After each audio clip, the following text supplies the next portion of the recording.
license, commercial, and so forth, they pretty much outline all the content for each subject, which you have to essentially learn, right? All of the learning requirements. Now, in these waypoints books, they've actually started putting the CAA syllabus items in the back of the book.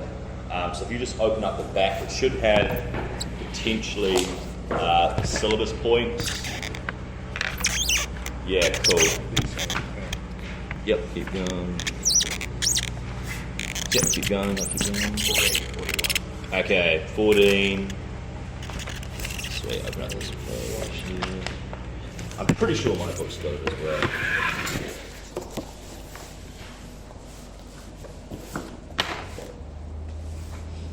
Yeah, I've got it in there as well. Okay. Okay, so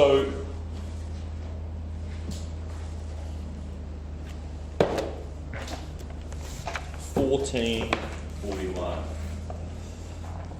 And also I'll just write my details up here as well.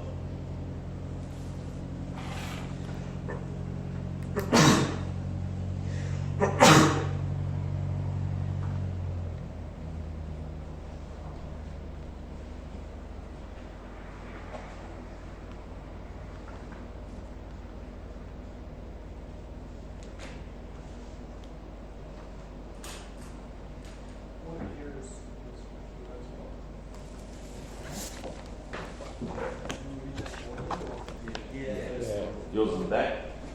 Yeah. Yep, so it'll be the same one. July 19th, July 29th. Right. Rob, do you think I should study off this one? Yeah.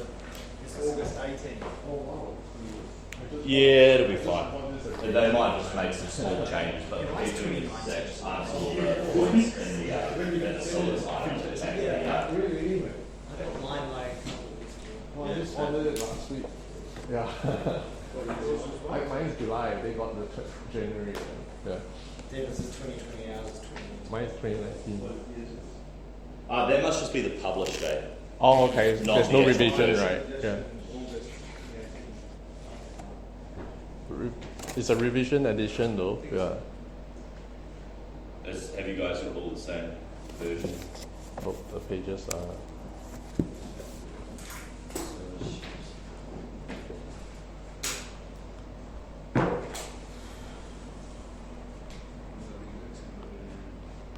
No,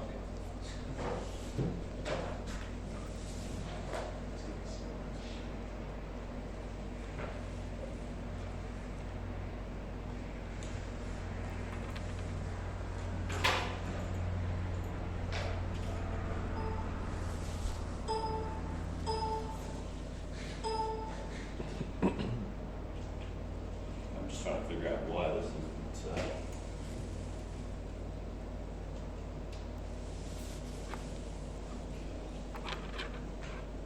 Sorry about this, guys.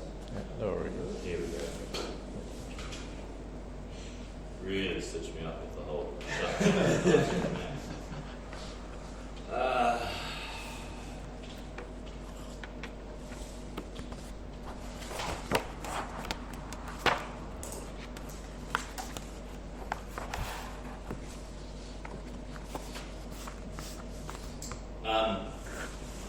Okay, so syllabus, the pilot assistance syllabus. So in this case, it is page 1441.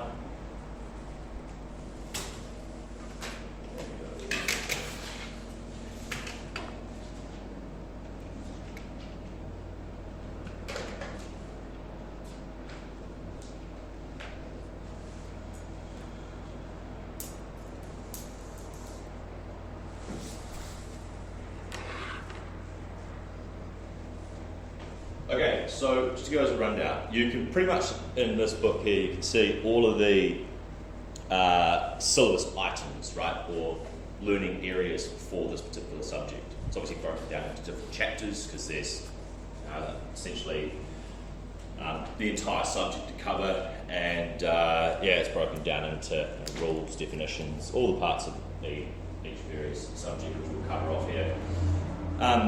So this is everything that the civil aviation advise, if you want to attain a private pilot license, you need to sit an air law exam. This is all the content which you essentially need to have learned, okay?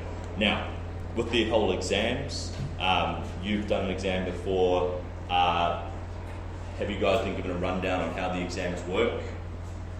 Okay, Multiple choice, right? say again? It's multiple choice. It is a multiple choice exam. Okay. So the exams are done with a company called Aspect.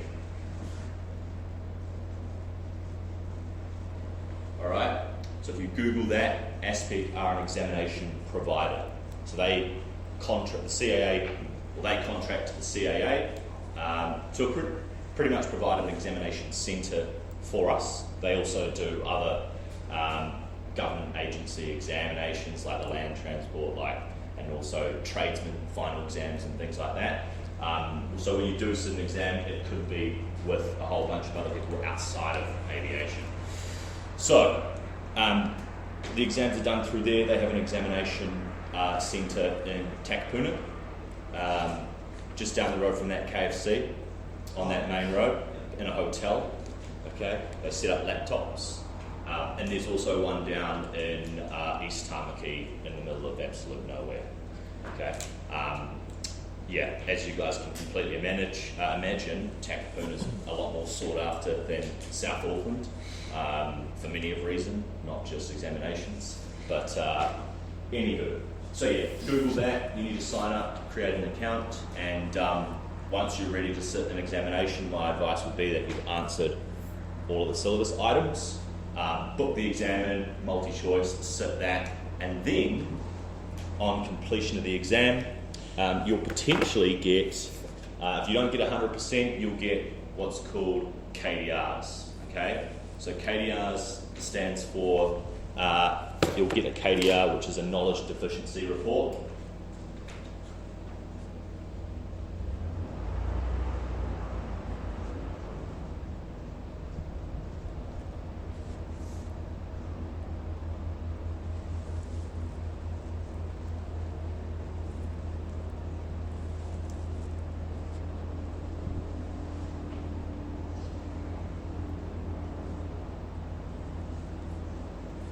Okay, and this knowledge deficiency report will essentially state the syllabus items at which you got wrong. So they don't tell you in the exam, oh, you got, these questions wrong. They say you got this area of questioning wrong, and when you want to learn, when you go to sit your PPL flight test, you therefore have to have gone out and written out the knowledge deficiency report syllabus items and answered them. So that way, in theory, you've essentially covered 100% of the questions that you were asked for your exam. Okay. So once you sit the exam and pass that, a minimum of 70% is required. It's not over yet. You've actually go back and answer the questions that you got wrong. Provide that to your flight examiner the day of your flight test. Does that make sense? And yeah, as mentioned, that's just the CAA way of ensuring that you've covered 100% of the content which you've been examining. Sweet. So now, going back to what I was saying, they've started putting the syllabus items in the back of the waypoints book, which makes perfect sense. However, what I'm going to show you is how to access this. More than happy to print some of these off. Hopefully we've got Wi-Fi down here.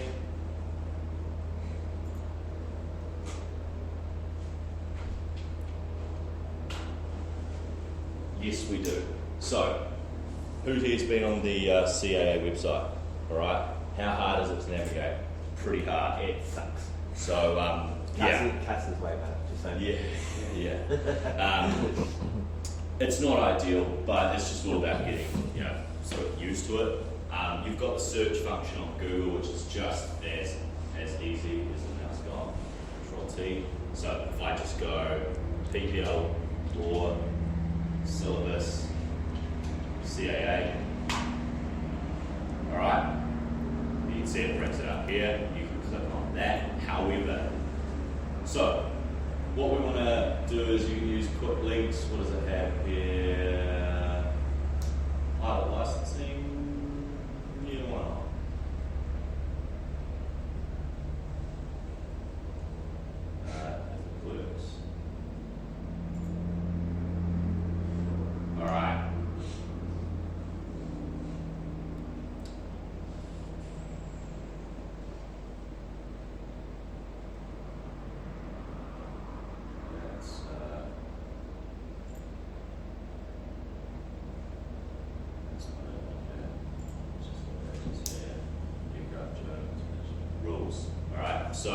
If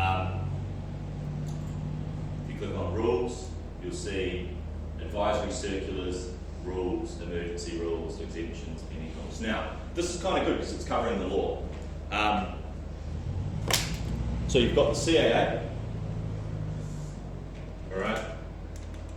These are the big dogs, they set the rules, we just abide by them. We break the rules, they take your pilot license, there goes all your money down the drain. So, got the CAA. Like any government department, they've got legislation, all the legal side of things, and these are set out in rules, also known as, you'll see, CAR, which equals Civil Aviation.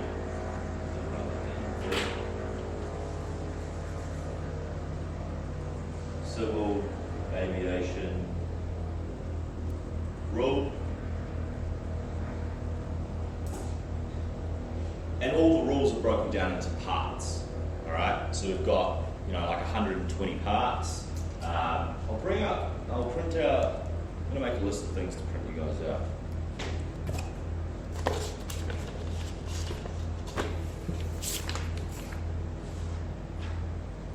So, rules, parts. This can be considered just like different chapters and whatnot, and all different sections, okay? So, for example, if we have a look at the rules, you can see all of the rules. So, Civil Aviation Rule Part 1 is just definitions and abbreviations about things that you can expect to see in all of the rules. Then you've got Part 11, 12, accidents, things like that. Now, so Part 43, general maintenance rules. This is a good one to remember, and we will cover this sort of stuff in the chapters that we go across. Part 61, okay? So I remember back in the day I got asked a question, they were like, what's 61 referred to? That's the answer, pilot licenses and ratings, okay? So it's important, there's a couple rules which you want to know what part they are from, okay? So I'll just put in green part, ones that I definitely think you should be familiar with, part 43, 61, most importantly, we keep going down, 67,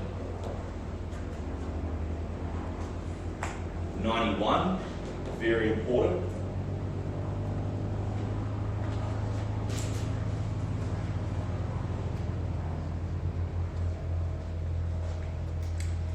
All right, 125, 121, 125, 135. Okay, so you want to learn what those rules are. Okay. In terms of what's contained in each rule, feel free to just open it up and have a look at the contents page. Maybe make your own contents page in terms of what information you could expect to see. Now, following on from what we've been talking about in terms of getting to the syllabus, can anyone remember what pilot licensing and rating was out of the ones that we've got there? 61, good man. So if we click into that, let's have a look at what it is.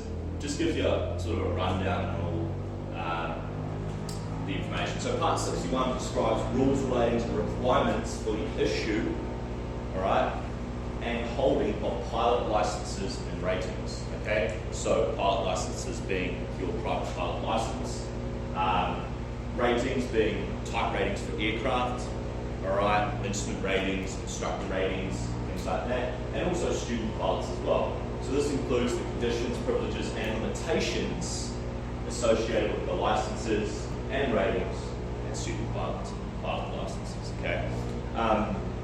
So I think that's a pretty important key thing to sort of understand is that whenever you have a license or a rating, remember a rating is an additional privilege, right? But it's the license which is the foundation for being able to attain a rating. You've got to have a license first. So whenever you've got a license or a rating, you can expect there to be conditions for the license, privileges, limitations, okay? And we'll sort of dive deeper into these throughout the subject, but that's sort of just the gist of how it works from a legal perspective. And if you break it down into sort of the categories, yeah, privileges and limitations are commonly associated with everything, right? So, if we want to have a look at the rule, let's have a quick look here. This is what you can see. It's just a legal document. Let's zoom in just a tad.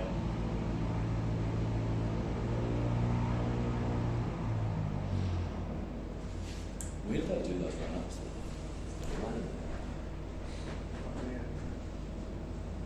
Alright, so just a bit of list of the legal stuff. You can see requirements for a pilot license ratings, application, okay, the written examinations, the aircraft type ratings down the bottom, private pilot licenses, student pilot licenses, private pilot licenses, commercial pilot licenses. You can see the trend here.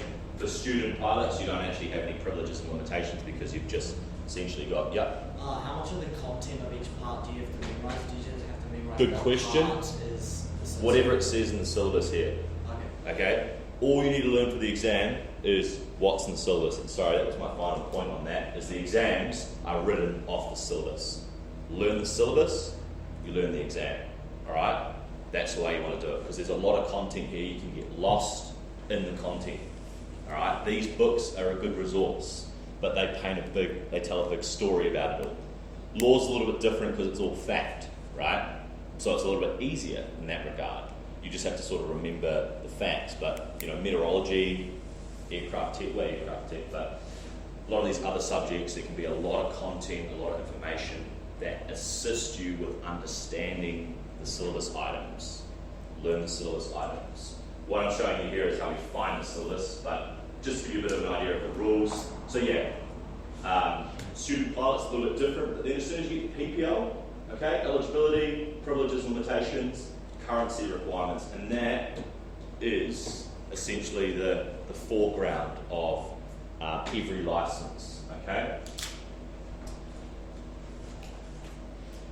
The ratings here, once again, a whole bunch of other stuff, okay, a whole bunch of crap, but it's just all law, alright? So, on that note, the rules are quite hard to sort of navigate through, so you can just Google what you're looking for. Let's just see if it has anything on the syllabus.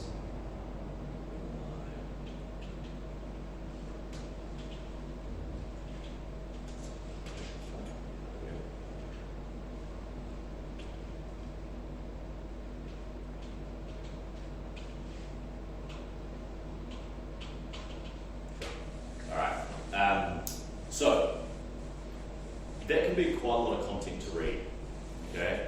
So now what we have is, and it can be a little bit harder to interpret, so what they now have is advisory circulars. Now if we go back to rules, you can see advisory circulars. So, beneath each part, okay, we've got the AC.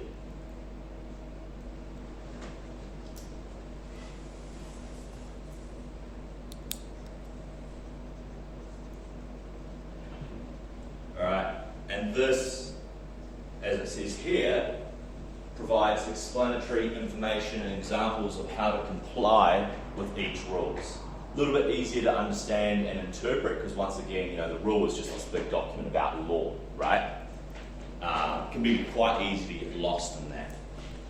So that's why we have the advisory circulars. Now, each advisory circular is also in line with the rule. So for pilot licenses and ratings, John, what rule was that? 61. Nice, 61, which has come down here. 61.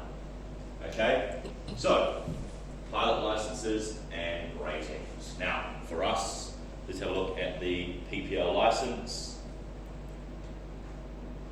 Let's download this. And all of a sudden, we've got the pilot licenses and ratings, private pilot license advisory circular. And look, this here, advisory circulars contain guidance and information about standards, practices and procedures that the director has found to be acceptable and acceptable means of compliance with the rules. A little bit easier to understand, right? So, blah, blah, blah. All of a sudden, Appendix 2, private pilot license written examination syllabus. Okay? You can see this each subject here. So what I'll write in this case is AC, so that's part AC 61.3. Bit more easier for you guys to sort of understand. I would recommend printing this out because once again it tells you a lot more, it expands on the rule itself, so it's telling you here what the eligibility requirements are to actually get a PPL, right? You guys are going to want to know that because the flight examiner is going to say to you, so what do you need to get a PPL, right? What are the requirements? Age, medical, exam, all that type of stuff. What are your privileges? What are your limitations? Okay? Yeah, they just don't, a little bit different to a driver's license, right? Because when you get a driver's license, they basically want you to break the rules so the cops can give you speed. But anyway, so this is pretty important. Now, if we just scroll on down here, whole bunch of stuff. Take the time to maybe read through this one, okay? I highly recommend that. And actually, on that one, the student pilots as well, because you guys are technically student pilots until you attain this. So, but this is a really good document because it tells you what it is that you'll be doing in your training. Because all we do is we complete the training which the director has said is required for a private pilot's license, right? That's what every flying training organisation does. Right, so here we go. The pilot assistant syllabus. Now let's go find the law one because that's pretty much going to be PPL law. Airplane, helicopter, some of the subjects, really important that you guys don't print out the helicopter one unless you want to spend twice the amount of money learning to fly. Alright, so having a look at your pilot assistant syllabus, it might match up.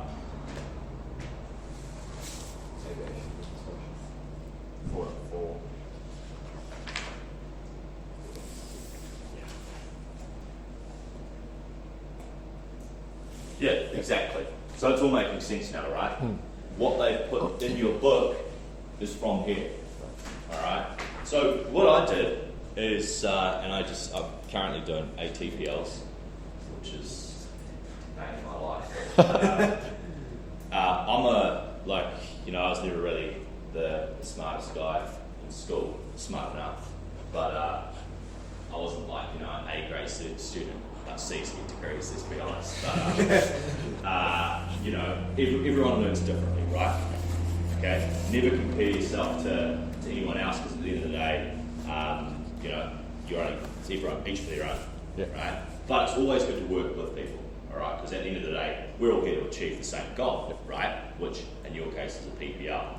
I find working in groups is a lot easier because you can bounce back ideas, you can, understand or hear how someone else would explain it. So me and my buddy, we did the ATPL stuff. We just wrote flashcards for each syllabus item, and then on the back of the flashcard, just wrote the answer, and then we just go through and study that, ask each other questions. And like that alone, if you know the flashcard, that sets you up because the exams I'll give it to you in a question format, right? But if you know what the answer is to the syllabus point, you can really just drill it down, especially when you've got some confusing answers. Typically they'll give you 4 answers. 2 of them will just be ones which are completely wrong. So I just write A, B, C, D down on the exam. A, B, C, D. What I actually do, and I know I'm drifting off here, but this is all pretty important information.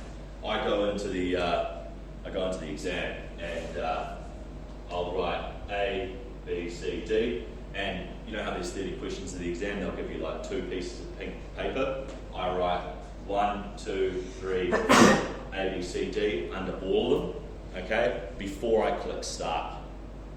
It's my sort of way of cheating. But they haven't said you actually can't do that, but I just do that. So then when I go to question 1, I'll read the question, I'll go, right, well, D's wrong, right? A's wrong. So I've got a 50% chance of getting it right now, don't I? If I know what the answer is and I've guaranteed it, then, or when I select an answer, I'll circle it, okay? If I know it's a gimme and a guarantee, what I do is I initial it, and then I circle at the end. Because then I know, because obviously you're going to go through and review your answers, right? Because if you've got time, don't just click submit, because there'll be many a time where you've answered the wrong question, all right? The ones that I've selected an answer, which I want to go back and review, I'll obviously just, A, B, C, D. I'll cross out the ones that I think might be a 3, 1 and 3. I'll click that, and then at the end of, once I've gone through them once, I'll go through and I'll go back, and then in an ideal world, I've initialed everything, which means I've completed the entire exam. So that's how I do it. Just do it on a spare piece of paper. Yeah, they give you 2 pieces of paper, right? That way you've got, it's process elimination with multi-choice, right? And what I've experienced is by reading, answering the syllabus, it generally sets you up to be pretty well. All right, what I did, first 4 ones that I did were fine. What I get like mid-70s, 180. Yeah, take that any day of the week. So yeah, does that help you guys sort of get a bit of an understanding of how to plan it? I feel like this is we're here to discuss the subject stuff, but this is the real life practical application of what you guys want to understand, right? So any way, shape or form I can help you out, that's why I'm here. This is where you find the syllabus. This is, print that off, tick it off as you go. Tick one of your book if you really want, but also just remember you might want to resell your books later on down the track. People highlight their books, all that type of stuff, whatever works for you. Like realistically, all I'm using the book for is getting the content. You can highlight in there, but write down the answer on the card or whatever. Answer the syllabus, you pass the exam. Sweet. Rightio. So tonight, have a go at logging in here and trying to find this. As mentioned, AC 61.3 really important. Let's go back, and AC 61.2. All right. Actually, those 3. I would link, save these 3 here. This is going to give you information that you need to be across, okay? These are really important.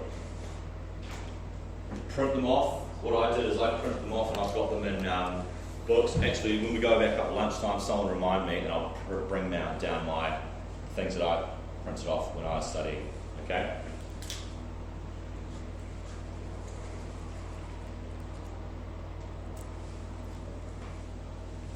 Sweet. Yeah, because when I did my, when you do a BCAT, CCAT flight test, they might ask you this sort of shit questions in terms of where can you find it, right? What rule? What AC? Okay. So to summarise, we've got all this legislation from the CAA broken down into individual rules, which are then categorised into parts, also known as car parts, not for your Honda outside, but that we need to abide by. And each car part is just the legislation. Quite a big rule, but it's a legislative document. All right. ACs provide explanatory information to assist with interpreting each and every rule or car part. Rightio.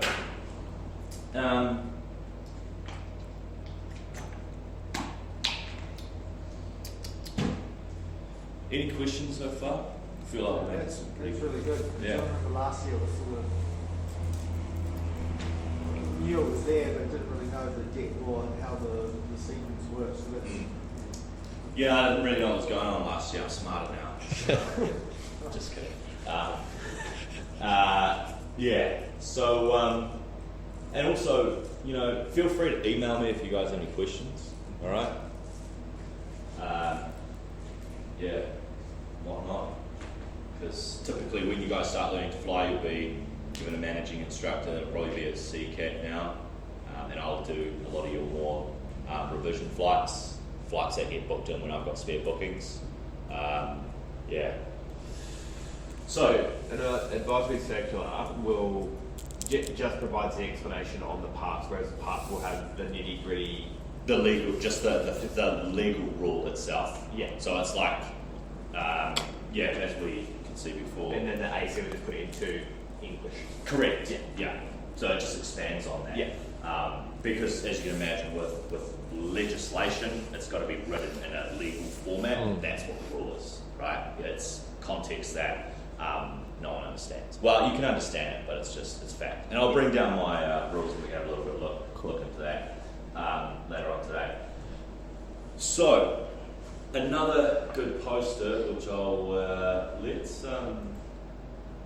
so make sure for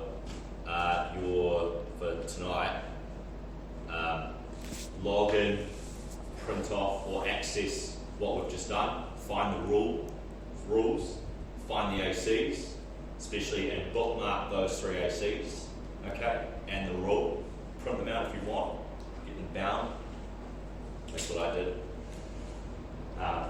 Because you'll refer to that, right? You know, work with that, you expect it. Okay, so what else we have after here?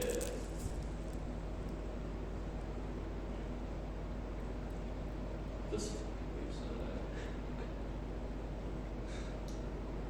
where's pilots?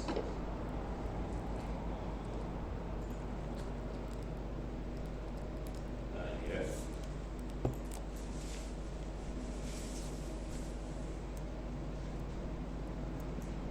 Flight training.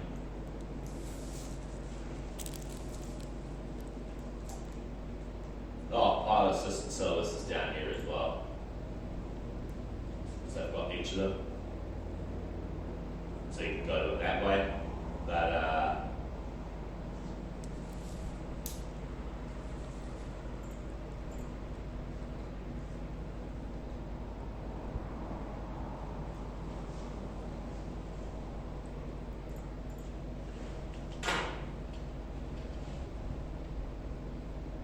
here we go.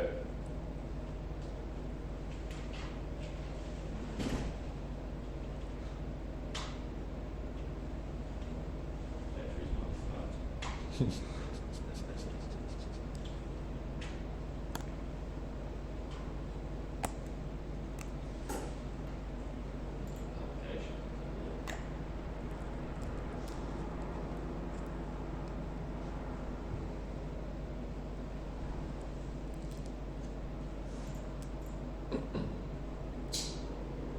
Operator requirements.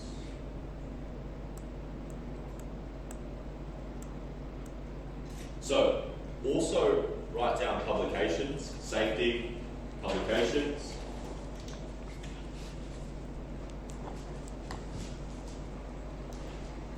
I'm just going to write down pub and then find some of these GAP booklets that you guys have seen inside the office there. So GAP just it stands for Good Aviation Practice, not any other form of GAP. But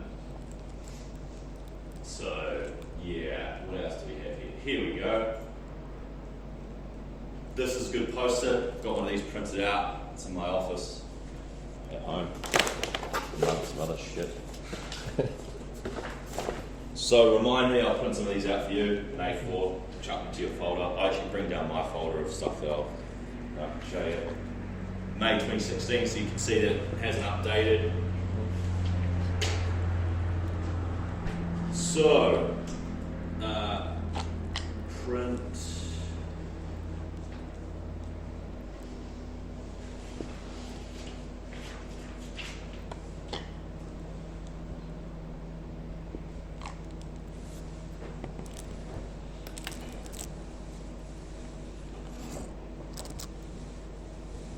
What else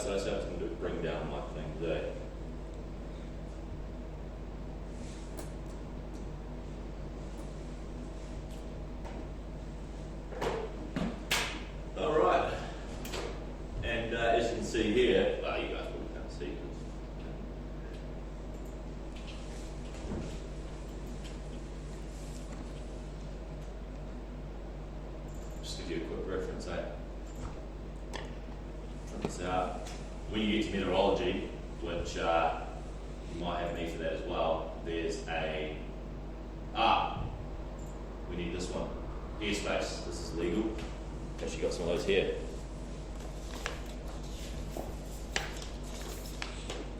We want them in colour though. Nice. Take one of these. Nope, not that one. Not that one. Oh, thanks. This is just a quick post. I know the quality's pretty average.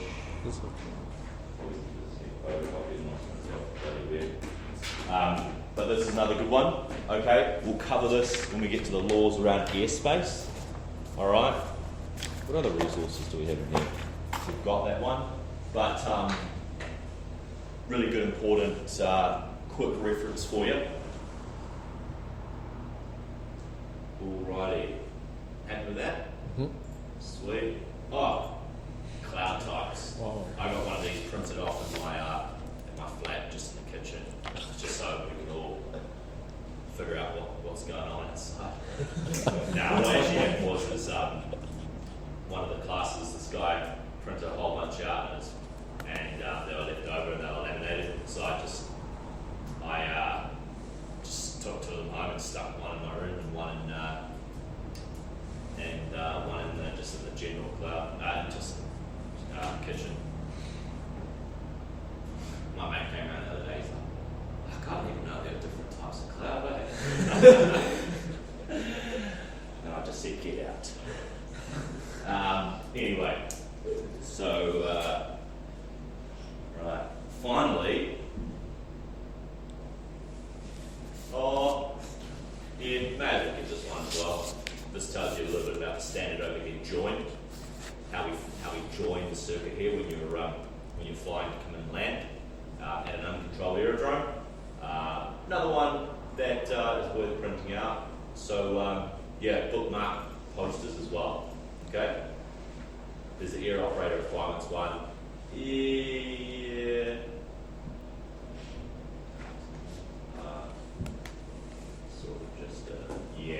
You don't need to worry about that. Right. Print you some of these as well. Print rules poster, bring down booklets, print scissors.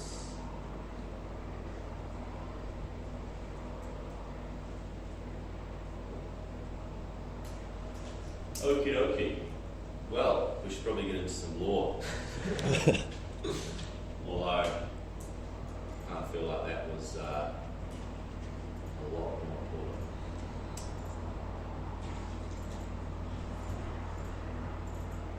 Anyone got the timetable, the schedule, email that gets sent or print out of when our breaks are? Because obviously the most important part of the day is lunch. Nice. Oh, good man. Oh, yeah. So it's telling me who's taking what. So law today and tomorrow for half a day. And then you've got me next week for Met on Tuesday. Nice. Until then, good variety.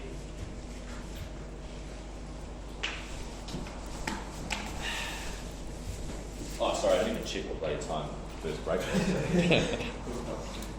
10:15. Nice. But it's going to take us 5 minutes to walk back up there if you guys want a tea break or anything. And then, did you guys walk back up there at 10:15? Sweet. We got 45 minutes. Anyone in a real hurry to get out of here today? No. Sweet. We'll finish here just around that time. Obviously, got to make sure that we get through as much as we can. Okay. Everyone happy if I rub this part off here? Mm-hmm. Sweet.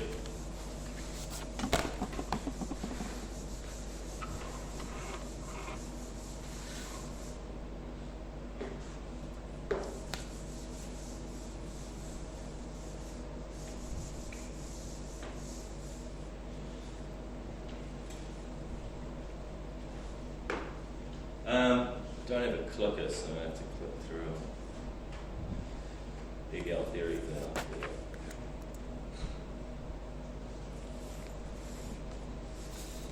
Yeah, I was here doing some flying late, so I do I'm the afternoon shift guy, so I work typically 12 on Monday, Tuesday, Wednesday, I do 12 till technically if we're night flying, 12 till 10. But at the moment, because it's not dark, it's not twilight until 9:13.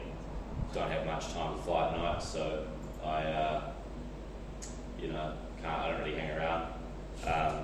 But those night hours, really get those. So, and also it's pretty cool here because it's nice and quiet. So I was flying till 9 o'clock last night, and you came this morning. So you guys, sorry.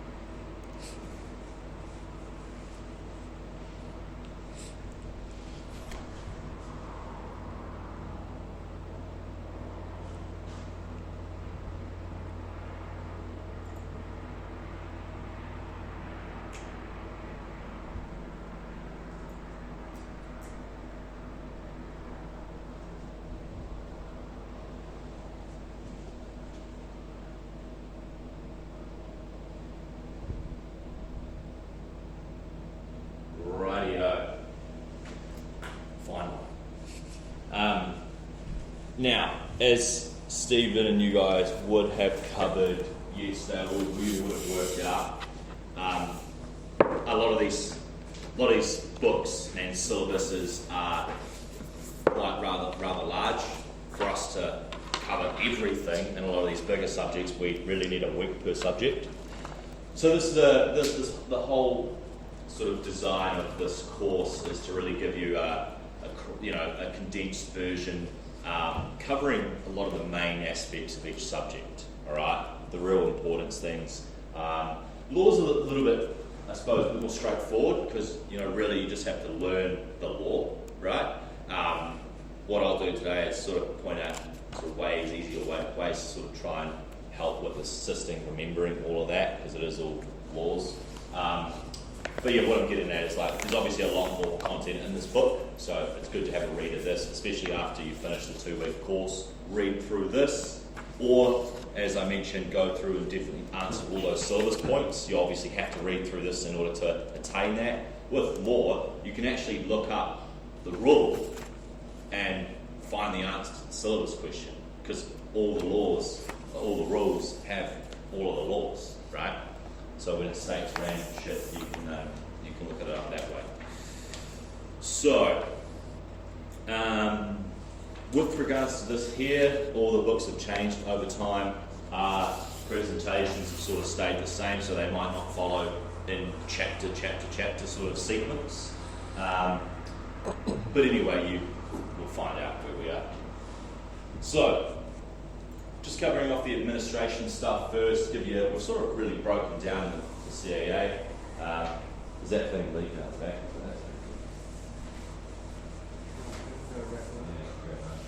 Not actually too bad. Right, so as you can see here, we've got an aircraft that's upside down. That's not an ideal situation on the best of time or the best of day. As you can see, it's in the desert there.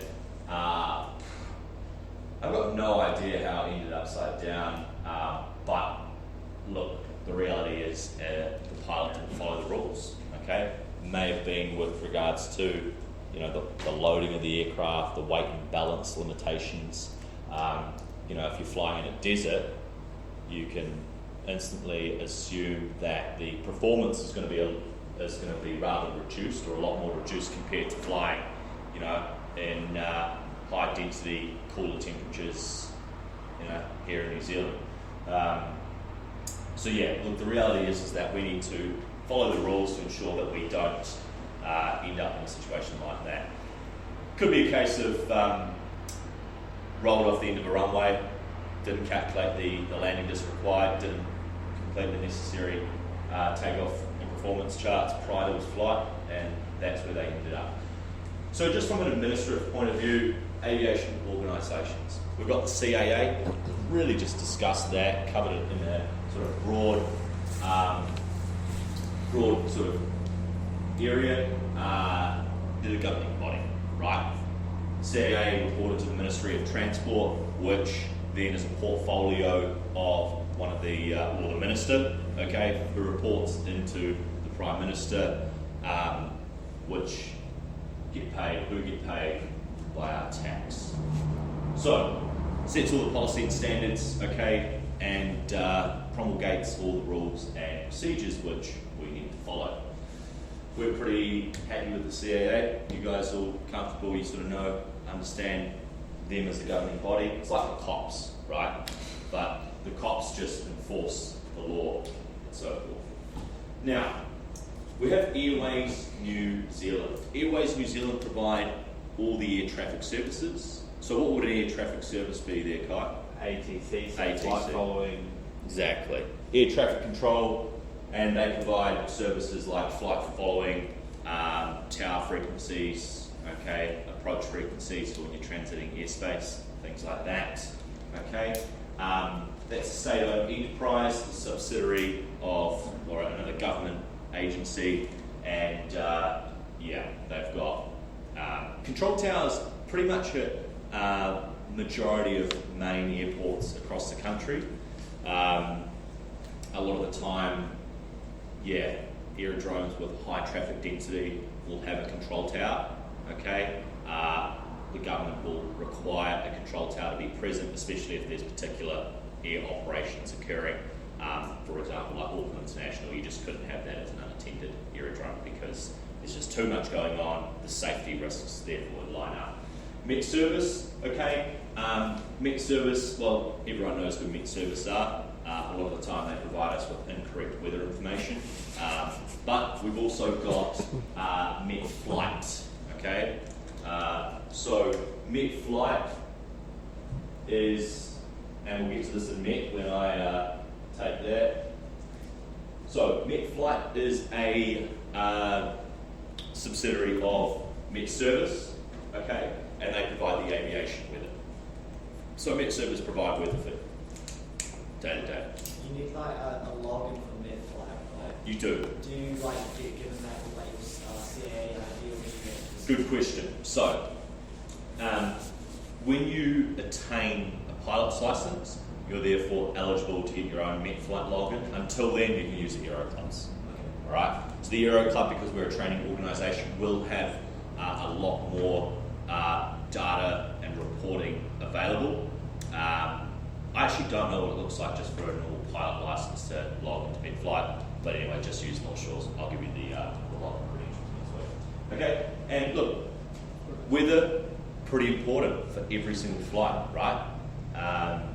As a pilot, you know, part of the pre-flight planning is checking the weather because you want to know what's going to happen when you get in the air because you can't pull over on the side of the road like you're driving a car.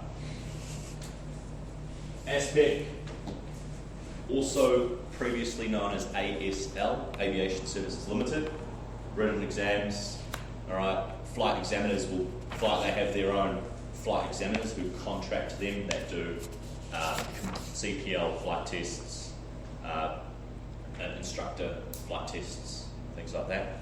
Okay, but Daryl and John are CFI and General Manager. They're also flight examiners. They carry out majority of PPL flight tests here at the Aero Club. Okay, other organisations, Aero Clubs, organisations, airport companies, and then we have the World Governing Body of Aviation, also known as ICAO, all right? So each country that wants to abide by or be a part of ICAO has to abide by governing rules. So that's why just everyone around the world's on the same page, you know what I mean? Each individual country will have their own legislation, which aircraft operating in that particular aerodrome country will have to abide by, but then mainly for international flights, that's where the ICAO law is applicable, all right? There's no point having, you know, if every aircraft traveling internationally had to abide by, you know, different laws in different countries, it would make it impossible to go everywhere, you know what I mean? So yeah, anyway. Now, back in 1990, they brought in the Civil Aviation Act, okay? and Parliament document sets out the framework. All right, really this is the key one. Just around aircraft registration, all right, and really what are the rules for aviation here in New Zealand, okay, and that's pretty much the government document, and then they broke it down into, as we spoke about, civil aviation rules, elaborating on the different rules which apply to flying here. So they're known as car parts. So, important parts to note. Look, we've got some other ones there that I mentioned, that I didn't mention. So number one, definitions and abbreviations, probably worth remembering that as well.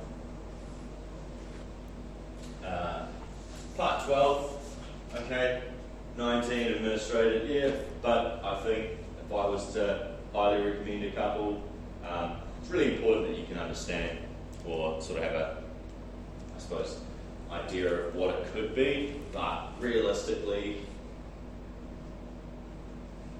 that's always going to be obvious because you know part one's going to be the definitions and abbreviations, that's just how it is. But 43 maintenance, and then these two here, okay? Easy way to remember that, just, 61, 67, really important. 91, as I mentioned, general operating and flight rules, okay? So every organisation or every company has to abide by 91. Any air operator here in New Zealand will have to abide by car part 91, all right? This is just the general operating flight rules that you have to follow. So training organisations, 91, plus another part applicable to them.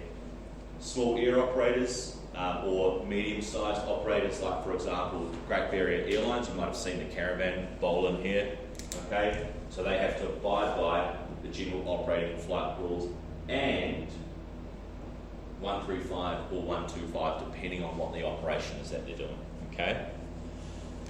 So, definitely need to remember these three here. Now, what's the what categorises the difference between the air operations in terms of small, medium, and large? What do we think, Eric? Maybe the weight or the amount of propellers on Yep, close. Max takeoff weight? Yes, that is one of the conditions which can categorise the different aircraft type. Any other guesses, Cameron? Maybe seating capacity. Passengers. All right, there's another one. Okay. Weight, passengers, number of passengers, and also whether it's IFR or so single pilot IFR. Okay, which will determine whether you have to follow different rules, which we'll elaborate shorter on. Okay, but that's really just to get you guys thinking in terms of what what's the difference? How do you qualify for each? The medium would be what, like the caravan, Great Barrier or no? So that's the thing, like Great Barrier Airlines, so your medium, I believe off the top of my head, is 13 seats or more. Okay, large is 66. All right, medium is a maximum takeoff weight of maybe 5,700 kgs or more. All right, but then if say Barrier have less than 13 passengers, they only have to abide by, they'll be under Part 135. But the fact that they're single pilot flying IFR, that is a requirement of medium to follow medium 125. Okay, so you can see, depending on what the conditions are, from an operational perspective, you might have to abide by different rules. Okay, Part 141. So, an aviation training organisation. So here at North Shore Aero Club, we have to follow the rules in 141, and then also where? 91. Okay. Now, you'll see these books here. Oh, yep, 1, 2, excellent. 3, 4, 5. Yep, you'll get one though. That's all right. So, have you had a chance to sort of look through this? You? Nah. Just a whole bunch of random crap at this stage. All right, let's just go through that. So, AIP, Aeronautical Information Publication. Very important document that you guys will have. We'll go through this in a bit of context because I think it's pretty important that you sort of across what's in here.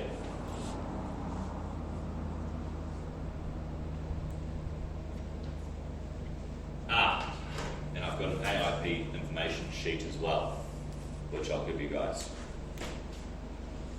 which I made to make it a little easier. And also it tells you how to purchase one as well. You got one? Not as of yet. Well, They are confusing as all. to order? It's a different website, isn't it? Yeah, it is. However, based on this information sheet, there, and I can see you've got some updates there. Yep. What ones are they for? That one starts 30th of Jan. Excellent, that's enough.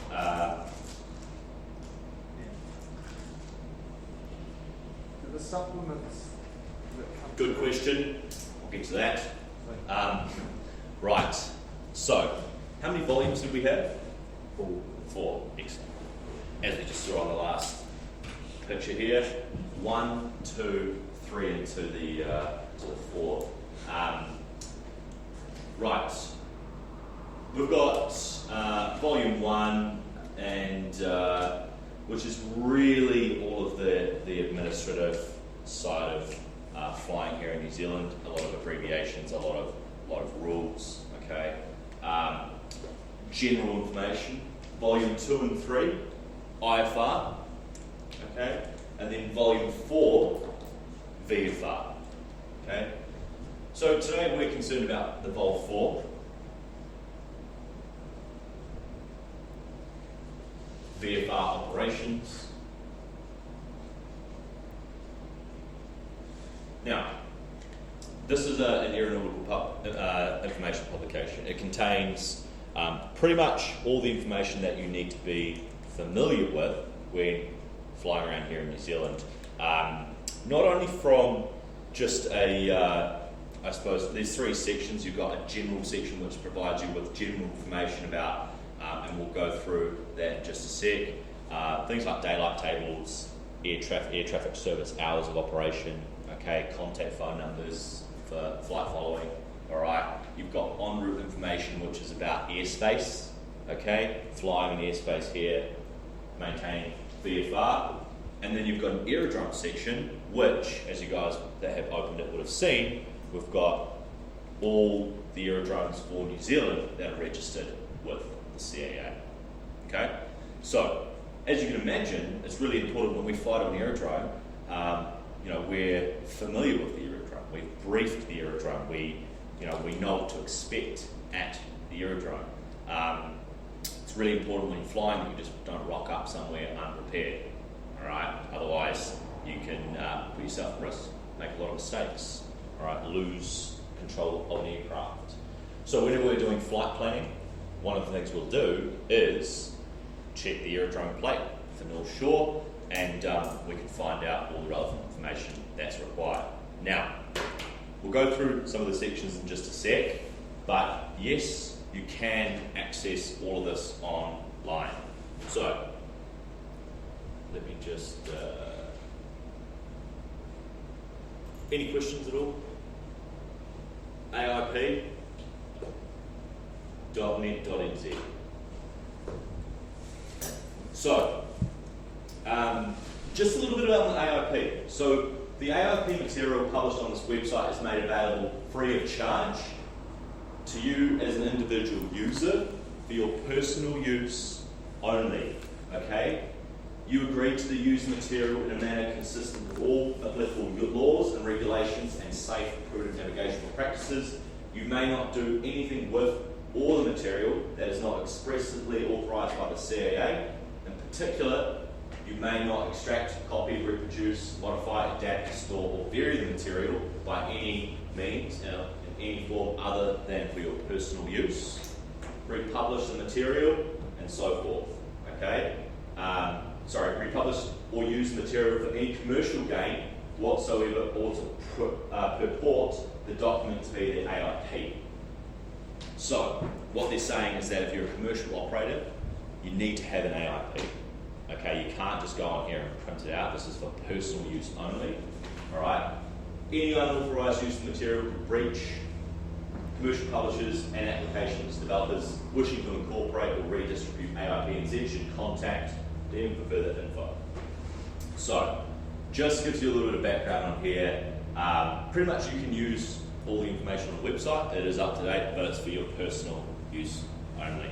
What I typically do is when I'm doing a flight, I'll look in the AIP for the aerodrome that I'm going to, check the plate, go online, just print it out. That way I can just draw on the one that I've printed out, because it's the same, right? But that document is a legal document which, you know, as long as it's updated, we'll have all the information that you'll need as well.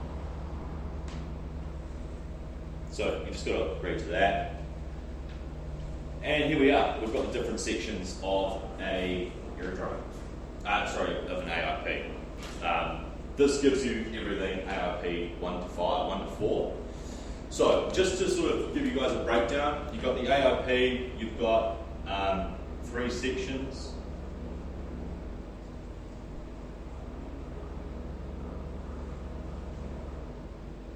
General, en route, aerodrome, or AD, okay? And we'll open up one of those volume 4s in a second, and we'll just go through what information can be contained in each section just to help you guys out.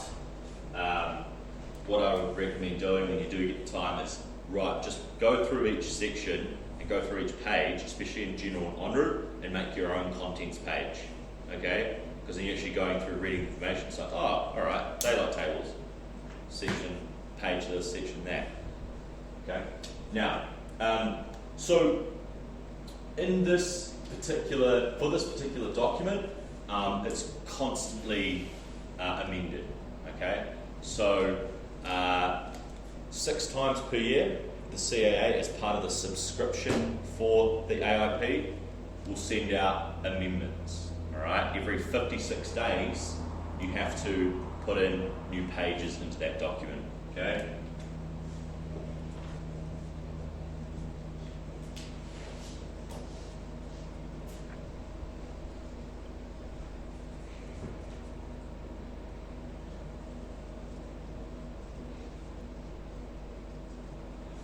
After completing that, you then need to initial the amendment and update page at the front section of the AIP.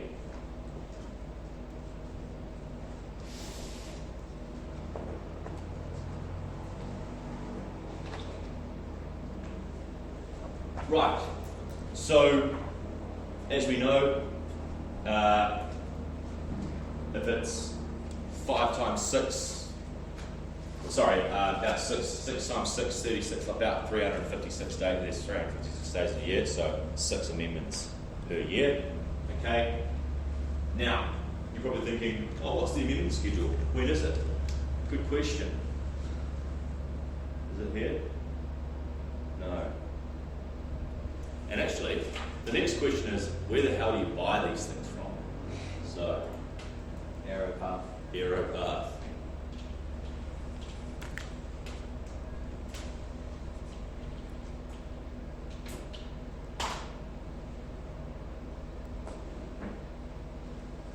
Once again, you don't have to write too much down here because I've got an information sheet for you, which will make your life a lot easier.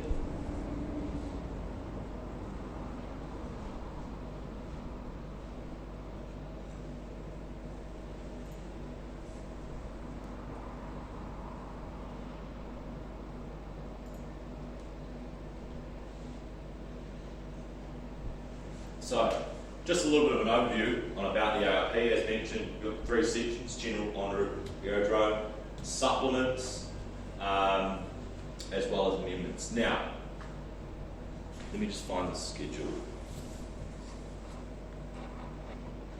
I've summarised all this information onto my sheet for you, but anyway, I'm just trying to find where the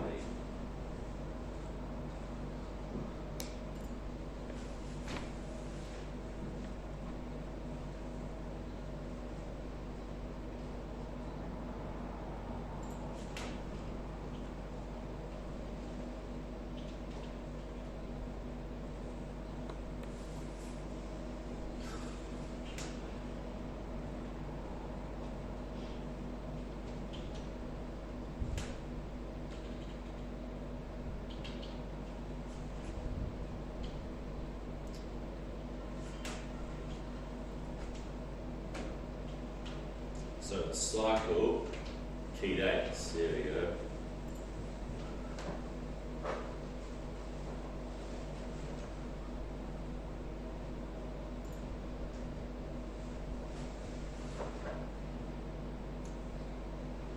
Should have.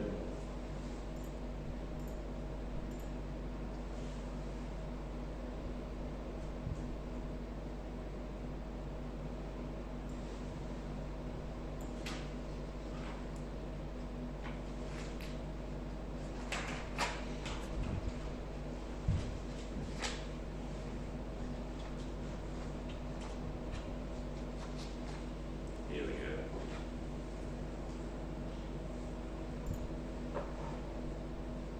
This is what we're after. Right. So for this year, it says 2020, doesn't it? Yeah. Right. So just to give you pretty much a quick run through on that. So each aerodrome operator is responsible for providing or upkeeping the aerodrome plates or here in the AIP up to date, right? Because it's their aerodrome. The CAA isn't responsible for that because they're just responsible for ensuring there's a place for all that content to go, which is what they provide. They also organise the service. So for example, open up and find the North Shore one. And don't worry, I'll bring it up on the page as well, just so you guys can have a look.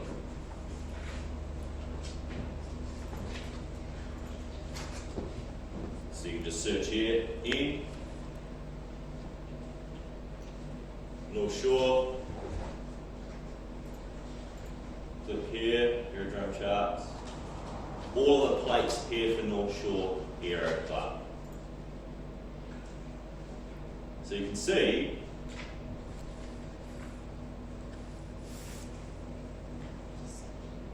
we've got all the information available. Now, if there's any changes to this, then what we do is we update AeroPath to republish it, okay? And then it will be republished for the next cycle, or the next amendment. Alright?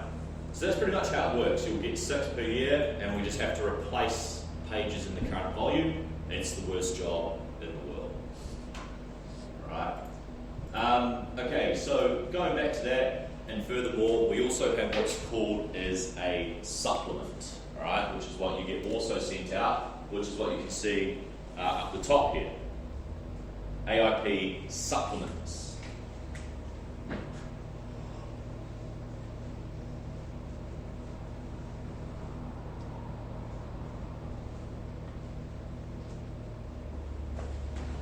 Every 28 days, a supplement will be issued, okay? This contains supplementary information to the AIP, all right? It's not permanent information, but it could also be the fact that, for example, where we've got, say, a change here at North Shore, we want that to be taken notice of effective immediately, but the next AIP amendment date's not for 50 days. We could chuck it in the supplement, and that'll be published in 28 days, okay? So supplements are more semi-permanent NOTAMs. Remember, NOTAMs stand for what? Sorry, Notice to him. notice to airman. Excellent. Or airwoman for that matter. Now they had aviation. So They can't call it notice then anymore. yeah. Anyway, so yeah. Look, ARP supplements are pretty much or more permanent NOTAMs. All right, because a NOTAM, which you'll get to throughout your training, can only be issued for a maximum duration of 3 months. So that's why we've got supplements, because it's semi-permanent information. So things we can find in the supplements, we'll get to that in just a sec. So Kai, why don't you open up the general section for the contents page and just read me out some of the contents that are in there, just so we have a bit of an idea of what info we can find in the content section. Chart symbols, Yep. daylight tables, Yep. air traffic services, Yeah. search and rescue, Yep. communication services, Yep. radio communication navigation facilities, Yep. aviation security. Yep. That's about it. That's about it. Admin stuff. Okay. Harry, open up the en route section, section 2, and read me through some of the stuff that you can find in the en route section. That's supposed to be in here.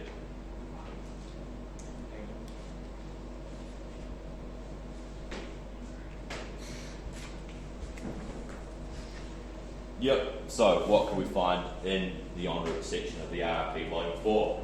General rules and procedures, Yep. visual flight rules, Yep. ATS surveillance services and procedures. Yep. So, just on that, ATS surveillance. We're talking about surveillance. What are we referring to? You probably would have covered this yesterday. It starts with R. Radar. Radar. Okay. So, we have 2 types of radar. Mode A, mode Z. Primary and secondary. Yep. So that's 2 types of transponder mode. For the radar, we've got PSR or SSR. Devon, what did SSR stand for? All right. How about PSR? Don't say anything. Progress. Excellent. All right. Cool. So, radar coverage throughout New Zealand. Okay. Now, who can tell me, actually, John, difference between primary and secondary? Can you remember?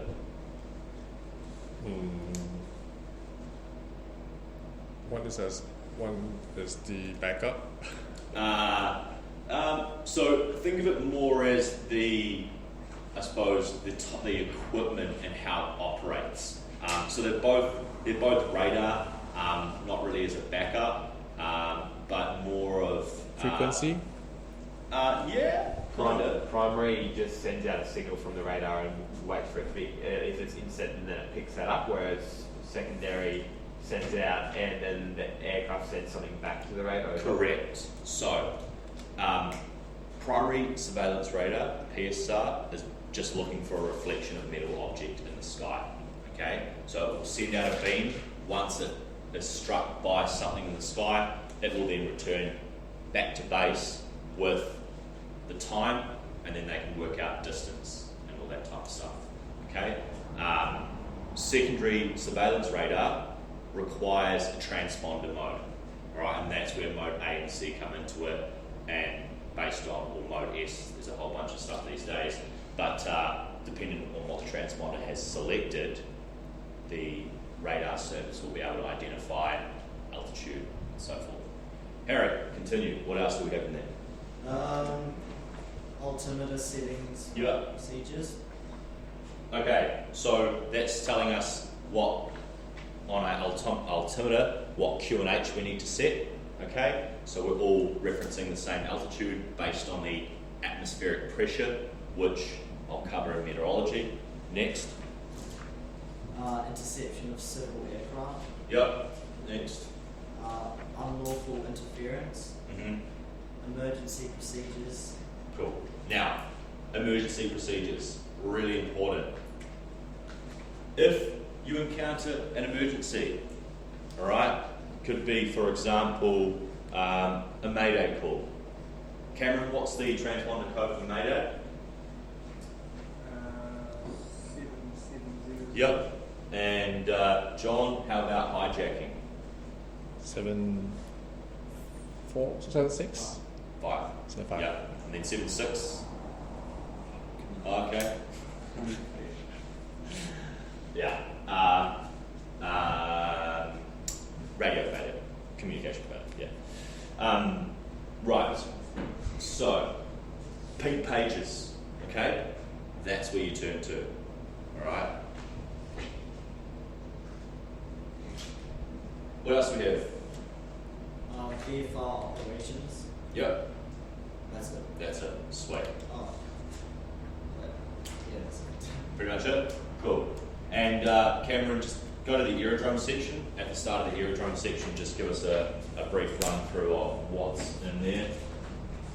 So it's pilot activated lighting. Excellent. So just to get a bit of a background on aerodrome lighting, how we can actually activate it if an aerodrome has it. Next. Visual signals. Very good. So, in the event, and you guys would have covered this yesterday as well, right? Radio failure, classic exam question, what does this signal mean? All right? Just be practical about it. Green's obviously good. Right? Clear to taxi, clear to land, or whatever, okay? Red's bad. So, just keep that in mind. And for the law exam, you actually can take this volume 4 into the exam with you. Okay? You can't put tabs in there, but you can highlight stuff. So, with the volume 4, they'll ask you a question in the exam in terms of what is this flashing, or what's it called again? What are we just talking about? What does this visual signal mean? Look at the volume 4. Guaranteed marks. You can't get it wrong. If you do, then anyway. Next. Operational data. Yep. That's it. Yep. Pretty brief section. Okay. Once you get an ARP, just go through, make your own contents page, get familiar with the content, alright? Because once again, with the exam, if you get piss easy marks, you've got the answer in front of you, don't waste time. I'll bring out one of these as well, so then you know when your next supplements is due. Now, amendments you have to purchase from AeroPath. Supplements you can print online at AIP here, down here. AIP amendments, the next supplement, 30th of Jan. Current one is the 2nd, okay? 28 days. So you can print that out if you don't get it. They will send it out to you once you purchase a subscription, okay?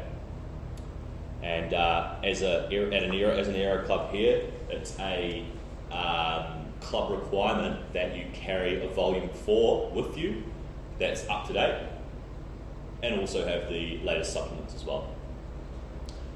It's not a legal requirement to have a volume 4 directly, but you've got to have the relevant documentation required for that flight, which alludes to this, right? The only thing is that nowadays you can get apps, right? Have plan, all that type of stuff, which are great, but you know that they're a little bit sort of hesitant on fully migrating to electronic devices.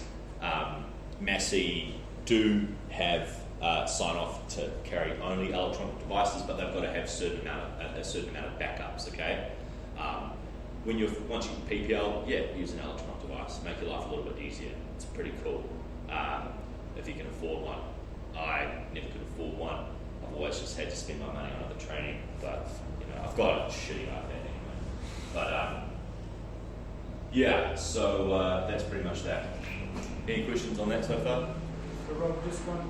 As soon as the next supplement comes in, is Throw the other one out, unless, good question, unless up here you can see there's box items, a box that will have items at the top. It says here, box items issued separately must be retained until cancelled. So they'll put an item in here which will have a separate item. It might be longer, that it might be have a duration longer than 28 days. You just have to retain that boxed item section until they cancel it, okay? There's no boxed items on this one. They don't just put it in the next one. It is part of that, yeah. No, sorry, I don't believe they do. I haven't seen a box item for a while. So they'll tell you the code of the box item, and it'll either be in the supplement or it'll be an additional booklet that they send out. That there is just a change bulletin, so this tells you the significant changes for each section of the AIP. So, for example, the public holidays table was updated in General Section 2.1. That's mainly, that'll be in Volume 1. Okay. Volume 4 just has a brief general and en route section, just for the information relevant for VFR. Volume 1 has like the full general and en route section, okay? Rightio. Did that give you guys a bit of a thorough run through on Volume 4? Okay. Just whilst we're on the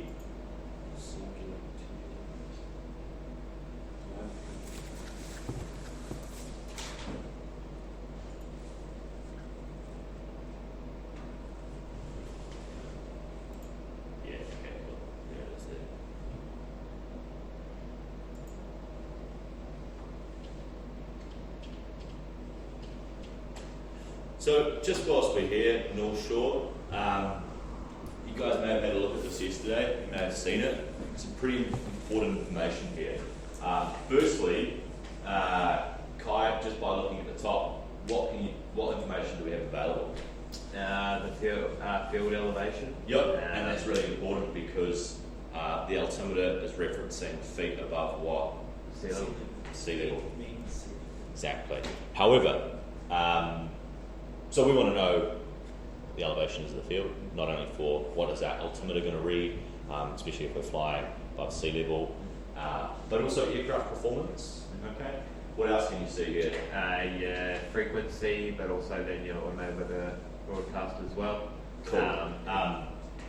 AWIB. Sorry, what does AWIB stand for? Automated weather information broadcast. Close.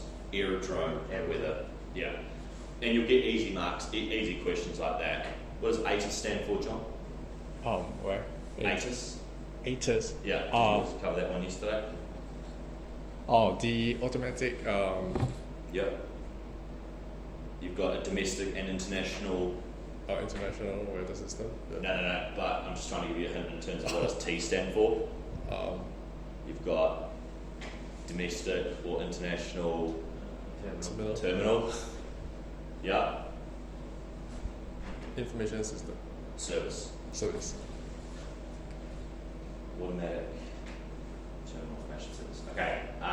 Sweet. So we don't have that because we don't have all of the information that's required for an ATIS, but we've got an AWIB, which is an aerodrome with the information. And ATIS would normally only be a towered. Correct. Section, wouldn't it? Correct. Because they reference to That is Charlie, correct. Alpha, all that. That is correct. So we can see here by looking at it, we've got a layout of the aerodrome here and the runways that we have available.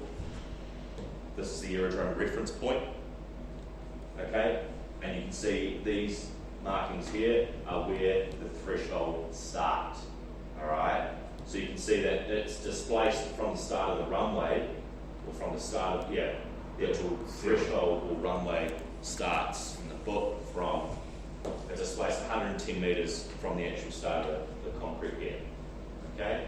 2-1's 53 metres from the top of the concrete there. All these random little simple things, you can look in the AIP to really find out what they all stand for. Alright? Bit of information of the circuit direction, the circuit altitude here. Alright? Bit of information about moving on the grass and a few caution things just because we've obviously got some unique terrain, all right, and operations that happen here. Just going to the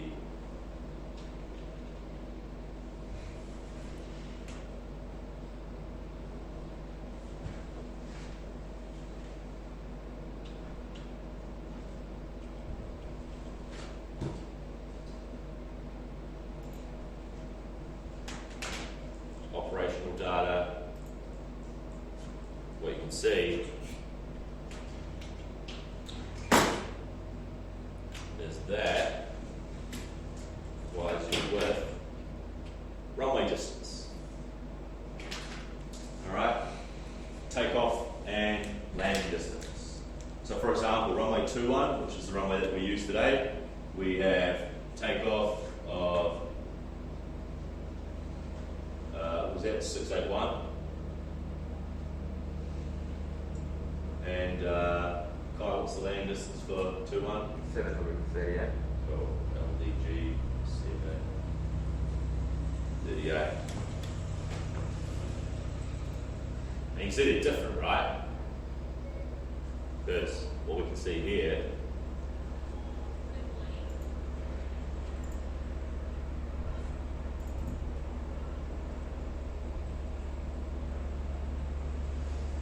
what do we have? Take off on 21, so 21's facing this way.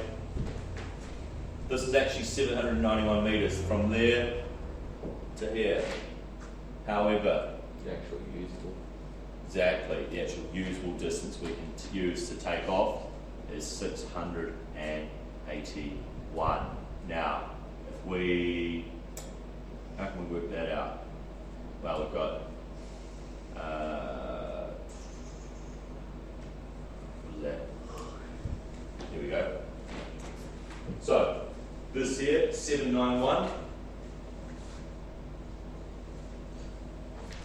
Alright, this is displaced 110, isn't it? So, takeoff always starts from the threshold, okay?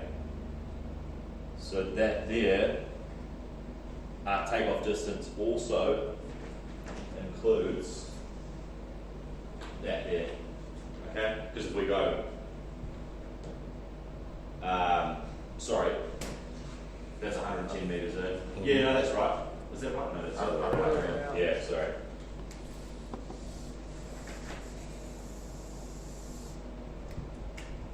Takeoff distance 681. 681. So yeah, we have to minus this off. So it'll go like this.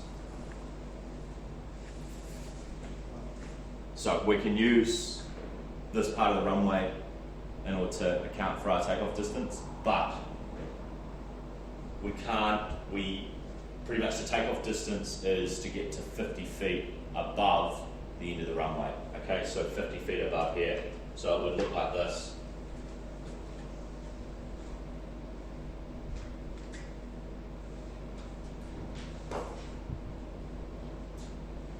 Okay, the reason we can't use the end of runway 21 is we've got some trees at the back, okay, so it's all about obstacle clearance. Alright? So yeah, and then vice versa. Landing distance, however, we've got 738. So if we take 791, alright, our landing distance has to start from the threshold, okay? We can't land before the threshold. So, but we can use all that runway that's available in order to come to a full stop. Okay? So that just gives you an idea of sort of having a look at the aerodrome charts. Okay, these cones here, what do we reckon they are, Cameron? Is it a beacon? Yep. Harry, Sorry. what do you reckon this cone here is? Um, What do we look outside that's orange? Windsock. Windsock, yeah. And what does a windsock tell us? It tells us two pieces of vital information. One of them is The wind. Direction. and Velocity. yeah, strength, velocity, wind velocity, right? Which is a vector quantity. Who did science, physics at school? Devin? Go ahead. I didn't do it. I only started, I did sixth form physics and then that was it. After this. Cool. Alright, so and we just we ended up veering off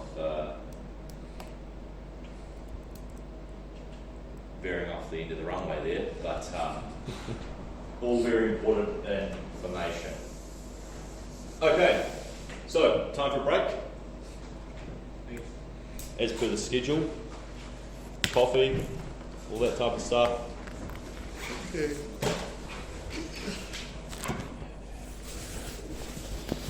And then we can come back and we'll crack on with going.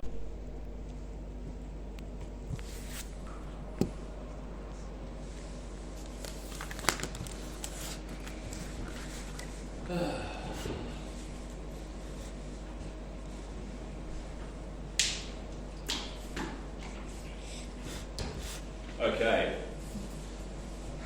Where were we? AIP. Just finished talking about the AIP, didn't we? Yeah.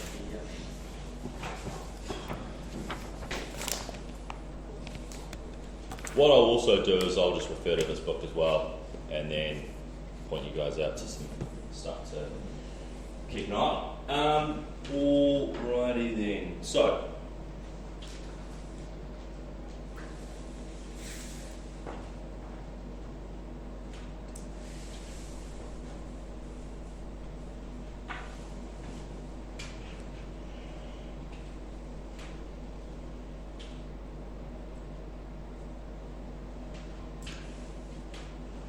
okay, so look, just to summarise the AIP, the CAA is ultimately responsible for the AIP document, right? Each aerodrome operator will provide and update the accurate information for that aerodrome, okay, and then it's produced by Airways, sold on Aeropath, right? We all need one. So, aeronautical information circular, this is typically and generally just a whole bunch of rules and just more of a administrative supplement. It's not a supplement, but it's just a circular. It just gives you a breakdown on a whole bunch of other administrative information. That's issued not as on a regular basis. I think we've still got it here. Maybe not. Okay. So, no TAMs? You guys happy if I roll this off? Yep. So no TAMs. We already sort of touched on these a little bit. It's kind of good as we're discussing things and as I'm veering off on tangents, sort of just covering up a few of these things. Now, no TAMs. Any of you guys accessed those before? Yeah? Where? IFAS, IFAS. Excellent. And how did you end up on IFAS? just by searching around and being curious. Yeah, sweet. So you... I've got it on my iPad, I look for it every couple of days. Sweet. General stuff. Nice. Okay, so no TAMs are accessible on IFAS. All right. Now, just to really, I suppose, sum it up, we've got two types of NOTAM: Series A, Series B.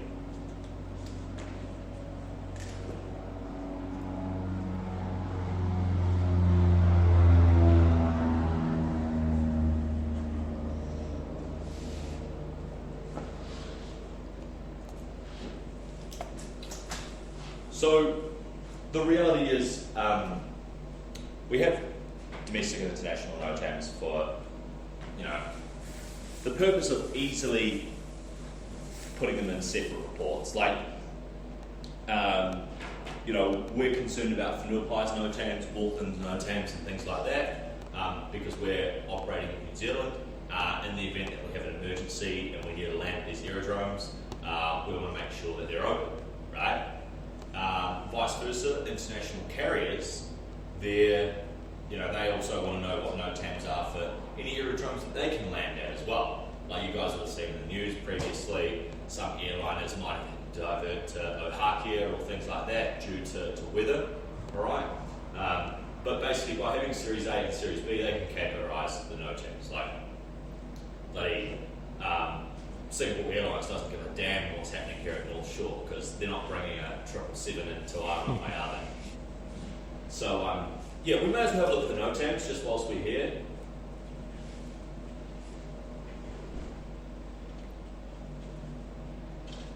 As Kai's already gone to it, IFAS, not ISIS, IFAS. Pretty ugly how they shot down that plane, eh? Yeah. serious shit. Did they work out if it was intentional or accidental? Yeah, well, it was an accident. Like Like, they said, it's accidental. yeah, it was clearly aimed to try and shoot down an American aircraft.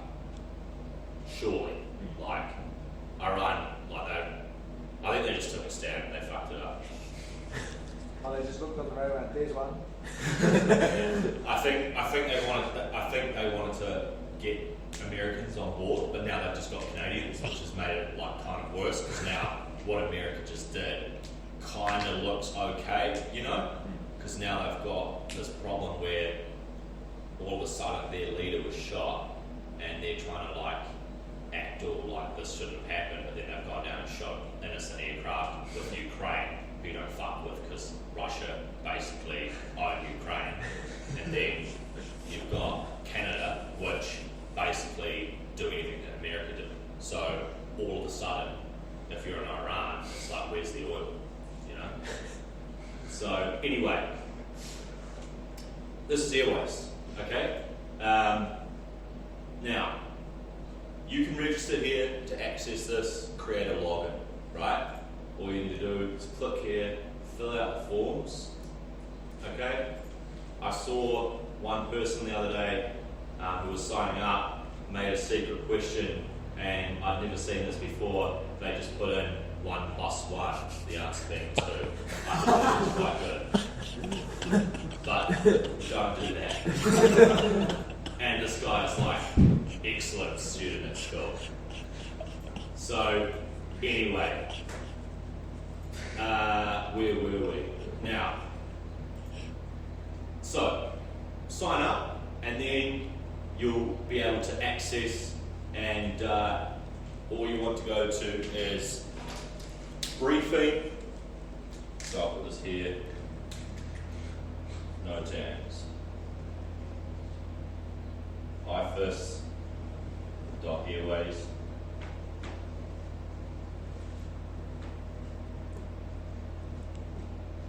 Okay, and then briefing.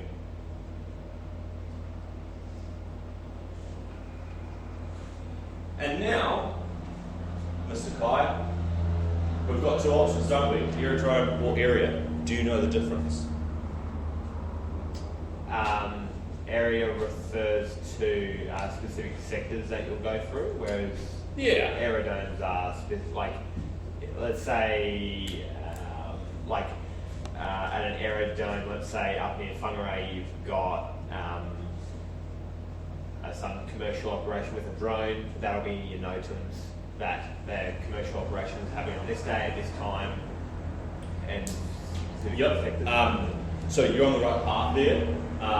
We've got 2 options for accessing NOTAMs. We can get NOTAMs for individual aerodromes, or, as you mentioned to start with, we can get NOTAMs for an area and all the aerodromes within a sector. Okay, so we've got like 6 zones throughout the country. This is also in the ARP somewhere. It's just a lot easier because here at North Shore, as you guys will get to in navigation, we've got some surrounding aerodromes. Anyone know what aerodromes we've got, Harry? Yeah, and any others? Kuiper Flats. Kuiper Flats, where the parachutes happen. Do parachutes out west in something Hot Springs, Parakai.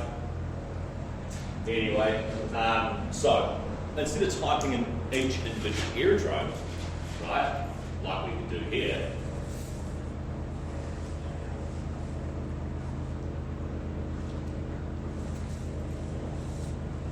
oh yeah,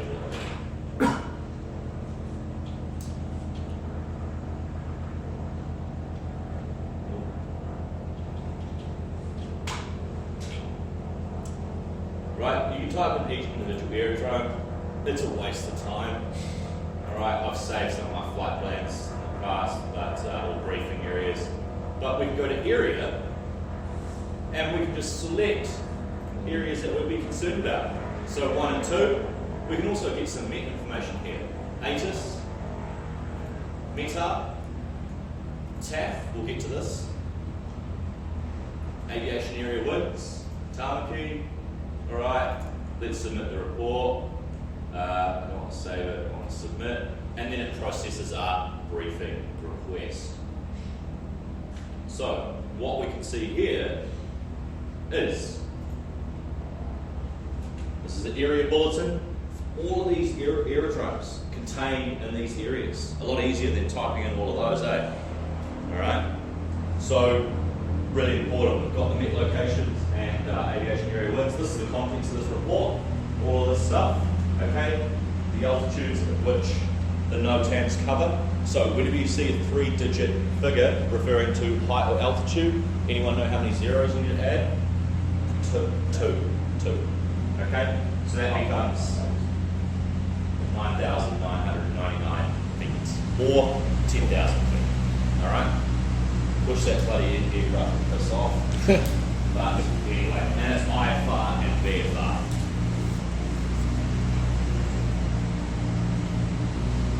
So,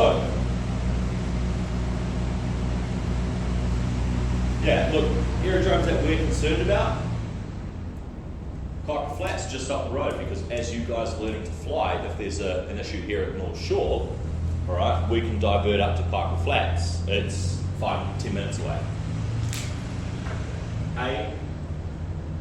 So, domestic or international? Cameras? Domestic. Excellent. Right? So, just gives you a brief information. From the 4th of December until the 3rd of March. Can someone remember how long I said NOTAMs? What's the maximum time? 3 months. Otherwise, they go into where? What's the other booklet called in the ARP? Supplements. So, supplements are pretty much semi-permanent NOTAMs or permanent NOTAMs, because we can only do a NOTAM for 3 months. Yes, you can just resubmit it every 3 months. Admin. Right? So, up at Kuiper Flats, aerodrome, whoop. Now, definitions, okay, general section, volume 1.2, and the, not in that one there, it won't be in the volume 4, it's in the volume 1, but definitions are, write this down,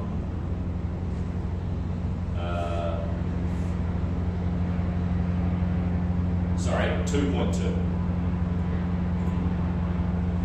So you guys should go get, save this here, general 2.2, because you'll read a lot of definitions and NOTAMs. In fact, probably print out a little booklet as well. How's that? Got a lot of printing to do.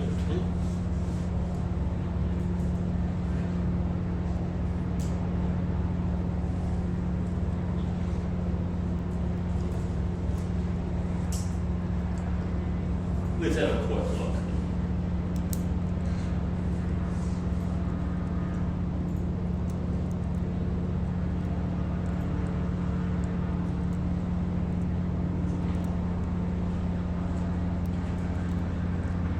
Control F. Everyone knows Control F, I take it.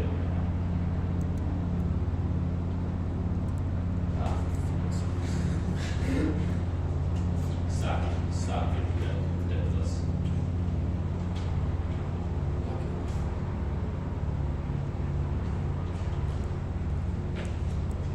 Work in progress. All right.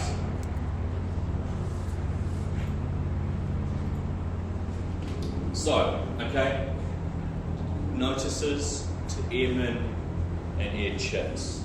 Okay, so just make sure you're reading these. North Shore, as you can see, grass portion of gravel/grass runway 0927 closed due to surface condition. So we've got here at North Shore, we've got a seal and a gravel runway. It's gravel on 0927, which is the cross vector, but on both of our runways, to each side, we've got grass sections as well, so you can land on any of the sides. But here, 0927 is closed because it's a swamp, shithouse sort of area. Everything else is open. I was flying yesterday downwind and did a glide approach and said it was never going to make it, so I was just like, right, we're landing on 0927, so I just pulled it in there.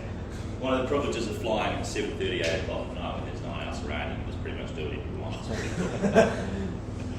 want. Sweet. Didn't land on the grass though. landed on the gravel, so didn't break any rules. We haven't even finished. Okay, so these are the NOTAMs. So NOTAMs are broken down into 3 sections. You've got section 1,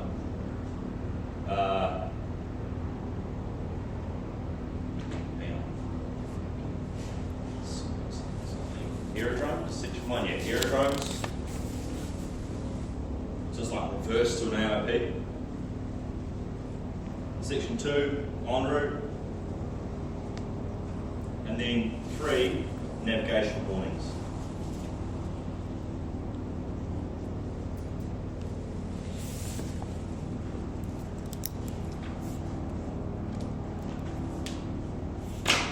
Alrighty. So we know what aerodrome NOTAMs are going to be, right? Information concerned about an aerodrome. Work in progress, any runway closures, any aerodrome closures, any things that could be happening. Like for example, we had a production company come out here, they want to film a ship using the runway, we close it, right? That sort of stuff. So cruising on down, we get to the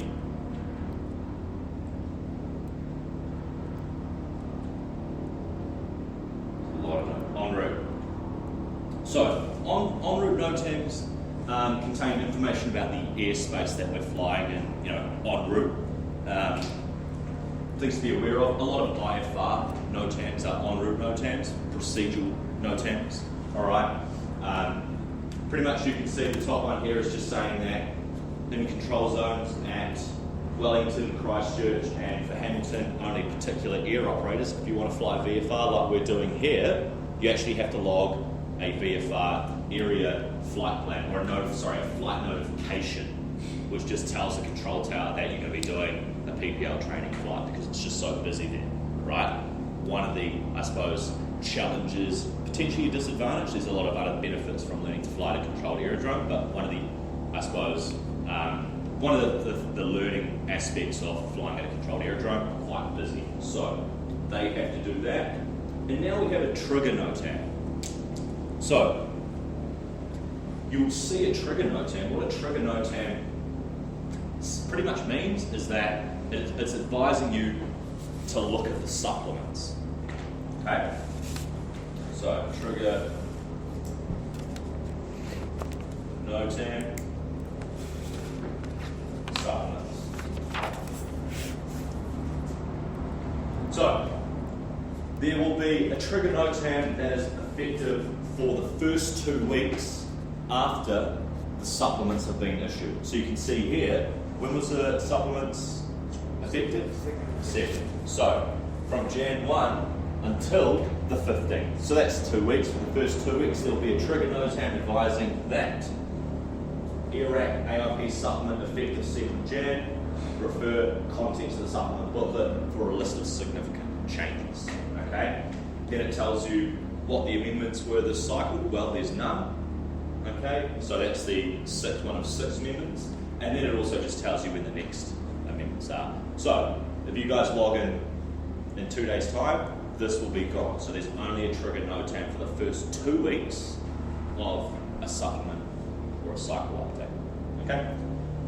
As you can see here, we've got an instrument approach procedure update as well. That's just advising that if an aircraft flying IFR wants to commence a missed approach, they can do so at any part of the approach. Okay, they don't have to fly down until they get to a missed approach point. If you're established on the inbound leg from the initial approach fix, and you go, right, well, for whatever reason, we can go around, we want to commence a missed approach now, you can. Okay? And then also, it tells us on our VNC, C1, C2, which is the Fungat 8, we don't actually have one, there's actually an update that needs to be made to the map. So, for whatever reason, something's changed on the map. So, from a construction perspective, what could end up being there that's quite high? A crane, right? So you can see here in Fungat 8, they've got a crane approximately 680 feet above mean sea level. So this is an en route NOTAM, right? Because it's information for notices about the airspace. And then we've got the navigation warnings. So they've got some restricted areas happening.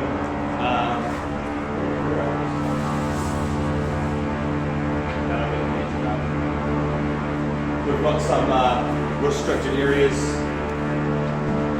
So the airspace is being used by the military and things like that. But also, once we scroll down, we'll see that, what was that natural disaster out around the Bay of Plenty?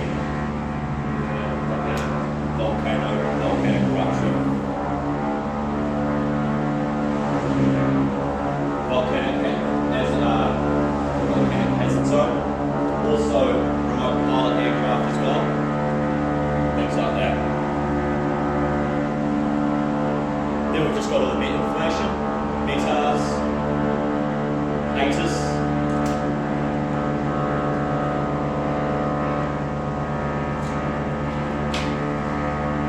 You guys happy with that? You start to get a lot more familiar with whatever we're doing. Get yourself logged. Start checking out what note tabs are. What note tabs there are, okay?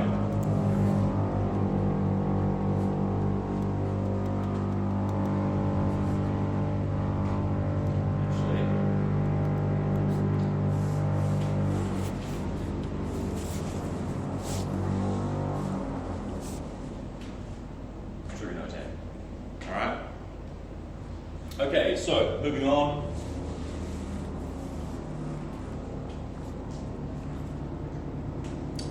Different types of charts. Well, we've got, these are the ones that you will carry with you. I don't have any here. However, we've got a visual planning chart, all right, which is just pretty much a one-pager of the North Island and a one-pager of the South Island, and then you use that for planning, working out distances between here and Gisborne, things like that.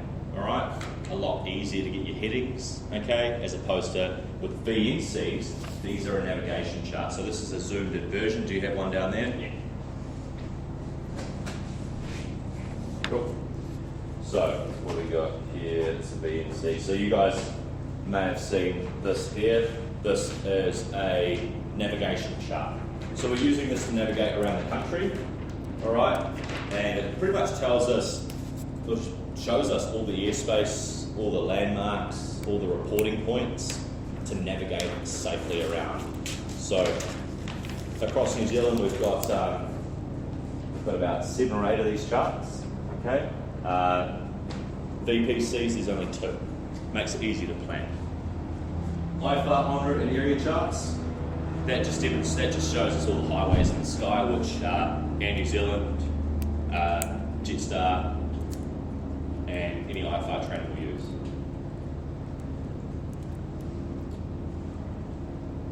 Any questions? So, it's really important that you have the most up-to-date information. Otherwise, it's not accurate. Otherwise, if any type of incident actually occurs, that's the first thing they're going to check, right? Is that, were you following the rules? And if you've got an AIP that's out of date, the first thing they're going to say is, well, for starters, you worked with the program, you didn't have the right, current, accurate information. If you had, then potentially this incident or accident could have been avoidable. All right. Ipso facto, no insurance. Ipso facto, potentially out of pocket. All right. Ipso facto, dead. So very important that we've always got the right information.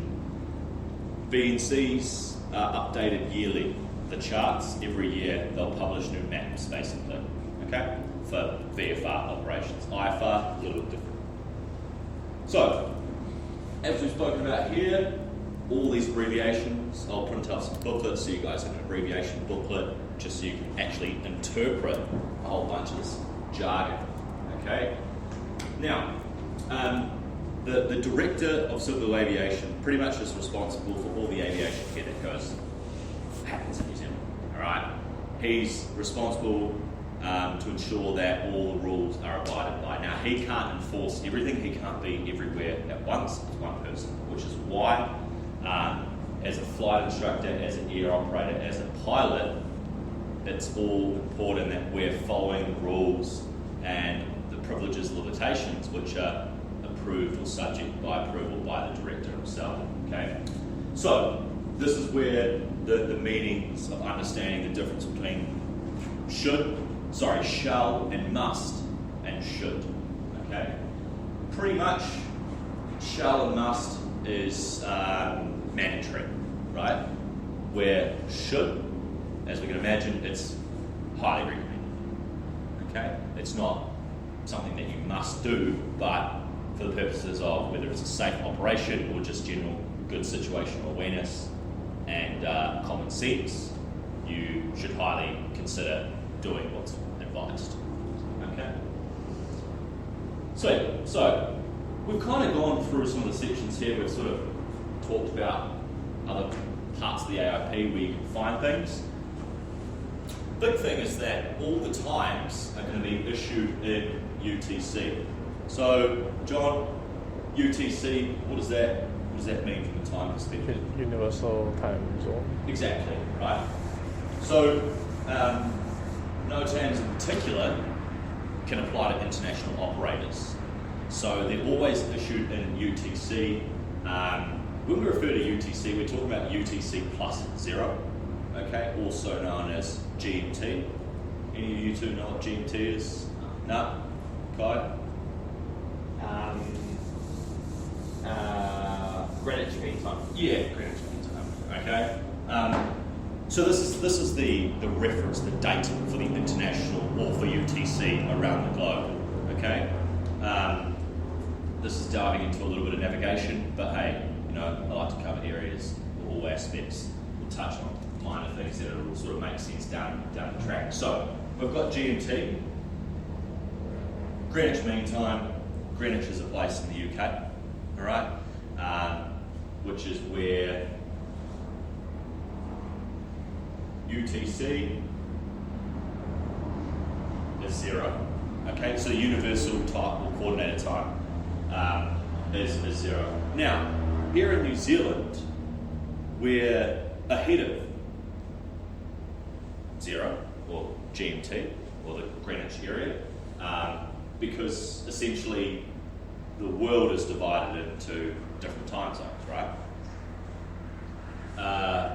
Devin, what's the time zone that we're in here? 5. What time zone are we in here? Any idea? No? Plus 12. Plus 12. Okay, so the New Zealand Standard Time. All right? So, NZST is UTC plus 12 hours. NZDT, which runs from the first weekend of September to the last weekend of April. 11. We're at 13. 13. So we get an extra hour of daylight. So UTC plus 13.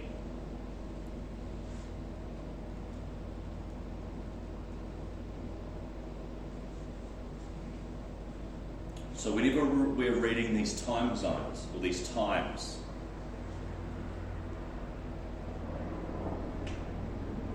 I've already gone out of it anyway. We need to convert it, okay? And the reason we use everything in UTC plus 0 because wherever you are in the world, you can just convert it into your local time zone. What's the time zone in KL? 7. 7? Yeah. So they would be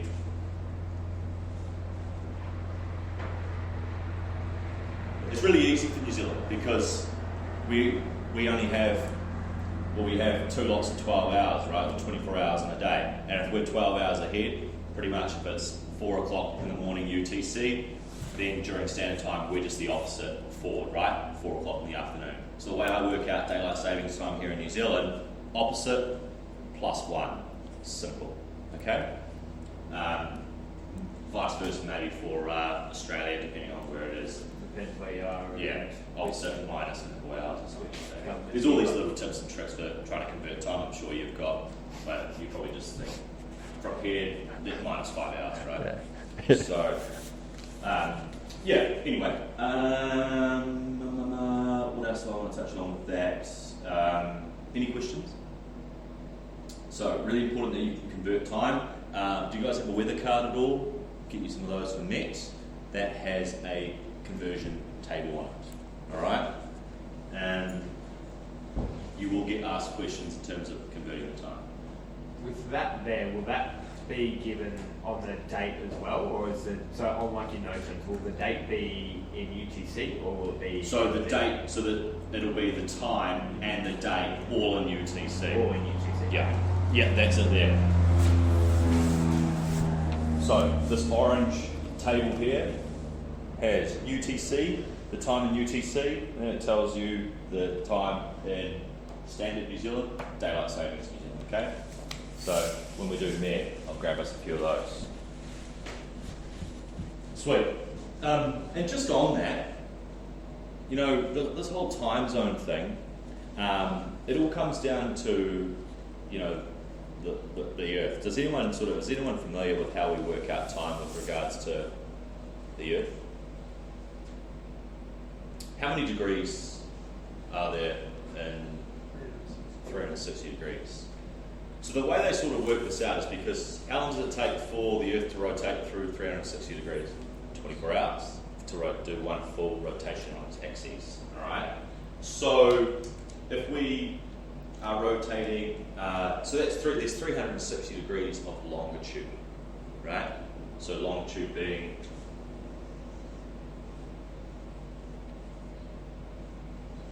those lines that go out there. What are the lines that go around like this?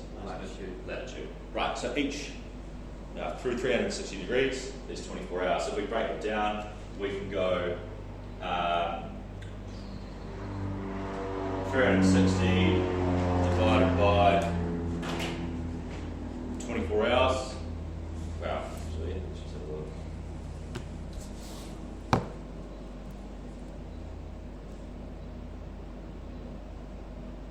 So, the globe, or the world, will rotate 15 degrees per hour, right, on its axis.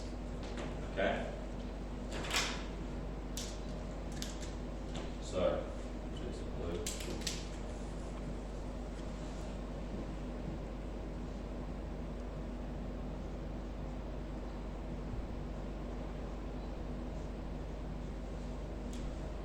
Right, and then divide that by how many minutes in an hour? 60. Now, sorry.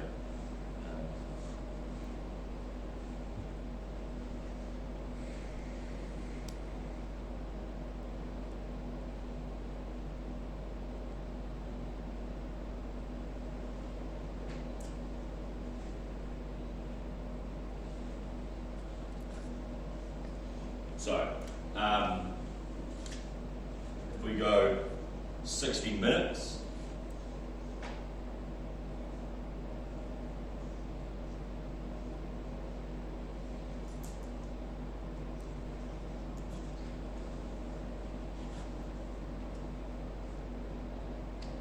all right, so that's how they work it out. So, The other way around, hey? it's not the other way around. So I'm working it out in terms of just converted it to figure out how many minutes. So there's 60 minutes in an hour. So 15 goes 15 degrees. So 15 divided by 6 over 60. Yeah, which is going to be 0.25. Is that right? Yep. So 15 degrees per hour. Divide that by 60, which is going to be 0.25 degrees per minute.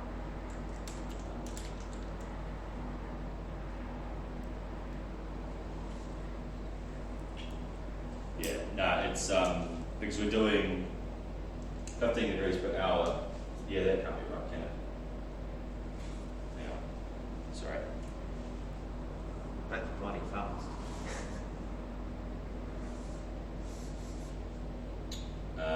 Yeah, you're right. So 15 degrees over 60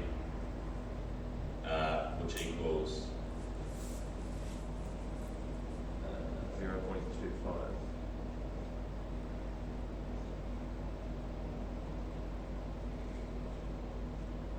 minute.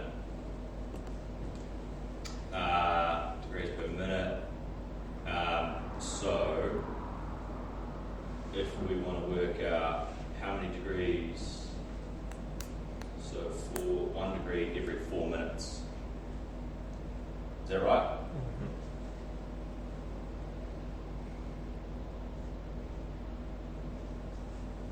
Does that make sense? Yep.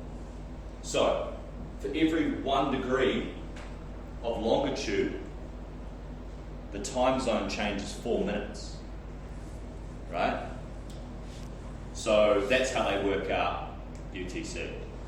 So pretty much you can take the difference between, and this is part of like your navigation learning, is that they'll give you like the degrees, the longitudinal degree difference between say Auckland and Sydney. Well, that for PPL to be like maybe Queenstown and then Gisborne, or maybe a bigger distance in Australia, and they'll ask you to calculate the difference in longitude to work out what the time zone difference is. Okay? So if we go 360 times 4, 360 times 4 is 1440. Let's work backwards. Because there's 360 degrees times 4 minutes. Because we're doing 1 degree every 4 minutes. What does that equal, someone? 1440. Okay. Which equals 144 minutes. How many minutes in an hour? 60. 24.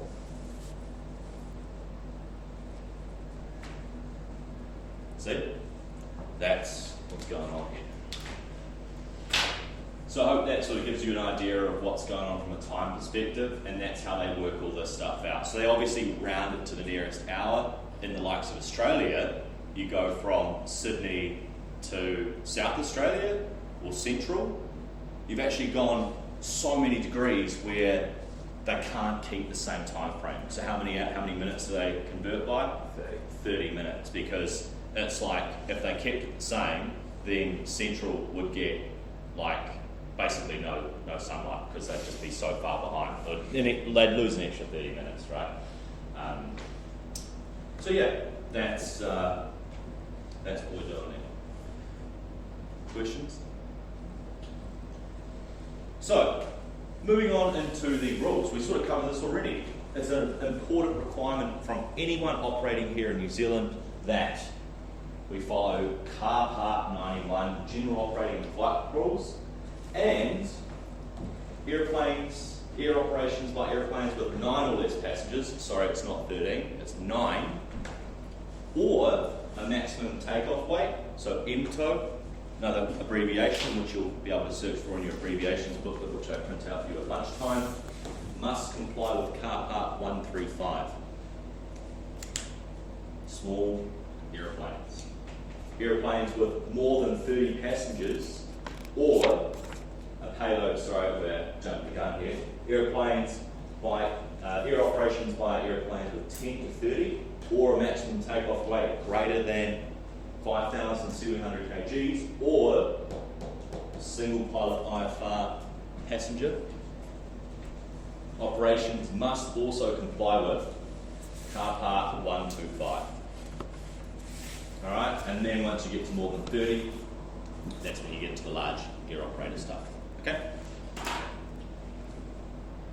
So, Car Part 91, Section 43. So the holder of an aviation document commits an offence if the holder does something or omits to do something, and this causes unnecessary risk to any other person or property, or any property.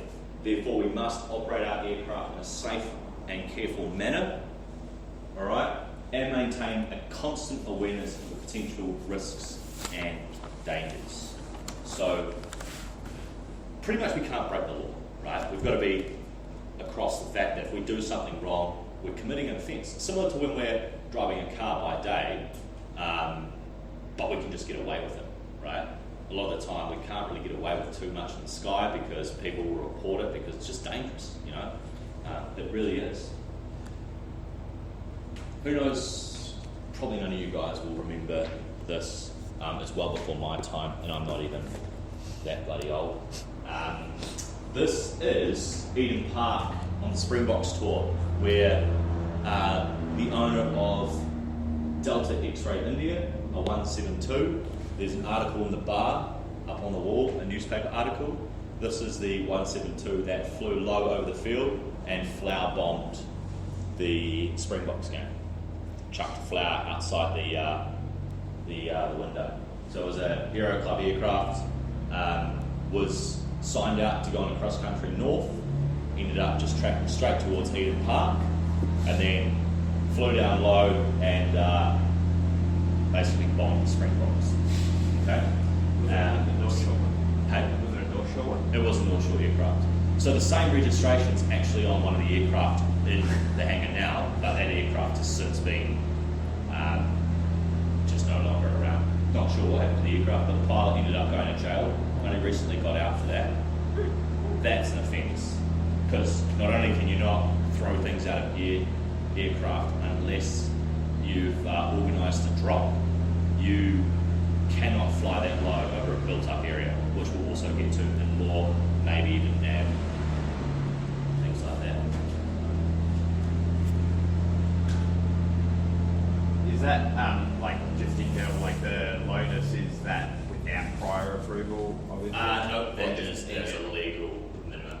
Okay, so we can only go below the legal minimums in a certified low flying zone, which means we can fly below 500 feet.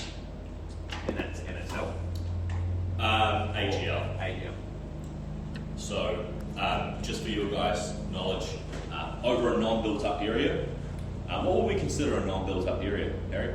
Like farm. Farm, excellent. So, yeah, farmland, okay, sea, we can go down to 500 feet AGL, okay? Over the sea, it's going to be basically what your altimeter is referencing, right? Because the sea level and the ground level is the same number. However, factoring in some elevation, what was the elevation here at North Shore, John? 200 something. Yep, 200 will do. Okay, so 500 feet AGL is going to read what on the altimeter, Harry? 500 plus 200 is 700. So 500 AGL around here is 700 feet on your altimeter. So we can't go below 700 feet over a non-built-up area. Flying over Silverdale and Orewa, we can't go below 1,000 feet AGL. 500 feet for a non-built-up area, 1,000 feet for a built-up area. In a low flying zone, which on your map here is over in the Kaikoura Harbour. It's a certified low flying zone out here. It's called L or Lima 165. Okay, we can go below 500 feet for the purposes of low flying. Okay, it's pretty cool. Low flying is epic. I saw someone the other day doing it over a town. Over a town? Yeah. Yeah, right. Yeah, look, if there's a bona fide reason, you can go below 500 feet. Okay? Well, like if you're doing emergency landing. Correct. Yeah, or training purposes, force landing without power. We can authorise you to go below 500 feet. Otherwise, you can't.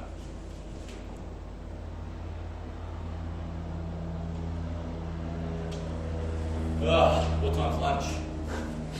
12. Yesterday we had it at 1. All good. We're going to get through a bit today, but it's good. It's all good stuff.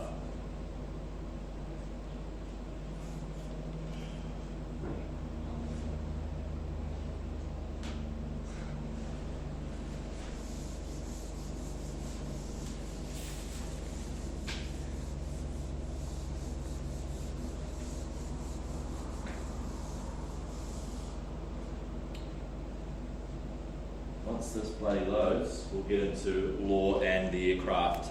Any questions so far? Is everyone following? No one's falling asleep yet? Hey? Notice to airmen. We did cover that before. I thought you were joking there. Or airwoman, right? Got to be PC these days. Not aim. Or chins.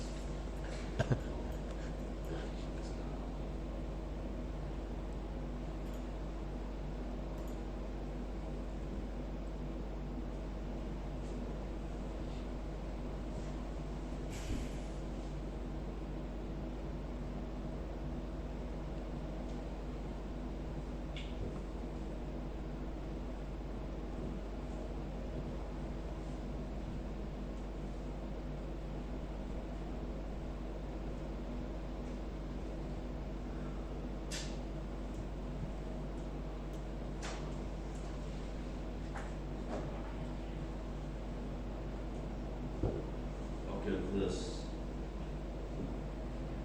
Another minute.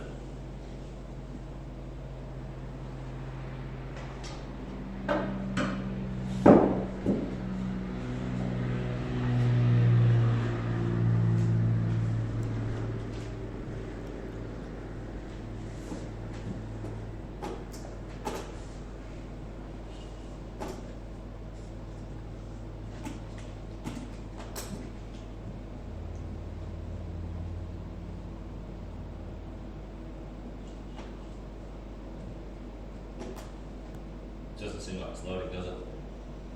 Not anytime soon. Takes forever. Oh, did this happen yesterday as well? Yeah.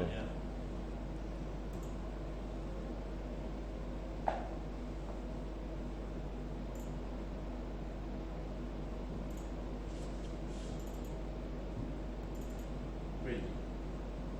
Sweet. So, the aircraft. From a legislation perspective, a law perspective, really important that the aircraft is flown within its legal requirements. Okay, has the correct certificates. Okay, legal documentation, and also maintenance. All right. So, Cam, why is it important that the aircraft kept in line with its aircraft maintenance? There's been anything going on in the air. Exactly, right? You all good there? Excellent. Don't go dying on me. I'll have to just jump over those roofs. Looks like it's a place where people would just be. Anyway, it's an abandoned building. Sweet. So, cargo is pretty important. I'll show you this cargo film as well. You can write a note about that.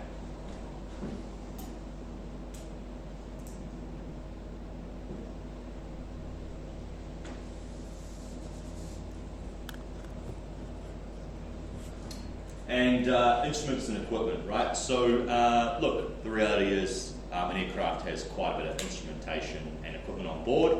We've got to make sure it's all legally correct for that type of operation, okay? Aircraft refueling, I had a student once try put Jet A1 into an avgas aircraft. You're not going to go far with that. So, definition-wise, what is an aircraft? Well, the old Air New Zealand 747, bit of a shame. Probably most people's favourite aircraft of all time. So an aircraft is any of the aeroplane, helicopter, balloon, glider, powered glider, microlight type of aircraft. Okay, so an aircraft is essentially something that can pretty much remain airborne, all right, and oppose the force of gravity. Right. Categories of aircraft which we spoke about: aeroplane, glider, there we go, balloon. All right. Now, in the book, might actually give you a what is that? Chapter 2, aircraft. As we can see here.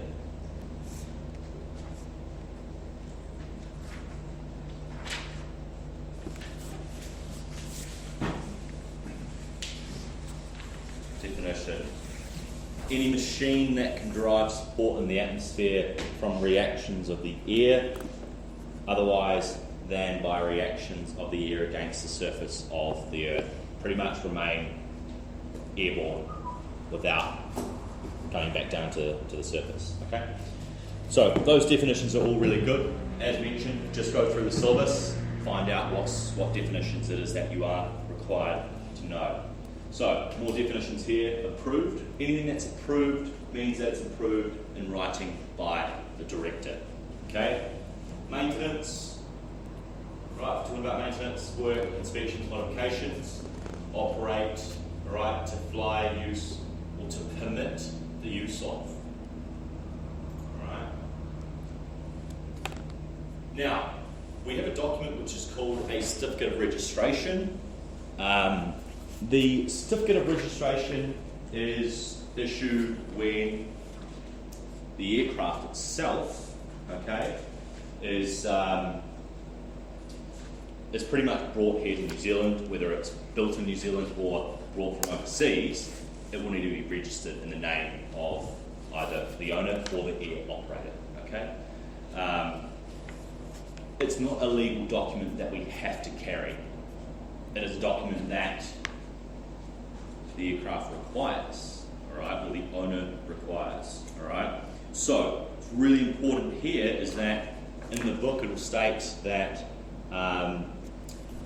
if you have possession of, and this is in 2.2, so the rules define that the owner in relation to an aircraft includes any person lawfully entitled to the possession of an aircraft for 28 days or longer. So, when you're starting to learn law, you'll find that a lot of things are for typically 28 days, 12 months, 24 months, or 90 days. You know, these are the common numbers that you can expect. 1 month, 3 month, 6 month, 12 month. No, not too much 6 months actually. Generally 1, 3, 12, 24. Okay? And also the days associated with that. So for example, we have Cessna 172s here. The club doesn't own them. So if we were leasing them for the first 28 days, they don't have to be registered under North Shore. After 28 days, we're considered the owner. Okay? So therefore it has to be re-registered into the Aero Club's name. So, yeah, that's pretty much that. And yeah, so, with regards to markings, really important that the aircraft has its course or its aircraft registration, all right, labelled on the aircraft as per car part 47. There are exceptions, all right. So that aircraft down here, anyone know what that plane is?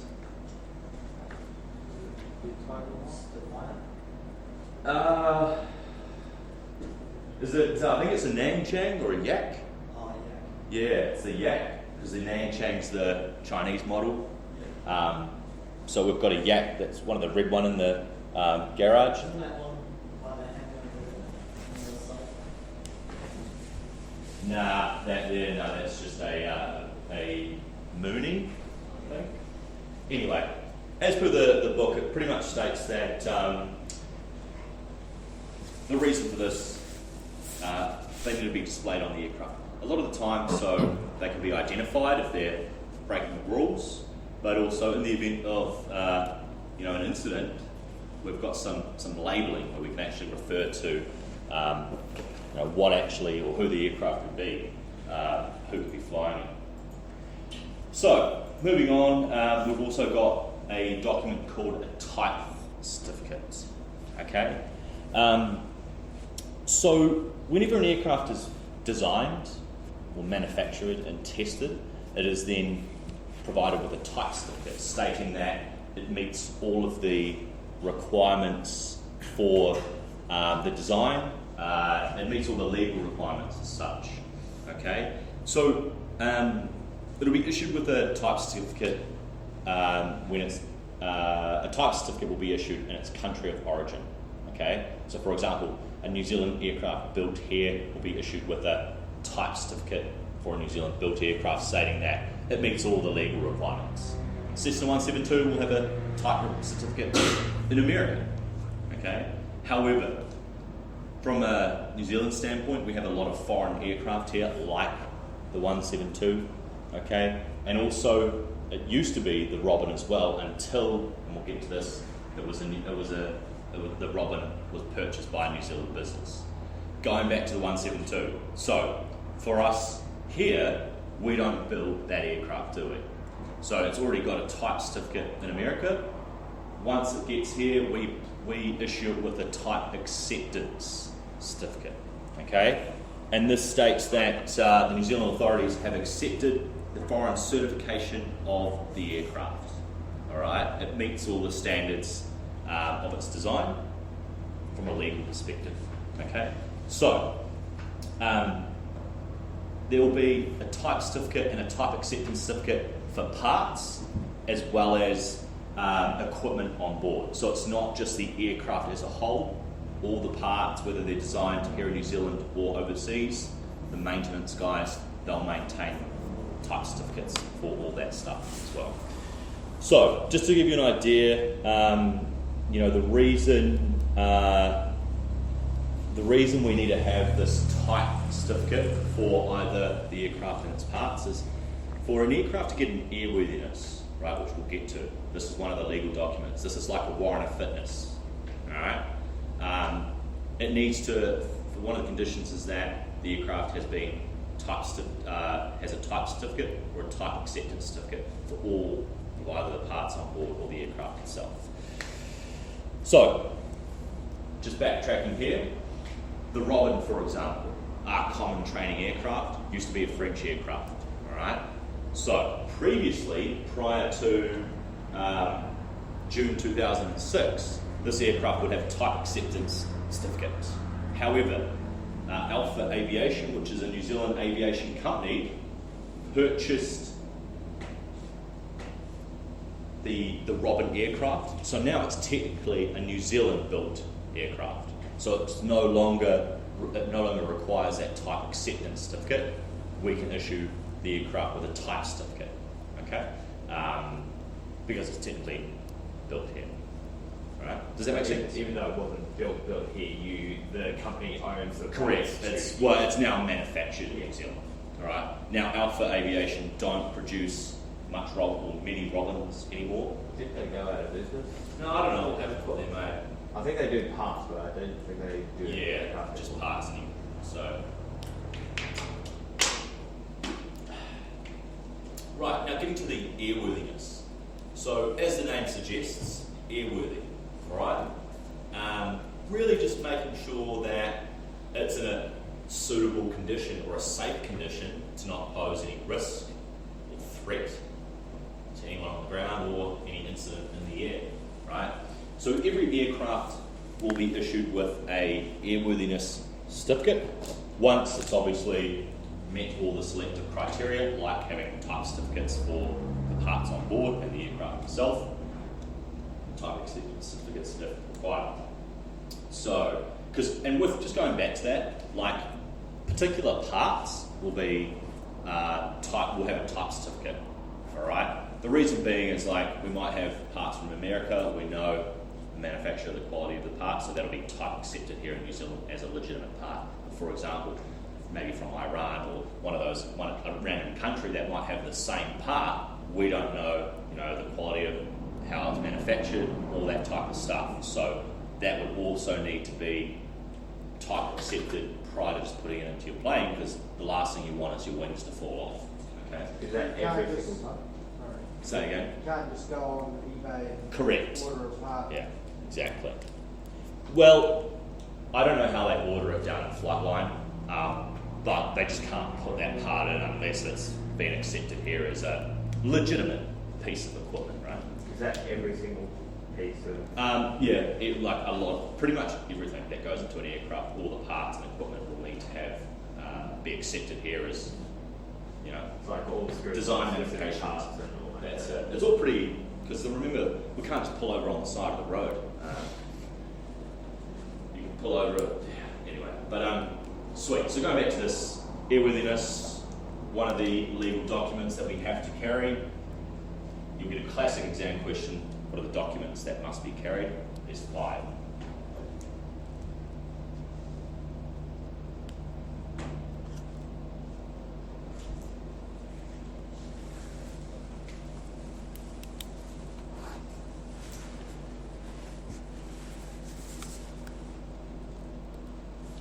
Airworthiness. As I mentioned, similar to a warrant of fitness, alright, issued by the director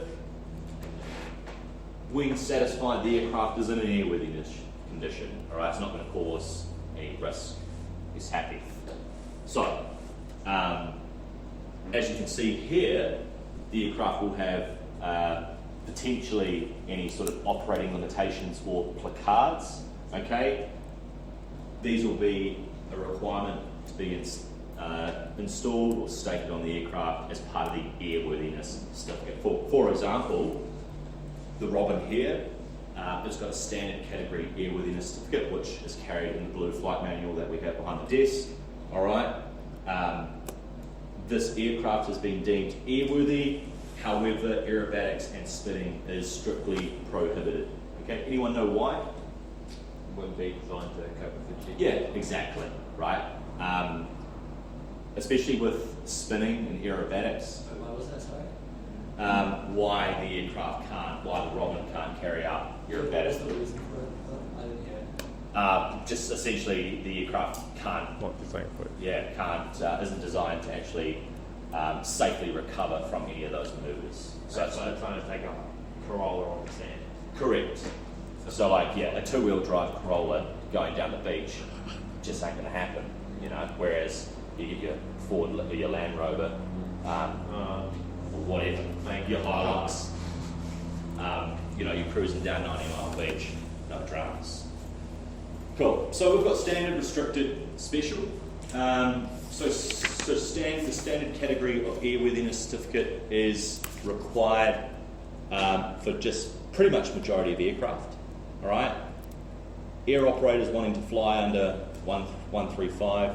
Yep. So what were the other documents that need to be carried? We'll get to them. I haven't got them through yet. But how many did I say there were? 5. Yeah, good. So we'll get to those shortly as we run through them one by one. So if you want to operate under, say, for example, 135, anyone remember what type of operation that was, Devon? Large, medium, small, 33% chance of getting it right. Small, good man.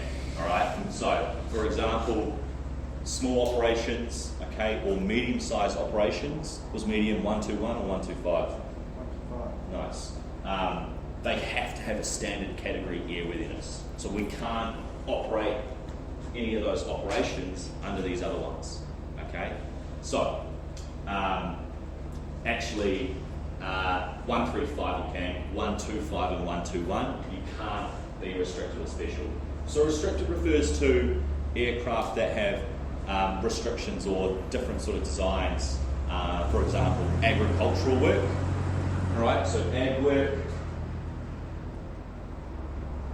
aerial surveying. That type of aircraft will have a restricted airworthiness because it's a different design. It's got restrictions. All right. Special will be things like expedition aircraft, war aircraft, things like that. You know, warbirds, all that type of shit, because they don't meet the standard category requirements. It's all different stuff. So, okay. Microlights, a little different. They require a flight permit. Okay, and it's only if it's a 2-seat aircraft. So if it's a single-seat microlight, don't need one. All right. I know you're probably thinking, how the hell am I going to remember all this? All you need to remember is what you're doing as part of your study for this is ticking off answering the syllabus questions on the flashcards, okay, or whatever you want to do. Make your life a little bit easier. You could, once I print the syllabus out, you can even write the answers below that, whatever you want to do. So, flight manual. One of the legal documents that we have to carry.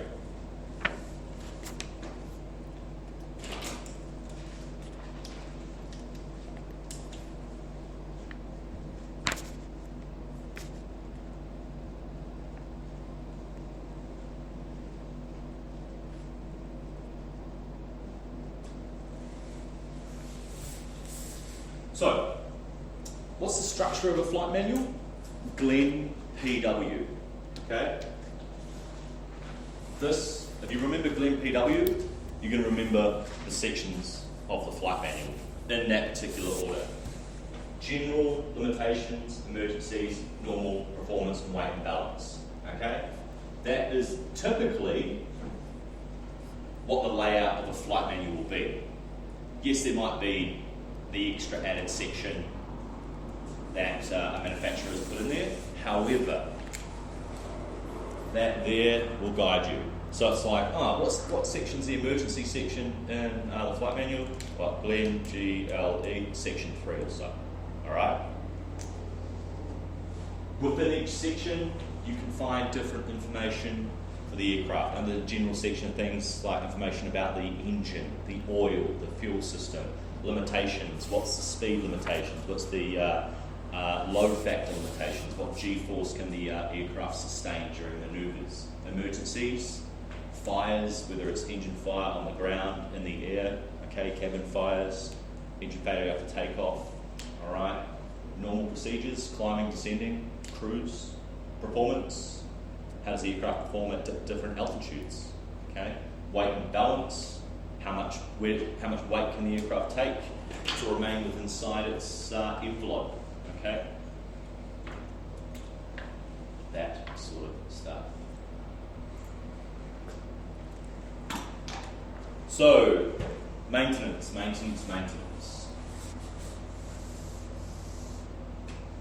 So in Car Part 91, General Operating Flight Rules, it states that an aircraft pretty much must be maintained in an airworthiness condition and abide by all maintenance regulations. Alright? So, are aircraft issued with a maintenance program? Alright? However, the minimum maintenance is a 100-hour check within the last 12 months. Okay? Other checks that are required for equipment on board are things like every 24 months, altimeters and transponders have to be checked. Okay, ELTs. Who knows what ELT stands for? Emergency locator transmitter. Emergency locator transmitter. Every 12 months, this has to be inspected, and then that's pretty much there. So you can see from a trend perspective, 12 and 24, very common numbers. Okay, as you can imagine, things aren't going to be due every 135 days. It's every 3 months, 6 months, 12 months, that sort of stuff. Now, I don't know if this is the next slide. Let me have a look. It is the next slide. So for the maintenance, there is what is called a tech log or a technical log.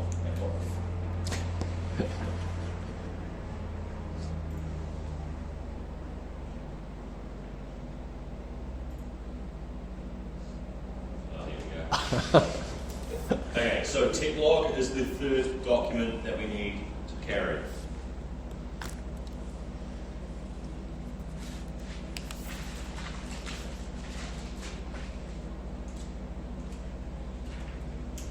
Right, so in the tech log, it contains information relative to the who, the pilot, about the maintenance status of the aircraft.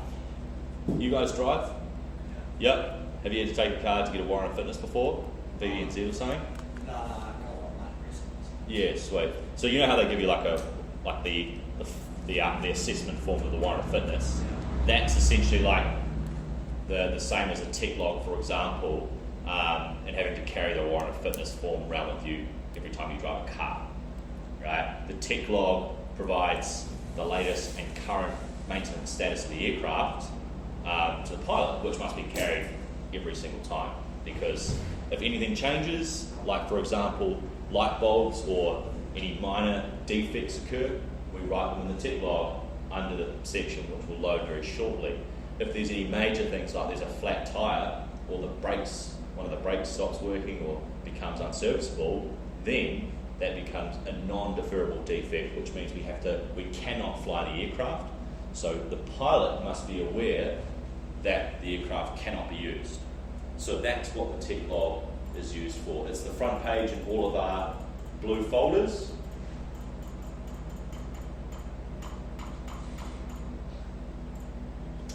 And as you can see here, this is kind of hard to see, but you've got deferrable defects, things like the light bulb might be out, okay? Next time it goes down for its inspection, they can just fix that. It's not a legal requirement to have all the lights working, especially if you're flying during the day, because the reality is that you can't see flashing lights in the bright blue sky.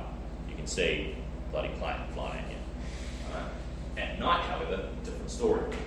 This one here, yeah, fuel pump's broken, carb heat might be broken, can't fly the aircraft. Okay? So, just a little bit of information, it just gives you an idea of when the next inspections are due for various maintenance that's forthcoming.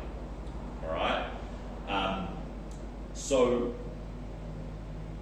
it's kind of different because if you privately own an aircraft, then it has to go for an inspection at least every 12 months or 100 hours, or when particular maintenance is due. So the propeller will have to be overhauled every 200 hours.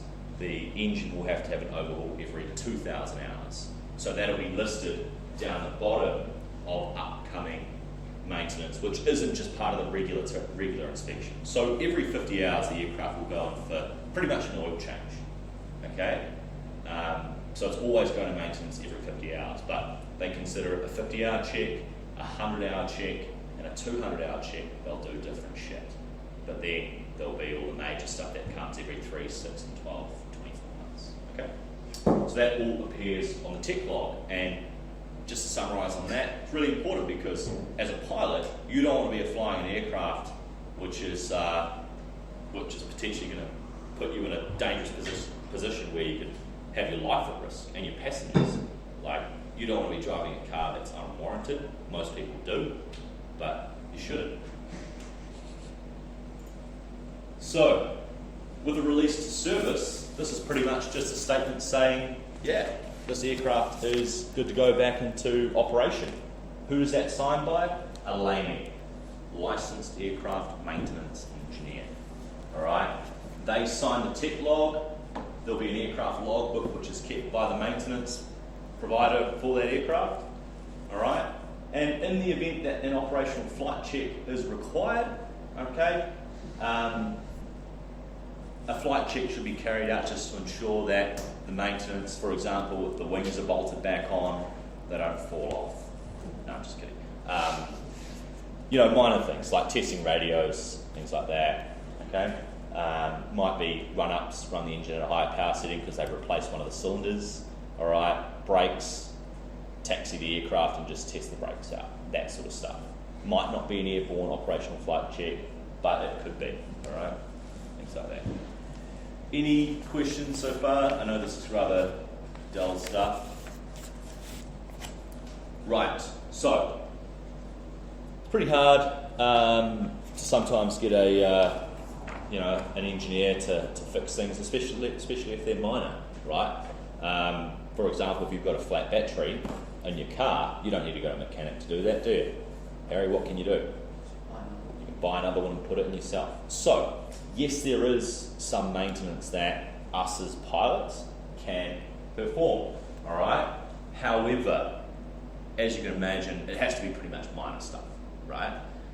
In order to perform maintenance, you do need to have a pilot's license and a type rating on that particular aircraft, okay? And just for your guys' knowledge, you'll get a type rating once you get your license, and that'll be for the aircraft that you do your flight test in. And then every other aircraft that you want to learn to fly, you therefore have to do a type rating on that aircraft, tick all the boxes, cross the T's, dot the I's, and that type of shit. So, what maintenance can you guys perform? Makes pretty much sense. So, like with those wheel stacks you see on the wheels there, we've got those like bike helmet looking things that the velodrome guys wear. Any idea why they wear those? Aero. Yeah. What does it reduce force-wise? It starts with D. Drag, right? They're doing that so they can fly faster. Okay? Bike faster. Aerodynamic stuff. So we can take those off, alright? Greasing, simple fabric patches or repairs, bit of paint touch-up, non-structural, so simple stuff, repairs that, battery replacement, fuse and light replacement, some fluids like hydraulic fluid, we can replenish oil, okay, seats and doors. If the aircraft allows us to change the configuration as per the flight manual and we don't require any sort of special tooling, we can make those sort of changes. Like for example, Helimed, who fly that rescue helicopter, they might change it from a seating config to 2 lie-down bed configs, all right? Obviously, they can do that themselves because otherwise if they had to go down to maintenance, it just wouldn't make it worthwhile. So that's kind of the stuff that we can do. In the exam, they'll give you, they'll run you a scenario, can you, take the engine out and do all this? And it's like, well, just think about it logically. Like, is that something that you would be able to do without being qualified? You don't have to be qualified to change a battery, that sort of stuff.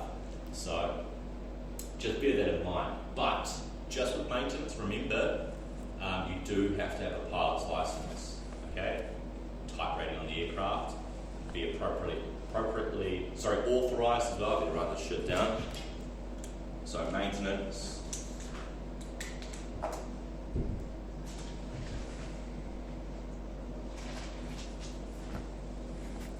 So license, type rating,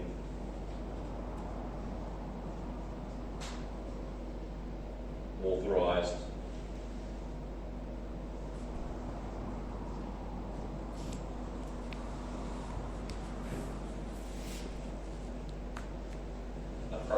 appropriately trained.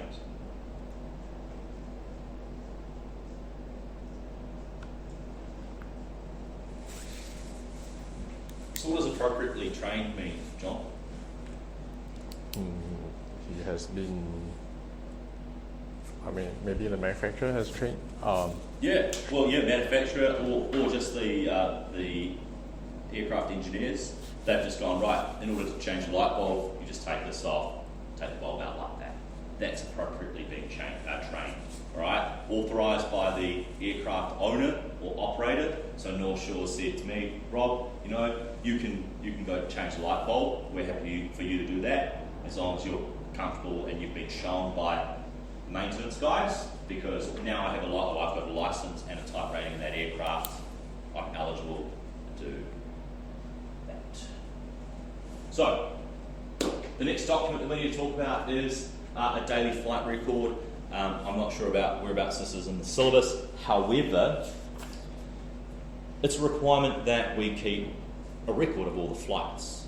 Sorry, what are you trying to read? Oh, the third one. Authorised. Sorry, kind of hard, hence screw. Authorised and appropriately trained. So, daily flight record. What are some of the details that we might want to keep a record of for a flight? Route taken or Yep. departure and landing? Yep, route taken, so departure aerodrome, landing aerodrome. What are other some information we might want to write down, Harry? How long you were here for? Yeah, so ETD, ETA, all right. It's like VFR, IFR. Yep, VFR, IFR maybe. What about people? Exactly. POB. And then, date, name of the pilot in command, and the student, that sort of stuff. Okay? So there's a legal requirement from the CAA to keep a log of all this stuff. Alright? This gets done by the instructor initially, or the... It's done by the pilots. So you guys sign the flight out, that's a daily flight record. We authorise it to ensure that the daily flight record is accurate and contains all the necessary information. So dates, aircraft type or aircraft that we're using, POV, pilot commands instructor. Obviously you guys will be a student for now. And then, or if it's a solo flight, it'll just be you as the pilot in command. So that's one with 5 or no? Nah, haven't written it up. So this is just, I know the laws are all over the show. So don't worry about this crack down here, but the 5 for the exam, the Fourth one, weight and balance data.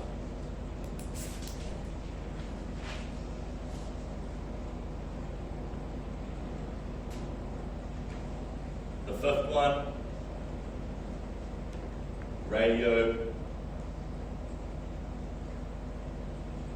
station and equipment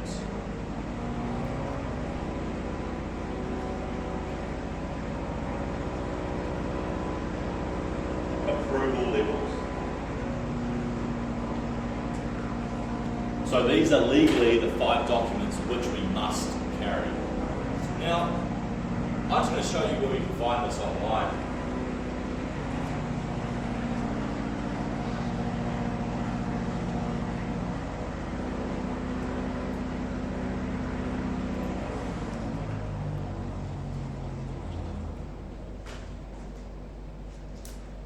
Let's go to the rule, So,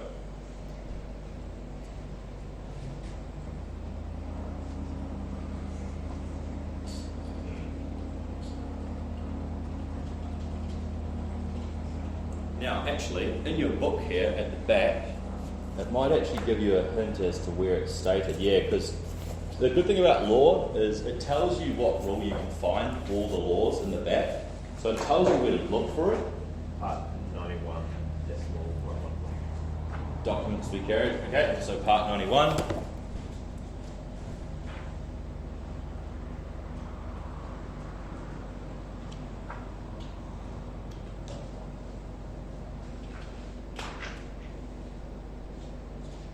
Rules. All rules.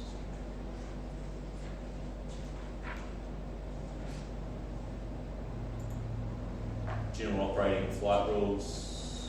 This here. What was the 112. 112?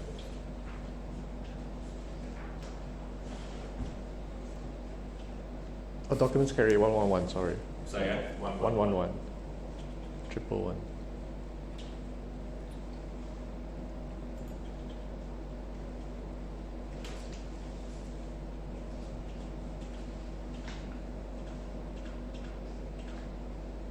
So there you can see, document to be carried, page 30.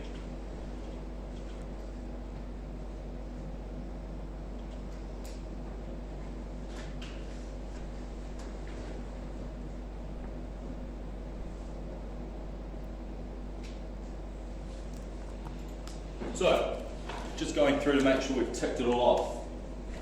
Except as provided in parts 103, 104, 1 and 6, a person must not operate an aircraft unless the following documents are carried in the aircraft. So 1, except that rule 191, 101C applies, the current airworthiness certificate. Alright, so that there. 2, the aircraft flight manual. That there. 3, for New Zealand registered aircraft. Tech log. Yep.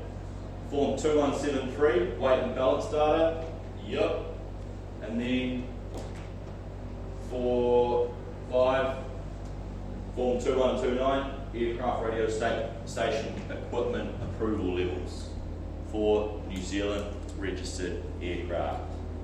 Now, for New Zealand registered aircraft operating outside of New Zealand, general user radio license purposes and the certificate of registration. Okay, so if you remember, it's just these 5 operating here. If you go outside, then you need to take the certificate of registration. Having a look down, evidence that the flight crew members hold the applicable license. All right, and written evidence that the aircraft complies with noise standards. Now, the foreign aircraft operating in New Zealand,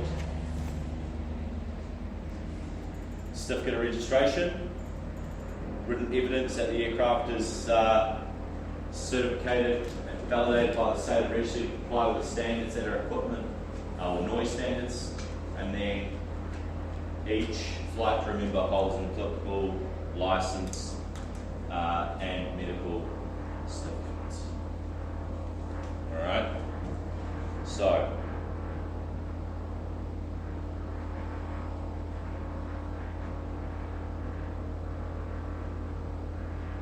key thing here is that it's whether the aircraft's registered in New Zealand or registered in another country. Okay? Make sense? Alright. What time's lunch? Is it 12 or 12:30?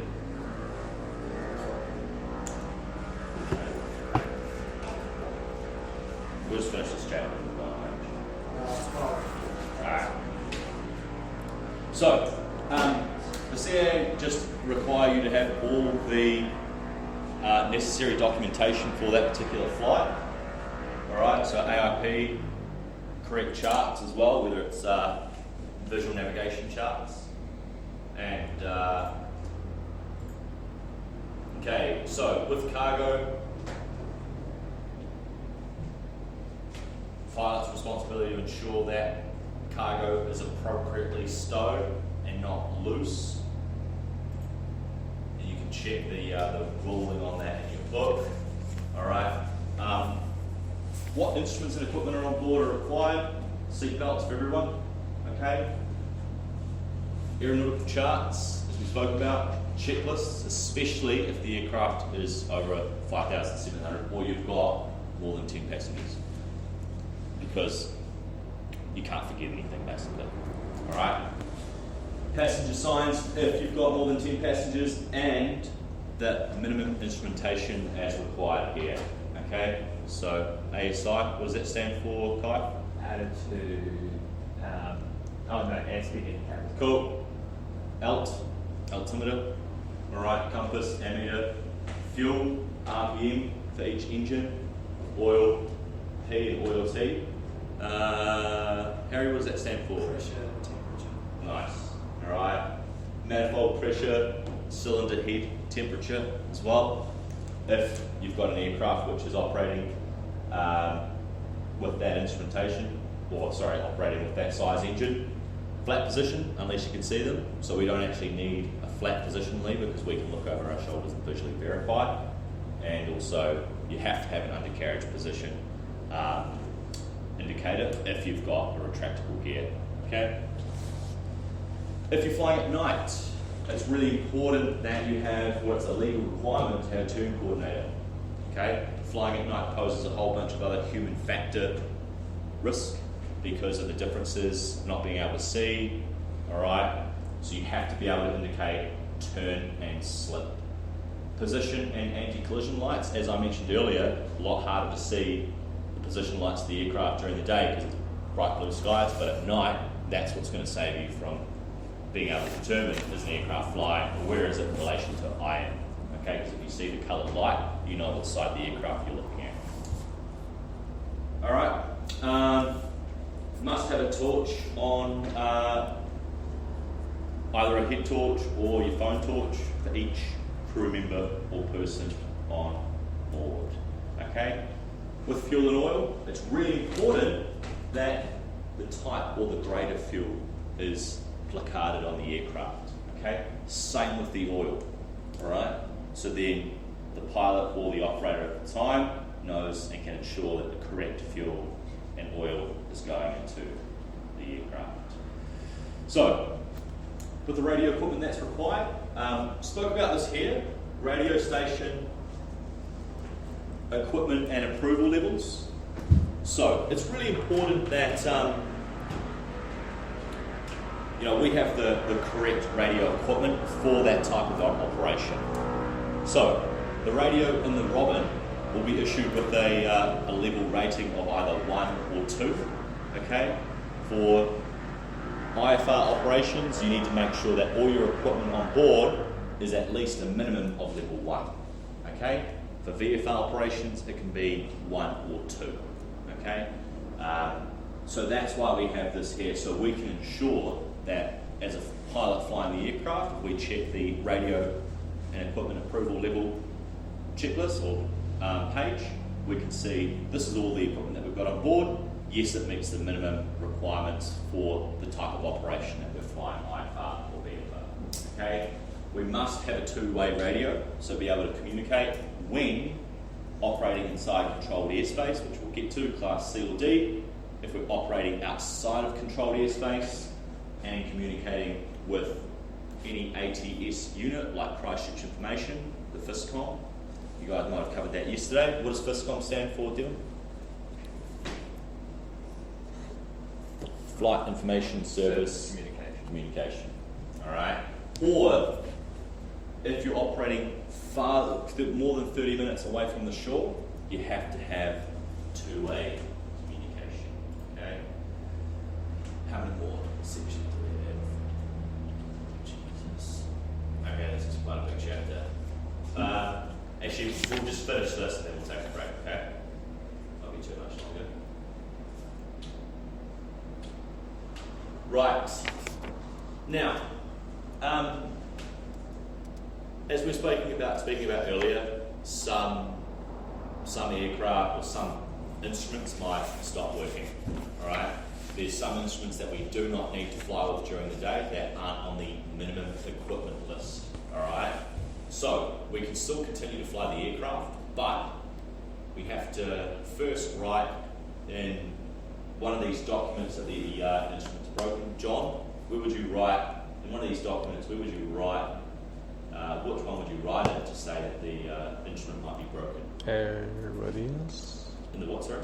Airworthiness. No, close. What else could we write in? What provides the pilot information about the maintenance?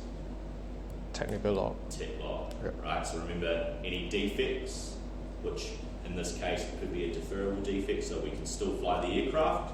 So for example, a broken turn coordinator. All right. Do we need that during the day, Devin?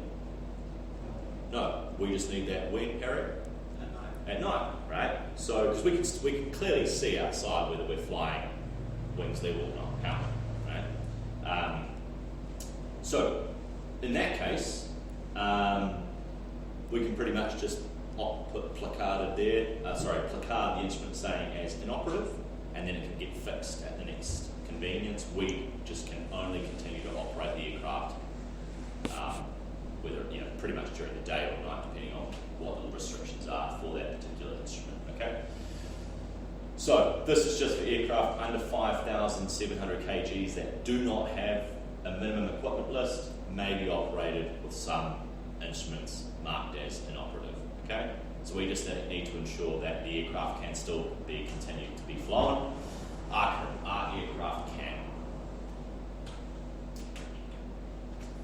Now,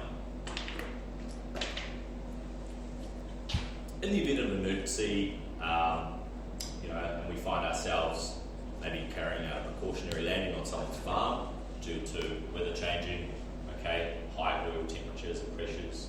All right, we decide, shit, we're going to land. For whatever reason, we land okay. However, someone slips on the hill or something, hurts himself, we want some first aid. All right, or upon landing, could be a bit of smoke coming from the engine, whatever. We need to know what safety equipment we've got on board. Now, it's a legal requirement to have first aid and fire extinguisher if, all right, you're carrying more than 10 passengers. So for less than 10 passengers, it's not legally required to carry that equipment on board, okay? For us in the Robins, we do carry it, all right? On the back of the weight and balance is an equipment list. All right? And this states what emergency equipment is carried in the aircraft. So the reason it's listed there is because when we calculate the weight of the aircraft for performance and performance calculations and things like that, and weight and balance calculations, we want to know, well, what's the empty weight of the aircraft? How much does the aircraft weigh just sitting there outside, right? So we want to factor in any unusable fuel, any unusable oil, but we also want to factor in any permanent safety equipment, because when we work out our weights, we just want to know, right, well, what's the basic empty operating weight of the aircraft, which includes all of this emergency equipment, because otherwise we just have to calculate it every time.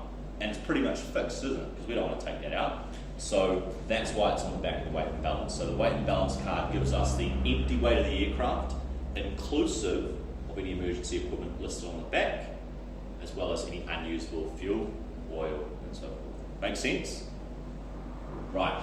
So that's when you must carry one if more than 10 passengers. So, emergency locator transmitters. Following on with just my example about if you have to land at your mate's farm because you've been showing off and all of a sudden you're too close to the ground or whatever. And if you need help, right, you want people to actually help find it because, like I said, there could be an injury, right? There could be risk. So that's why we need to have an emergency locator transmitter device. These are a legal requirement for all aircraft, apart from microlights. Any single-seat aircraft or glider, if a portable ELT is carried, so you can carry a portable one, or any glider or single-seat powered aircraft when operated within 10 nautical miles from the aerodrome it took off from. So like gliders will take off out south near Mercer, as well as Whenuapai. They do quite a bit of gliding there. They don't need to carry an ELT because they're staying within 10 miles of the aerodrome. They're just going up to say 3,000 to 4,000 feet, and then just getting basically unhooked from the tow, and they're cruising around. So they don't need to carry one. All right. An aircraft without a working ELT may be operated for 7 days as long as a portable one is carried on board. So they might ask you a question in the exam where it's just like, can you operate an aircraft without an ELT? It's like, yes. If they'll just say the answer is no, no, or yes, yes, yes, as long as a portable ELT is carried on board and accessible by all passengers for 7 days. So that's why it's really important that you read the question. Because you might just think, oh, you need an ELT, right? It's a legal requirement. But they're pretty reasonable. Like, things break. Doesn't mean that you should stop being able to run your business. Your Great Barrier Airlines take a plane out of service just because you don't have an ELT. As long as you carry a portable one that everyone can access, then you can continue flying until maybe maintenance that night. All right. If the aircraft is being ferried to a place where an ELT is to be installed or repaired, as long as no passengers are carried. So, for example, Great Barrier Airlines, they land here, their ELT's broken. All right. They can fly the aircraft back to Auckland in order to have the ELT fitted, but only for the purposes of a ferry flight where no passengers are carried. With the ELT itself, okay, self-activating. What does it mean by self-activating, Cam? Doesn't need to have someone activate. Yeah, right. And how could it self-activate? What exactly, right? So it's got a G sensor, right? So when the ELT is subject to a certain amount of G-force or load, that will activate the ELT and turn it on, right? We've got other ways we can turn it on as well. There's simply just a switch. You guys may have seen it in the aircraft when you had a look in there yesterday. Flip the switch, it'll turn it on. Okay, it does have its own battery, so it's not reliant on the battery power from the aircraft. Okay, it's typically located as far aft as possible, so at the rear of the aircraft. Harry, why is it at the rear of the aircraft? If you hit something head on, it's going to be like the last thing you get broken. Exactly, right? And also, where would a fire most likely happen? At the engine, right? So that's why it's at the rear, because the tail would typically remain a little bit more intact, especially if there is a fire. That's going to be the last thing which is going to catch fire. So, also self-buoyant, which means, John? Can float? Yep, excellent. So it can float if it is in the sea, and that's that crash activation centre located to prevent inadvertent activation. All right. So now testing. This is in the AIP as well, so make sure you make a note about this because you'll get asked questions about ELT testing, and it will be in one of the sections. Have a look at the front section there. Did we go through that? I think it was in the en route section of the AIP. go back to the contents page.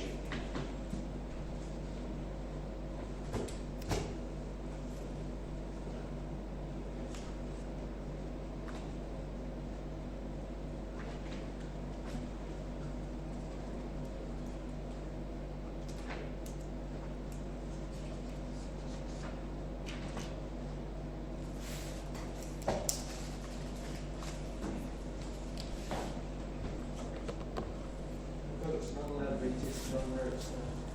It can only be tested on the ground, but it can be tested. So, whilst you're just finding it, it might not be 3.6 in general. general, sorry, 3.6. So, you'll get asked a question in the law exam about ELT testing. Easy marks. Once you find it in there at 3.6, you can read it out to me there, Harry. However, just to summarise, it has to be done in a shielded aerodrome, in controlled conditions, 3 audio sweeps or less. So I'll bring up an ELT, we can listen to that.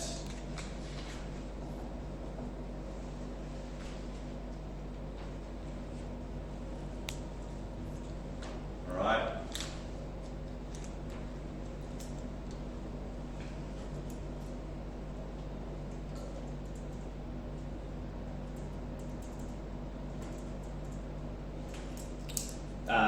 Has to be within the first 5 minutes of the hour, okay? Outside of this, it has to be communicated with the air traffic service, and it cannot be when airborne, all right? So the ELT frequency across the entire country, 121.5. So you definitely want to write that down, ELT frequency. You might have done that from yesterday, 121 decimal.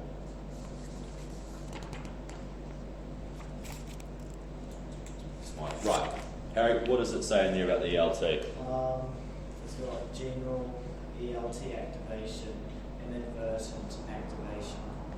And those are just the 3 things. Yep, sweet. So you can see if it's activated unintentionally, and also on the back page that have testing. ELT testing 6.4.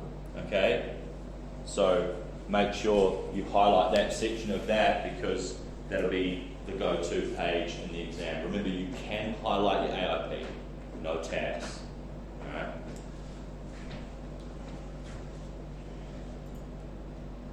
Now, oxygen. Key thing with oxygen is that 10,000 feet is the first of many, or the first of the 2 altitudes of what you want to remember.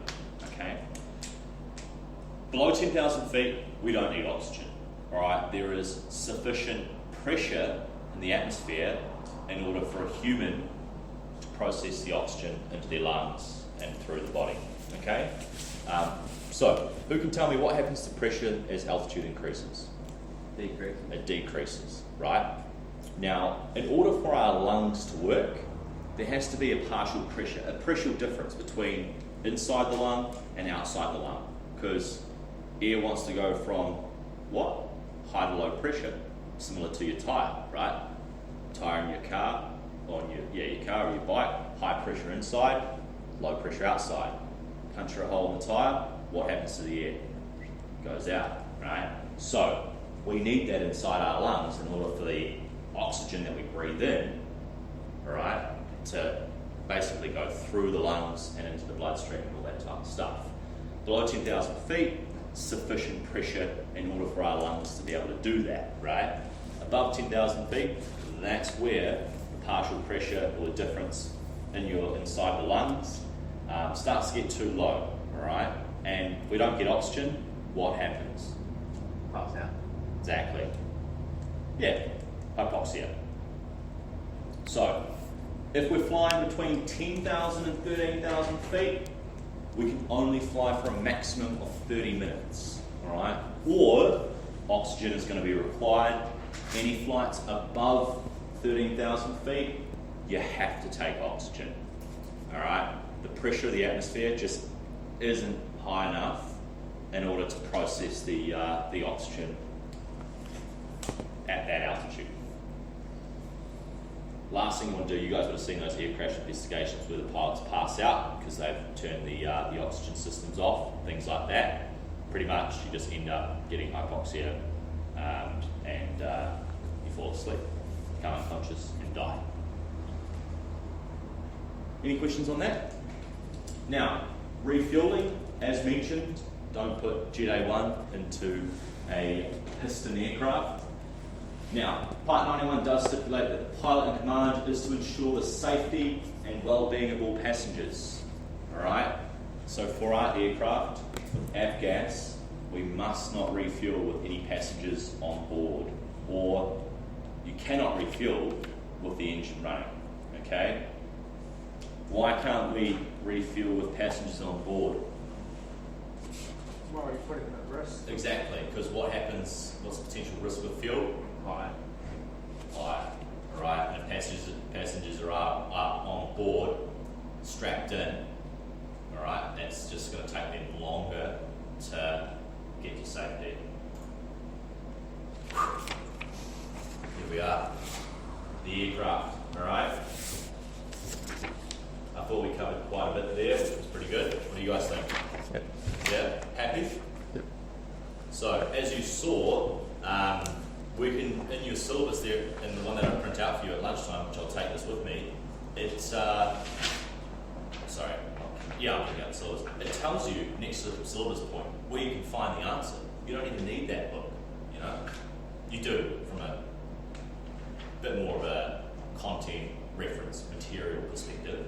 But if you wanted to just go by the Civil Aviation Rule website, or the CAA website, you technically could get all the content there. Alright?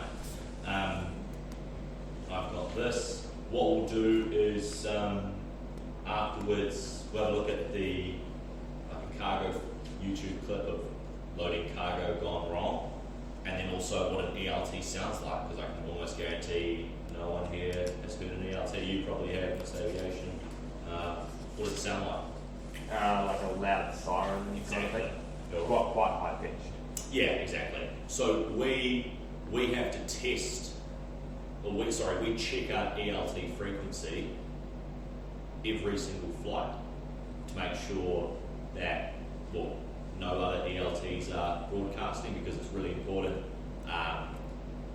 Like if we hear another ELT, we're legally obliged to notify the authorities or the aerodrome operator, okay, or the frequency. But also, we want to make sure that we haven't set our own ELT off as well. Okay. It's part of the start and shutdown checklist, is it? That's it. It is too. How do you know between if it's yours or? If it's yours, it'll probably be it will sound a lot louder because it's just on a frequency. So all VHF is line of sight. So if we can't see it, then it's not going to be as the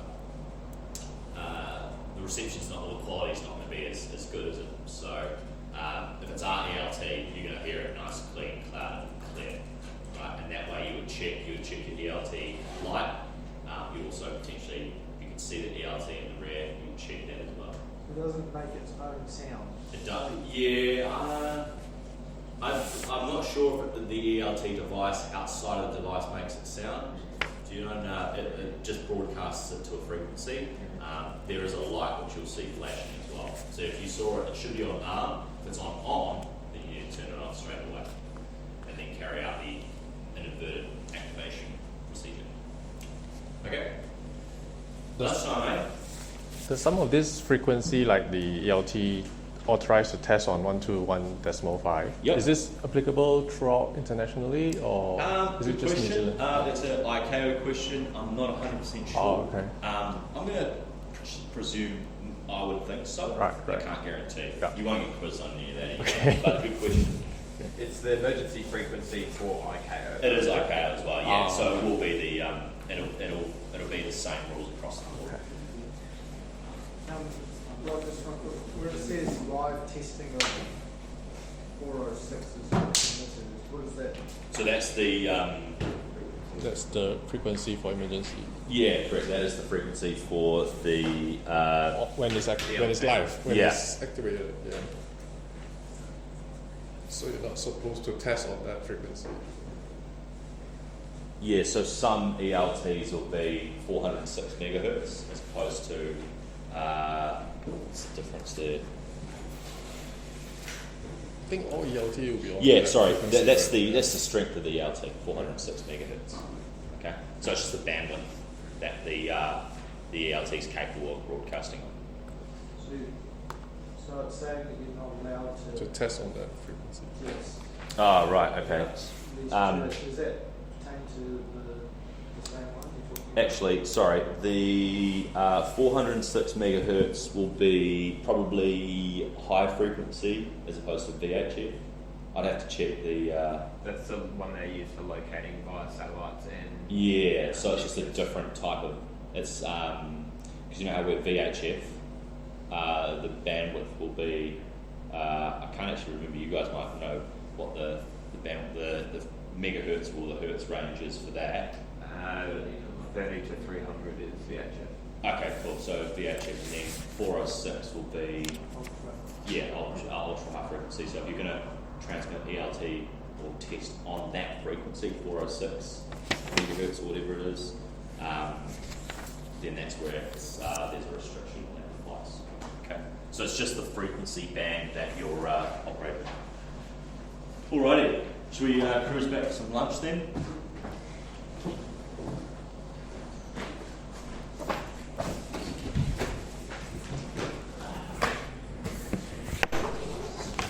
Oh yeah, it says 406 megahertz is for satellite detection. Oh yeah, satellite, there you go.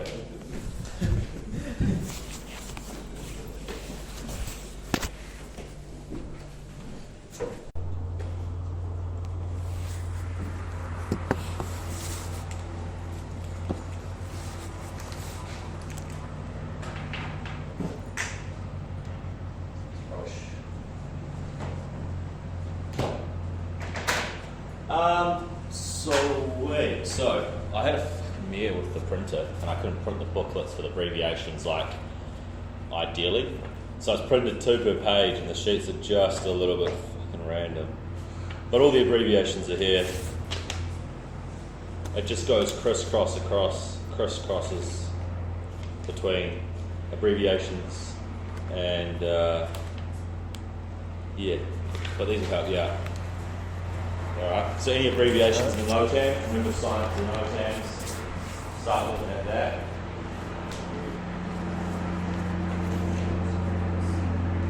That'll help you out. Right, so I printed off some syllabus. Well, the syllabus for you guys, please tell me they're double-sided, yeah. This is all you see in your book, but just write in this one. That's what you really want to be answering. Make sure you guys go and say,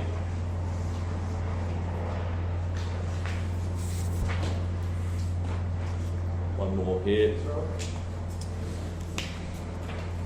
And then I also printed off the rules and advisory circulars, quick reference sheets. For you guys. File that. And yeah, this is what I pretty much did with mine. So you can see AC613. For this I put tabs in. This is really important because it has all the syllabuses in there, as we know.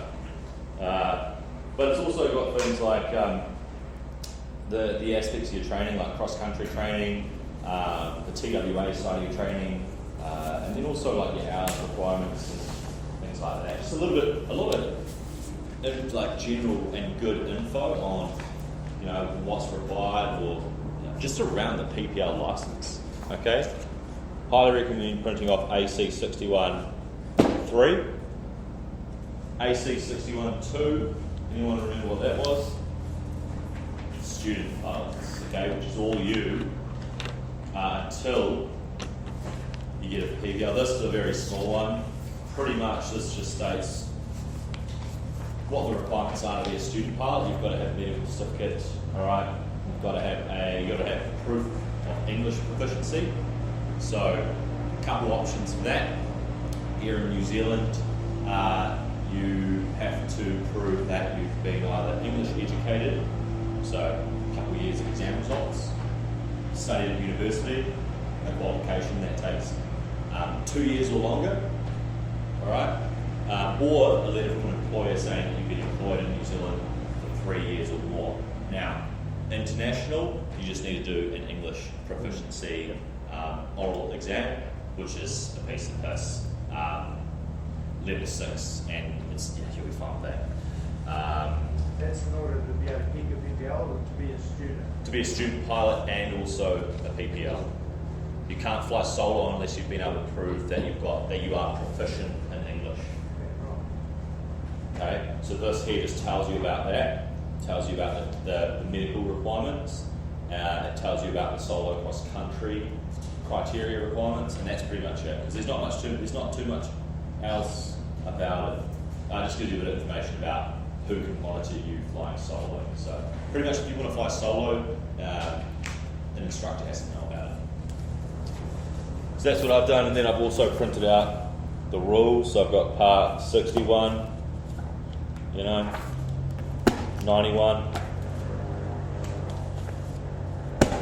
135. Sweet. Okay. Now, last on my list was to go through some videos.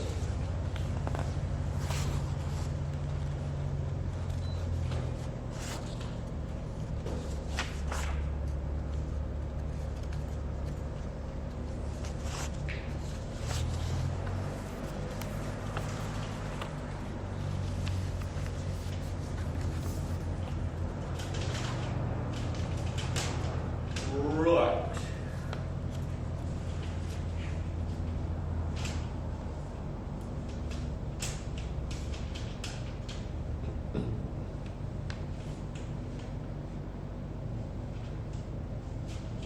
Oh, I didn't get the AIP info sheets. Alright, still got to get those.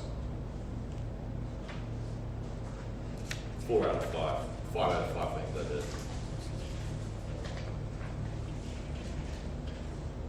Did the sound work on YouTube yesterday? Yep.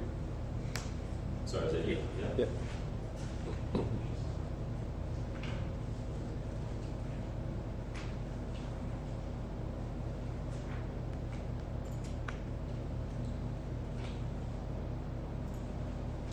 So we're talking about cargo. Alright, Cam, whose responsibility is it for ensuring that the cargo is loaded correctly? Pilot, yeah. So, you look at airlines like Air New Zealand, do they load the cargo to pilots? Nah.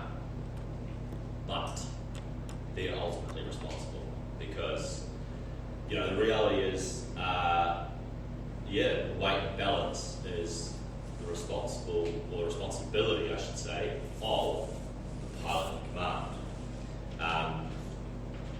The reality is, following on from that, an aircraft will only be able to fly with, will have a maximum weight that it can fly with, right?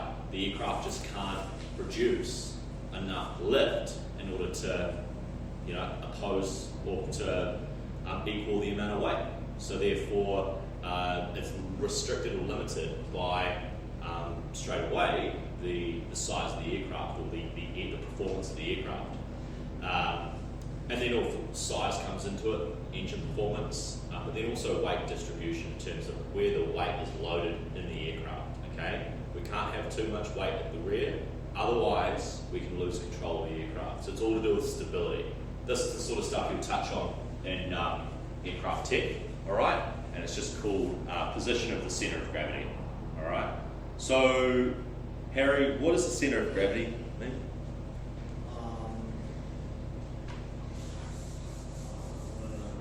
Cool. Dylan? The middle. Yep. Okay. Yep. The greatest pull, usually the heaviest point of the point. So, like if you've got a simple way of explaining it, like a piece of timber, your center of gravity is where the most amount of gravitational pull. Yeah, so you're on the right track. Kind of thing. So, Is it the balancing point? yeah, so it's the point at which the sum of the weight acts through. Okay? So the weight force acts through the center of gravity. Okay? So if you have too much weight at the rear of the aircraft, then the centre of what gravity is going to shift rearwards, all right, and change the characteristics of how we can maintain control of the aircraft. So the centre of gravity is really important because the aircraft manufacturer will design, all right, what's called an envelope, all right, and you'll get to that when you look into flight aircraft technology. But with essentially the envelope, after you calculate the weight and balance, aircraft weight, fuel, baggage, passenger weight, all right, you dial that in, you work out, well, where's the sum of all the weight at in terms of the centre of gravity, and then you plot that into your envelope, right, and you want to make sure that the centre of gravity falls within inside the envelope or the safe operating range for that particular aircraft, because outside of that range, the manufacturer can't confirm that you'll be able to maintain control of the aircraft, all right? So that's what's called operating within the limitations of the aircraft. So with regards to the loading and going back to Air New Zealand, the pilots don't physically load it because they don't have enough time. Here at Great Barrier Airways, they actually load the aircraft. You know, you guys might have seen a lot of smaller air operators, they'll have a bit more of a hands-on role. But with Air New Zealand, they know the total weights and where it's going in the aircraft, and all airliners do. So they can work out, you know, is the aircraft or the centre of gravity within its limitations, okay? So what I'm going to show you is, following on from that, it's very well to load the aircraft with all this weight in the correct position, but we've got to make sure it's secure, because if it's not secure, what can happen, John? It will roll around. Exactly. And balance off. Exactly. So it can roll around and then ultimately shift the centre of gravity, because, and as a direct result, remember with the centre of gravity, the further rear, okay, if it's all the way back, you pretty much can lose control of the aircraft, like what I'm about to show you.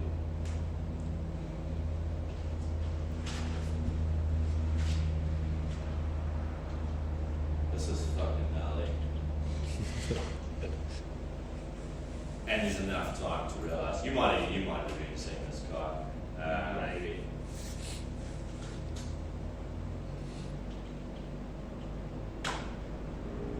Oh yeah, I know the one.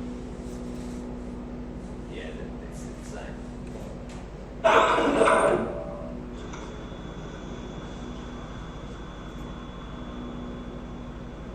It's hard to see, but you guys can try. Look at that.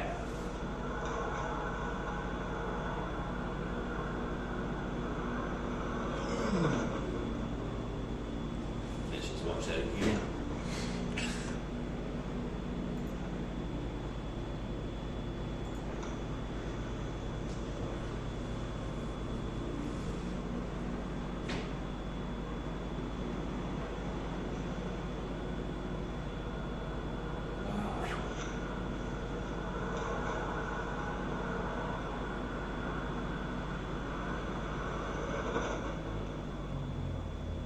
Wow.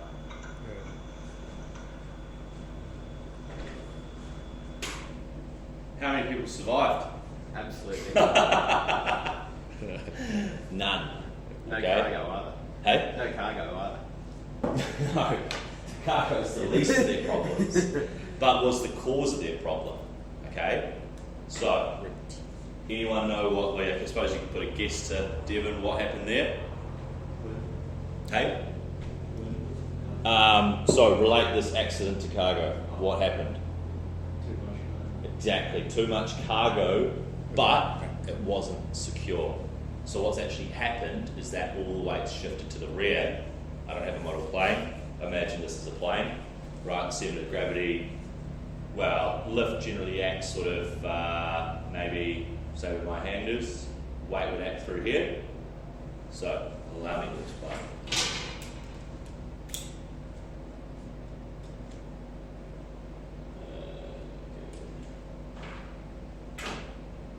Better do this with the actual colour pens.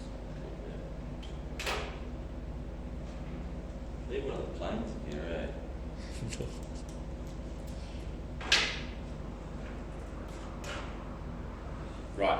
So in terms of forces, weight's always in green, lift is always in blue. Okay, so say this is an aircraft, this is what axis is that? If you're looking from the front to the back, it's the longitudinal axis. Okay, same as that longitudinal here in the world.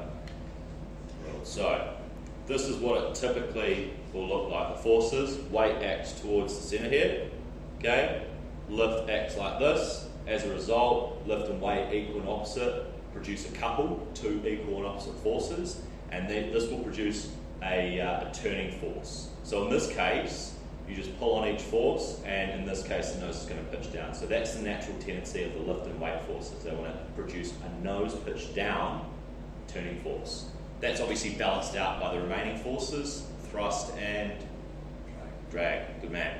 So, and then you've got the horizontal stabilizer, but regardless of that, don't worry about that for now. So this is what it will look like, right? Because, John, where's the heaviest part of the aircraft? And say a single engine aircraft, where would the heaviest, probably the heaviest in front. Yep, in particular what's in front that would The weigh? engine. Engine, right, the heaviest. So that's why the centre of gravity is somewhere towards the front, right? 1/3 from the front. Because you've still got this long tail, which yeah, weighs some, but as a result, the weight is said to act through this position here. Now, all of a sudden, and when you're understanding stability, we're understanding the distance from weight to the tailplane, okay? So all of a sudden, imagine this is the force from the tailplane now producing that up force. It goes like this. All the weights of the cargo, as they're climbing up, wasn't secure, and it went like this. So it's also pulling the tail down like that, but all of a sudden, they can't lower the nose because they don't have a strong enough force, because as the CFG moves rearward, the aircraft becomes less stable, all right? So, as a result, the aircraft stalls. When the aircraft stalls, the nose pitches down. They don't have enough control force because it's not like this. Longer distance between the centre of gravity and the force from the tailplane, more stability. So, less weight, the weight that's not secure, cargo that's not secure, goes like this. All of a sudden, you can't control it. That's what happens, okay? And that's what happened there. So the key thing to understand is how critical it is to ensure that cargo is secure. Because if the cargo is not secure and it starts to shift rearwards, then you're going to start to lose stability of the aircraft. And in some circumstances, at the most critical stage of flight, which is where? Takeoff and landing. You might lose control, the aircraft could stall in order to recover, all right? Got to carry out a recovery technique, but with a stall, it's associated with a form of height loss, okay? That makes sense. I think the key thing just to try and get across is the fact that the security of cargo is paramount, all right? Otherwise that's going to happen. Now, next thing is the ELT video. But the pilot can't be going down to the cargo bay and check whether the stuff are secure, right? They just got to trust the whole. Yeah, so team. like airliners, Yeah. they get documentation from the loading or the engineers or the loading team to state this is how much weight's being put where. Oh. Okay, they sign it off. The pilots are aware of it. They make sure it's all within the aircraft limitations. So they've kind of got like all of that work sort of delegated. So look, the pilot can't do everything. If he was to go and load it himself, there's just too much work to do, right? But yeah, that's why it's all sort of worked hand in hand. Next thing is a ELT.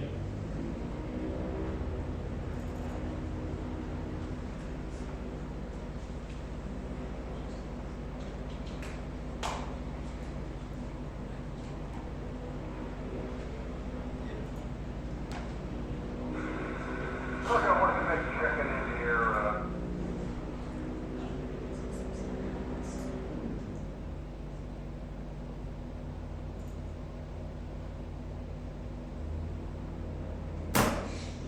it's Mike Pearson with Sky's the Limit Sport Aircraft, properly after it's been installed. It's got brand new batteries in it, emergency frequency of 121.5, so that we can hear the audible alarm coming from the radio. All right, there's CSR on there. That's what the audible tone from the radio button.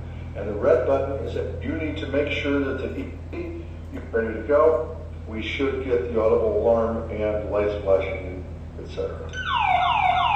And there you are.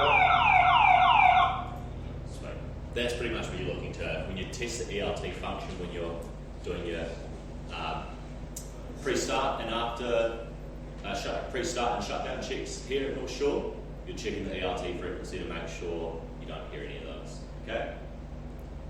If you do, put a radio into the base and say, hey, there's an ELT broadcasting on it 121.5, and go from there. Alrighty, any questions at all? No? Let's crack back on with this. No.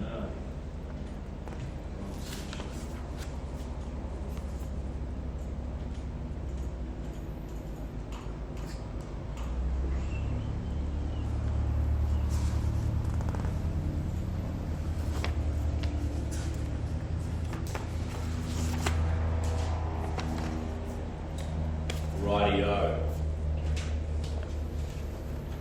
Law and the pilot. So we spoke about law on the aircraft. Okay, pretty much covered here.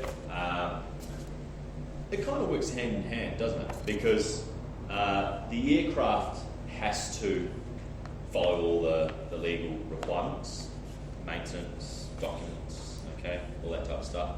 But realistically, it's the pilot that is ultimately responsible for ensuring that the law of the aircraft is followed, isn't it? So that's what we're really going to look at now, and really just find what the law around the pilot is. And if we think what I was talking about, you guys probably won't remember, but in the advisory circular, it talks about the requirements for a PPL holder, the eligibility, currency, privileges and limitations, okay? And those last two, privileges and limitations, all right?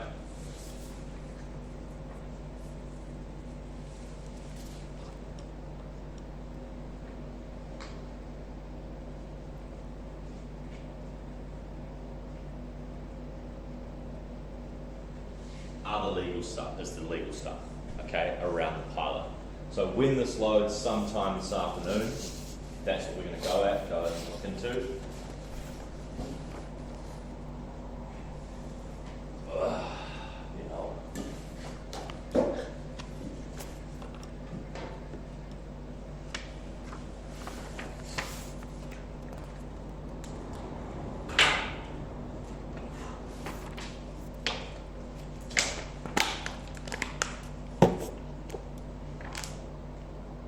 The pilots. So, quite a big chapter in the book. Once again, the biggest thing is answering the syllabus points. Don't get carried away on too much. All right. What's so everyone's doing the ground course for the 2 weeks, and then is everyone sort of going to start flying after that? Okay. How often are you looking to fly a week? Twice a week. Twice a week? 2, maybe 3 times. A week? Okay, cool. Okay. In summer? Free to start off until the end of February then. Because my birthday's in the middle of Feb, so I've got a week off then and then come back and from there we'll be back to Nice. So none of you guys have actually have you guys got assigned a managing instructor? You might. Who was your managing instructor before you? I had Dom, and then he left, and Okay. maybe Paul. All right. I'll just make a note because I suppose the first thing that you guys are going to start doing after you finish off this ground course is potentially book some flights in, right? So if we can get you guys, just make sure we can accommodate that as opposed to making it hard. What I'll do at the end of today is get your guys sort of preferred days. Like for example, John, when are you available to fly? Oh, the Just during from a week perspective. Tuesday or Tuesday and Thursday. Alright. May as well write this down now. Yeah. Robbie, if I've already booked ones in, will that have an instructor assigned to it? It will, yeah. Okay, cool. Have you already booked some in? Yeah. Sweet. Yeah, starting from the Monday after we finish. Oh, right. Okay, cool. So you're all under control. Yeah. The administrator actually booked me in for the whole month in February as well. Yeah. Oh, right. Okay, Yeah. cool. But I'm not sure who's the managing. Yeah, you'll just get assigned one. Yeah. And you two guys, have you guys booked anything in? No. Okay. So I'll take a look into it anyway and just make sure that you guys are all under control. Okay. 'Cause, so, Divya, what's your preferred flying availability, just so I know? So you're a free Monday to Saturday, or Monday and Saturday? Okay, and how about you? Well, can I just list 3 days? You can choose as many as you want. It's more like what's your preferred days you want to fly? Oh, so like Sunday, Monday, Tuesday. Okay.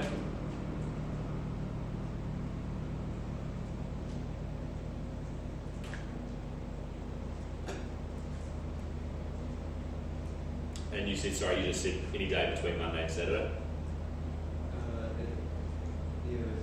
Yeah, you've got no real issue. Just so I can make a note, just so I know to let them know.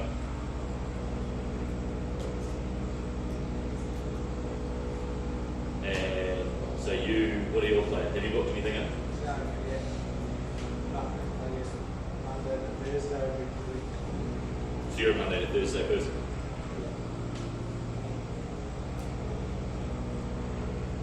And Kai, what days do you? Monday, Wednesday, Friday at this stage.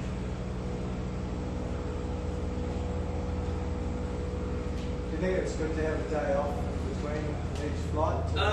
Yeah, I think so. I think, well, to be fair, it just depends on what like it's always good to have some time to go away and, do a bit of study on, the debrief that you just had, what it is that you need to work on, whether it's checks, any sort of procedural based stuff, practicing sitting in a chair, right, air exercises, or study for the next flight. Pros and cons, just depends. I have you on Tuesdays. Yeah. You and me? Yeah. Oh, right. So, Is it better to have it on the evening? Would it be nicer?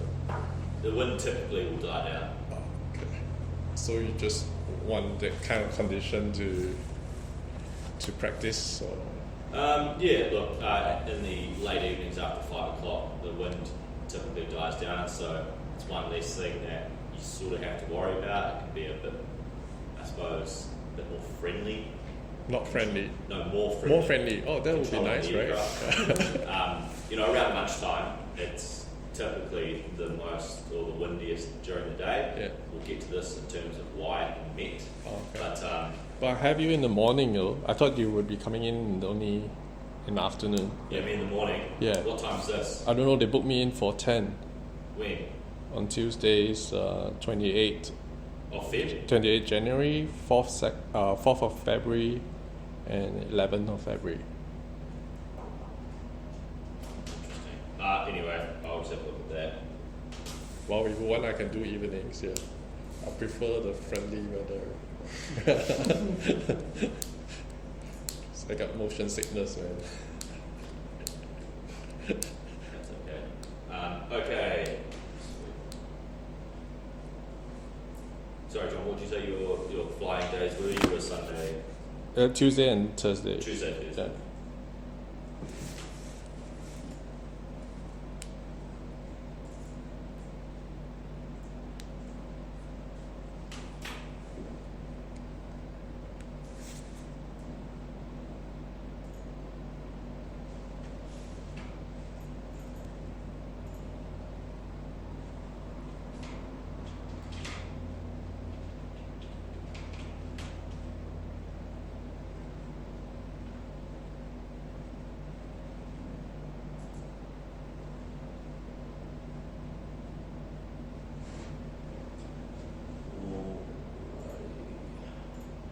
So, what we're going to look at here is touching on some of the definitions, understanding pilot responsibility. Well, this is touching on what we've already covered. Licenses and ratings. We've sort of spoken about the difference between different license, private pilot license, commercial pilot license. Those are pretty much the two. Ratings are, additional endorsements, all right, whether it's an aircraft type rating to fly any particular aircraft, or might be an instructor rating to teach students or to instruct students in terms of how to fly. Medical requirements, student pilot, private pilot, being pilot in command, all right, and then passenger considerations. So, co-pilot, all right. You most likely won't actually log any co-pilot time until you get into an aircraft that is certified for two-crew operation, okay? Until then, you just can't log it as co-pilot time, okay? All the small aircraft that we learn to fly in only requires one pilot to actually maintain control of it, because the workload is deemed sufficient where one pilot's only necessary, okay? So if you are a co-pilot, hey, you pretty much can perform all the roles and the workload that the actual pilot would do, but you're just not the pilot in command. So serving in any piloting capacity other than the pilot in command. So airliners will typically break down the workload into pilot flying, pilot monitoring, and they'll just have different roles associated. One might do the takeoff, one might do the landing, that sort of stuff. Okay. So cross-country flight. So it's considered a cross-country flight if the flight takes you greater than 25 nautical miles in a straight line from your departure aerodrome. Okay. Anything within that is not considered cross-country. Okay, and that's a really good one to make a note of.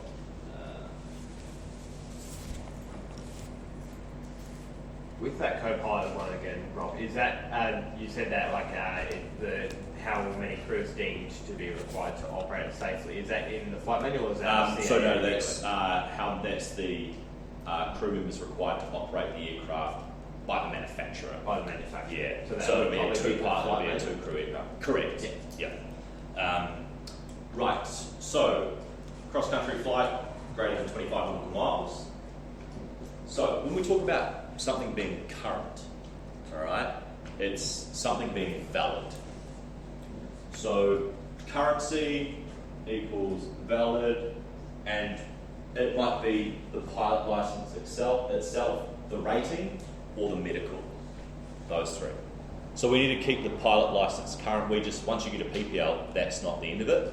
Every 2 years, does anyone know what you have to complete?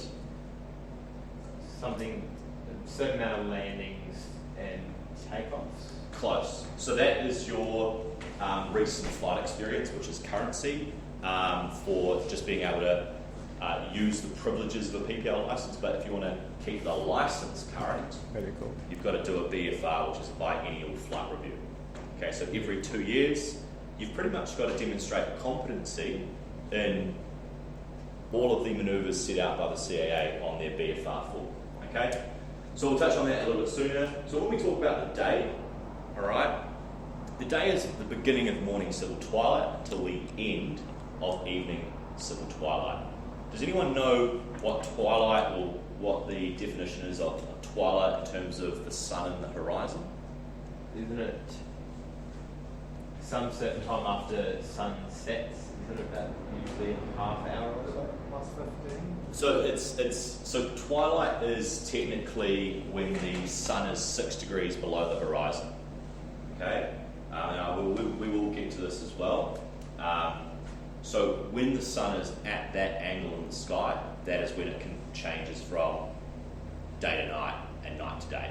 So in the morning, when the sun's rising, once it reaches 6 degrees below the horizon, then that's considered the day is commencing. All right, vice versa, when it goes below. Now, don't quote, I'll have to double check, but I'm pretty sure it's 6 degrees. We'll get to that shortly. So, dual flight time. you've got a dual column in your flight in your logbook, that's when you're receiving flight training. Okay, PIC, pilot command. A flight crew member is someone that is appropriately qualified and assigned to that particular flight, whether it be a transport operation or any other type of operation. The flight examiner is someone that's approved by the director of who? CAA, yep, to carry out various flight examinations, okay? So, with regards to flying the aircraft, any flight time, we talk about chock to chock, which is when you start the aircraft up to shutting it down. So, as soon as you turn it on, the Hobbs meter will start running, and that's the time that you will log in your logbook. There's two times. We've got the Hobbs time, which is the engine time.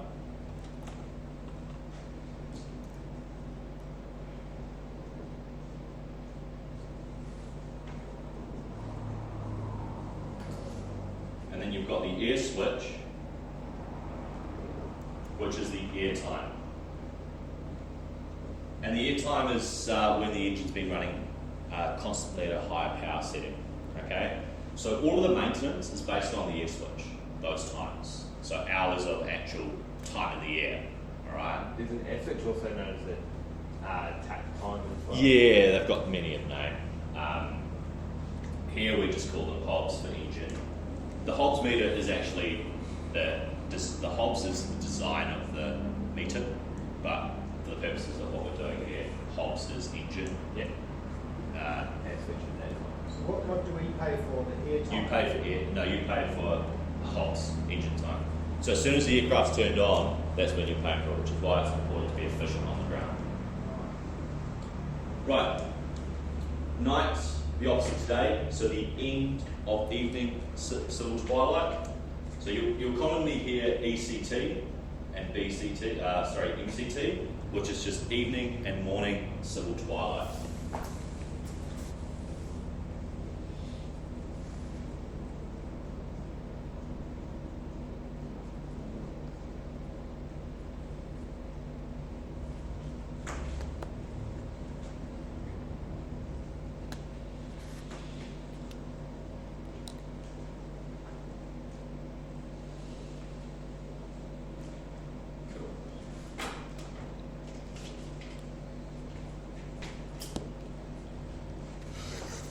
And operate, we're talking about fly or use the aircraft and pilot command, once again, ultimately, who is responsible. Okay, give me 1 second here, guys.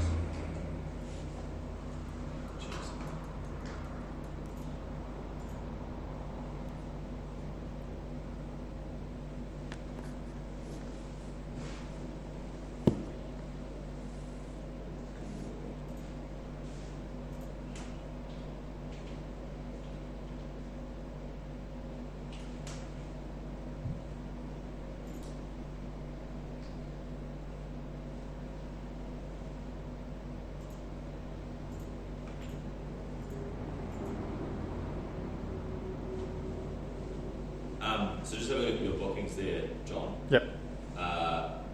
They're booked in with Steve and Hamish at 10 o'clock. They have changed? Yeah. What are you looking at there? Not sure, Aero Club. Let me show you the No, you have to go onto the website because it constantly changes. It would have changed instructor. Oh, okay. Yeah. That's all good. Because they email it to me, yeah. Yeah. Right. Is the times that you're flying normally online? No, we don't have that online at the moment. So, licenses, PPL, private pilot license. You can get that for aeroplane or helicopter. Same with a commercial. Okay. Anyone know what the definition of flying, well, the differences between PPL and CPL in terms of definition? Can fly for profit or like revenue? Hire or reward. So if you've got a commercial pilot's license, you can essentially be paid to fly. Otherwise, you can't receive reward for you're flying. Okay. Air transport pilot license means that you meet the requirement to be a airline transport pilot. So this license is issued for our lifetime. Does it mean we can use it for our life? No. We can continue to use the license as long as we keep it current. Alright? So there's currency requirements which we'll talk about in a second. So, with a rating, as mentioned, instructor, alright, things like that, multi-engine, alright, this is authorization entered onto or associated with a license. So I've got a commercial pilot's license. In order to attain a flight instructor rating, you need to have a commercial pilot's license. In order to attain an instrument rating, you have to have any type of pilot license, so a PPL as a minimum, okay? And then it will have conditions, privileges, limitations, and so forth, okay? So here's some of the different pictures or different types of ratings, okay? That's just a type rating in a four-seated aircraft. You've got gliders, all right, glider towing. So in order to tow a glider, you have to have a glider tow rating, something that basically endorses into your logbook the fact that you've satisfactorily demonstrated that you can actually tow a glider, drop it off, etc. Okay? Parachute drop ratings as well. Okay, that's another endorsement added onto a pilot's license. Alright? Aerobatics, instrument flying, okay? These are all ratings which are endorsed onto a license. So, an aircraft type rating. Here are the eligibility requirements. Now, as per the book, which they will have in here, they should be relatively current, but dual conversion flight experience. If you want to fly a turbine aircraft, for example, like one of those aircraft that drop parachutists out, so a PAC 750, okay, or a turbine, you have to do BGT, so basic gas turbine knowledge, the exam. That's the one exam I haven't done yet, so I've got to do it as well. So I can't fly turbine aircraft, can't go to New Zealand, so I have that done. But it's a less content, probably take like a week or so. Anything above 5,000 kgs, you've actually got to do an exam for the aircraft, all right? And also demonstrate flight competency. A lot of those larger aircraft, they're simulators, right? It's just not going to be practical to get a type rating at 767, all right? I heard of a guy who actually did do that. He works for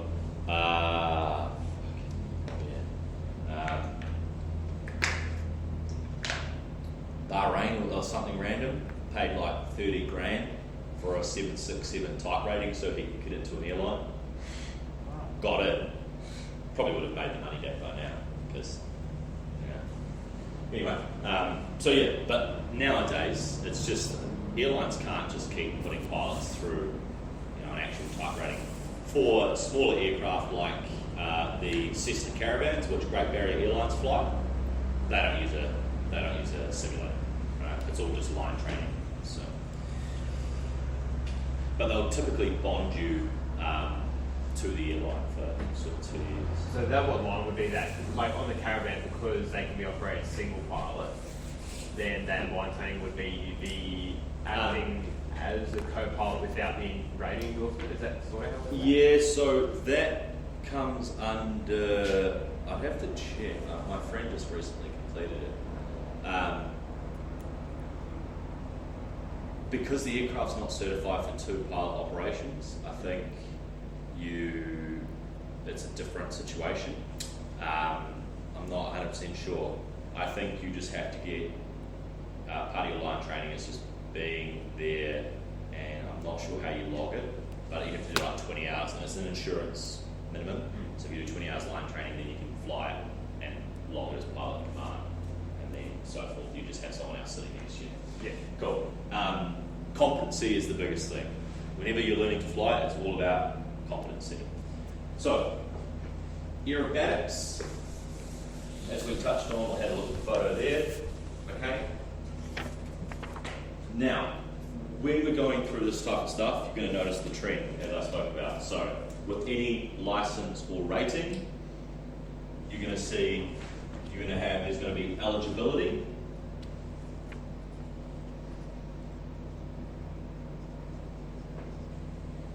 Okay, there's also going to be privileges,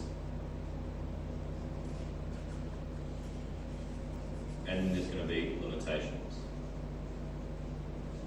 And also, currency requirements. Okay, so what I would recommend is, especially in the syllabus, that if it asks you what are the eligibility requirements for this rating, this rating, this rating. In fact, anyone got your syllabus there, and someone just find for me, it's in your book as well, but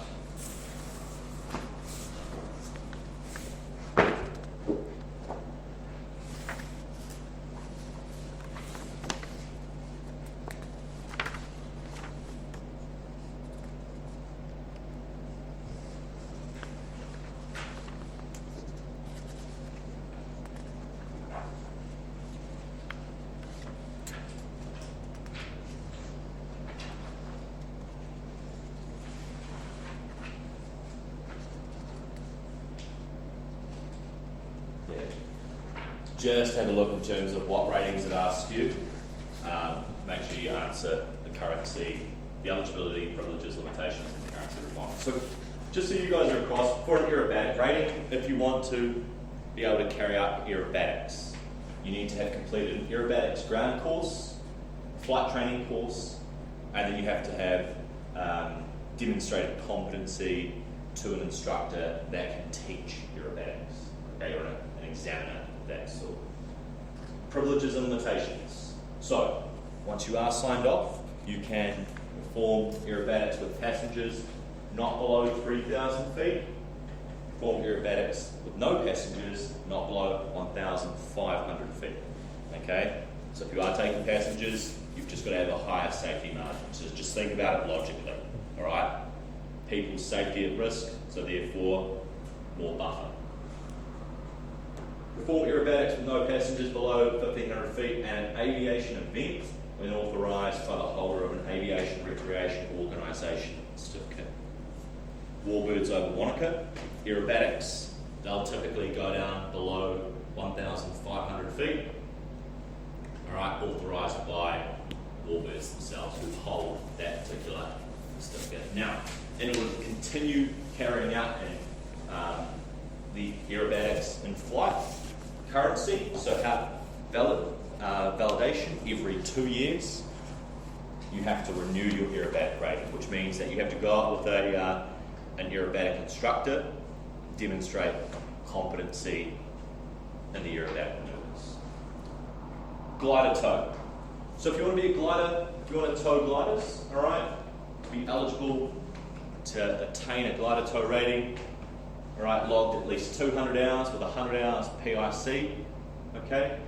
And you guys will soon learn that in order to attain a commercial pilot's license, 100 hours PIC with, yes, 200 hours total time, alright? Got to complete a glider tow course and also, once again, demonstrate competency. So a lot of the times with a lot of these additional ratings, it's all about course completion, which is the eligibility, okay, as well as the hour requirements and also demonstrating competency. All right, just make a note of that as well.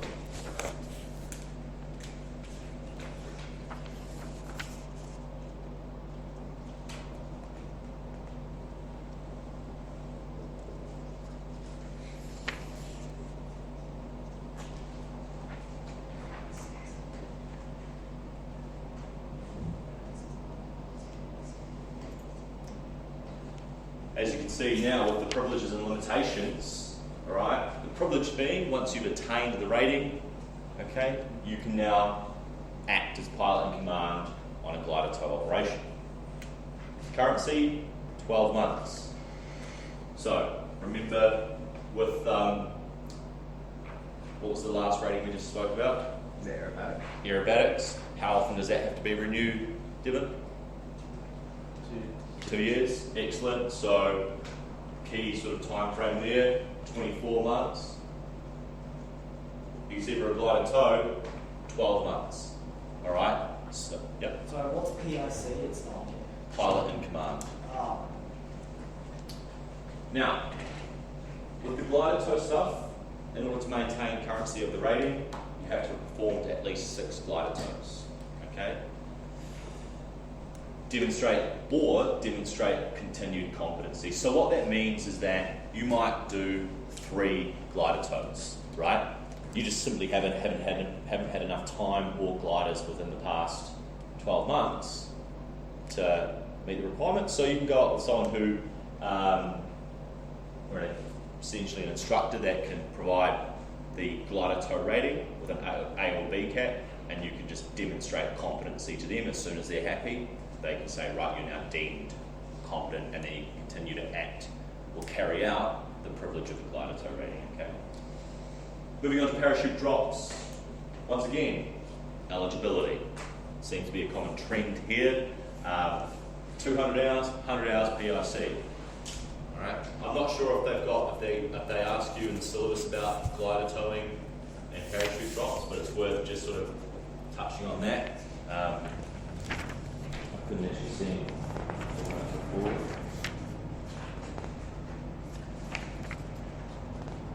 Glider tow. Yep, it's in the book, but remember, the syllabus here is what the exams are asking. Oh, okay.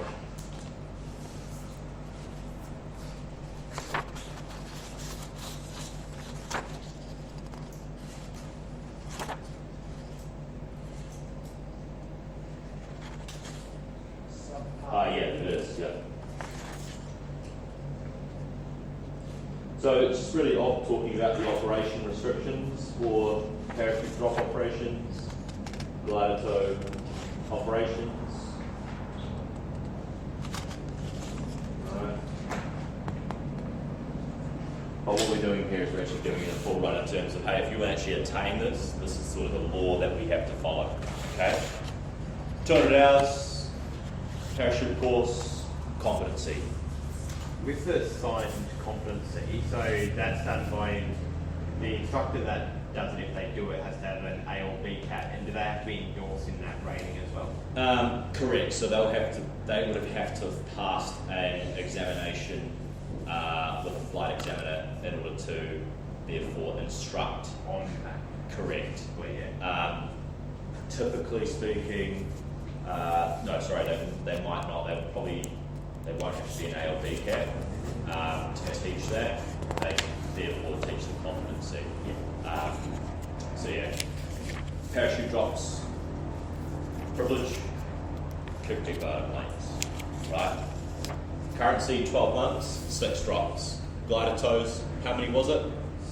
6. So you can see the trend there is 6 is the sort of number there. Once again, demonstrate competency.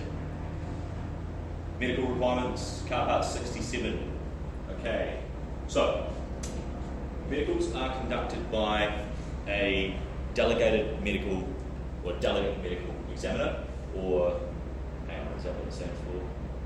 Delegated medical examiner or an approved medical examiner. Okay, medical certificates are issued by an approved medical examiner. So the real difference is, I'll have to double check on that, but for the purposes of what we're here to do today, is there's 3 classes of medical. I'm not sure, there might be one more on here as well. But you need a class 1 for commercial pilot license, alright? Its validity is for 12 months if you're under the age of 40, 6 months over the age of 40. 40 is the key age when it comes to medicals, okay? As soon as you turn 40, then your medical time frame just becomes a bit more regular, because you're greater than half the age of life expectancy, you know what I mean? Not that that might mean anything. We've got Dawson, he's in his 70s, he's still instructing, you know? He has to go in and get his medical renewed every day. So, just kidding. Question? Does a class 1 act as a class 2 as well? Good question. So yes, if you hold a class 1 and you cannot comply with the requirements of a class 1, you can use a lower class medical as long as you meet the requirements of the class 2 medical. Okay? Now, So you're saying you can use your 1 as a 2? correct. Well, so this is the thing. Like So when you get issued a class 1, you get issued a class 2. Oh, at the same time? Correct. Right. So it's like a 1 and 2 combo, right? You can go only for class 2, but if you go for class 1, you get class 1 and 2, because a class 1 is all of the class 2 plus additional requirements. So then you'll have the validity of a class 1 and 2 for 12 months, but then after that, if you don't renew it, just a class 2. Correct. So class 2 is valid for 5 years.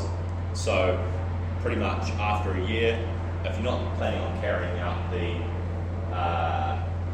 Commercial as well. or just the privileges and limitations which require, or the privileges that require a class 1 medical, okay, you can just use your class 2. But then you can only fly, class 2 medical operations, like basically a PPL. Okay. Air traffic controllers have to have a class 3 medical. And sorry, just take it back here. 6 months over 40, 2 years over 40 for a class 2.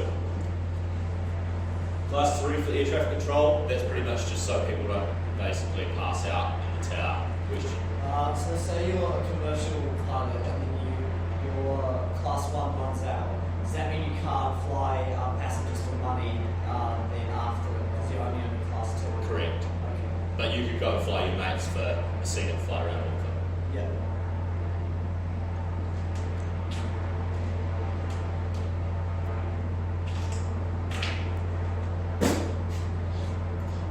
So, student pilots, this is you, okay? You don't have a license because you're a student pilot. So you can fly dual with a qualified instructor. One of us here with stripes on the shoulder.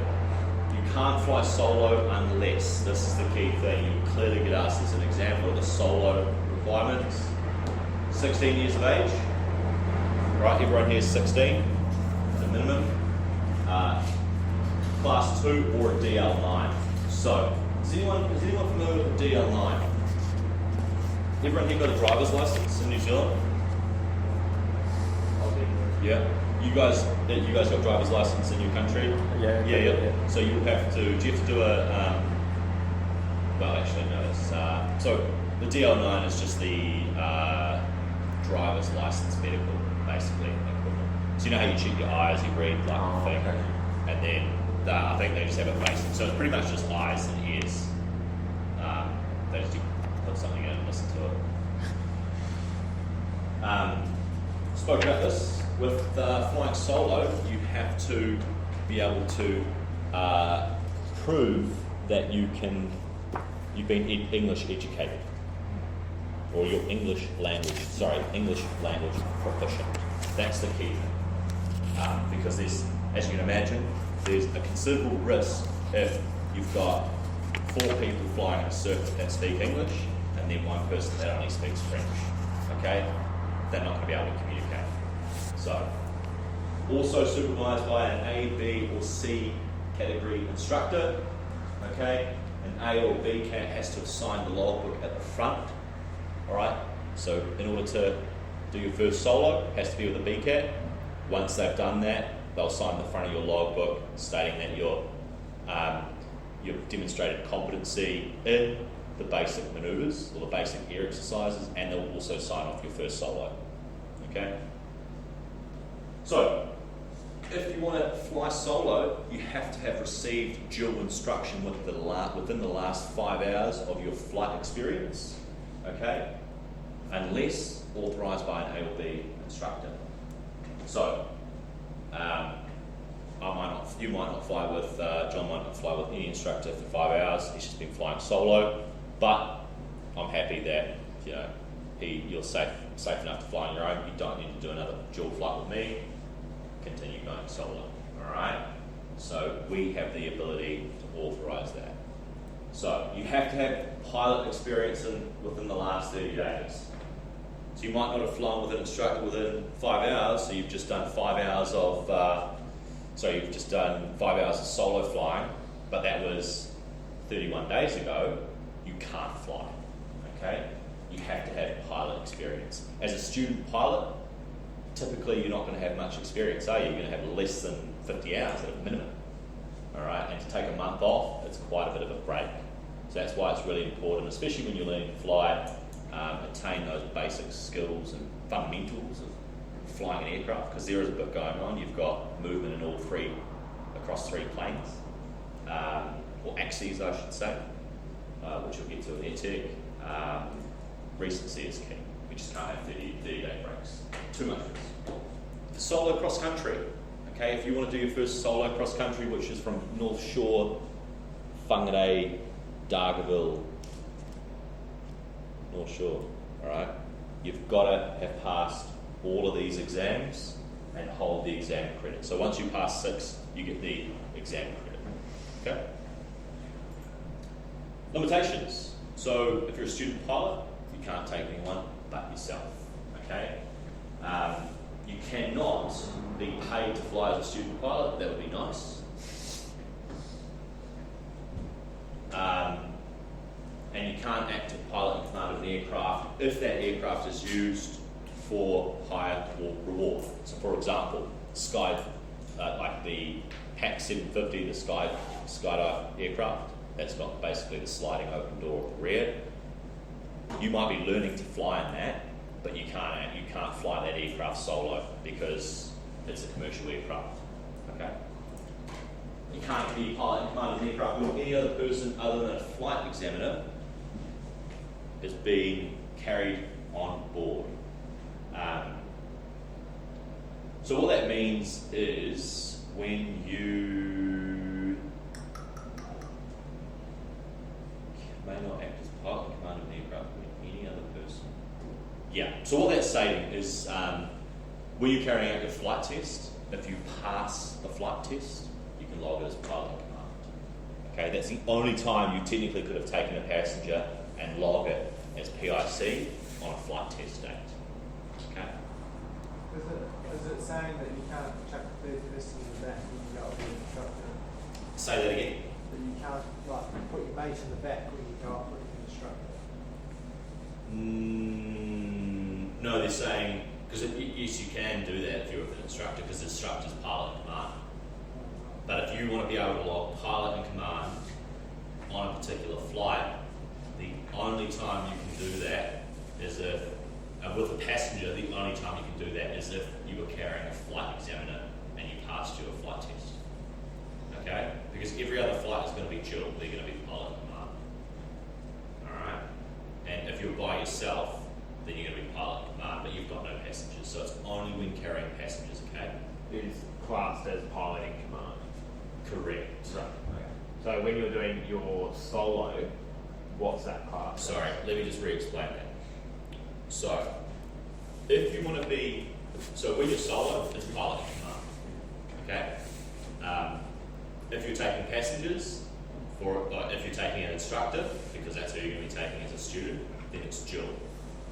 If you're taking a flight examiner for your PPL flight test, that's a passenger, but they're the flight examiner. If you pass, you can log it as pilot in command. That's the only time as a student pilot you would ever be able to take a passenger and log that flight as PIC, because you're a student pilot until the end of the flight. So technically you're a student pilot during the test, you pass, they then say, right, you can put that in your pilot command column. Because you want PIC, you don't want dual. You know, in terms of value, it's all about pilot command time. So with a PPL, eligibility, you have to be 17 years of age. Harry, how old was it to fly solo? 16. Cool. So, for a PPL, you have to have a current Class 2 medical. So by current, we mean valid. Alright?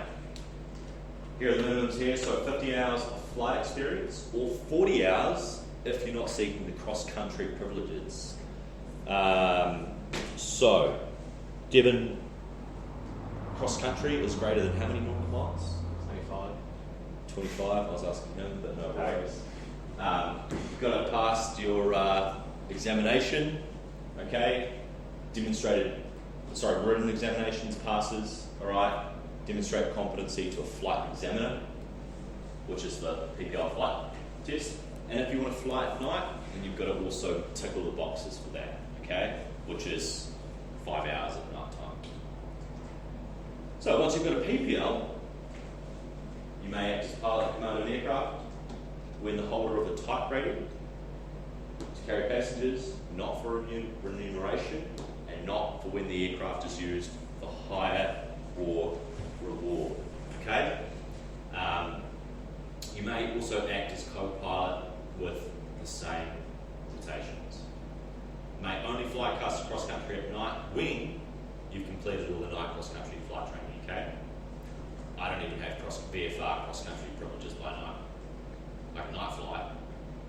Can I night fly there? Yeah, I can fly. Yeah, IFR, but I can't fly VFR cross country, which is weird. Because to get an instrument rating, you've got to have a night rating. Yeah. So, privileges here. PPL may act as we know, all right, but not for remuneration. So you can't get paid from a business that writes that down as like a tax expense. Okay, as pilot command of the aircraft, when the aircraft is operated, hire or reward. However, glider tow rating is an exception. So, if it's a gliding club, it's technically, I suppose, a business, right? And they have it's a club, but it's still, for all intents and purposes, it's a business, right? They make money. So a gliding club would have a glider tow aircraft, all right? And if you're a PPL holder, you can, all right, act as pilot command if it's glider towing only, okay? So it's the only exception, because the glider club would be operating the aircraft for hire or reward, because say I've got a glider and I say, right, I'll pay you whatever it is, maybe $79 to get it tow up to 4,000 feet, all right? The pilot can be a PPL. Does that make sense? But the pilot can't be paid anything from that, correct? That is correct. But they can log that as Correct, as aviation currency.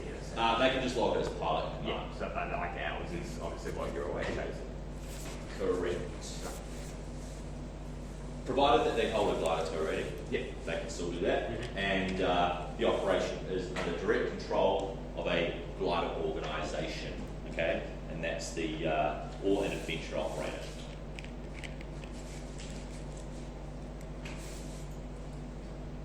Currency requirements. So, Class 1 or Class 2 medical, this is the recency, so the recent flight experience. So, if you want to exercise the privileges and limitations, or the privileges of a private pilot license, then you need to have the recent flight experience, which within the previous 90 days, is 3 takeoff and landings on the aircraft in type, or successfully completed a flight test in the past 90 days, or demonstrated competency to an ALB CAT instructor. Say, for example, Devon here hasn't flown in 91 days, comes to me, does one circuit, and I'm like, yep, that was on the money, just pull over here, you're current, he's current, okay? You have to complete a VFR within the last 2 years. As mentioned, that's a biennial, so biennial meaning 2, right? Years, a flight review of the license, where you get a VFR form for a PPL, has a whole bunch of air exercises and manoeuvres which we just tick off, and you have to basically tick all the boxes, and then you're away up. To carry passengers at night, you must be recent at night. Day recency does not apply at night. So you could be current at night, you might be uncurrent during the day. They're both independent of each other. Okay? If the PPL has not been used for 5 years, then you have to redo this very exam. All right, so you have to have completed a BFR within the last 5 years to keep the license current. Just the law. Just law, because nothing else would have changed in theory.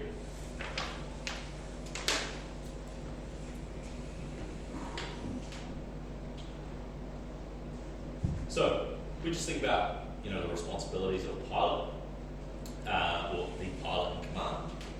First and foremost, the aircraft is the one of the biggest or the most priorities in terms of responsibilities that there is, because aircraft safety and the safety of the aircraft sort of aligned to the crew and the passenger safety, because if you fly an aircraft that isn't safe, then automatically everyone else is at risk. Okay? But also the captain of the aircraft is responsible for all the crew, their safety and passenger safety, and operation of the safety of the aircraft on the ground, taxiing it around, making sure that you don't run over any cones out there, things like that.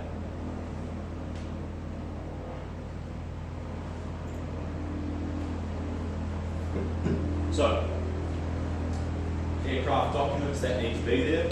So we're responsible for ensuring that the 5 documents are in the aircraft. Okay? So airworthiness, flight manual, that is aircraft registration, so if applicable, certificate of registration. So remember, that's applicable when foreign aircraft operating in New Zealand or New Zealand aircraft operating overseas. What were those other 2 forms that we need to carry? Yep, and then flight radio and instruments. yeah, the approval levels. Cool. So we're the pilot command is responsible to ensure that they are on board. But I suppose to really just sum it up, a lot of the more obvious stuff, safe operation, safety, crew, cargo, as we spoke about. Control, maintenance, compliance, now emergencies, right? This is the thing, with flying an aircraft and being a pilot command, a lot of the things that we do is all about prevention, especially from a checks perspective, right? We're doing checks to prevent the likelihood of any on-board or on-the-ground emergency occurring, right? And that starts from the pre-flight inspection, making sure the aircraft is actually in a safe condition, well maintained, its maintenance is all fine as per the tech law, alright?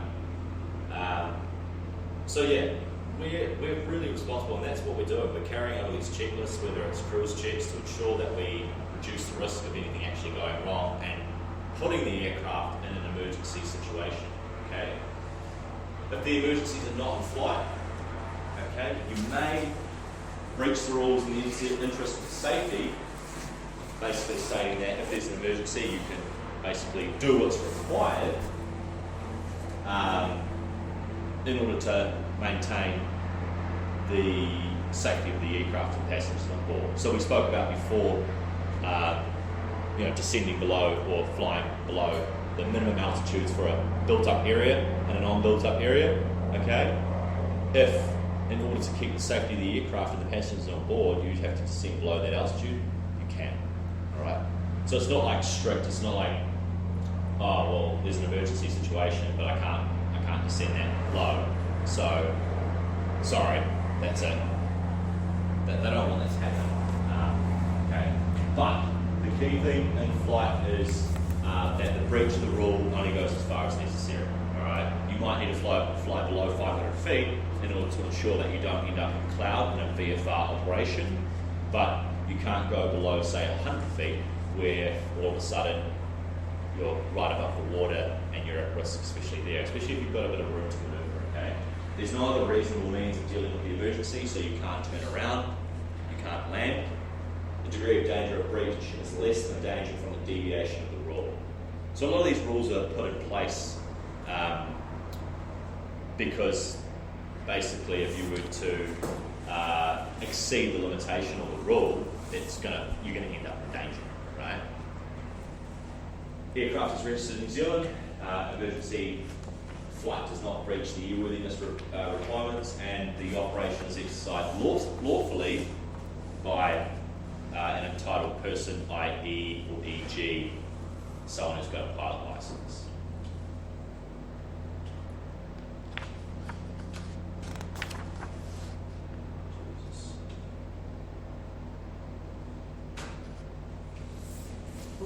What does the law state about being able to land somewhere that's not an aerodrome? So you technically can land, I suppose, anywhere you want, as long as you're authorised. Like if you own your own plane, you can go land on strips as long as you've got insurance, as long as you don't put anything at risk. So like if you had a friend that owned a big farm, Yeah. and he was like, yeah, come down and see me. Yeah. It's not actually an airstrip, just like a nice, easy place to land, but not designated. Yep. You can carry out a landing as long as the aircraft's permitted to land on that sort of, surface. Yeah. Right. And you're insured because you want insurance. Okay, so learning to fly, really important to become familiar with the flight manual. Okay, that's the Bible of the aircraft, right? As we spoke about. Devin, what was the structure of the flight manual again? How many just run me through some of these sections of the flight manual. There's an acronym or there's a mnemonic that we can use. So, PPL, okay? That is the structure of a flight manual. It's impossible to remember everything that's in a flight manual, but what we can do is remember, what sections to find it in, okay? You obviously want to know what emergency equipment that we've got on board is, all right, as well as the procedures and where to follow. If we're carrying out a cross-country flight, okay, really important that we check first and foremost the weather, okay, because that's going to determine whether we can get there safely, all right, maintain the legal terrain clearance, and that terrain clearance is also known as the VFR rules, okay. Fuel requirements, alternates available. A day like today, look outside, you can see there's a few showers coming through, or a little shitty low cloud, alright? Any non-traffic delays? For example, there could have been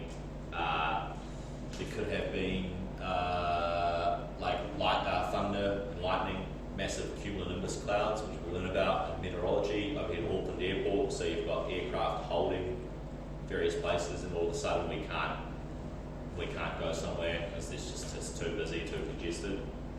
Alright. Status of communication navigation facilities. If you're going down to Whenuapai or Hamilton where there's a VOR and you're planning on flying via the VOR, that's not working, you need to be aware of it, okay? Conditions of the aerodromes. Kai, we check to see if there's any updates on the conditions of the aerodrome.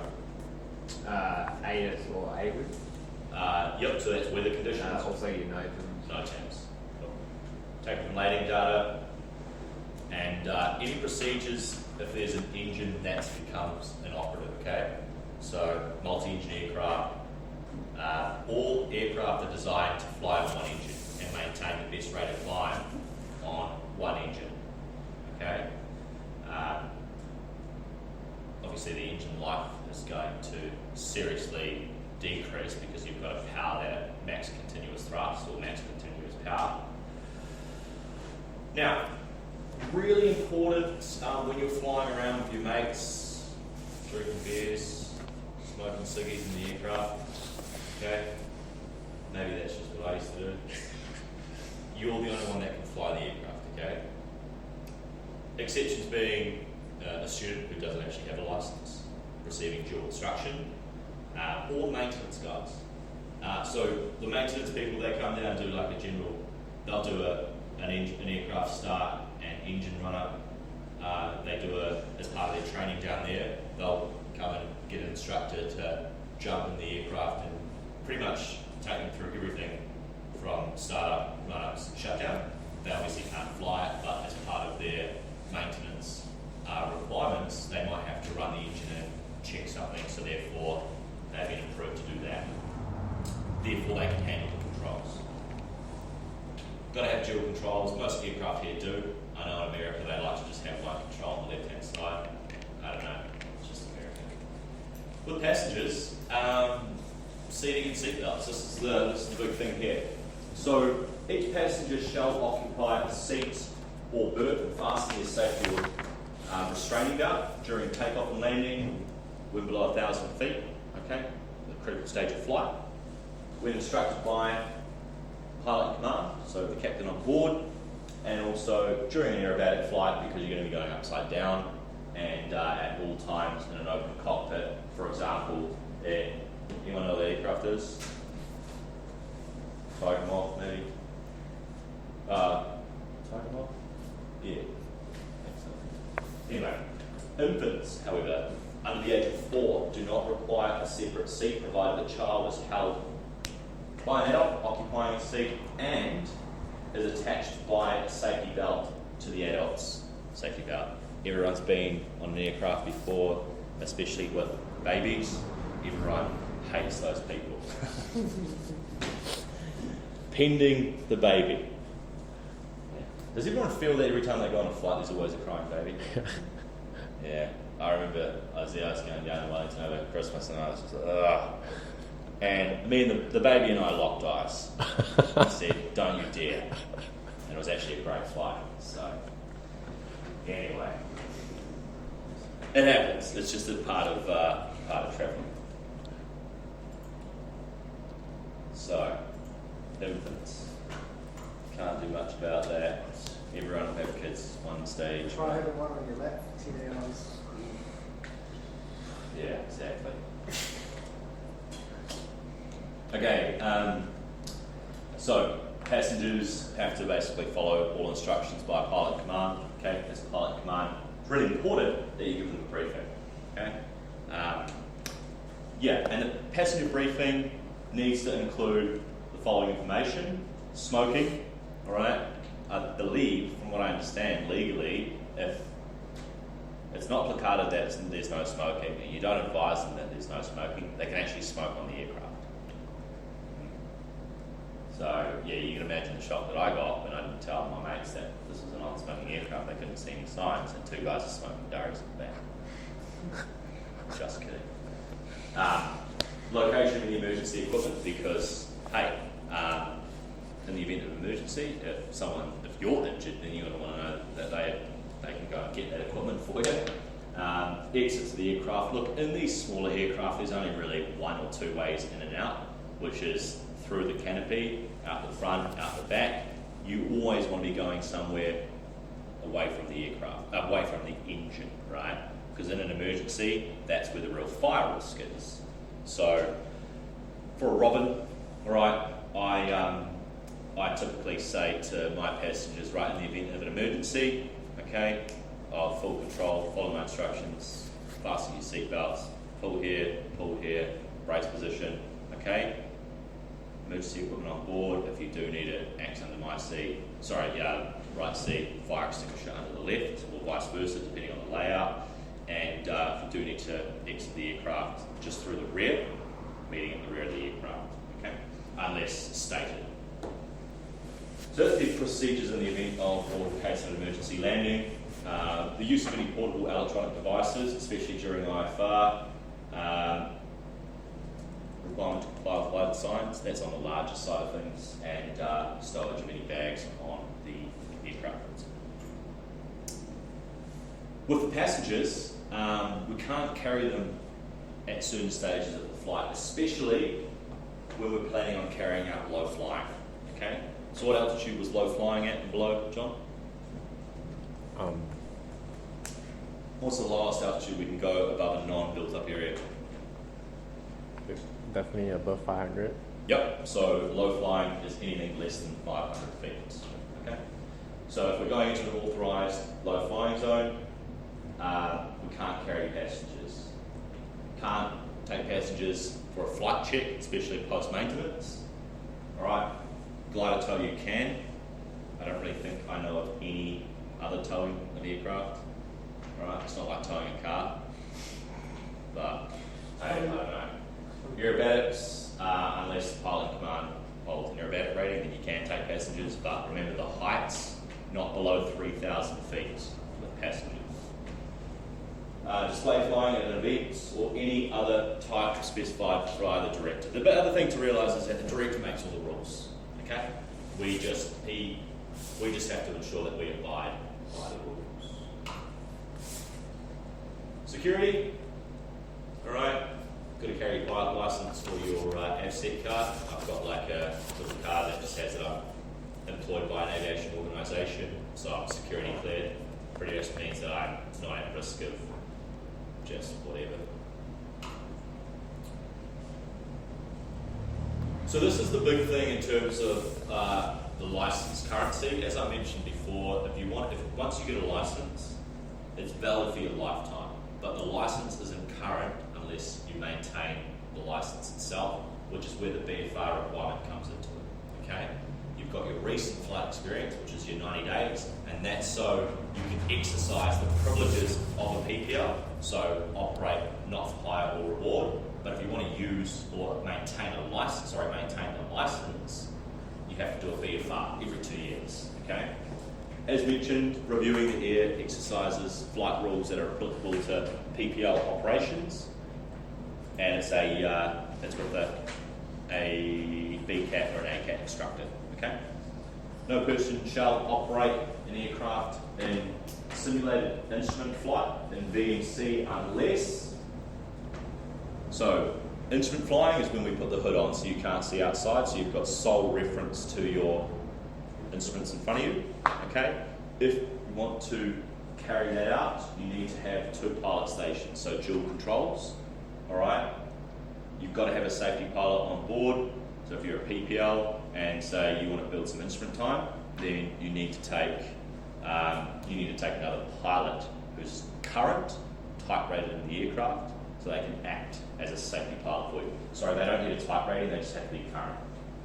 Fully functioning dual controls, safety pilot. So, for example, my safety pilot, my mate, as long as he can see adequately, and an acceptable means of simulating instrument flight is used. So you've got to have one of those certified instrument hoods or goggles, which actually block out, the top of the canopy, and it's not like cheating. You know what I mean? Now, logbooks. You guys probably wouldn't have filled out too much in your logbook yet, if not anything. Once you get a logbook, remember, keep it neat, write in capitals, all right, in a blue or black pen. Don't write messy, because think about how many pages are in that. You can have it for a long, long time. Entries do need to be made within a logbook 7 days from the flight. So I work Sunday to Wednesday. Every Wednesday night I do my logbook at home. So, yeah, anyway. So it takes some time, but hey, I recommend just keeping it up to date. No person shall interfere with any crew member performing their duties or tamper with the aircraft and its components. So you can't just go and, undo the brake nuts and things like that. If you don't like someone and they're going to fly, you can't go tamper with the aircraft. Now, this is a big one. So once you get your private pilot license, you obviously want to build your hours so you can work towards whether a commercial license or something along those lines. And cost sharing does come into it. It's a good way to fly cheaper, right? And also you can take your mates up, everyone can have a good time. So, air operations involving the carriage of persons or good by air for hire and reward, operators must hold certificates and the pilots must hold a CPL. So what that means is, someone paying to go from North Shore to Great Barrier, where a company intends to make a profit, that there is where a commercial pilot license holder is required. You cannot cost share that because it's an air operation. So costs may be shared between crew and passengers, carrying passengers, for flights which are not advertised. The pilot and crew receive no payment. The cost is shared equally between the crew and the passengers, and no other charges or rewards other than the cost of the flight shall be paid by any other crew person on the flight. So I took my mates to Barrier the other day. What did it cost? Maybe like $400. And so the way I work it is I pay half. Well, it depends on how much they want to pay and whether they want to go. But if they're the ones that are saying, yeah, I'll pay for it, then I'll get them to pay a quarter of it each. We'll split it by 4. But otherwise, I usually just pay half and then split the other half by 3. So then they pay a quarter of a half, a third of a half, if that makes sense. A little bit cheaper. But at the moment, I'm just, so I only fly maybe at night or IFR, so it benefits me, so I pay more, right? But if they want to go just during the day for a cruise flight, then I'll get them to pay at least not like 75% of it. If it's a 4-seater aircraft, I'll just pay the 25. You know what I mean? So that's how you do it. So you can't advertise. When I was younger and I was down in Dunedin, I used to just chuck on, like, it's hard because if you're on Facebook, back then Facebook was getting big, like, this is 2013, you know? Like, before that, like, there was still half the people didn't have Facebook, where, I don't know, guys around your age, everyone as soon as you probably get Facebook and things like that probably gets it, where I sort of, and you'd probably be like that as well, Cam. There's like that transition where people weren't going on Facebook, people had it and all that type of stuff. John, you might remember as well. But I used to go in there and be like, What's the flight? anyone want to hitch a ride to, like, just going up to Christchurch if anyone's keen, just sort of not like advertised, because I couldn't be like, there's a seat going in an aircraft for $200 to Christchurch today. Because then you're taking business away from other air operators, and that's the biggest thing.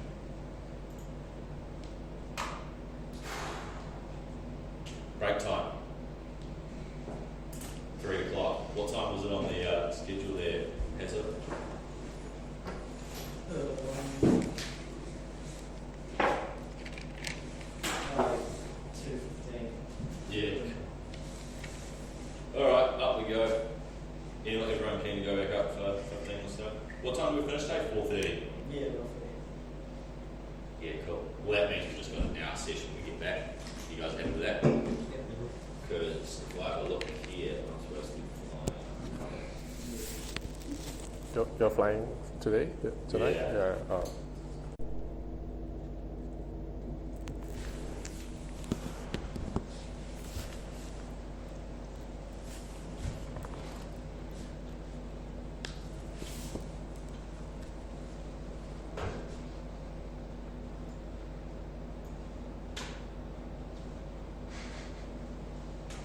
It does show class 2.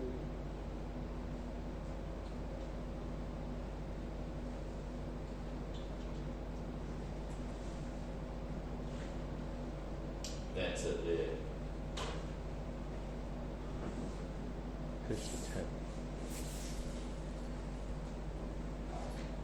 H10. H10-13.4. 590.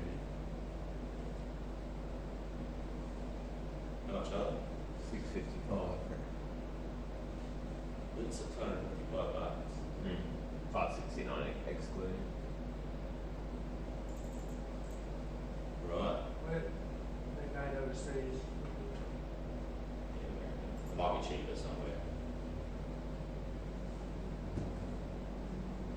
Maybe it's cheaper on Trade Me. If you can find them. Yeah, I bought mine on Trade Me for $300. Okay. Or better fight. Start searching for it.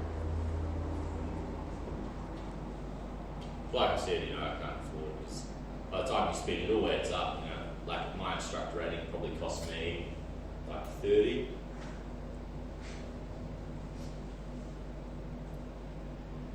How long did it take you to do your instructor rating? So me,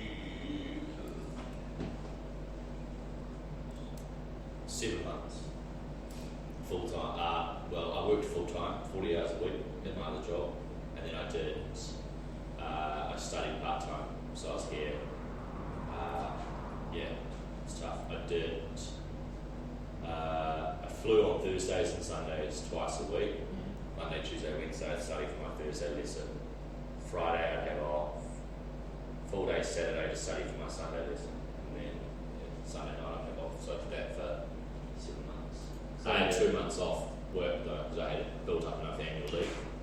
So how much hours are you roughly doing a week? About, what would that be? 2 flights a week, so anywhere. But then I did some other flights on the weekend, so because Yeah, you need obviously, 150 private. PIC, and you also. So when I started the CCAT, I had about 120. I needed about 28 hours PIC, so I just did a few trips around Tauranga, Crack area, just with mates. So that was cool. And yeah, I had my set my instructor with 150.1 because I had a mistake in my logbook, so that just anywho, up to aerodromes. Alright, for now to go, guys, and then back tomorrow.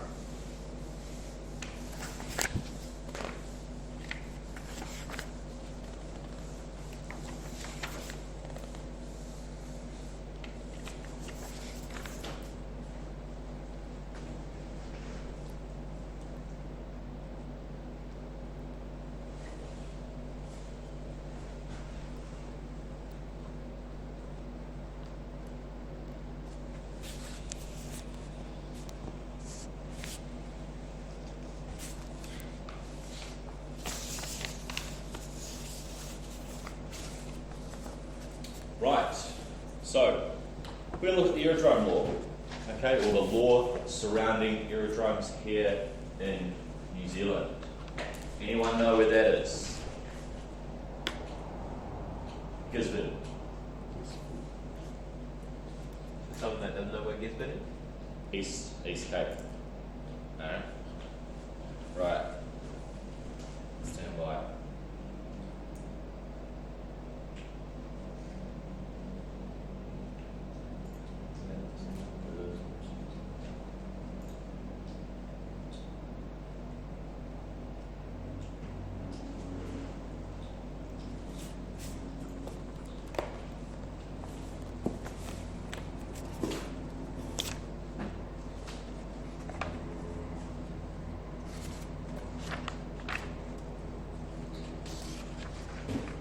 Might need some new batteries. Yeah, no, I think it's too far out of sight, eh?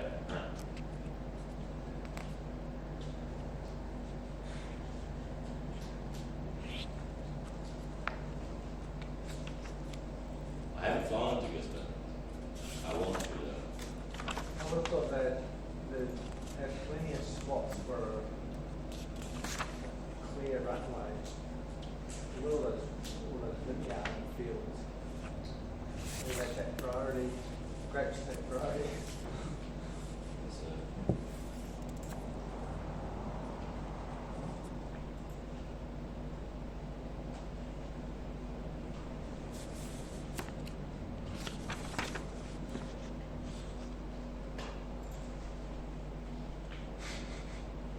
look at that. Train tracks right through the middle. Big crossing.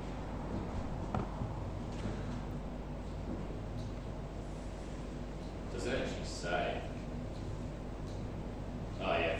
So aircraft landing on grass, 3-2 or 2-7 exercise caution. The trains are holding on city side of 1432. So you can see there's a train track that runs right through the middle of the aerodrome. So is that saying there's the black the grass runway? Correct, that's a seal. So I've got 1,310 metres, 1,700 on the grass either side. Got quite a few runways available. Is that what, because of like, It's just the aerodrome. So It's really important when you're flying an aircraft and you're pilot in command of an aircraft that you are abiding by the rules of the aerodrome. Okay, all the procedures, whether they're recommended, okay, or advisory procedures stated in the aerodrome plate and the AIP. All right. There's going to be all the legal stuff about maintaining cloud separation, circuit altitudes, all right, minimum altitudes, which is just the general law, which will apply. But then also making sure you just follow with the procedures for that aerodrome is also the next second most important thing, okay? So with the aerodromes, really looking at the definition of what an aerodrome is, okay? Classifications of aerodromes, controlled aerodromes, uncontrolled aerodromes, all right? Services and frequencies, which you guys have touched on previously, okay? Especially when it comes to weather information using aerodromes.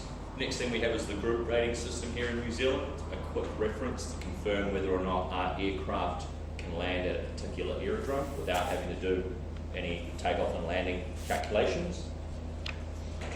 Aerodrome traffic rules, ATIS, AWIB, all right, operating at it, flight service aerodromes, operating at unattended aerodromes, really just the rules around this, lighting signals, visual signals, and then international aerodromes.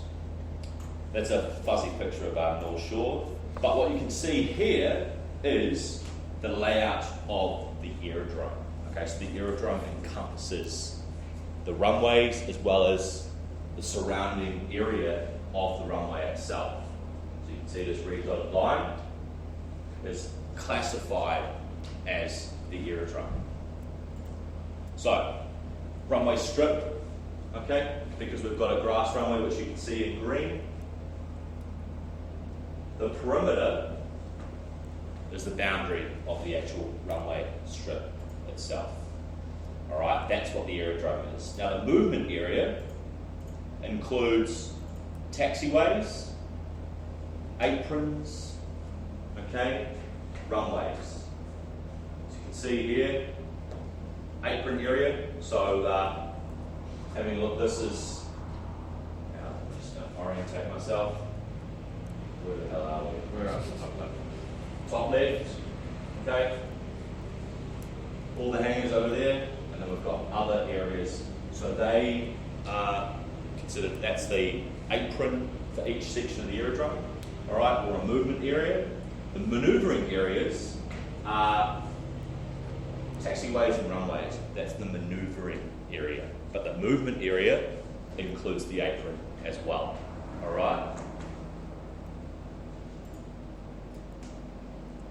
So in the AIP, if you guys want to, actually I can probably just reference this here. Up the top, you can see there is,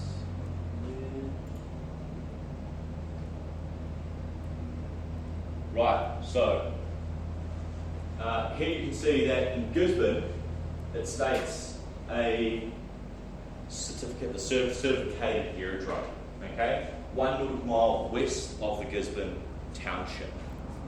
All right. Now, if you have a look at North Shore, I might actually have that open still.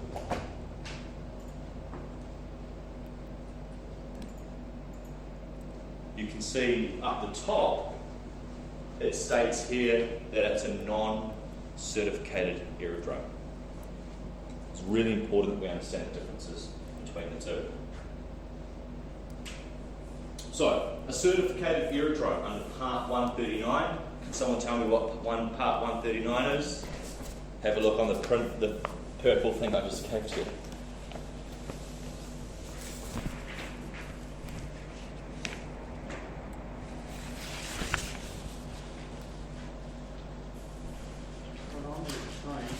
Certification and use.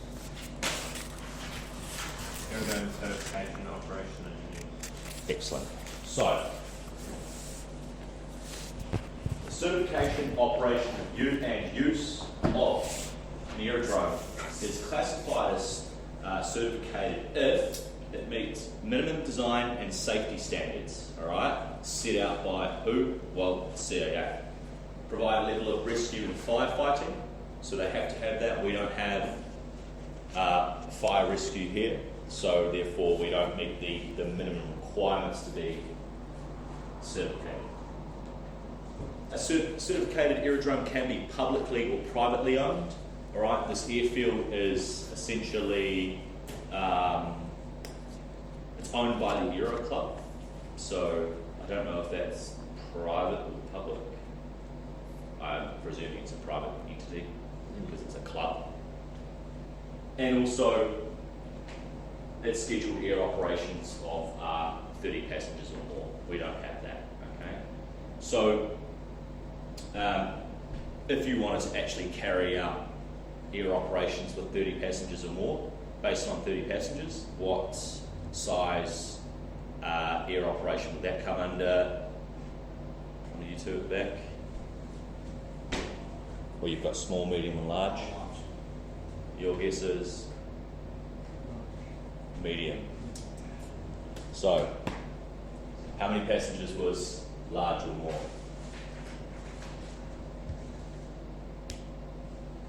I want to say 70. Double check that for me. Is it, maybe it is 30, maybe it's 31. Let's have a look.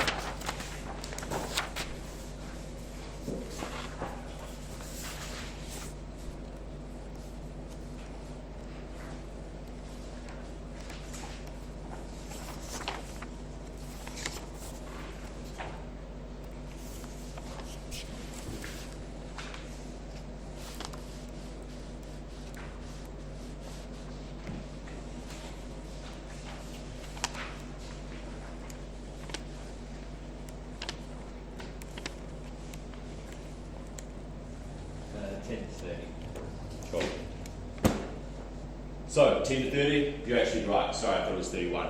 But so 30 plus is large. Is that right? Yeah. So yeah, if you're operating a large air operation, okay, you can only land at a certificated aerodrome. Okay. But otherwise, like here at North Shore, it can be non-certificated. All right. So that means that it's a public airfield, but it's open to the public. All right, any aircraft that complies with the operation requirements can use it. So we don't have any limitations from stopping anyone from using this airfield. They just will be charged the takeoff or the landing fees as such. If it's private, like for example, Kuiper Flats is generally subject to the owner's conditions. A lot of aerodromes might be private. Because typically they've just got abnormal, maybe arrival and departure procedures, landing, or just an aerodrome where a brief's required prior to entry.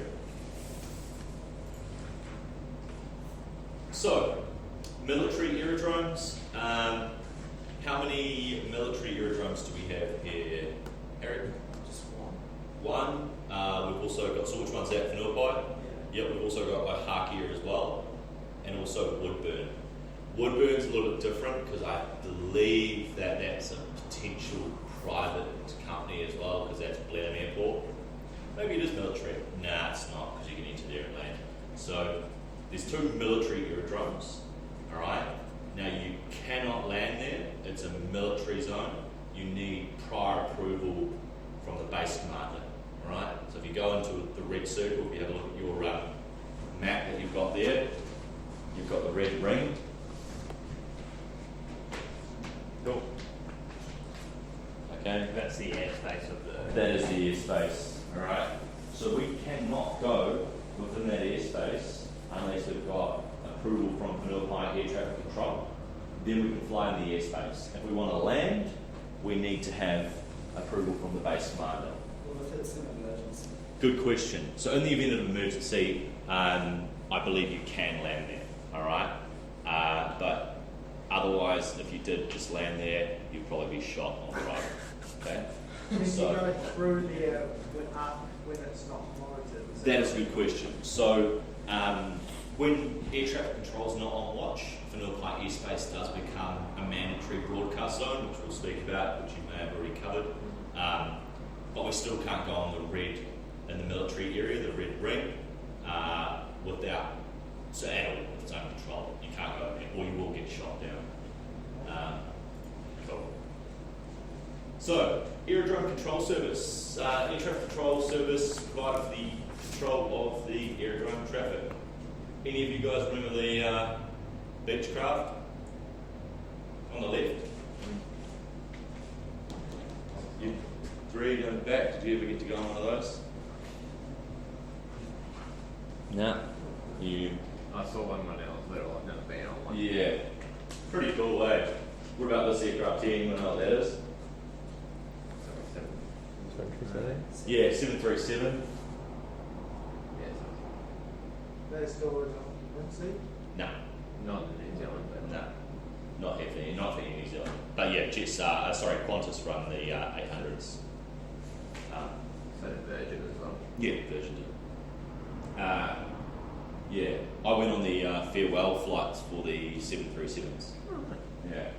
So when Air New Zealand, one of my best mates works for Air New Zealand on the engineer team.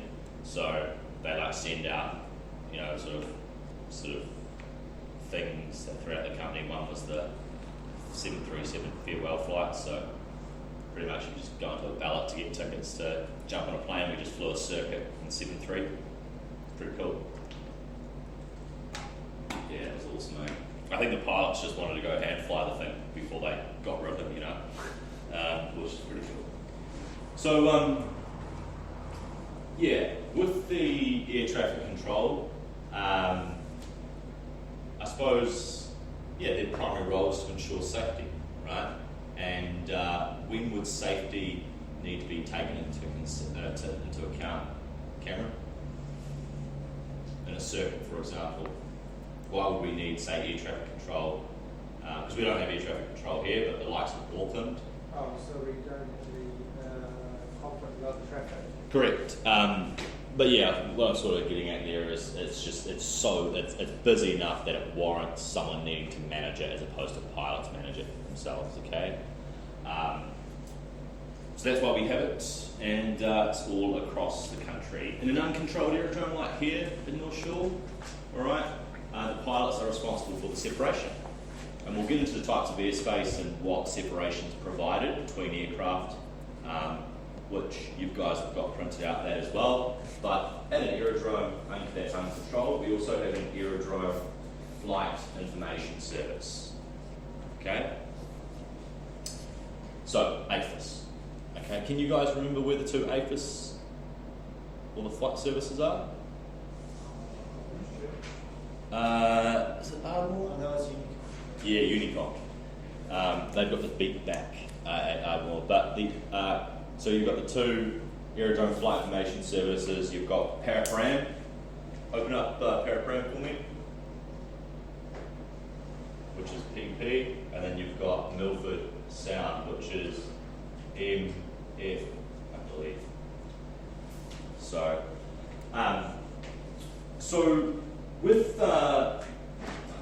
the AFIS, it's a flight information service. So remember, what are they providing us with? What information? Information about the aerodrome itself, so No. So they're providing us, what does the ATIS provide us with in a big picture? weather. Yep. And then an AFIS also provides us information about Traffic in the vicinity traffic. So there's the two things. They're not a control service. It's a flight information service. So they can't give you clearances because it's still uncontrolled. You're still primarily responsible for all of the flying of the aircraft and separation, okay? So for example, Paraparam and Milford Sound, they have a flight information service or an AFIS because at Paraparam they have quite a lot of traffic. I don't know if you guys will remember back, probably about between 5 and 10 years ago, there was an incident at Paraparam Aerodrome where the helicopter and the fixed-wing aircraft collided. Do you two remember that, maybe? Yeah, ever since then they put that, they put an air drone flight information service. So it's just an employee from Airways, Air Traffic Service, but they're not a control tower. Yeah, so the aircraft collided like on top of each other. Obviously a breakdown in communication, there was a mid-air collision, and then parts of the aircraft sort of just obviously dispersed everywhere. And if anyone been to Paraparam? Is that the same as Paraparam? Yeah, yeah. You been? The aerodrome's like right on the beach there, and there's quite a lot of residential areas, so like parts of the aircraft flew like through like a house and stuff like that, and then a lot of the other like parts of the aircraft like flew through like the roof of placemakers. Cool. So yeah, bit of a shame. Probably would have come out better off at Mitre 10, but anyway, can't really plan those things, can you? Not in Oz, we don't have Mitre 10 no more, they went bust. Oh really? Yeah, only Munnings.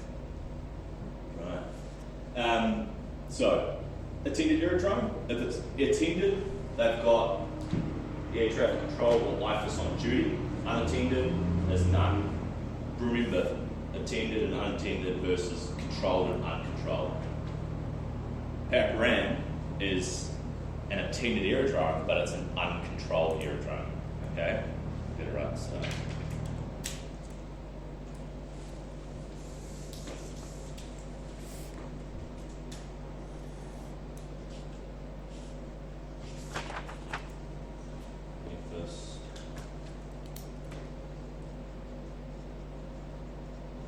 And if it's uncontrolled as well, more than likely it's uncertificated as well. Not necessarily. Actually, that's a good question. Stand by.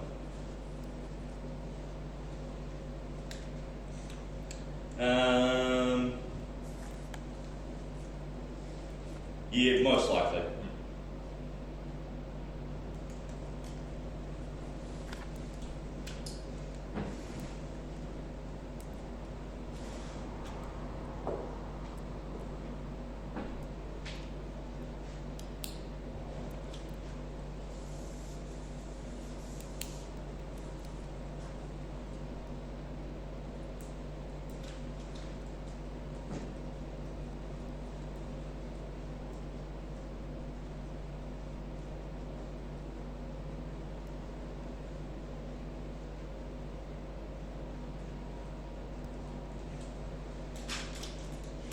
Cool. So,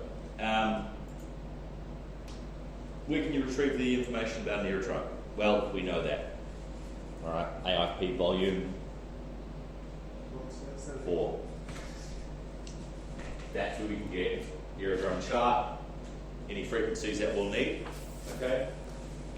Same with the flight surface, if there is one. Have a look at Milford Sound. You can have a look as well if you want, just to see. Oh yeah, Milford Sound, eh?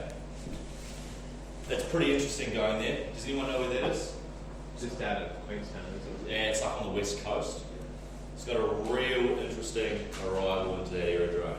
I'll talk about it now, actually. Don't you come from the east towards the west and loop back around and come Correct. down into the valley?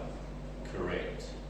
It's pretty impressive because you've got like the valley, or like the entrance into the sound is, we're talking 2,000 foot mountain, 3,000, 4,000 foot mountains. You know, it's pretty epic.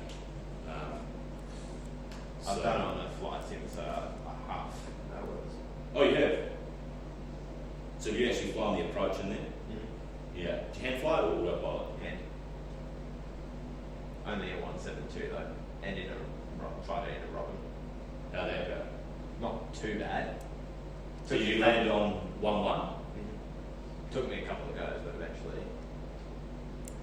What about recircuiting for? Because you can't turn once you get overhead the airfield. You've actually got to go around the valley and then look at the U-turn in there. Let's have a look at the plate. That was interesting because on the flight sim there's not much GPS to go by, so it's purely just visual. Yeah. Is what you're going with. So. Are you using a control like a joystick or a? Yoke. Oh, you've got a yoke. Oh, nice. Yeah, rather.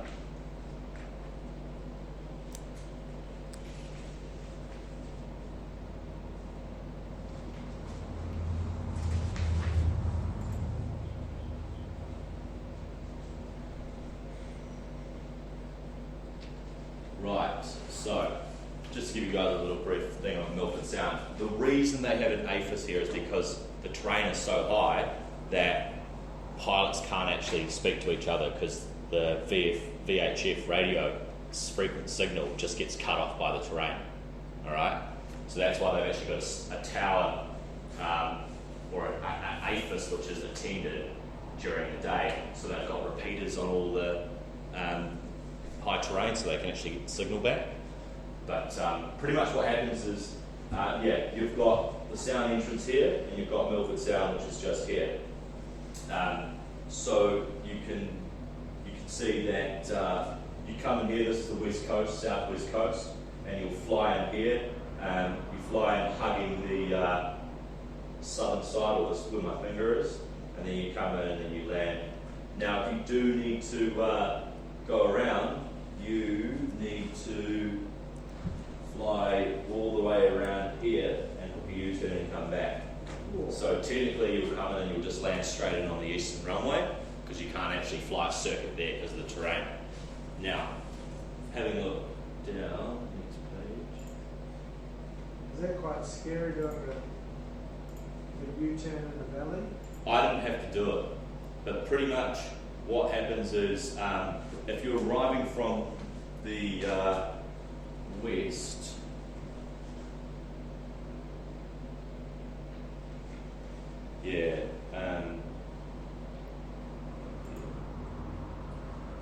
so as you were saying, pretty much coming into Milford Sound, you'll have two options of coming in. You can come in through here, and like this, fly in, hug it, look at left, and then land in like that. But a lot of the time, the airliners or the air operators will come in over the top, and then they'll hook you like that. So it's a niggly one. So when you're traveling inbound, you have to be below 1,500 feet. And then if you're coming in from the south here, you have to be above 3,000, and then you get all the planes that come and hook you and then come on down. So let's just have a look at what it says.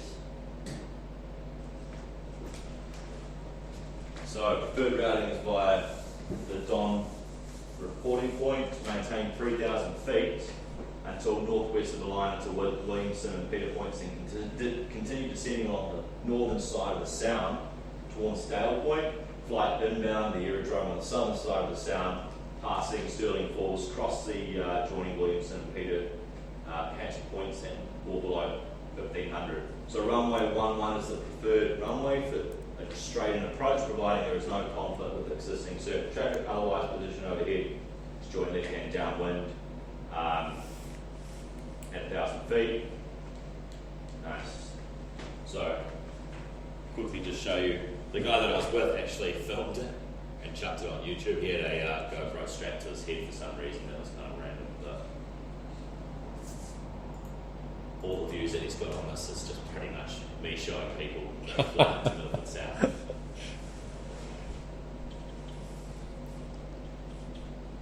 And he's got ad revenue from it. Maybe.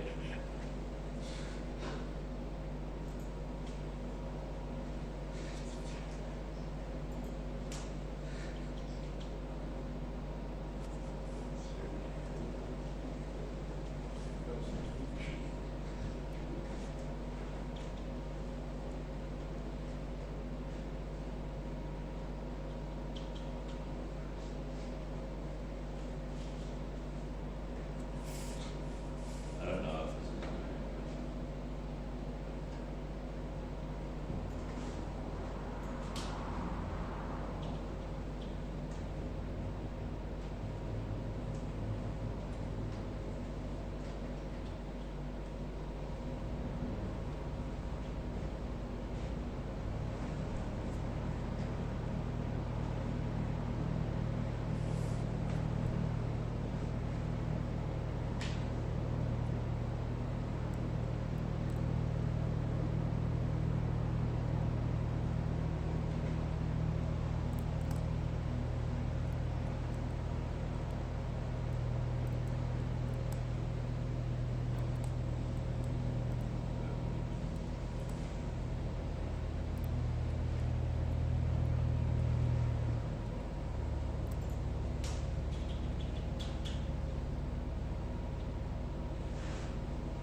Is Ardmore considered tended?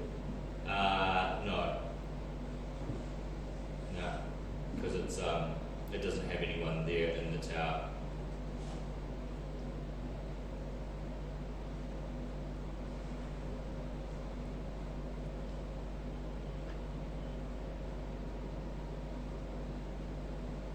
So does it have A-wood? Or does it? It has a wood, yeah.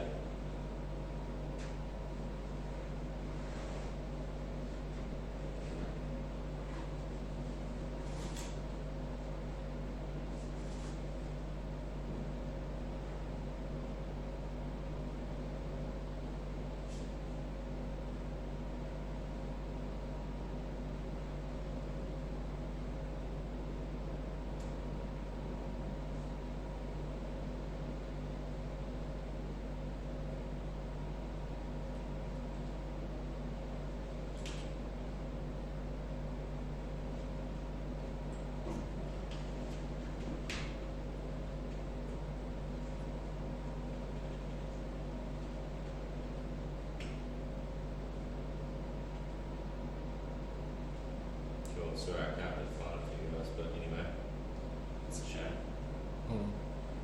Let me just try log in one more time.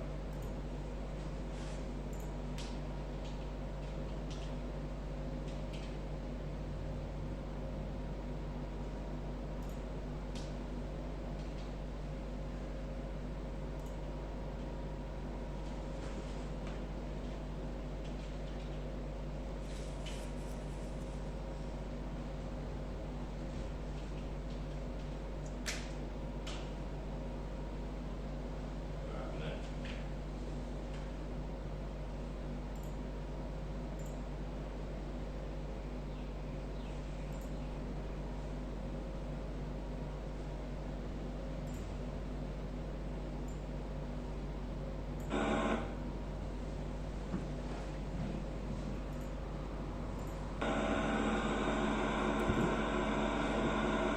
So this stuff's here coming out, so you can see how everything is like. So like literally you just got these bloody like mountains that are just massive right beside you. You fly. Yeah, so I flew a handful of it, Right, I think the student was flying up until we got in the valley. But pretty much you come in and you come out the right hand side and the whole thing is like you hug the mountain. So literally your wingtips just on the side of the sound. You can literally see the trees and shit.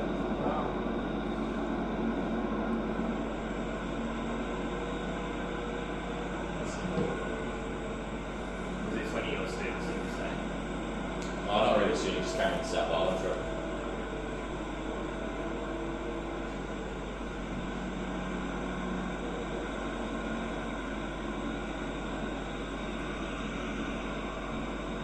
It's snowing as well, right?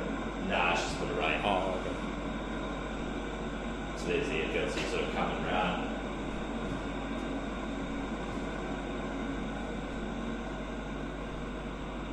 Airplane flying in there.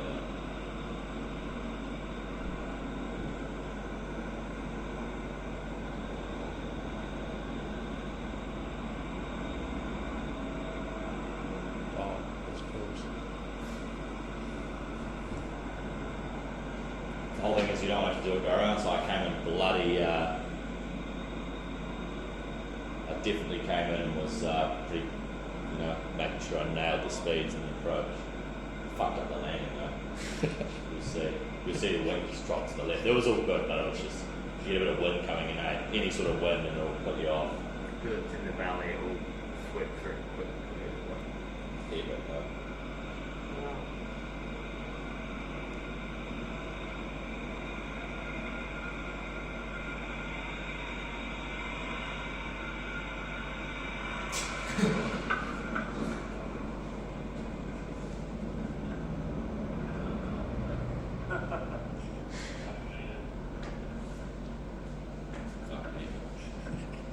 best flight I've ever done. If you guys get the chance to do a South Island trip, they always try and get you into Milford, That was pretty incredible. What does that trip cost approximately, do you know? So it depends on the aircraft. Like a lot of students would go in at an aircraft and do split the time. So you can probably get yourself in a 172, because of your question. Yeah, I was just going to ask, do you land the other way if the wind's going like behind you, or do you always have to land that same way?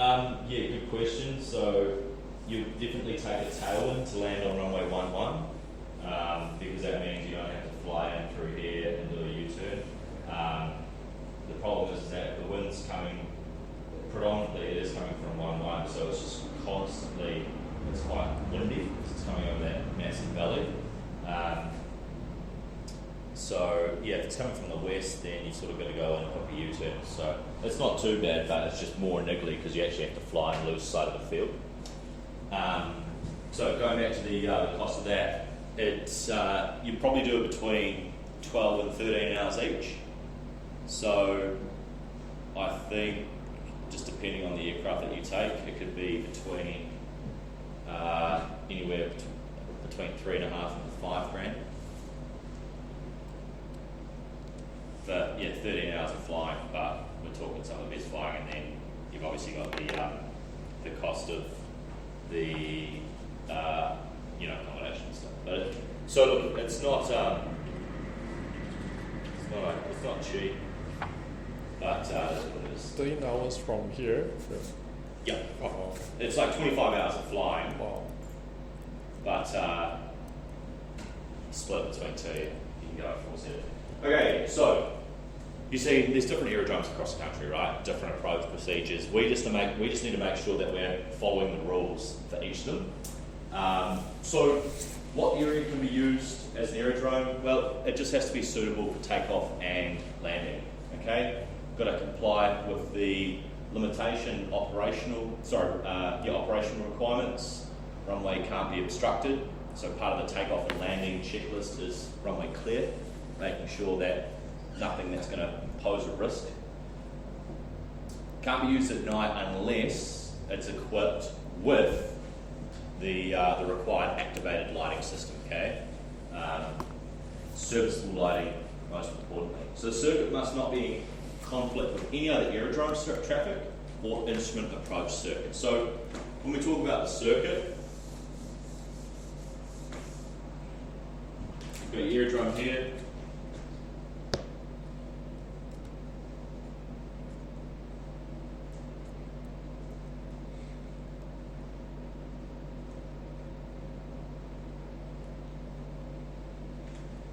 So that there. Alright, that circuit there can't be in the way of an approach. So for example, our instrument approach is straight in, but the likes of like a controlled aerodrome, Tauranga, they'll have an instrument sector which is like this. Alright, this actual circuit pattern isn't in the way of that instrument approach as such. So it doesn't conflict, right? You just can't have circuit procedures which one circuit procedure pretty much poses a risk to another, you know what I mean? Or aerodrome procedure, that is. So if you see any of these symbols, all right, really important that you remain clear. Now these should be in your AIP at the front of the aerodrome section. One of you guys can just tell me what that is so the other guys can write that down.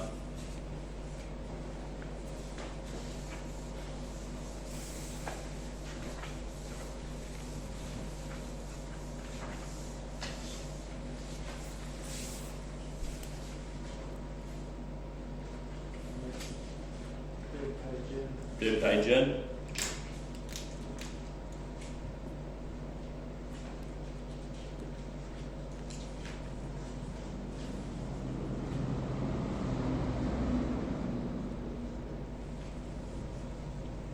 So, any of these symbols, what was the page in the AIP? 1.9-3.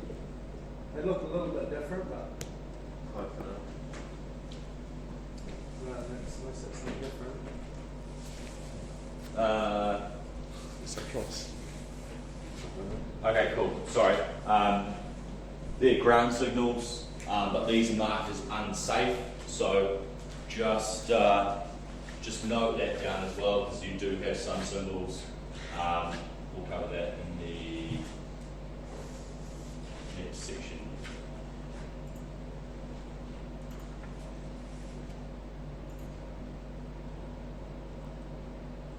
Actually, let's just go back to the rule.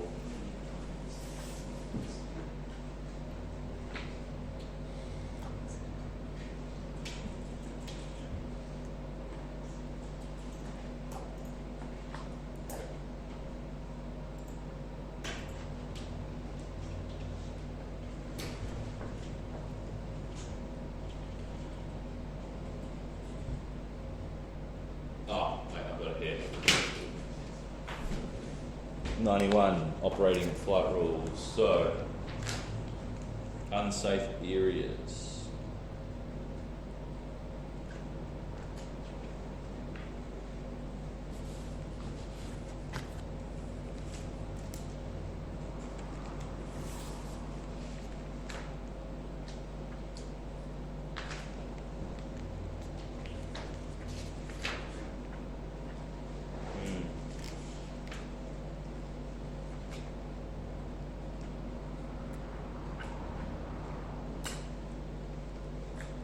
Restricted and dated 35, it says in here.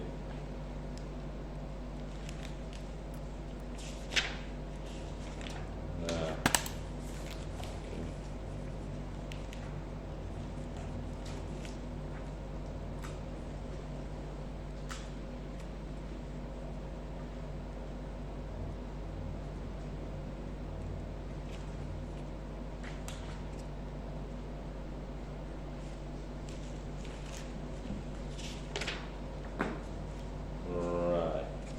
What symbols did we have at the front there? Sorry, in that slide that I just saw, there was cones and stuff, wasn't there? Yeah. A cone, a triangle. Sick. Oh, are they in the book? Oh, yeah, they are. Sorry. And this is a cross. That wasn't one of the. Yeah, so pretty much if it's a white cross, then unsafe, okay? White, yellow, red or blue, orange marked boards or cones are placed on the edge of unsafe parts of the manoeuvring or movement area. Okay, so remember, you've got manoeuvring,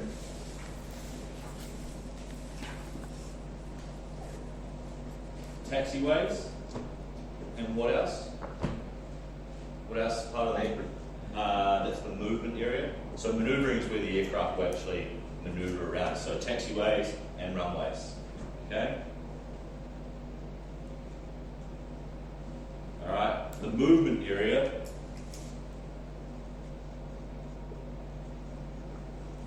Includes the apron. Yep. So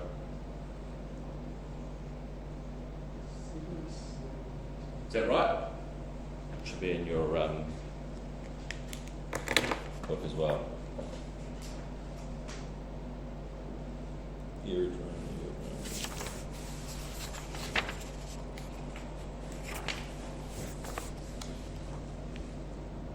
Yep.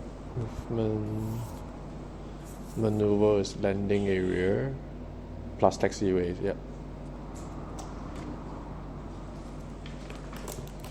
Yeah, so manoeuvring area, takeoff and landing. Alright, movement and the apron. Okay? So you really just want to note the difference there between the two. Right, now, we here in New Zealand have what's called a group rating system. Okay? So the group rating system is a quick reference for the aircraft and the aerodrome.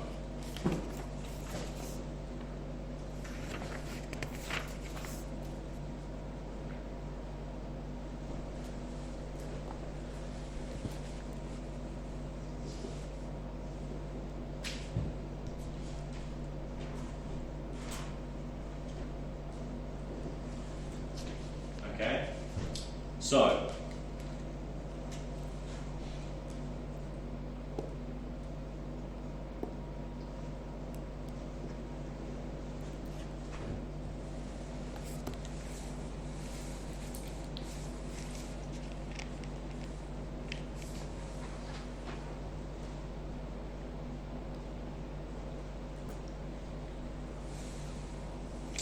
right, so the key thing to really understand here is the aircraft has a group rating number. Alright? Where do we reckon we can find that? Flight menu, right? The aerodrome has a group rating number. Alright? Now, what we're using or what we're looking to achieve is to compare the two numbers. Alright? And this is a quick reference to calculate takeoff and landing and performance data for that aircraft. So, as you can see here, group ratings are numbers between 1 and 8. I'll write that up here. Numbers 1 to 8.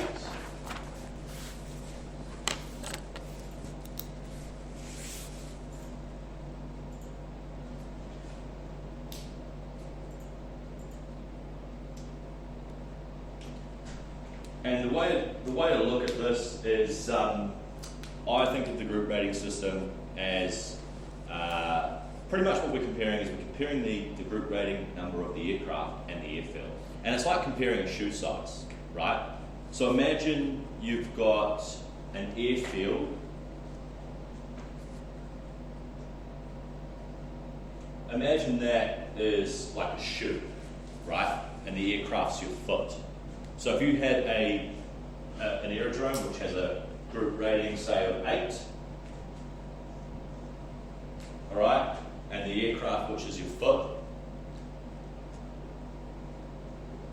has a group rating of 5, all right? Can a size 5 foot fit into a size 8 shoe?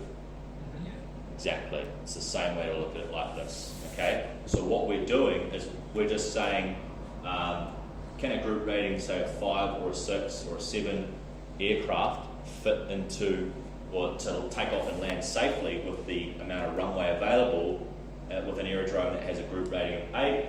Yes, it can, okay? A rating 8 aircraft can also land in a group 8 aerodrome, okay? So it's right up until, so size 10 foot, in theory, can fit in a size 10 shoe. Are you going to buy that? No, because you want a little bit of room for manoeuvre, right? But forget that. So, in order to use the group rating system, to give you guys like a little bit of example, it's really used for a quick reference in the event of diversions, right? Because we might not have the time and all the necessary ability in flight to work out, shit, we've got to divert, can we land at a runway successfully? But what we can do is go, well, what's the group rating number of the aerodrome? Because you should be able to find out the group rating number of the aircraft pretty quickly. You can see here, it's a page in the flight manual. Down here, it gives you a bit of information on the group rating system. So, in order to use the group rating system, these are the conditions. So the conditions are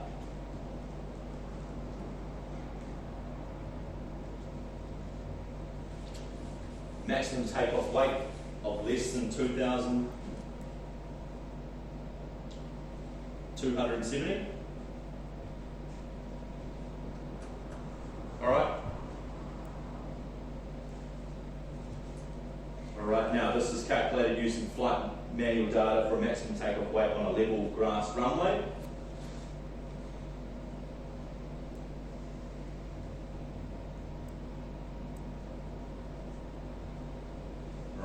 ISA conditions, which we'll talk about. So 15 degrees Celsius.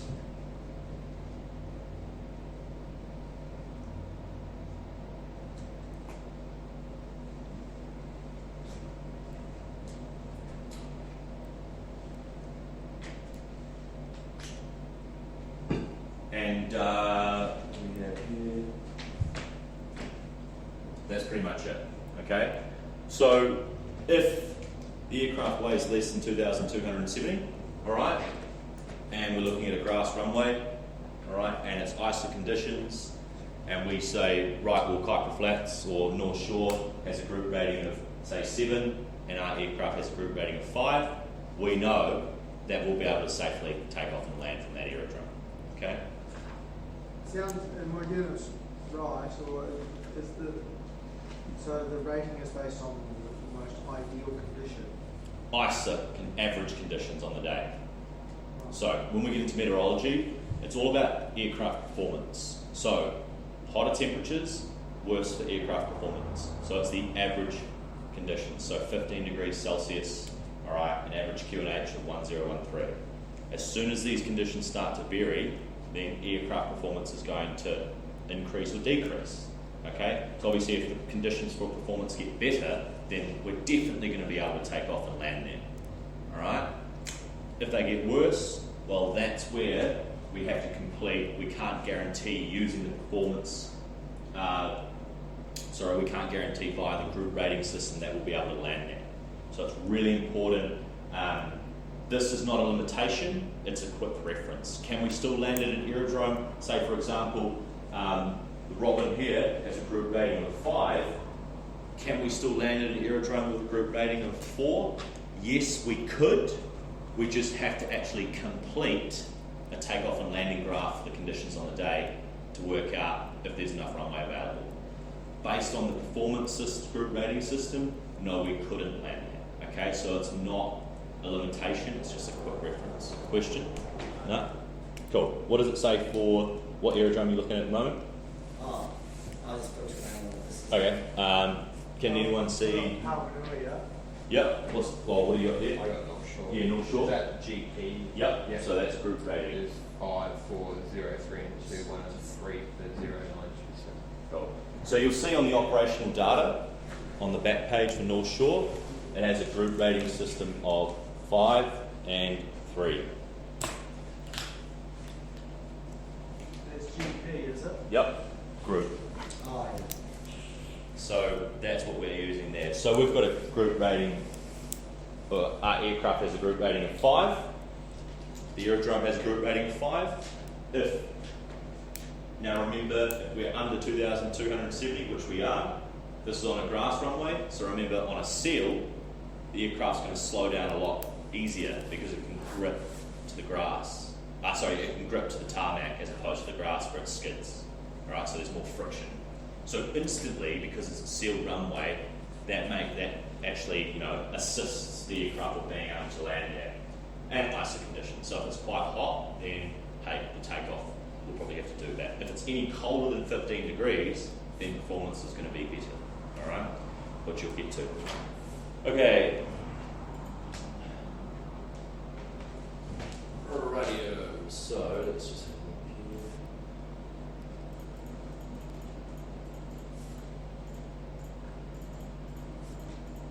Quite a bit to open this chapter.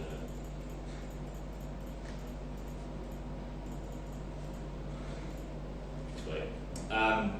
What time did you guys finish yesterday? 4:30. Okay. You guys we'll just pick up, get Matt to pick up and finish off the rest of the law for you tomorrow. The rest of the sections aren't actually that big.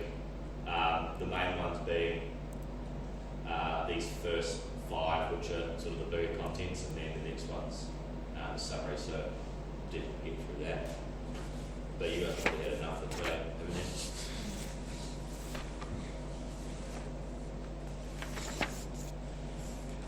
Sweet.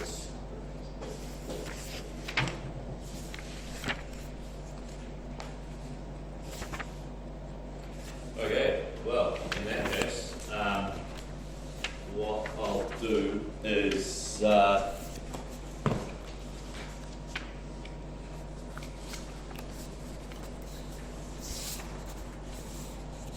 have to print you guys off some more feedback forms for today. Alright, just because you've got to fill one out for each instructor, I'll make a note of that.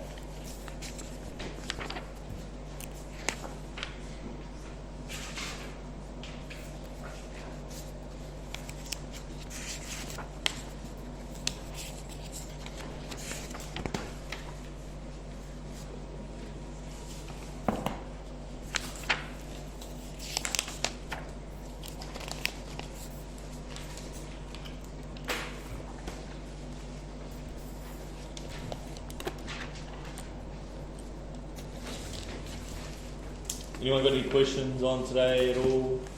Everyone happy with how it went? Felt like you learnt a little bit on law. I know it's one of the subjects where it's a bit more dry in terms of content.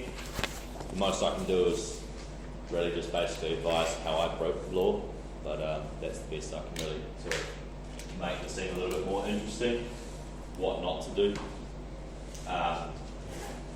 But you'll have Matt tomorrow for the rest of the law, and not too bad, pretty straightforward. That's good. Not too boring. Excellent. Sweet. So,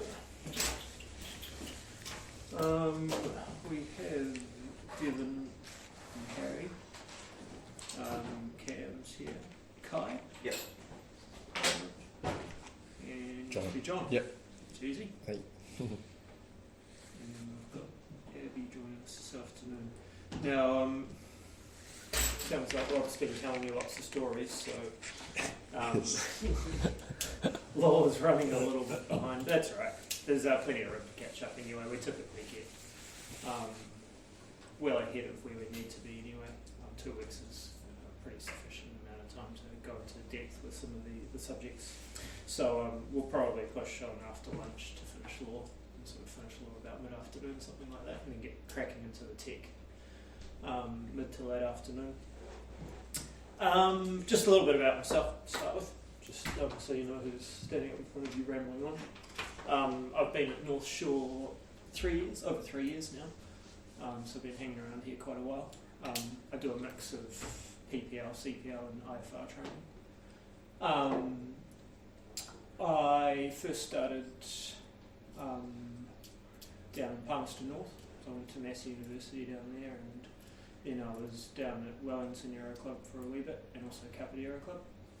And then I kind of moved my way back up the country, back to Auckland about 3.5 years ago. I grew up in Auckland, so it's kind of familiar for me, so it was nice to come back. And yeah, I've been here ever since. Cool thing about being an instructor here, I guess, is the variety we get, which is kind of why I've hung around for quite a while, is you get to do all sorts of different things. One day I might be in the classroom like I am today teaching PPL law, and the next day I'm doing an IFR flight over to Whenuapai, and then maybe a cross country down to Taupo. So you get heaps of variety, which is really cool. You're constantly doing different things. And you get a lot of sort of freedom and the opportunity to make your own decisions rather than just going where you're told to go every day, which is cool. So it's a path I highly recommend if any of you are considering it further down the track, if you're looking at doing your CPL. How many of you are looking at doing CPL after PPL? So most of you. John, this is just an interest thing, is it for you, to do your private pilot license? Yeah, just planning to do a private pilot license and see how far I can go after that. Yeah. Yeah, good one. And are you currently working as well, or just studying?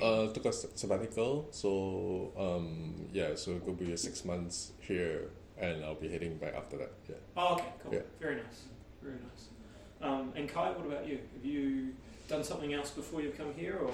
No flying per se, but straight out of high school just went straight into working, and did a year and a half of university back in Australia. Okay. Cool. And detect an Australian accent there. I won't mention it again, I promise. no, you won't. Don't lie. But yeah, eventually just sort of figured out that that wasn't what I was wanting to do for the rest of my life. Then I met my girlfriend who lives over in Little Manly. Okay. She's a flight attendant for Air New Zealand, Nice. and sort of I'd always had an interest in aviation, but never really considered it as a proper path. And that's sort of exposed you to it a little bit Pretty more, much, has it?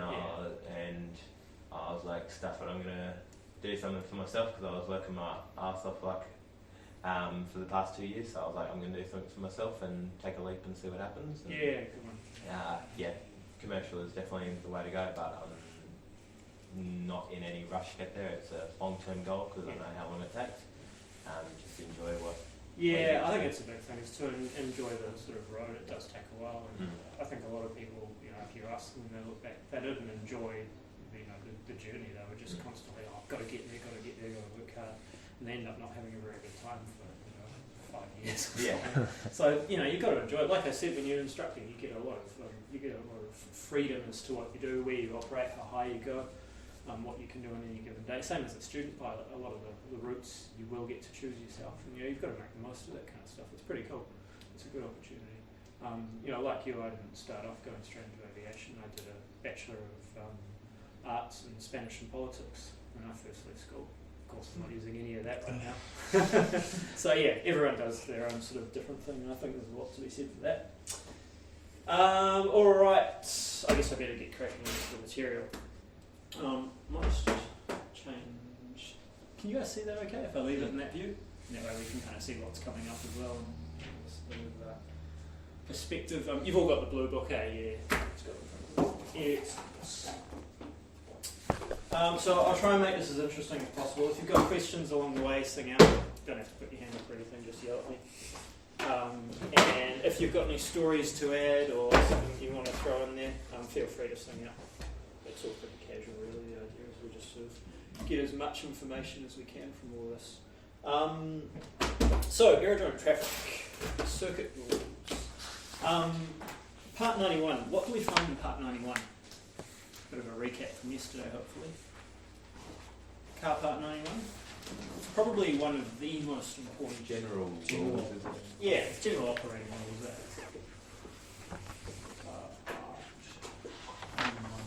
I suggest at some point you pretty much read the whole thing. You don't have to memorise it, it's a bloody long document. And some of it's, IFR and it's not that important. But it's worthwhile just having a good read through it and getting used to taking the information from the source, which is basically all on the CAA website, as I'm sure Rob showed you. But yeah, Part 91 is general operating rules. So Part 91.223 details all the procedures that we use when we're operating an aerodrome, all within the vicinity. So when we're talking about the vicinity of an aerodrome, we mean 10 miles within that aerodrome. It's the vicinity of the aerodrome. Okay. Now we must observe the traffic so that collisions are avoided. We call that the see and avoid principle, right, when we're operating VFR. Bit of common sense, really, more than anything. And we've also got to comply with any special aerodrome traffic rules, which are prescribed under Part 93. So there's some interesting ones for Auckland, Wellington, Christchurch, also Paraparaumu, Matamata, Ardmore, and any right-hand circuits. Things like, for example, Wellington. There's a whole lot of noise abatement procedures down there because the airport and the circuit's very close to the city and some suburban areas as well, so it can get pretty loud. So in line with that, and for other reasons, the circuit there is 1,500 feet above ground instead of 1,000 feet above ground, so it's a fairly high circuit. And the reason for that is just so that the control tower can sight the aircraft downwind, because there's a lot of hills. I don't know if any of you have been down to Wellington, but it's fairly hilly around the airport. I've just read all the terrain and the charts there. Yeah. It's good fun flying in and out of there if you're into it. I highly recommend doing a bit of flying down there. But yeah, any special aerodrome traffic rules will be under Part 93, and so those are the aerodromes which you might find there. Right-hand circuit. So, do you know how to tell if a circuit is a right-hand circuit? Have you looked at that with Rob? I'm going to bring up the website many times. Yeah, if we look in the ARP, I don't know if you guys have one there. I'll bring one up on the screen anyway, just to make it a bit easier. Aerodrome charts. You guys know how to access this page if you need to? Cool. What's a good one? I'll try and use lots of different examples. Maybe Tehran.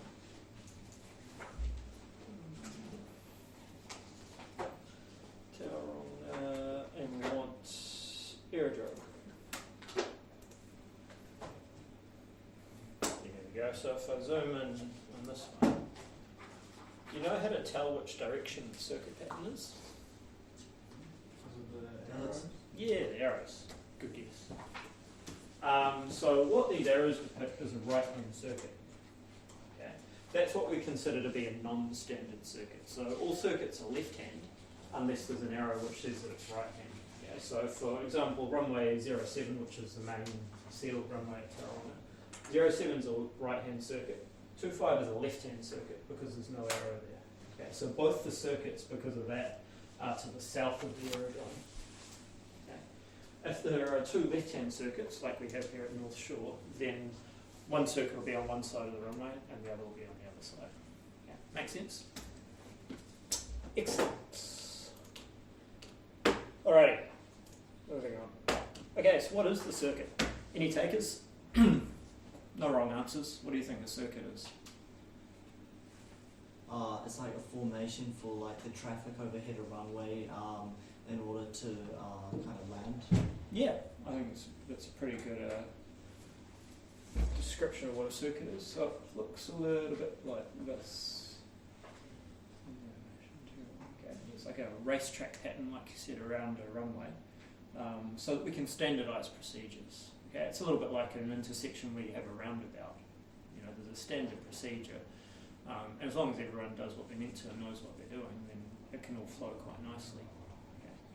Okay, so circuit is a standard procedure at both uncontrolled and controlled aerodromes. Okay. So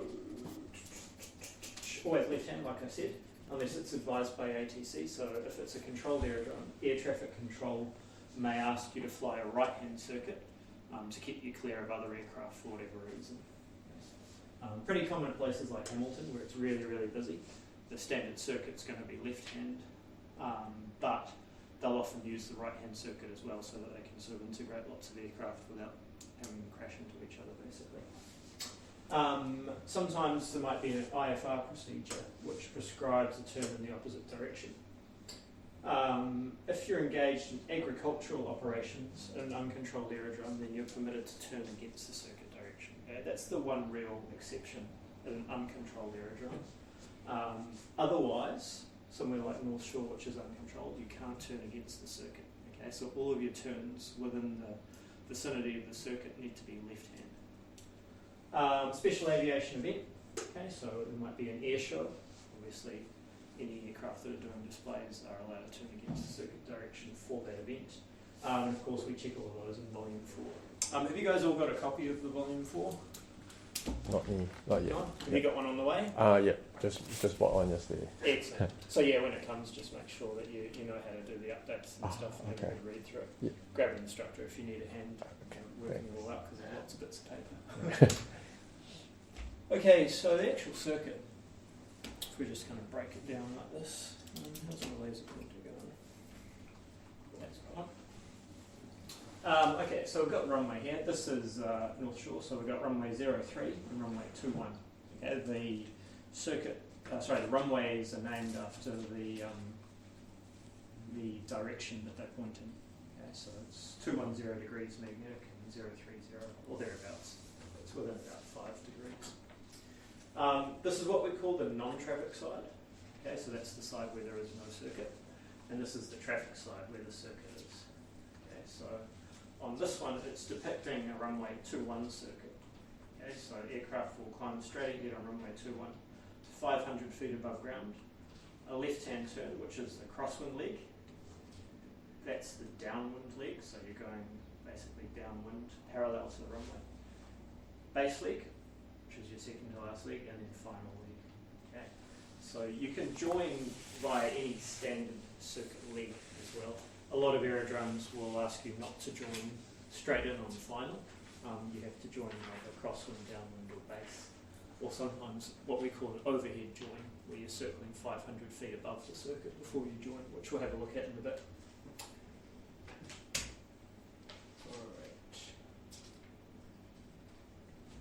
Okay, so standard overhead join. So a standard overhead join is a standard procedure, as I'm sure you can guess. And the idea is it helps you integrate the circuit when you've been away from somewhere and you're coming back to the aerodrome. Okay, so it provides a standard procedure. It's mainly used for uncontrolled aerodromes where there's no air traffic control. Okay, so it's the most common way we join back at the circuit at North Shore, for example. So I'm just going to backtrack for a little bit there. So you'd call joining overhead about 5-10 miles from the airfield, something like that. And you'd position overhead the circuit 500 feet above it, and you'd turn in the circuit direction. So you're basically flying in orbit, having a look beneath you, working out where all the traffic is, what the wind's doing, so you can work out which runway to land on. Okay? And then what you do is you descend at that point on the non-traffic side, down to the circuit altitude, and then from here you turn into the circuit.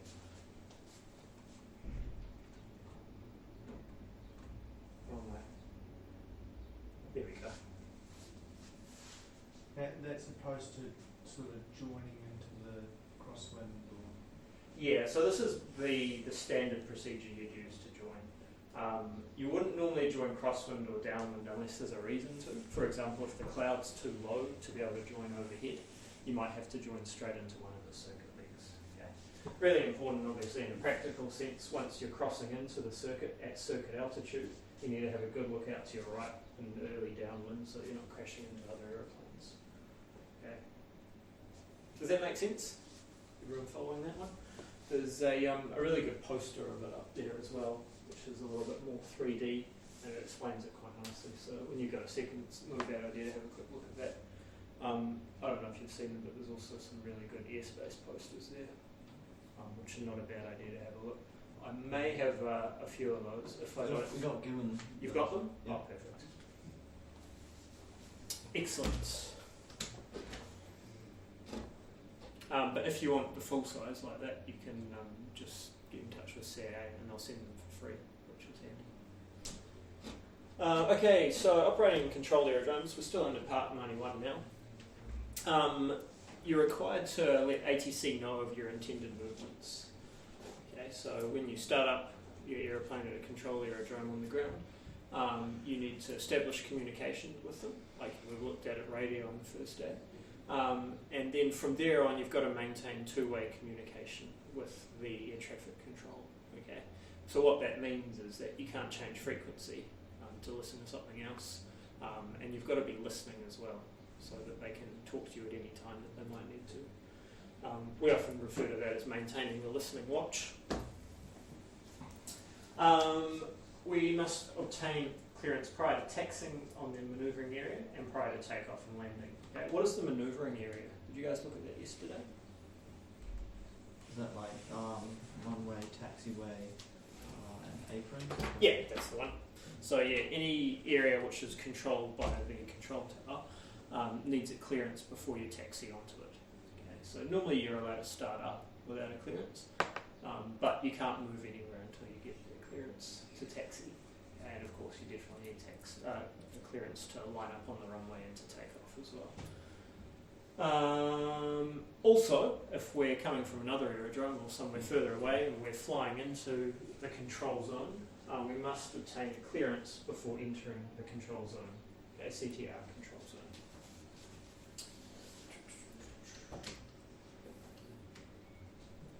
Okay, when the runway is pretty busy, so lots of aircraft are taking off and landing, it's really important that pilots are familiar with the manoeuvring area, wake turbulence requirements. Okay, so when there's larger aircraft and we're operating behind them, you need to be aware of how many minutes you need to allow between the preceding aircraft and your aircraft so that you don't get turned upside down.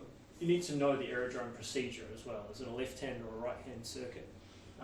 What's the circuit altitude? Okay. How do we work out the circuit altitude? In 500 meters. Elevation and 500 feet above the elevated runway. 1,000. Close, yeah, it's 1,000 feet. So the circuit is 1,000 feet above the aerodrome. And then when we do a standard overhead join, that's 500 feet above the circuit, which is 1,500 feet above the aerodrome. Yeah. We must know the aerodrome procedure, make requests to air traffic control, and they need to be clear and concise. Okay, so you don't want to spend too much time using up the frequency because lots of other people might want to be talking as well. So we want to be reasonably efficient on the radio. Maintain thorough situational awareness. Okay, so maintain a listening watch so that we're listening to what's going on and also looking out as we're taxiing and taking off and that kind of thing. If we're unable to comply with ATC instructions, we need to advise without delay. Okay? So if they're asking you to take off from the midpoint of the runway and you've decided that's not enough runway, so you'll need to let them know that you're unable as quickly as possible so they can clear you to backtrack and use the whole runway. We must not waste time for controllers or other operators. Okay, it's all about being efficient, basically, on the radio, which is why we have the standard procedures to maintain that sort of efficiency, so that everything keeps ticking over nicely. Okay, current aerodrome information. So, controlled and uncontrolled aerodromes, obviously the AIP is your go-to. You'll check the plate remember there's a lot of information on all of those plates, so it's really important that you read every single detail, both front and back, when you're operating somewhere, especially at a new aerodrome, so that you're as well prepared as you can be. ATIS, Automatic Terminal Information Service. What's an ATIS? You guys listen to one of those? Aerodrome traffic information service or Automatic terminal information. Provides the weather, So what does it tell us? the weather, Surface conditions. the traffic. Yep, surface conditions, so it'll tell you the surface wind. What runway is being used. Yeah, what runways in use, that's a big one, eh? What procedures for it, so whether it's an ILS-DME or a... Correct, yep, they'll tell you the required approach for that day. If it's a nice day, they might say conditions are suitable for a visual approach. It's going to give you the Q&H. What's the Q&H? Like the alternative, like pressure that you, air pressure for the Yeah, runway. it's the alternative setting, which is the sea level pressure at that location. So yeah, it gives you a whole lot of current information for the aerodrome, so that as long as each pilot's listening to that and acknowledging receipt of that, then everyone's basically on the same page. They know what's going on with the everything. Okay, so we listen to it before taxiing on the ground and vacating, and also before joining into an aerodrome circuit as well. Uncontrolled aerodromes may not have one of those. Some of them have what we call an AWIP, which is an aerodrome weather information broadcast. North Shore has one. It will be published on the ARP on the top corner with all the other frequencies. And it usually just gives a little basic layout of the weather. It doesn't give you as much detail as the ATIS. And they're usually automated as well, so they're not super accurate, not like an ATIS where there's a person checking it as well, but they're usually pretty handy to just check the current weather conditions, usually the wind and the sea level pressure, or QNH is a good one as well. Otherwise, if they don't have it, your best bet is a standard overhead join, okay? Because then at least you can see what the conditions are visually and what's going on down there. Okay, so uncontrolled aerodromes inherently a little bit trickier in terms of assessing what the weather's doing, because sometimes there's less information available. Okay, taxi for takeoff. A lot of this will be revision from flight radio, so I'm going to breeze through it reasonably quickly. So at a control zone, CTR, we need to listen to the ATIS is the first thing we do, so we've got the correct information and the QNH setting and all that kind of stuff. We'll establish comms and advise the tower or the ground, depending on what aerodrome it is, of the intentions. POB, what does that mean? People on board. Yeah, people on board and ATIS. Okay. And then the taxi instructions will have a clearance limit. Okay, so they're going to clear you to taxi to a point, and then that's where you have to stop until you're ready for your next action. Okay, so in this situation, Tango Zulu Kilo somehow found itself on the ground at Auckland Airport. So initially, they would probably say Auckland ground, Tango Zulu Kilo, right? So we want to establish comms. And ground will go back and go Tango Zulu Kilo, Auckland. So Tango Zulu Kilo, Charlie 5, request taxi, Murray Bridge departure, 2 POB, information Bravo. Everyone happy with what all those things mean? Sorry, what's Charlie 5? Charlie 5 will just be the position that the aircraft is on the runway, so it'll be the holding point at Auckland. If you look at the aerodrome plate, you'll be able to find where it is. So that all the holding points are labelled with a letter and a number. So ground comes back to them and goes, Tango Zulu Kilo, Auckland, taxi holding position, Alpha 1 Alpha, QNH 1016. Holding position Alpha 1 Alpha, QNH 1016, Tango Zulu Kilo. Okay, so they're just reading back the key pieces of information with the call sign at the end. Pretty straightforward. Nothing new there. Okay, holding points. It's important that I point out that this is actually incorrect. It's the wrong way around. The aerodrome markers for the holding points are like this, and you'll see it on the ground at North Shore if you have a look when you get a chance. These are standard for any aerodrome. Anyone know what that means on a taxiway or a holding point? Stop. Which direction? Where would the runway be in this situation? Would it be on the top or underneath? Top. Yeah, runway will be on top, so this would be the runway up here, right? And this would be the taxiway down here. The aircraft stop. Okay, so what it means is that if there's a bold line, you need a clearance to taxi past it because you're about to enter the active runway. However, if it's a dashed line, you don't need a clearance to come off the runway. Okay? And it's just a standardised marking, so they have them in uncontrolled aerodromes anyway, even though there's not going to be a clearance as such. Okay, so you just know because that's got around the runway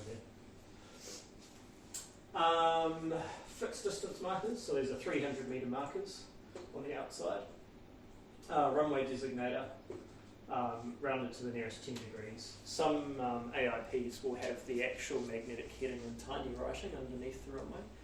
For example, that might actually be 231 degrees magnetic, so that might have 231. What does the L mean? Left. Left. So that'll be at Auckland International. You've got 05 right, 23 left. Does that designate the circuit pattern? No. It's just the runway. So some aerodromes will have like parallel runways. So one's left, one's right. Auckland used to, and now they just use the inner one as like a high-speed taxiway, and the outer one is the main runway. But they still call it 23 left and 05 right, so that pilots don't land on the high-speed taxiway, which has been done before many times in all sorts of different countries. But yeah, a lot of larger international aerodromes will have parallel runways, and they'll use both at the same time. Brisbane's just getting one now. What's that? Brisbane's just getting one now. Yeah. It's pretty cool. It just adds to the workload a lot for the controllers, but it's also quite efficient. All right. Any preceding aircraft must be clear of the runway before you can take off as well. Okay, so when we say clear of the runway, they need to be behind the holding point. So even if an aircraft's sitting there, they're technically on the runway because they've crossed the holding point.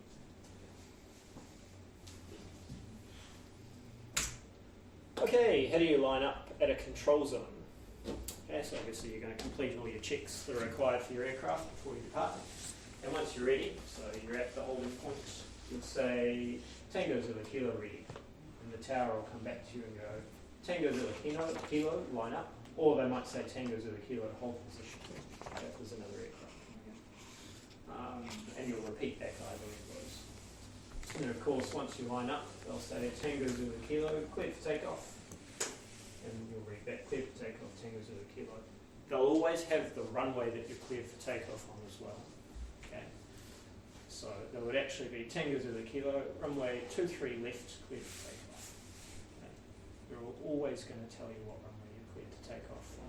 Likewise to land, you'll be cleared to land on the specific runway. They won't just say cleared to land. Okay, so if you're operating in the circuit at a controlled zone, okay, so Tauranga, Hamilton, Rotorua, Auckland, Whenua, something like that, it's unlikely you'll be flying circuits at Auckland, but you may well end up doing it at Tauranga or Hamilton. We do our cross countries. One goes to Tauranga, one goes to Hamilton, and then you'll do two of them to Tauranga. And so you get a bit of exposure to controlled aerodromes as well. So this is the circuit pattern here, as we know it. Obviously we'll get cleared for takeoff at this point, and we'll repeat that back, and then we'll take off. Fly straight upwind. When do we turn left? 500 feet. 500 feet above the ground, left-hand turn, and then another left-hand turn into the downwind. Once you're established downwind, you'll level off 1,000 feet above the ground, and that's where you'd make a downwind call. Okay, so it would be something like Tango Zulu Kilo, downwind, request touch and go. Or downwind, request full stop, depending on whether you want to stop or come around the circles. Okay. Now at some point where that dotted orange line is, you'll be cleared to land. Okay. If there's no one else in the circuit ahead of you and it's pretty quiet, then they might say Tango Zulu Kilo, runway 23 left, cleared to land. Okay, when you're downwind. Or they may well say Tango Zulu Kilo, number 2. Report sighting an ATR on a 2-mile final. There might be an aircraft on the final coming in here. So what we're trying to do is get you to sight that aircraft before they clear you any further. Okay. If you're told to report sighting an aircraft, what are the two responses? Will code. No. You can't say will code. Looking for the traffic, Or traffic size. yeah, those are your only two options if you have to report sighting another aircraft. Okay, you're either looking for it or you've got it in sight. You can't say will code. Any other time you're asked to report, you're not wrong. You can say will code. So, for example, if they say report when ready, you can say will code. Or they might say, if you're vacating out of a control zone, they might say report passing Mangere Bridge. You can say will code to that, but you can't say will code to report sighting traffic. Okay? You've got to either say you're looking or traffic in sight. And then the ATR might land, and then as you turn onto final, they might say Tango Zulu Kilo, runway 23 left, cleared to land. Okay, what's the readback going to be for that? Clear to land runway 21 or whatever it was, and Tango Zulu Kilo. Yeah, pretty much. 23 left, cleared to land, Tango Zulu Kilo. Go on. There you go, it's just a few other variables there. Excellent.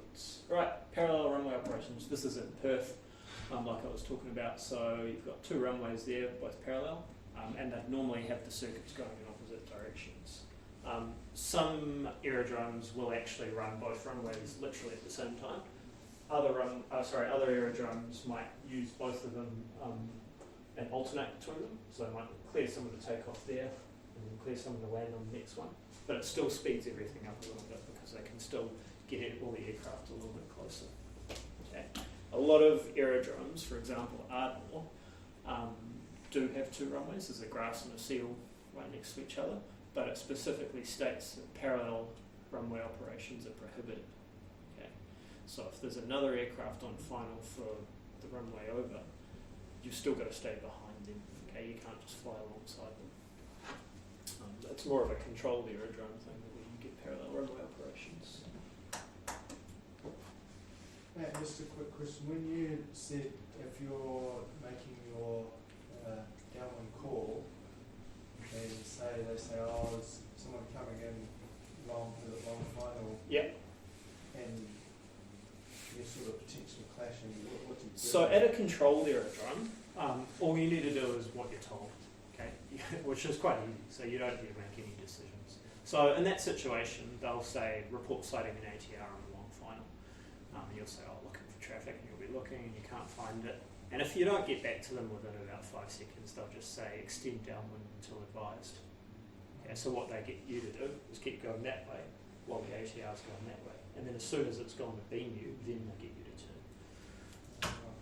But if you sight it, then they'll just get you to maintain visual with it, and then you can just usually follow them in. But yeah, until they've confirmed that you've got the traffic in sight, then they'll just do the separation for you. So this basically stretch the circuit? Yeah, they just get you to fly downwind until you've gone past them. Yeah, it's one of the methods they have. They can get you to extend upwind as well if they need to, for whatever reason. Alright, so joining the circuit. Okay, so we're coming back to Auckland. We might have come from up north somewhere. Maybe we're going from North Shore down to Auckland International. Okay, so first thing you do is listen to the ATIS. Okay, so that you've got the current weather conditions, the QNH, you know what runways in use, all that kind of stuff. Then you'll do a position report. Okay, but before you do that, establish communications. So Auckland Tower, Tango Zulu Kilo, and I'll come back and go Tango Zulu Kilo, Auckland. And then you do your position report. So Tango Zulu Kilo, 2 miles north Mangere Bridge, 1,500 feet. Information Golf, 2 POB, request joining instructions. Okay, pretty straightforward. And Tower comes back to you and says, Tango Zulu Kilo, clear to enter the control zone, join right base 23 left, QNH 1016, report base. Into the control zone, join right base 23 left, 1016, Wilco, Tango Zulu Kilo. What's the aircraft saying Wilco to? Report base. Yeah. Okay. What do they mean by report base? Report when you enter the base section of the circuit. Yeah, exactly. Very good. So it's all quite logical the way that they clear you. And if you sort of combine the standardised procedures with what's cleared, it all kind of lines up quite nicely. Very good. Okay, other considerations.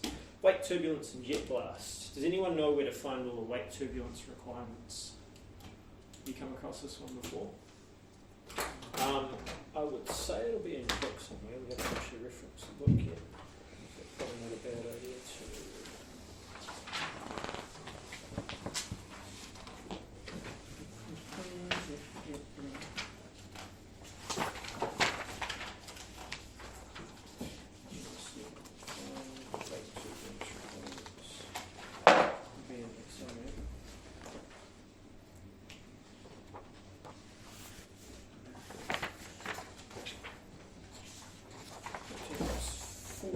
-18 in this book, so hopefully you guys will be close to that. Okay, so it talks about wake turbulence and jet blast. And it's in the AIP AD 1.6. What I might do is just bring it up. For those of you that have got an AIP with you, see if you can find that page. AD 1.6 for wake turbulence.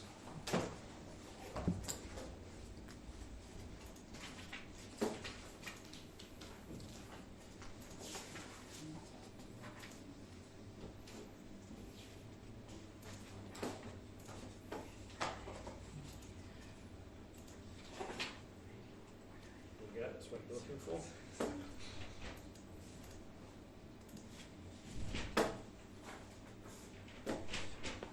Okay, so it gives a good little description of, well, firstly it tells you what wake turbulence is and how they assess the separation, and then if we go further down, there's different wake categories. So you've got heavy, medium and light.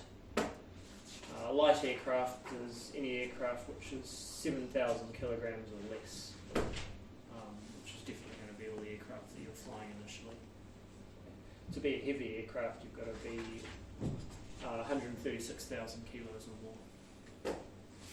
Fairly large aircraft. And we've got wake turbulence separation based on distance.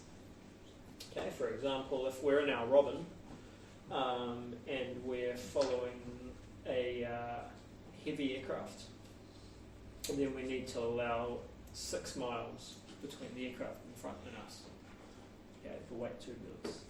If we're in our Robin and we're following an A380, which isn't going to happen very often, then you need to allow at least 8 miles between you and the preceding, okay, to give you a bit of an idea.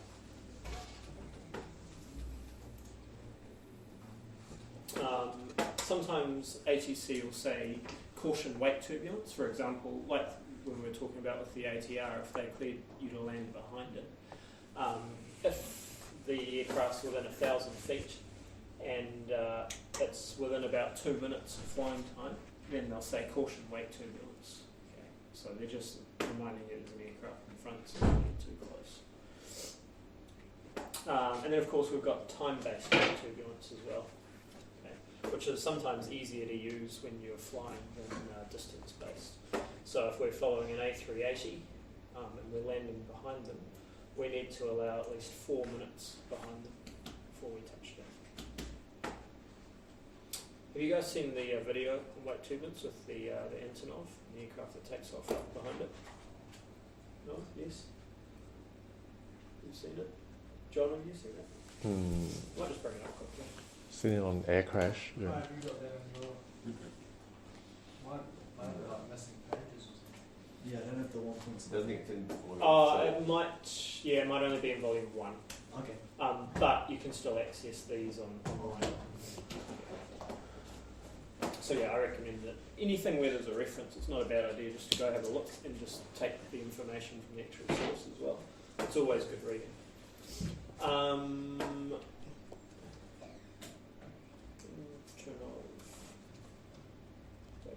turbulence. Right.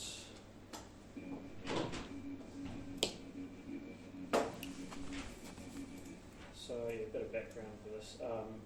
When I say Antonov, it's not one of the big Antonovs, it's a little Antonov, but it's still big enough to do a bit of damage. Robin DR400. Have you guys seen VAX in the hangar, the green and white aeroplane? Is it the 4-seater? Yes, it's the 4-seater Robin basically. So that's a Robin DR400, it was a 500, I don't know. It's the same aircraft type. Yeah. So the Robin is following the Antonov, which is a little bit heavier. Pretty clear, so wind is calm, so there's no wind. When the wind is calm and it's clear conditions, those are the worst for wake turbulence. Any idea why? Undisturbed. Yeah, it's undisturbed. Okay, so the turbulence from the wake is going to linger a lot more, whereas if it's quite windy, the wind's going to blow away the turbulence. Yeah. Right, have a look at this. Obviously, we don't have heaps of larger aircraft here, although even things like a Cessna Caravan is going to give off a fair bit of wake behind it if it's really calm conditions. But what we do have is a lot of helicopters, and helicopter wake is just as bad, if not worse, than aircraft wake sometimes. Same concept. So if it's a really calm day and there's a helicopter that rolls ahead of you, I'd wait at least a minute or two before rolling behind it, because if you fly through a helicopter's wake, especially a large one, like one of the EC-130s or 140s or the Sikorsky, the rescue helicopter, it'll easily turn the aircraft upside down. Okay? It applies for both landing and taking off, so it's worthwhile considering. Okay? And the calm days are the ones you've got to watch out for, because that's when the wake lingers as well. Yeah, it was pretty interesting yesterday seeing someone coming into land and a helicopter went straight over the top. Oh, really? Yeah, it was quite. It's not so bad if the helicopter's quite high, because it's not in ground effect, so it all just kind of disperses.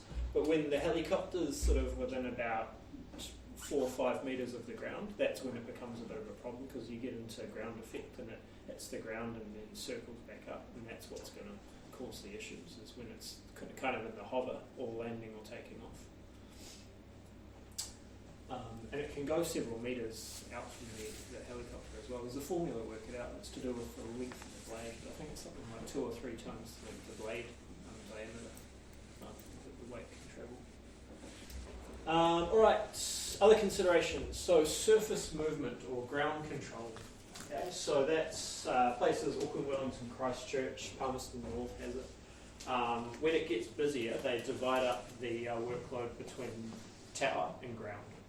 They're both sitting in the tower, and they're probably sitting in seats right next to each other, but one guy controls everything basically on the runway, so takeoff and landing, and then one guy will control all the ground movement, so they'll give you your taxi clearance and your departure clearance and that kind of thing as well. Sometimes they even divide it up further. For example, at Wellington and Auckland they do this. They have delivery as well. Okay? So you'd start off and you talk to delivery to get your route clearance, okay? So you'll be cleared a certain route and departure. Then you'll talk to ground to get the taxi clearance, and you start your taxiing to a certain point, and then they'll change you to tower to get your takeoff clearance. Okay, so the workload's divided up pretty evenly between those three at busy aerodromes. At a controlled aerodrome, for example at Whenuapai, 8 miles to the south of us, if air traffic control is off watch, like in the weekends or in the evenings when they don't work, then it becomes an uncontrolled aerodrome, so uncontrolled aerodrome procedures apply. So Whenuapai, for example, outside of air traffic service hours is mandatory broadcast zone. Okay, same in the weekends. Military like to do sort of Monday to Friday, 9 till 5, so they're pretty lazy with that. AFIS, have you come across that one before? It's another abbreviation for you. A little bit like ATIS, except with an F. Flight Information Service? Yeah, Aerodrome Flight Information Service. So the easy way to remember it is there's only 2 in New Zealand. One's at Paraparaumu down on the Kapiti coast, just north of Wellington, and the other's in Milford Sound. Yeah.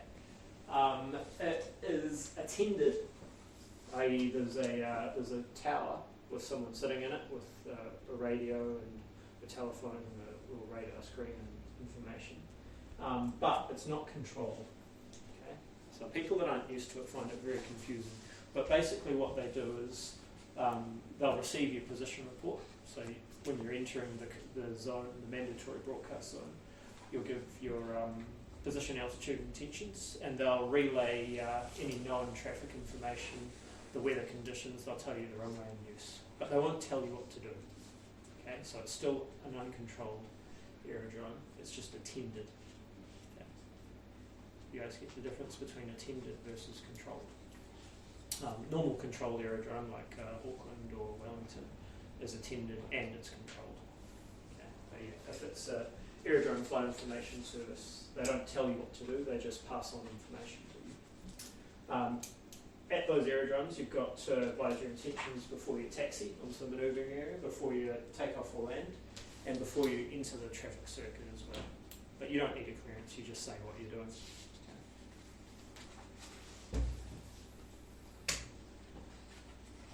Alright, operating at unattended aerodromes. So obviously North Shore is probably the best example of an unattended aerodrome because we're at one. So anywhere that has no air traffic control or flight information service in attendance. So all pilots just follow standard procedures, as I'm sure you're aware. Okay. So all radio calls start off with the aerodrome traffic. Okay. So if we're operating at North Shore, first thing we'll say is North Shore traffic before we start giving whatever information we give. So we're kind of broadcasting our intentions. If there isn't a frequency, the standard uncontrolled frequency is 119.1. Okay. But a lot of busier aerodromes will have their own frequency. If you're inbound to an unattended aerodrome and within 3,000 feet, you always advise your position, altitude and intentions. Okay, so for example, Tango Zulu Kilo is coming back from Ariwa.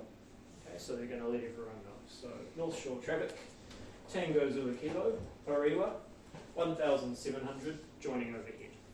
Okay, so their position, then the altitude, and then the intentions. Okay, it's always going to follow that same sequence, so that everyone knows what to listen for. And then once they're overhead, so they're doing a standard overhead rejoin like we talked about, North Shore traffic, Tango Zulu Kilo, overhead, joining runway 21. Okay, and then they'll start descending on the non-traffic side for 21. Okay, so it's all very standardised. Any questions on that? Does that make sense for everyone? Excellent. Too easy. Alright. We'll move on to something a little bit different. Control tower lighting signals. So why would we need light signals from control towers? Any ideas? Comm failure. That's a pretty good reason. That's probably the main scenario. Or for training for a communications failure. Okay. So it might be because the frequency's jammed. It might just be because the aircraft communications have failed. The aircraft might have had an electrical failure. Okay, there are all sorts of reasons you might get a comm failure. Military aerodromes often practice it as an exercise, so they do silent operations, so everything's done by light signals. But there's a standard set of light signals, which we have, that tell us a whole bunch of different things. Now, I'm not going to stand here and read them all to you because they're not that exciting.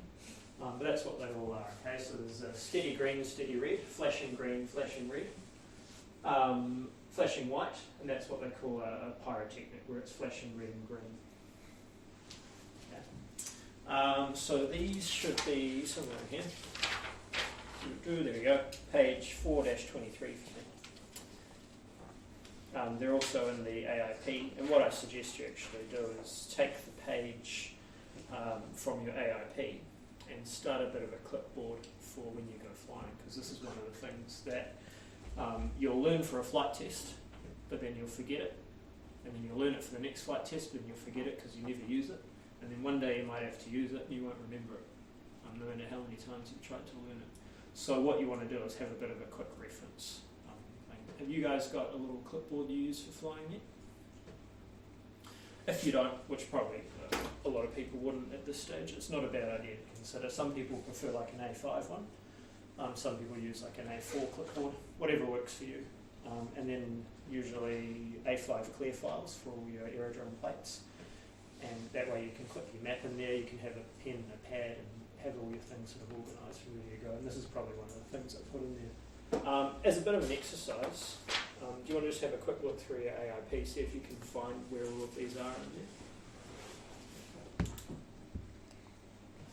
And John, I'll bring that up on the screen once everyone else has found it, so that you okay, can no work out worries. where to go. I have a copy on the. Okay, yeah, have a go on that if you Yeah. like. Okay. Try and use your contents. Oh. You might find it's a bit easier rather than flicking through 400 pages to work out where it is.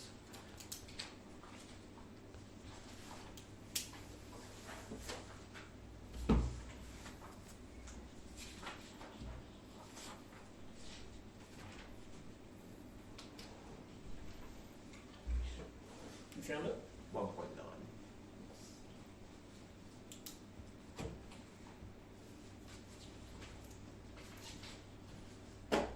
So yeah, a large part of law especially, but just daily when you're trying to get information, is knowing where to find the information, as I'm sure Rob mentioned to you yesterday. So it's a really good habit to get into of practicing looking up things from the source, either on the AIP, on the CAA website if you're looking up an advisory circular or something like that. Alright, there you go, 1.9 billion signals. Okay, so that's what it looks like in the AIP. Can anyone not find it?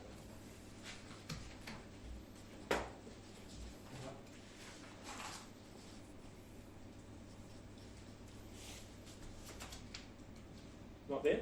Now, which section is it? AD 1.9.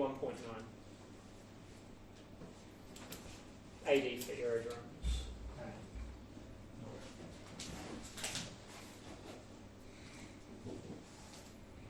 Is it there? Ground signals.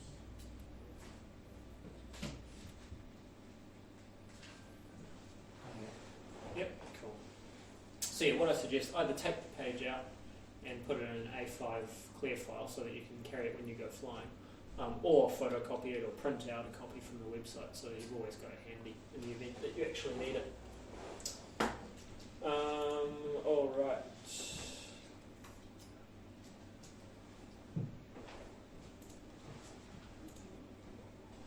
So to acknowledge a message from the tower, you'd either roll the wings. On the ground you can roll the ailerons so they go up and down, or you can flash your landing light. Now these ground signals are in the same section of the AIP, so we'll have a look at it from the source names. Alright, so Harry, what does the first one mean up the top there? The points to the wind. Nope. What does it say? White cone pointing into wind indicates that the dropping area is active. Good one. Okay. So yeah, red and white cone. It will point to the wind, and it'll indicate that the dropping area is active. What is a PLA? If it's referring to a dropping area, what are they dropping? Parachute landing area? Yeah, nice one. That's a standard abbreviation. So PLA is a parachute landing area. So any aerodrome which has parachute operations, when they're active, it'll have a red and white cone like that. All right, Cam, what's the next one? The A. Wing displayed at unintended aerodrome. Aerodrome within flight information service is in operation. White. Letter A indicates that agricultural operations or agricultural training operations are being conducted. Good one, yeah. So where you see a big white A on the ground in an uncontrolled aerodrome, it means that there's ag ops in place. Okay, so a lot of the time when we've got that operating out of aerodromes, they'll put that there so that people know that aircraft might not be complying with the standard direction. Remember, that was one of the exceptions to complying with the circuit direction, as if you're doing agricultural operations. Right, Kai, what does the arrow mean? With glider operations,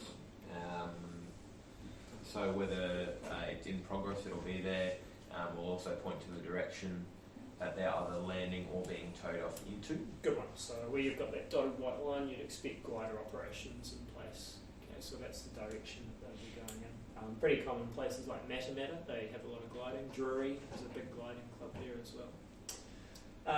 All right. Devon, the last one, the cross. What does that mean? The ground and the runway that is not as unfit for use. Very good. Pretty straightforward, eh? Cross, don't land here.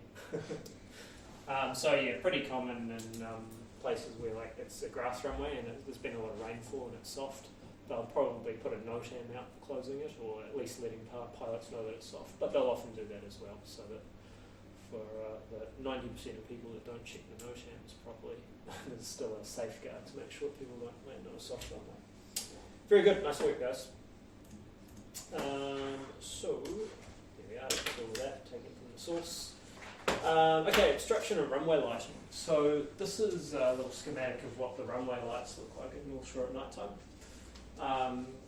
A lot of them are fairly standardised. Basically, if we start at the beginning,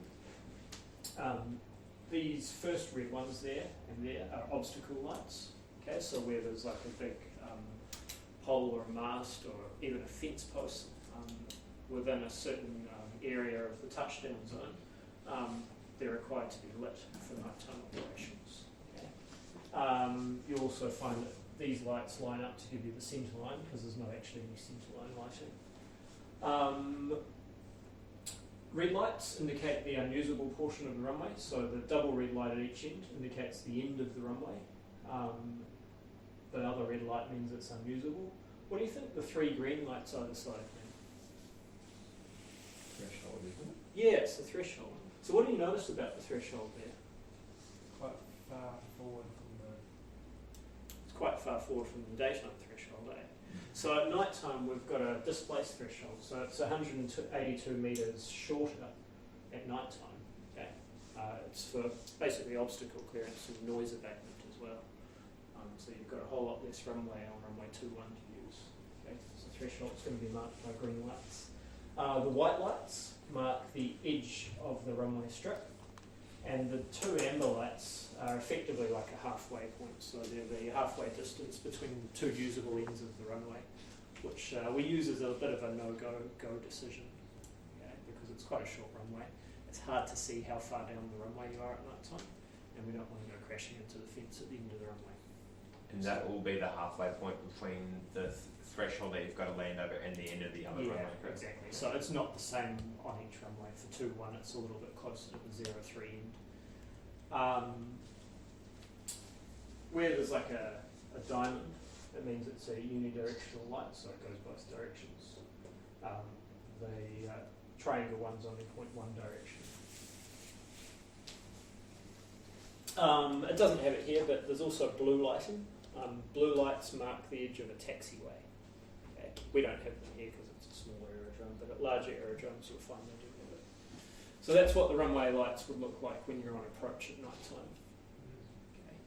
So you use the perspective and the shape to land the aircraft. As an aside note, not at the moment, but sort of definitely as we go further back into winter, night flying is definitely something that I recommend you get into if it interests you. It's well worth adding it to your PPL and later on your CPL as well. It's a different kind of flying, it gives you more options. You don't have to worry so much about coming back a bit late if you get caught out after dark.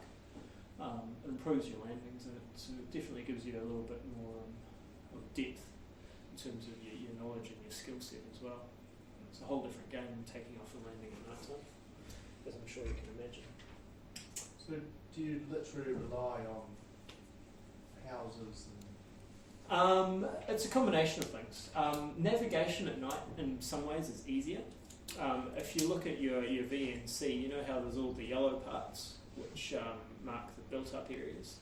So the way that they generate that data is the shape that the lights make at night time.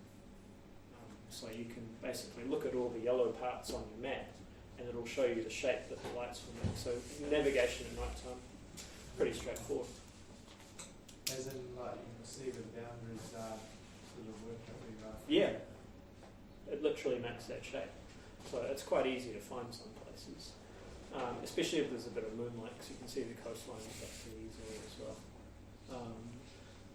A lot of the nighttime training emphasises the landing and taking off and just operating in the circuit as well, because it's the en route navigation is not that difficult. It's the landing and the taking off, which is the very different bit, as I'm sure you can imagine, because that's pretty much all you see when you're coming in to land. It's the shape of the lights to guide you in. All right, a little bit more on lighting. So ABN is an aerodrome beacon, so it's going to be green and white flashes, or white flashes. Okay, there's a combination of the two. And that's just used for aerodromes which are sometimes hard to find. We have one here, so it helps pilots locate an aerodrome from far away at night time.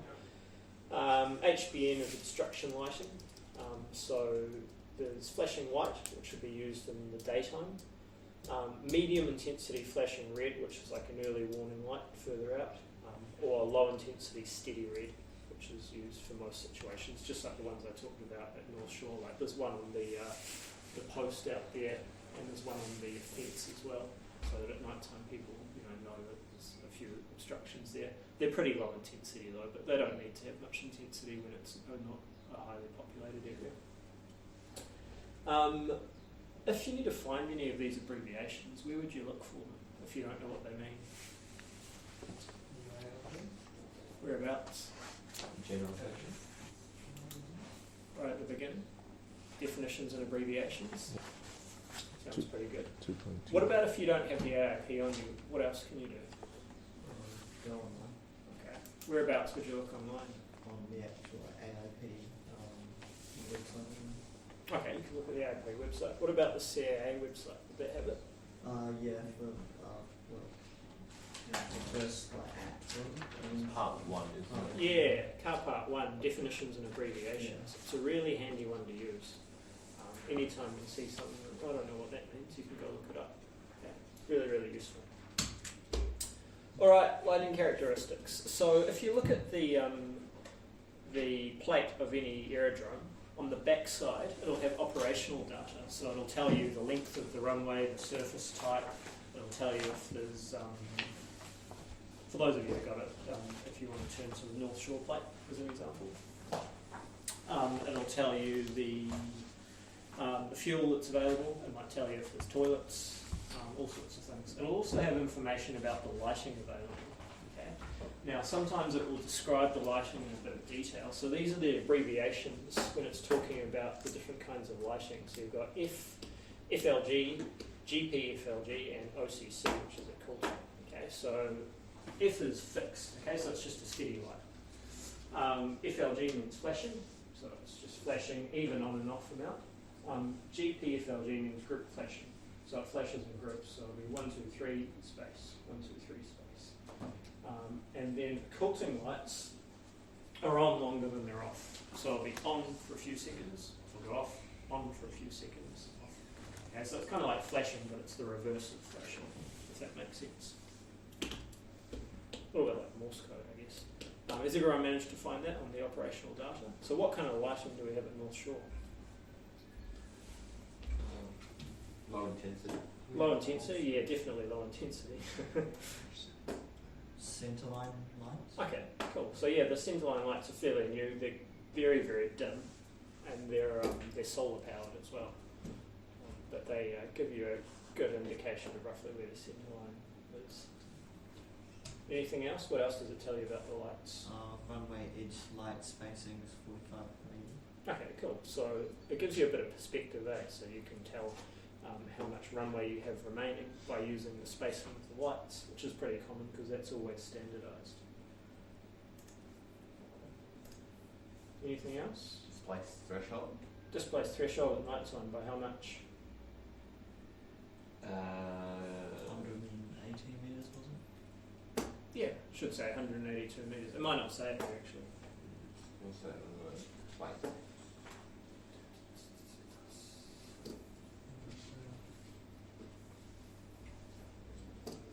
You can kind of work it out by using the distances because it's got up there, it's got the hash beside the night operations runways. It also says PAL. What does PAL stand for? pilot activated lighting. Yeah, pilot activated lighting. Okay. That's pretty standard for uncontrolled aerodromes. And all you do is you just click on your radio 5 times and it should turn the lights on. But yeah, low intensity, 45 metres apart, runway edge lighting, displaced thresholds, and then it tells you a little bit about the aerodrome lighting and stuff. What does WDI mean? You come across that one before? Direction. Yeah, wind direction indicator. It's a fancy abbreviation for a windsock. Okay, so it says wind direction indicator, a beam, threshold, runway 21. Okay, so that's the lit windsock. How do we know if a windsock's lit if we look at the aerodrome plate? It's a different symbol, isn't it? Yeah. That's it's basically got like little dashes coming out of it to show that it's a lit windsock. So if you look at the runway 21 plate, if you look at the plate, and we zoom in a bit, see how there's like dashes coming out of that windsock there? So that's showing that's a lit one. That's the only lit one at North Shore. So at night time, that's the only one you can see. And even that one's not very good. So it makes flying at night time a little bit harder.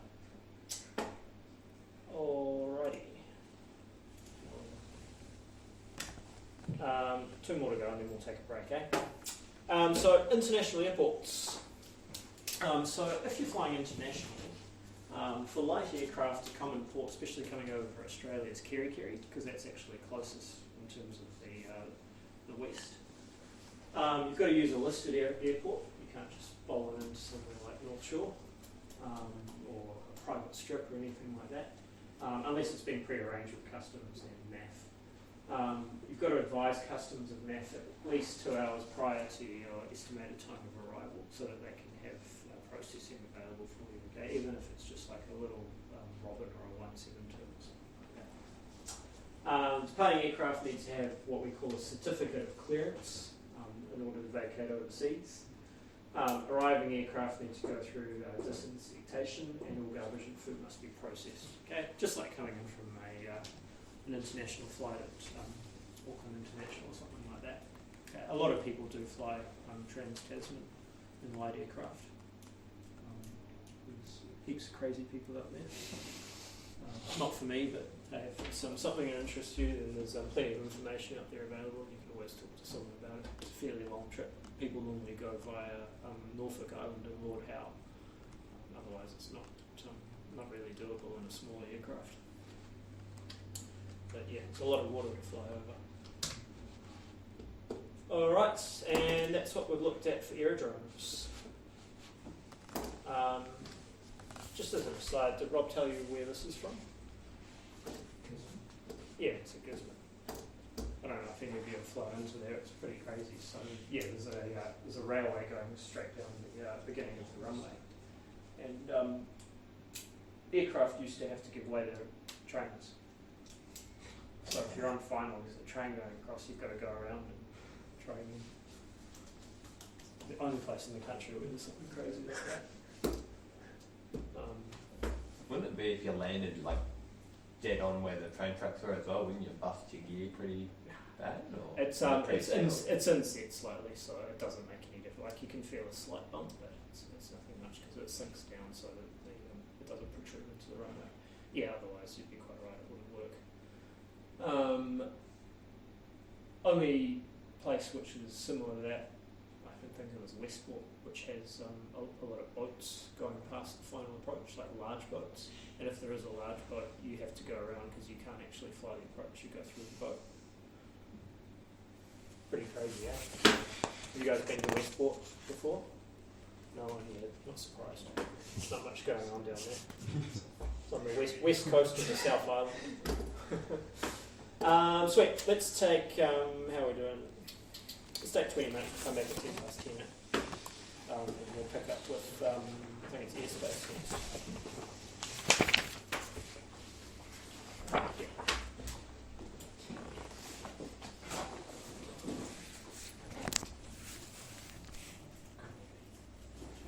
It's like doesn't touch the ground. Yeah, it's normally higher up. So the control area here, what altitude does it start at? Anyone know? 2,500. Yeah, you are right. However, there's a general aviation area around the North Shore CFZ, which lifts the uncontrolled airspace up to 3,500 feet during the day. So if it's daytime, you can actually go up to 3,500 feet without clearance because of that. But yeah, otherwise you're quite right, it's 2,500 feet around here and down in Auckland City as well. And that's once you're outside of the CFC though, then that's where you're... Correct, yeah. So the boundaries are on the V and C, and it's like a light blue line. It's slightly different to the boundaries of the CFC. Right. Yeah. Yeah, we'll have a look at that in detail a bit later on anyway. Alrighty, airspace. So, we're going to look at classes of airspace. Radios and transponders, different types, clearances, and special use airspace, which is things like volcanic hazard zones, military operating areas and that kind of thing. Airspace is pretty important.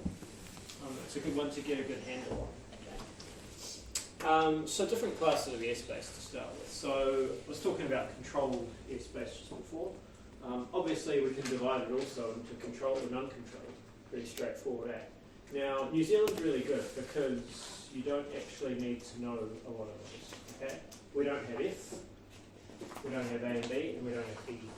Okay? The only types of airspace we have in New Zealand are C, D, and G. Okay, so it simplifies it all a little bit.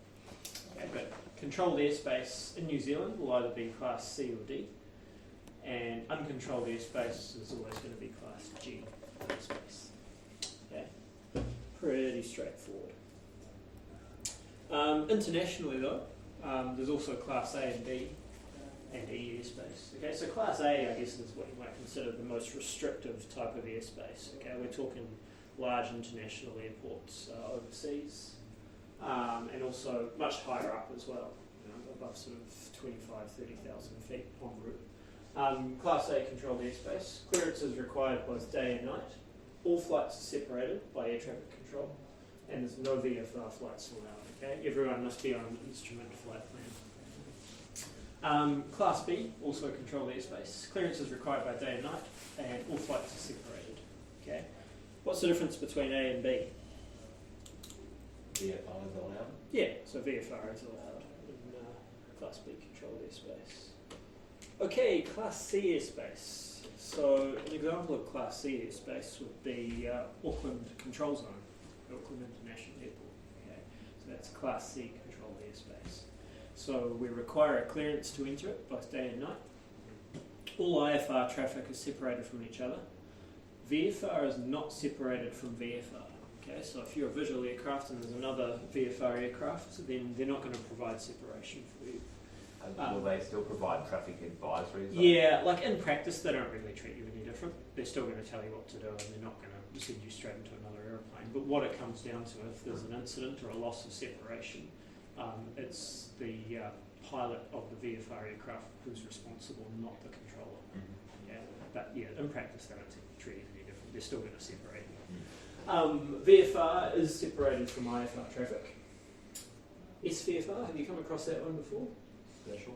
Yeah, special VFR. What's special VFR? Any takers? You may not have looked at this yet.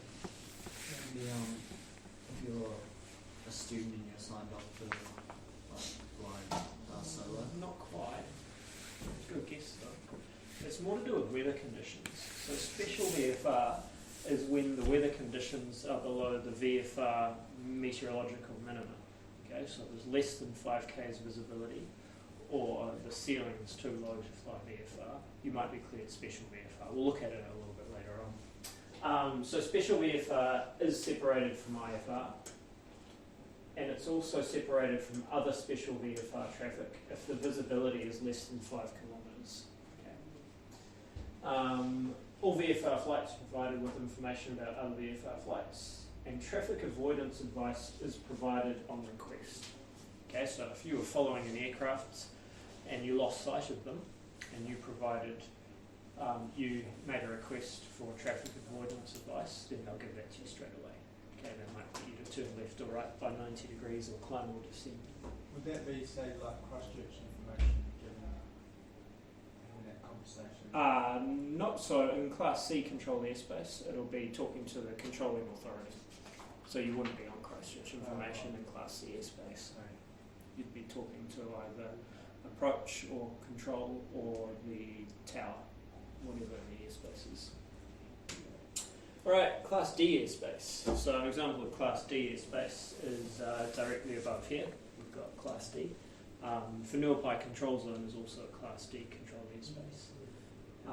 So it's pretty much the same as Class C, apart from one thing. Can you work that out? VFR not separated from IFR? Yeah, that's the only difference. Okay, VFR is not separated from IFR in Class D airspace. In Class C airspace it is. Okay. The rest is all exactly the same. Okay, Class G. So this is all uncontrolled airspace in New Zealand. So If it's a common frequency zone, mandatory broadcast zone, or just completely undesignated, it's all going to be Class G uncontrolled airspace. So no clearance is required, no one's separated from anyone. VFR flights can be provided with information about other flights. That's where you'd be talking Christchurch information in uncontrolled airspace. And traffic avoidance advice is provided also with Christchurch. Pretty straightforward. Any questions? Go on. All right, speed restrictions. How fast are we allowed to fly? Any ideas? Is it 250? Yeah, 250 knots. Is that going to be a problem for us? Probably not, eh? Good luck getting to 250 knots. Eh? Big tailwind? Yeah, tailwind, point the nose straight down. You could get to 250 knots if you climb up really high and then just point the nose straight down and use gravity to help you out. However, the never exceed speed of most light aircraft is lower than 250 knots anyway. So the plane could potentially be damaged before you get that fast. Yeah. But yeah, under Part 91 in Class C, D and G airspace, speed restriction is 250 knots indicated. Okay, so that's what we see on the airspeed indicator, below 10,000 feet, unless, a couple of exceptions as normal, the aircraft flight manual stipulates a minimum safe speed that is faster. So what does that mean? If your plane is able to fly that faster than you can. What Not the quite. minimum safe speed before stalling? Yeah, exactly. What it's saying is that your aircraft can't fly slower than that because it's not safe. So what situation would that be? Yeah, it'd be a really big aircraft that is really heavy and can't go that slow for the configuration that it's in. So you might find like an A380 which is fully loaded and full fuel in the clean configuration, so no flaps. It may have to fly faster than that to also maintain some safety margins. But yeah, not many aircraft that can't slow down beneath that if they need to. Or the aircraft's been operated in an aviation event. Okay, so there's some kind of air show or display going on. Okay, so that's the other exemption to that rule. Okay, radios and transponders, are they required? So in Class C and D airspace, yes. Okay. All aircraft in controlled airspace must have a radio. However, special arrangements can be made with ATC before taking off for aircraft with no radios. Okay, Nordo, no radio. And Class G airspace, no radio is required by law apart from an MBZ. What's an MBZ? Mandatory broadcast zone. Okay, so an MBZ we must have a radio. It is recommended in a CFZ, like North Shore, but it's not required. Okay. Anytime you see TM, that designates transponder mandatory airspace. Okay, so in TM airspace, a transponder must be used. Have you come across Mode A and Mode C with transponders? So what's the difference between the two? Mode A just shows like where you are on the radar, but Mode C tells the radar like your altitude. Good. So yeah, Mode A is just position, Mode C or Mode Charlie is going to be position and altitude as well. Okay. So it must be used if it's transponder mandatory airspace. It'll say TM on the map next to the airspace. Alright, so when we're dividing New Zealand up, we've got what we call flight information regions, or FIR. So effectively there's the domestic and the international or oceanic areas. Okay, so everything within that red boundary is what we call the NZZC, which is the New Zealand Domestic Flight Information Region. Okay. Everything outside of that is NZZO, which is Auckland Oceanic Flight Information Region. Okay, so everything outside of that is controlled from Auckland. To a certain limit, obviously we don't control the whole world, but yeah, outside of the New Zealand domestic region.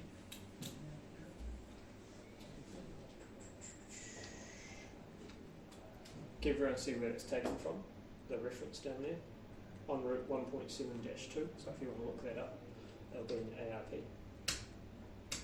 Alright, this is an old depiction of Whenuapai airspace, but it's quite good because it's 3D, so it gives you a pretty good idea of it. So the control zone is, you see this bigger area around it, yeah? And it's showing all sorts of different things within it. So the red cylinder is the military operating area, so that goes from the surface to 2,500 feet. Auckland City NBZ down here, which goes from the surface to 2,500 feet as well. Okay, so it's uncontrolled airspace below 2,500 feet. These are old designators, so these aren't valid anymore.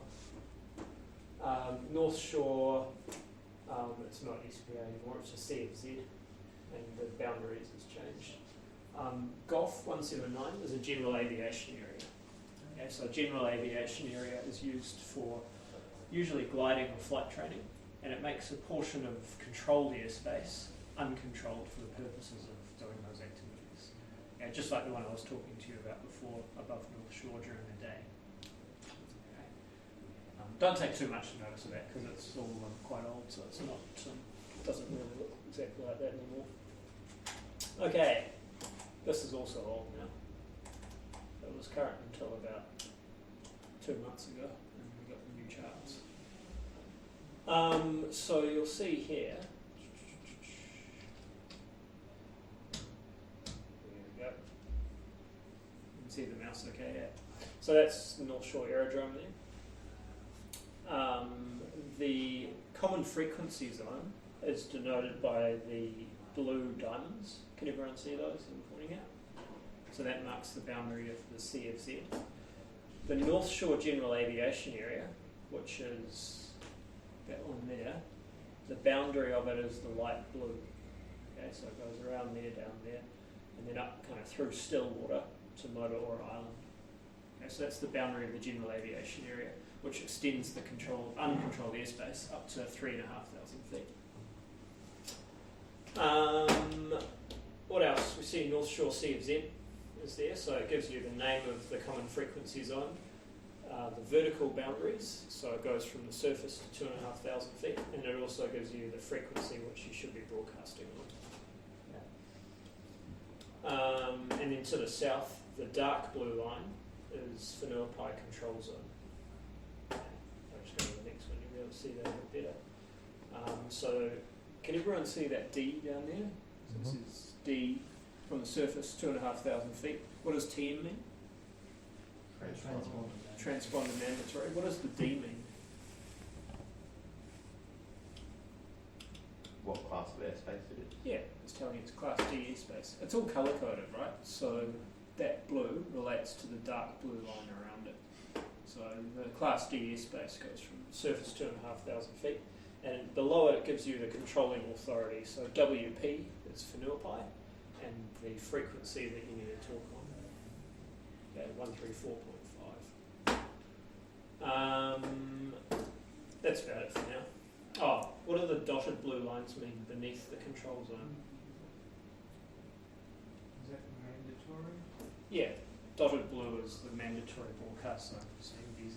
So they show the boundary of the Auckland City NBZ. So within D, you need to have permission from Correct, yeah. Whenuapai control So to go through. during the air traffic service hours, you must have permission to enter that dark blue area. However, outside of ATS hours, if they're not on watch, then it becomes an MBZ. This doesn't actually show up, but on the current maps it will. Has anyone else got one? A VNC? Mine expired, though. It'll probably still have the MBZ code. You want to just grab yours out and I'll just show everyone what I mean.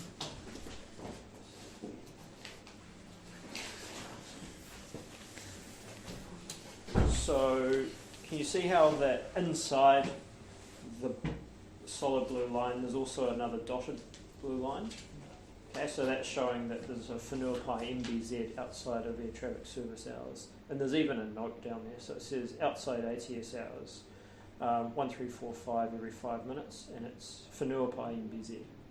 Okay. However, inside the hours, it's Class D airspace. And then you've got the that little thing there which points at the aerodrome. So it gives you the information about the aerodrome as well. So it's Whenuapai, TWR, tower, at 134.5, so you'd be addressing Whenuapai Tower if you're operating there. The ATIS frequency, the elevation of the aerodrome, and the length of the largest runway as well. Okay, so there's quite a lot of information in here to decode. You'll find at the bottom corner of the map there's a legend, and it tells you every little symbol that there is on there. So it's worthwhile just having a bit of a study of it and trying to work out what everything is and what it's telling you. Okay? Because it's practically something you need to be able to interpret when you're flying. Thanks.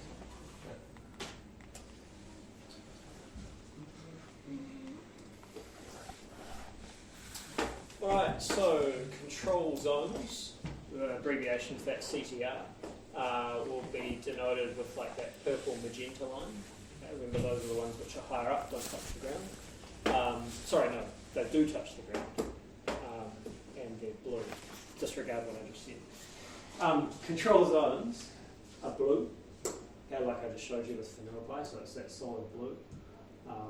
Control areas are that light sort of magenta purple colour, okay, as it will show on your maps.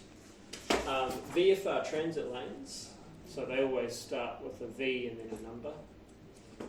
Sorry, a T then a number, T for transit. Look a little bit like that, so it's a light blue line.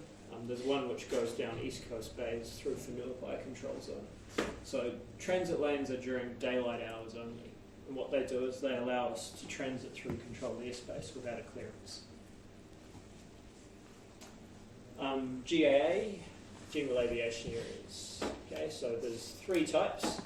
They're only active during the day. So there's permanently active, activated when approved by ATC, and then activated when notified to ATC.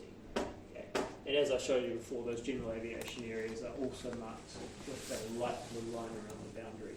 Okay. The colour for the VFR transit lane and the general aviation area is the same. It's that light blue line. All right. When is an ATC clearance required? So instruction clearance, same thing. Clearance is required and must be complied with whenever operating in Class C or D airspace, except if you need to deviate for safe operation. Okay, so you're about to crash into another aeroplane and you've been cleared to track a certain direction, you can deviate from that because it's safer to do so. The clearance would cause the pilot to breach a rule. Okay, so they've cleared you down to 400 feet. Well, that's illegal, isn't it? So you wouldn't comply with that clearance. However, in both of those 2 cases, you've got to notify ATC that you can't comply with whatever clearance they're giving you. It's pretty uncommon that you wouldn't be able to comply with it. It doesn't happen very often. In that case, would you ask them to confirm what level they are first, and then would you say unable, or would you just say straight away unable? It depends how urgent it is and what the reason is. But yeah, you might just say unable. If you're saying unable, you'd usually say due, whatever. You give them the reason that you can't do it. So in this situation, an aircraft's wanting to transit through a controlled area, so they're climbing up into airspace to track down to Hamilton. Okay, so they're climbing out of here. So initially they'll just establish contact. It used to be Auckland Control, it's now called Auckland Approach. Okay, but it's the same concept. So initially you'd say Auckland Approach, Tango Zulu Kilo. And they come back and say Tango Zulu Kilo, Auckland Approach.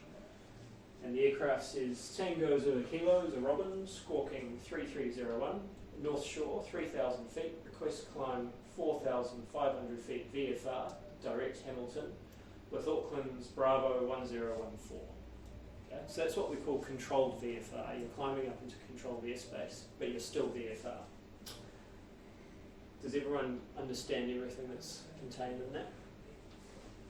So the radar controller comes back and says, Tango Zulu Kilo identified, climb to 4,500 feet, direct Hamilton VFR 1014.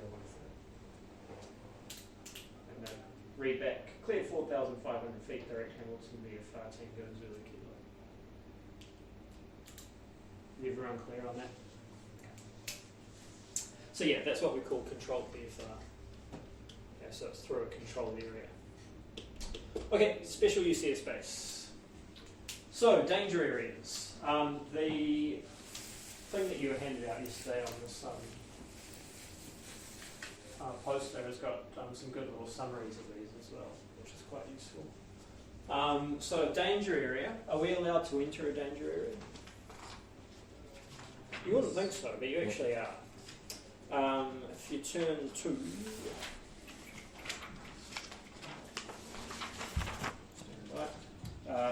5-12, you've got all the special use airspace summaries. Yeah.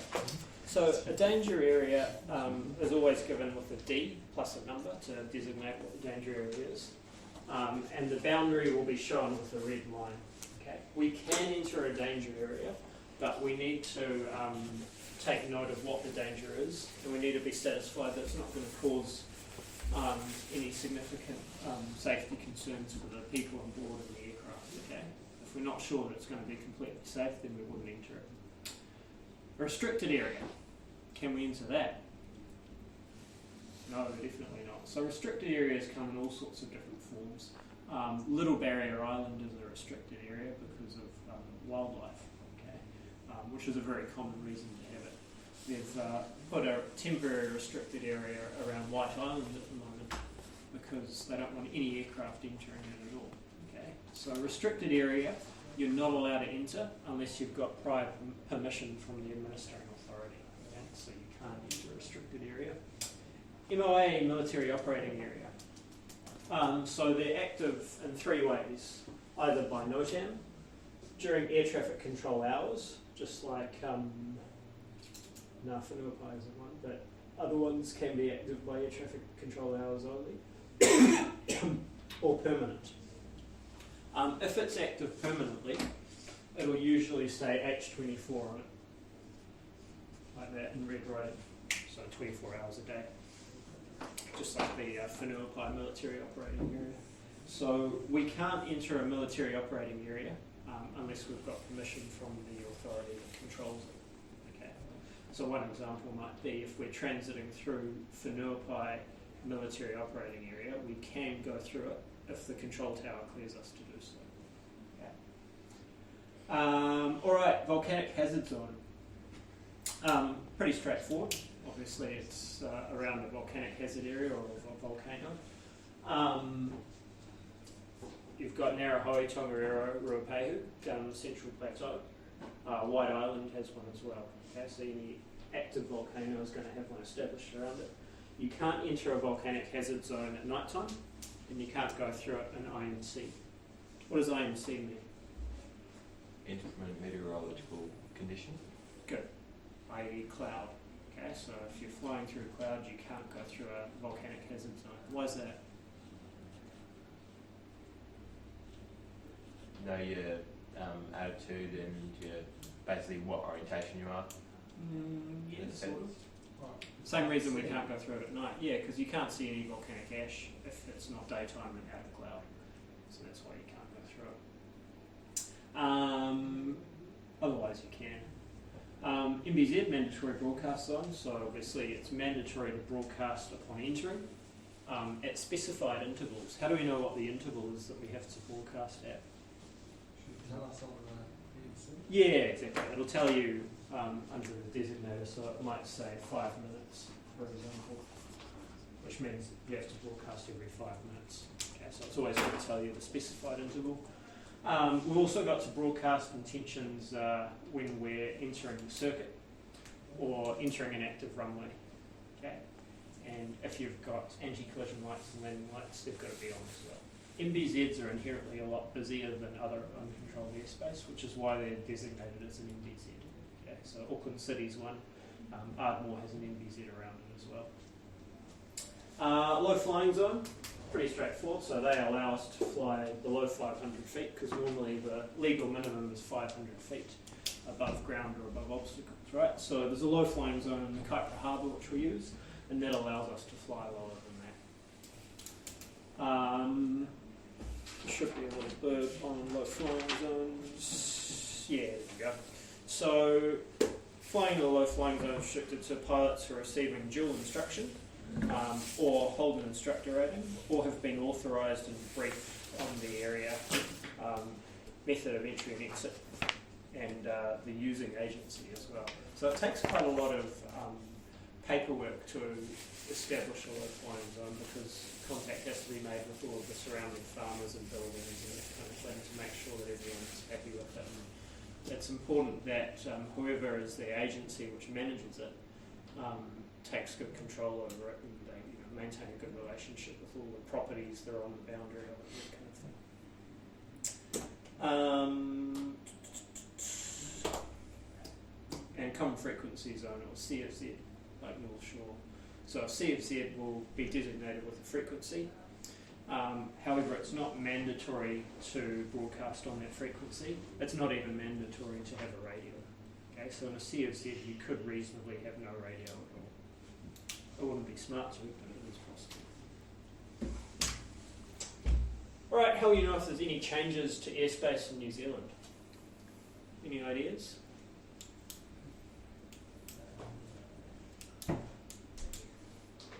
Supplements, NOTAMs. Yeah, supplements and NOTAMs are a pretty good start, eh?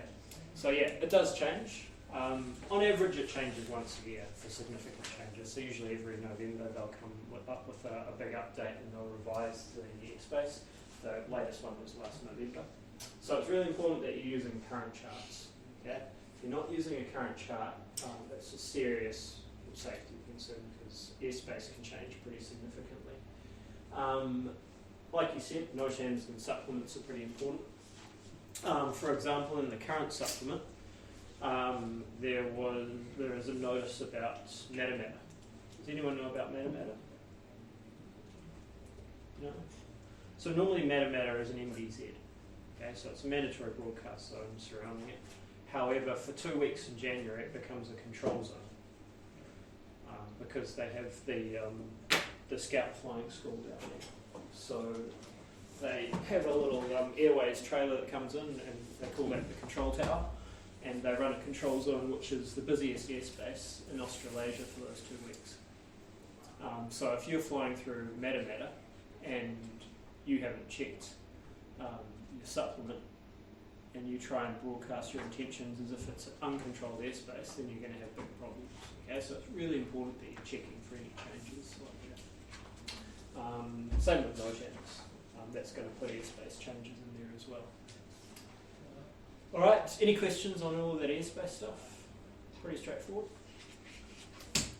Go on. Okay, let's move straight on to air traffic services. Is this sort of an easy way to read this supplement? Front to back, you mean?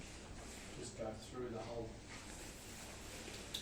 Yeah, it's the best way. There are too many people confused by it, and that's because they just don't read it.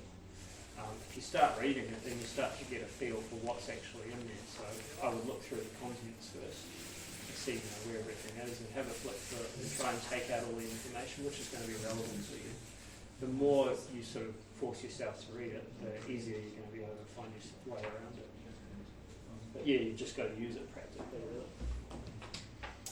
All right, air traffic services. So we're going to look at air traffic services in New Zealand, transponder requirements, radar services, aircraft separation, who gets priority. We'll have a little chat about the National Briefing Office, which is who we file flight plans with, and Airways New Zealand as well, who administer all the air navigation services in New Zealand.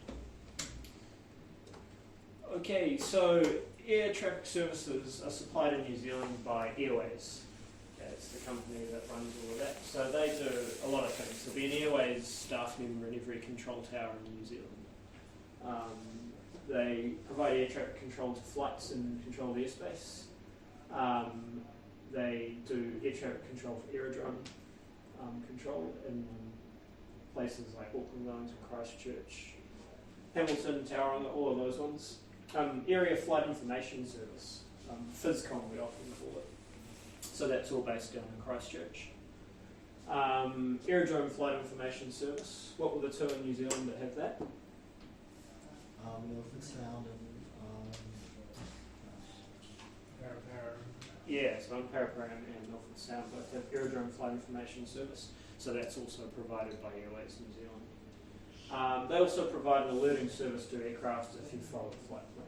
Okay, so they're going to keep a watch on you. You'll nominate search and rescue time, and they'll make sure that if you don't check in before that time expires, that someone goes out to look for you. Okay. So they do quite a lot for air navigation in New Zealand. All right. So we've got two types of radar loosely that we use: PSR and SSR. What's the difference between the two?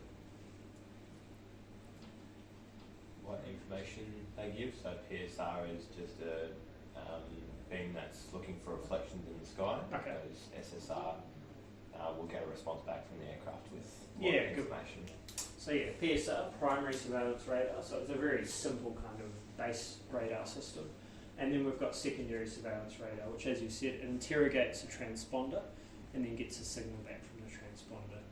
Secondary surveillance radar doesn't work unless the aircraft's fitted with a transponder. Yeah. So primary surveillance radar will pick up any aircraft, whether they've got a transponder or not. It will also pick up large flocks of birds and things like that. So it doesn't really know what it's picking up. It just knows there's an object flying through the sky. Okay. Which bounces back. So there's three in New Zealand, roughly Auckland, Wellington and Christchurch. Their range isn't that great, so they don't cover a large area in New Zealand. There's a map in the AIP which shows the coverage for PSR and SSR. Secondary surveillance radar, so that's where it interrogates the transponder. The transponder says, I'm here and I'm at this altitude, okay, and it comes up on the screen like that. So this is the one that practically is more useful for radar controllers. And this is what's required in controlled airspace. Okay, so there's a little schematic of the New Zealand radar system. Obviously it's grossly oversimplified. But flight planning operates separately, which will be sent to a central computer. There's a network of 3 PSR radars and 6 SSR radars. Okay, and between all those radars, they cover New Zealand pretty nicely, with the exception of the bottom part of the South Island. And then you've got radar screens, which are in all of the control towers. In addition to that, there's radar centres in Auckland, Ohakea and Christchurch. Okay.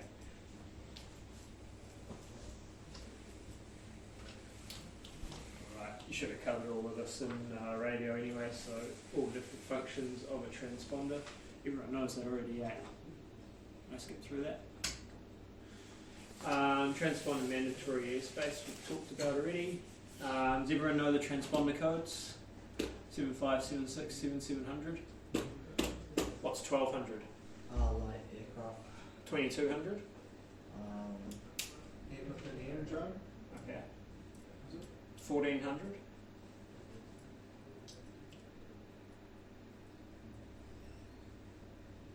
Outside of a uncontrolled aerodrome space, isn't it? So 1400 would be used for a powered aircraft in a general aviation area. Because often they're for gliders, right? So if you're operating in a general aviation area, sometimes you should really be squawking 1400. Okay. Remember, we also have discrete codes, which are like personalised codes. Most of our Robins have their own discrete code, so the transponder will stay the same the whole time. And that way the aircraft can be identified.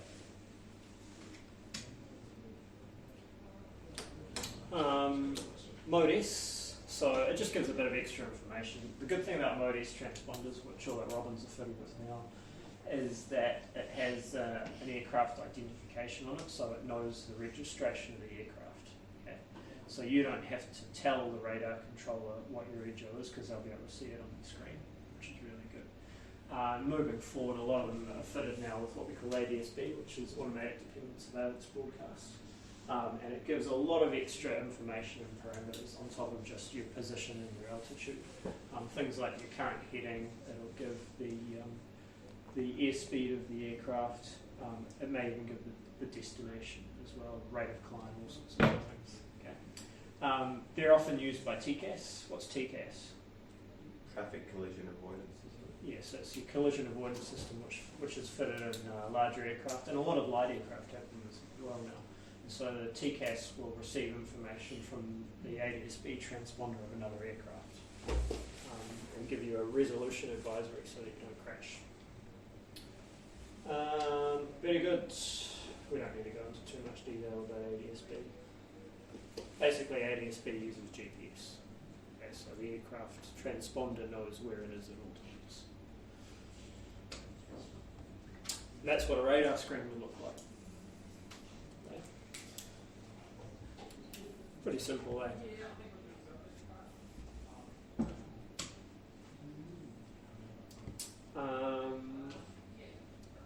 Right, transponder testing. So if you're testing mode A and C, you need to notify the nearest ATS unit, given the time and the period. Codes that are used for testing are between 0050 and 57. And if you're testing mode C, the procedure is to set 40,000 feet or above. Okay, so it's giving an unlikely altitude so that they don't get confused. Radar services. So radar services based in Auckland, Ohio and Christchurch. After the Christchurch earthquakes, they split it up a lot more than it used to be because pretty much all of it was down in Christchurch. And they decided they needed a bit more redundancy than they already had. So it's principally separation based. Radar control can also do VFR and Class C and D airspace. They provide navigational assistance. Okay, so they're going to see you on your radar screen and they can assist you. If you get lost, if you accidentally get stuck in IMC when you shouldn't be.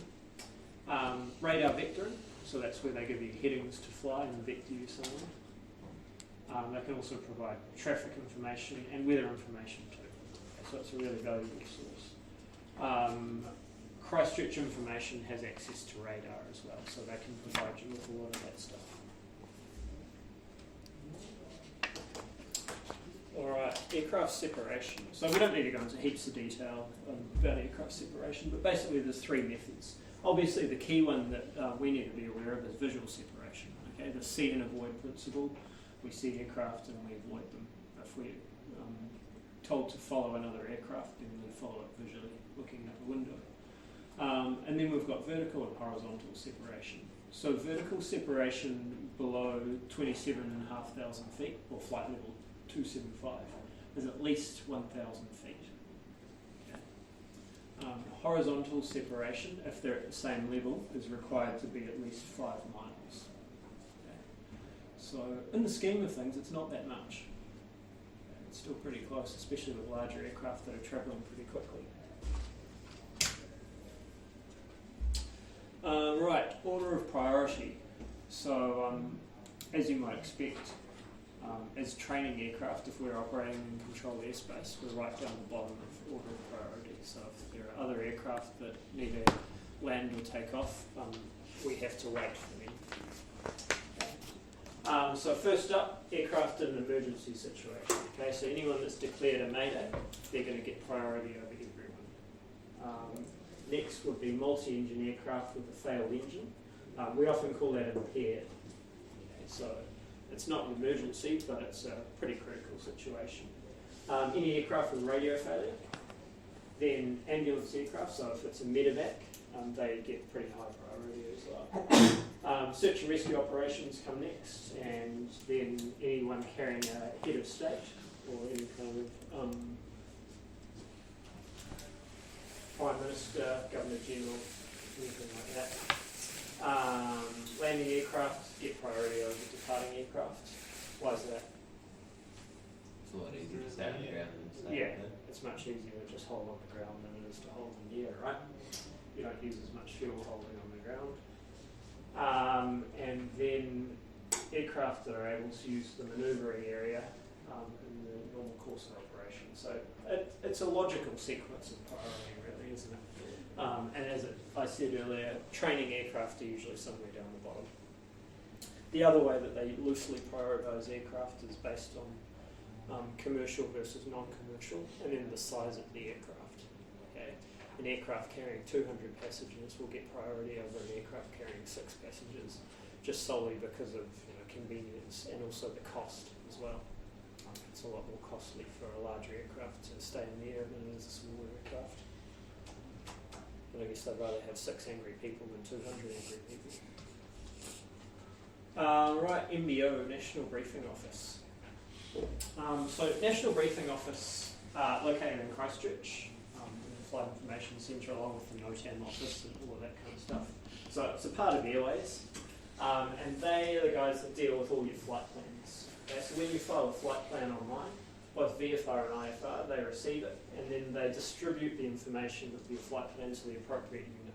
Okay, so they'll send it to the control tower or to the radar controllers that need to know about your flight.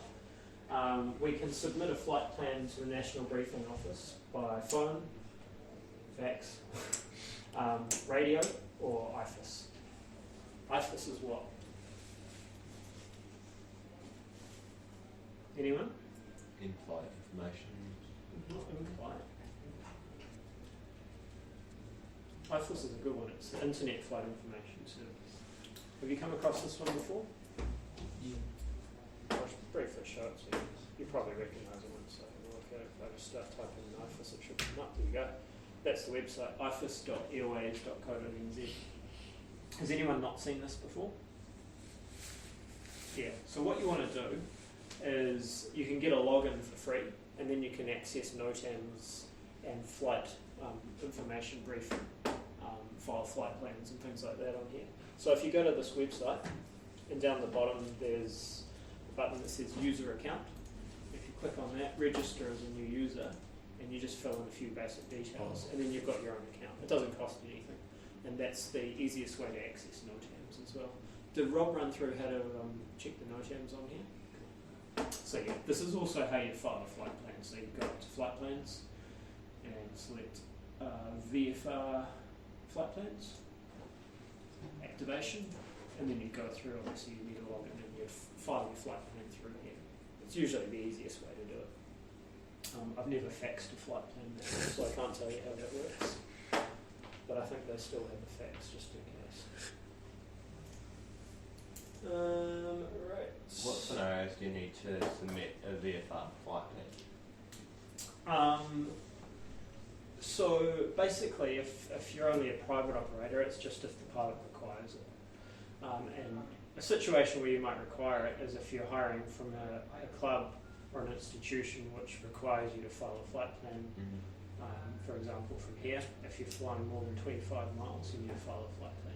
So because that says that in the club orders, you must file a flight plan. But VFR, other than that, like if you're just a private aircraft, there's not really a requirement for it. IFR there is though, but yeah, not VFR. So if you're hiring out of here though, then you'll always, unless you're staying in a circuit, will you? So anything within 25 miles, you don't have to file a flight plan. So it's, it'll get you as far as Ardmore. So it's a fair distance, 25 miles. Who operates air traffic control units in New Zealand? Airways. Okay. That's excellent. And that's air traffic services. It didn't take too long, did it? Do you want to bowl on through to the next one, or do you want to take a quick break? Might just toilet break. Okay. That's right. Let's take 5 or 10 minutes, so that you don't fall asleep. I know it's not that exciting.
So basically, if you decided you liked the ball, then you can write down my name on it. If you didn't like it, write down Rob's name.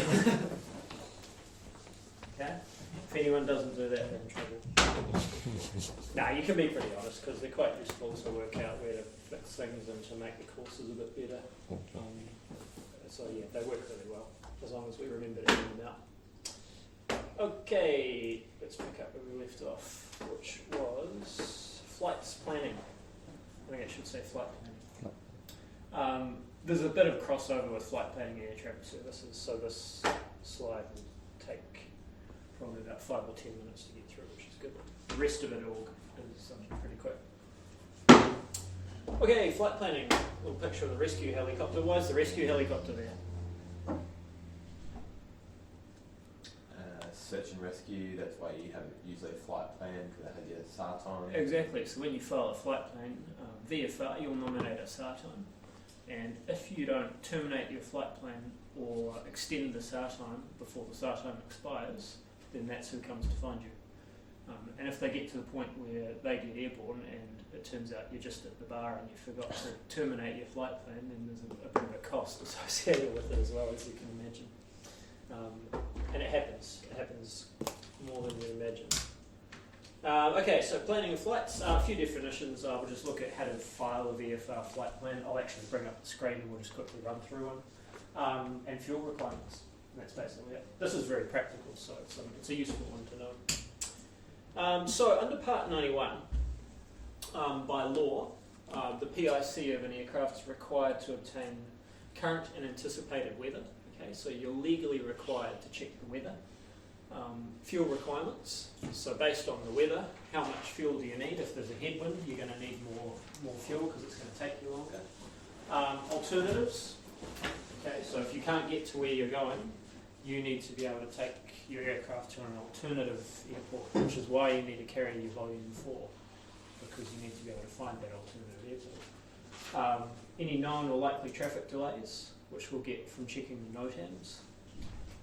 The status of communication and navigation facilities, okay, that will also come through the NOTAMs. Current conditions at the intended aerodromes, okay, so that's checking the forecast at the aerodrome that you're going to. And of course any takeoff and landing data, so we need to make sure that the aircraft that we're flying is going to be able to take off and land at the runways that we're going to be using. Okay.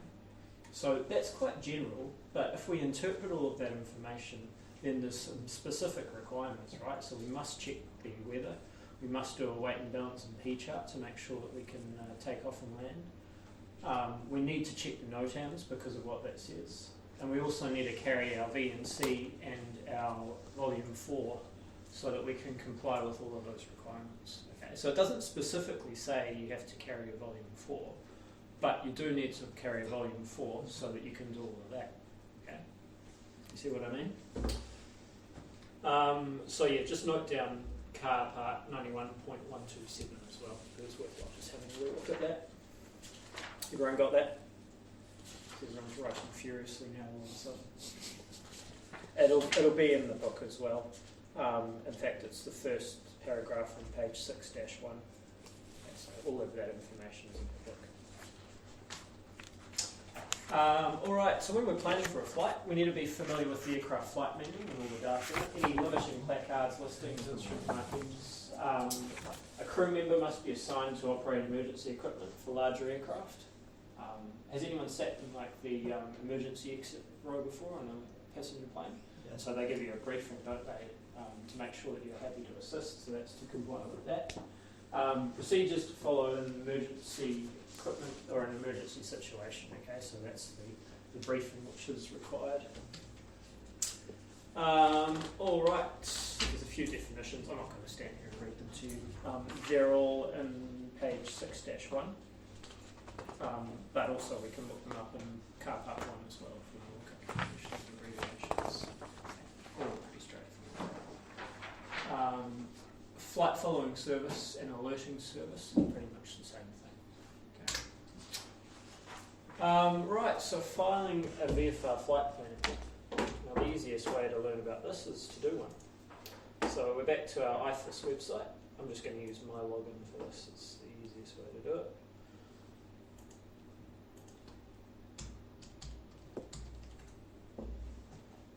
Can everyone see that okay? I can make it a bit larger if you want. No, it's all good. Okay, so this is all of the information which is required. If you're not sure what you need to put in each box, then you can click next to it and it'll tell you how to write it down. For example, registration, the aircraft's registration, unique identifier must be quoted in any further reference to this flight plan. Okay, so for example, I might write in ZK TZG. Okay, that's my registration. Call sign is just going to be TZG. Tango Zulu Golf. Aircraft type, if you're not sure what to write, you can click on that and that'll give you a link to the aircraft designator and that'll go through all the different kinds of aircraft and what to put in there. Okay. So the Robins are R200, which is what we'll write there. Now it doesn't recognise that as a generic type, so we also have to click override aircraft type check. Okay. So it doesn't question you. Now the route can be put in a number of ways. You can use VFR reporting points, or you can just put destination aerodromes. It's up to you how much information you put in there, but the more information you put in, then the more assistance you're going to get in the event that you've got an emergency, right? Because they're going to be able to find you a lot easier. So if we're going from here down to Tauranga, for example, then I might write NE, North Shore. I might be going via Waiheke Airfield, so I might write KE, which is Waiheke. Then to Waihi Beach, and then Tauranga. Okay, so that's my route. Then I have to nominate a SAR time. Now this is in UTC. What does UTC mean? Universal time check or code? Close. UTC's coordinated universal time. I know it's a little bit back to front, but it's effectively Greenwich Mean Time, isn't it? So London time. It's often referred to as Zulu time as well, so all of the sections of the Earth are split up into letters when we're looking at time zones, and so this is time Zulu. So UTC or Zulu is the same. At the moment we're 13 hours ahead of UTC. So for example, now it's 11:30. If you imagine we wanted to take off at midday, I might make my start time initially for 1 PM local, okay? And then once I get airborne, I might push it out a little bit later. So I would write in there 0000 UTC, okay, for 1 PM. Make sense? Cool. Endurance, what am I going to write in there? Fuel? Yep, fuel. And what? Time? Yeah, it's fuel in terms of time. If you're unsure what to write, you can put it there, so it's a 4-figure group. So if I've got 3 hours of total fuel, I write 0300. Persons on board, pretty straightforward, maybe 2.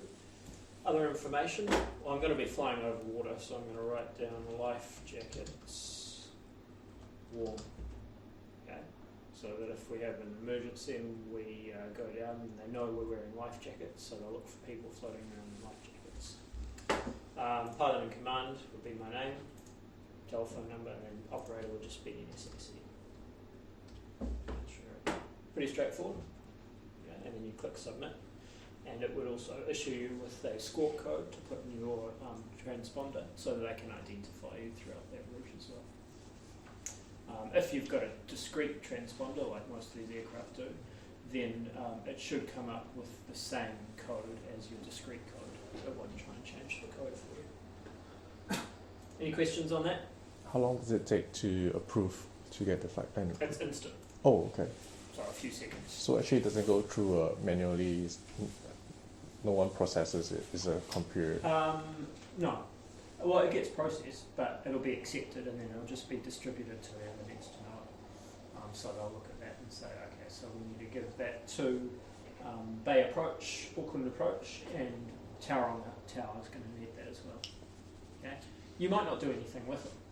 You might just land in Tauranga and terminate your flight plan and never talk to any air travel services, but you may need to use it as well. If I never follow the same route, is it okay? Yeah. If you're making a significant change to your route, then you're expected to notify air traffic services as soon as reasonable. Okay, you don't have to do it straight away, but if you decide to change your route to go around weather, then let them know when you have a second.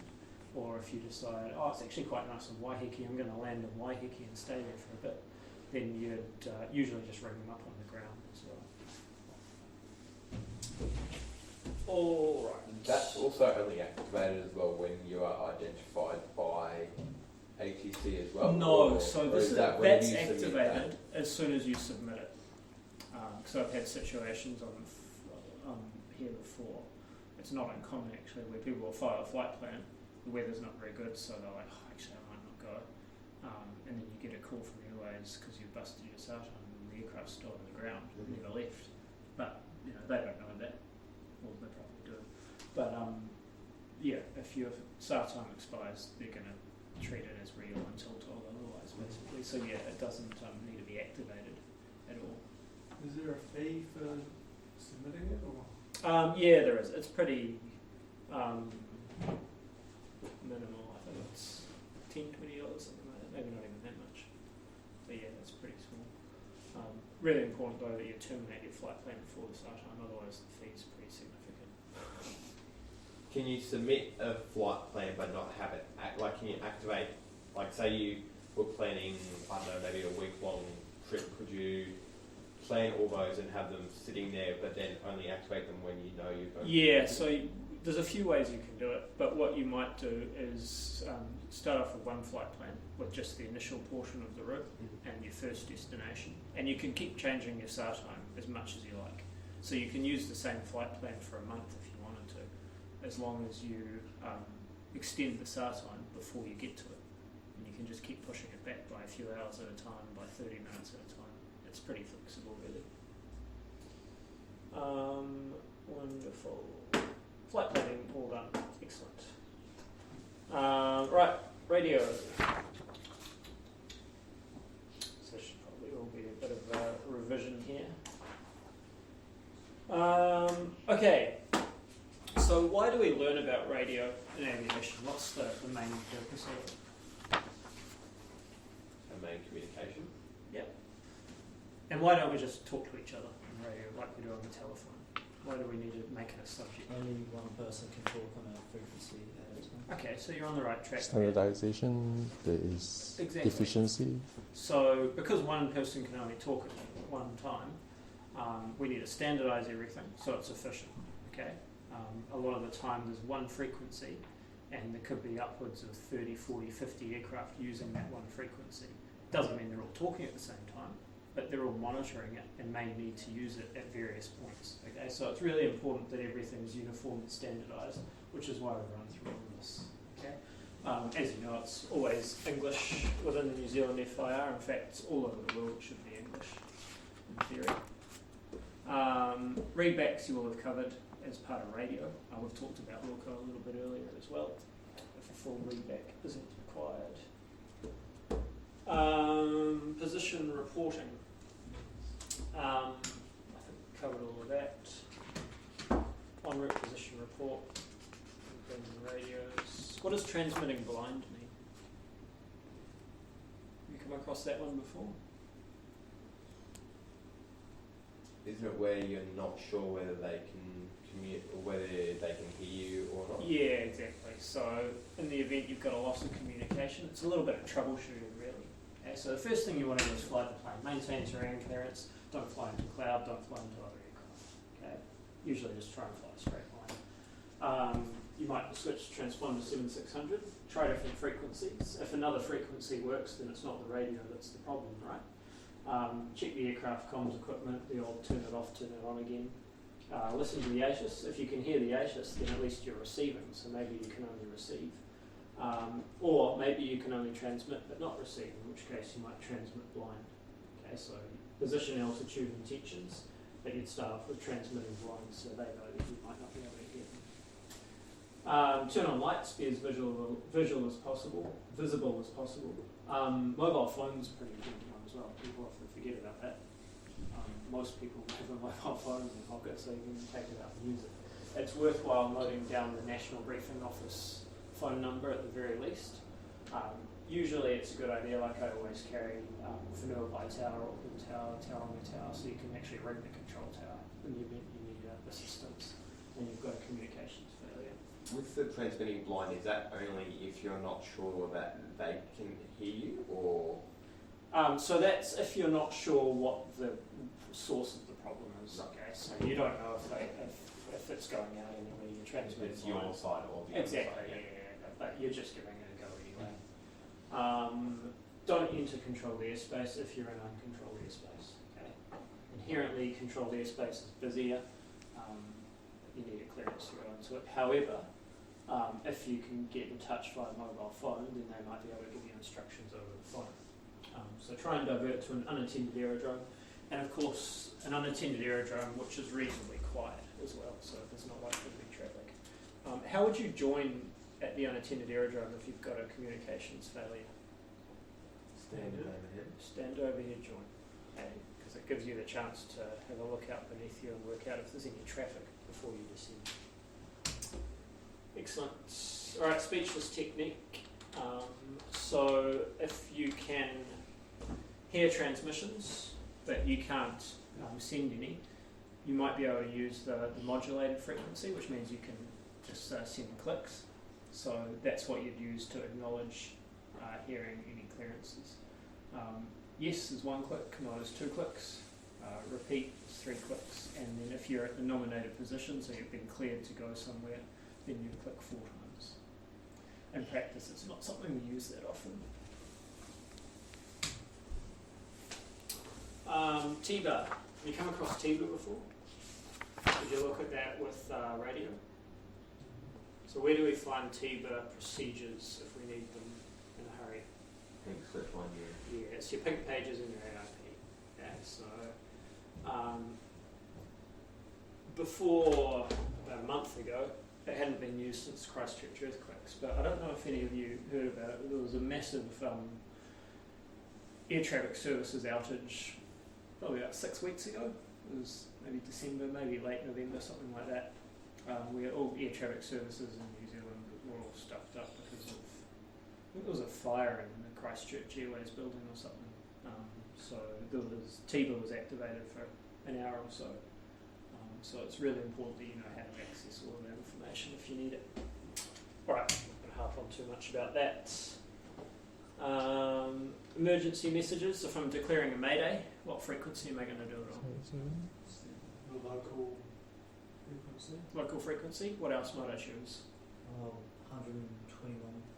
is that? Yeah, that's the emergency frequency. Yeah. So you're either local or 121.5. Basically, you want to consider if anyone's going to be able to hear you or not. Okay. If there's no one in the area, then the local frequency is not going to be that useful. 121.5 is monitored by a lot of aircraft. Okay. There's about a 95% chance that someone will hear you if you broadcast on 121.5. You guys have covered Pan and Mayday calls and radio, eh? Excellent. Cool. I thought it would take about that long. Right, VFR met minima. This stuff is quite important. Quite common to get questioned on this in the exam, and practically you need to know it reasonably well as well. So what do we mean when we're talking about VFR met minima? What's that referring to? Dylan? Sorry, Dylan?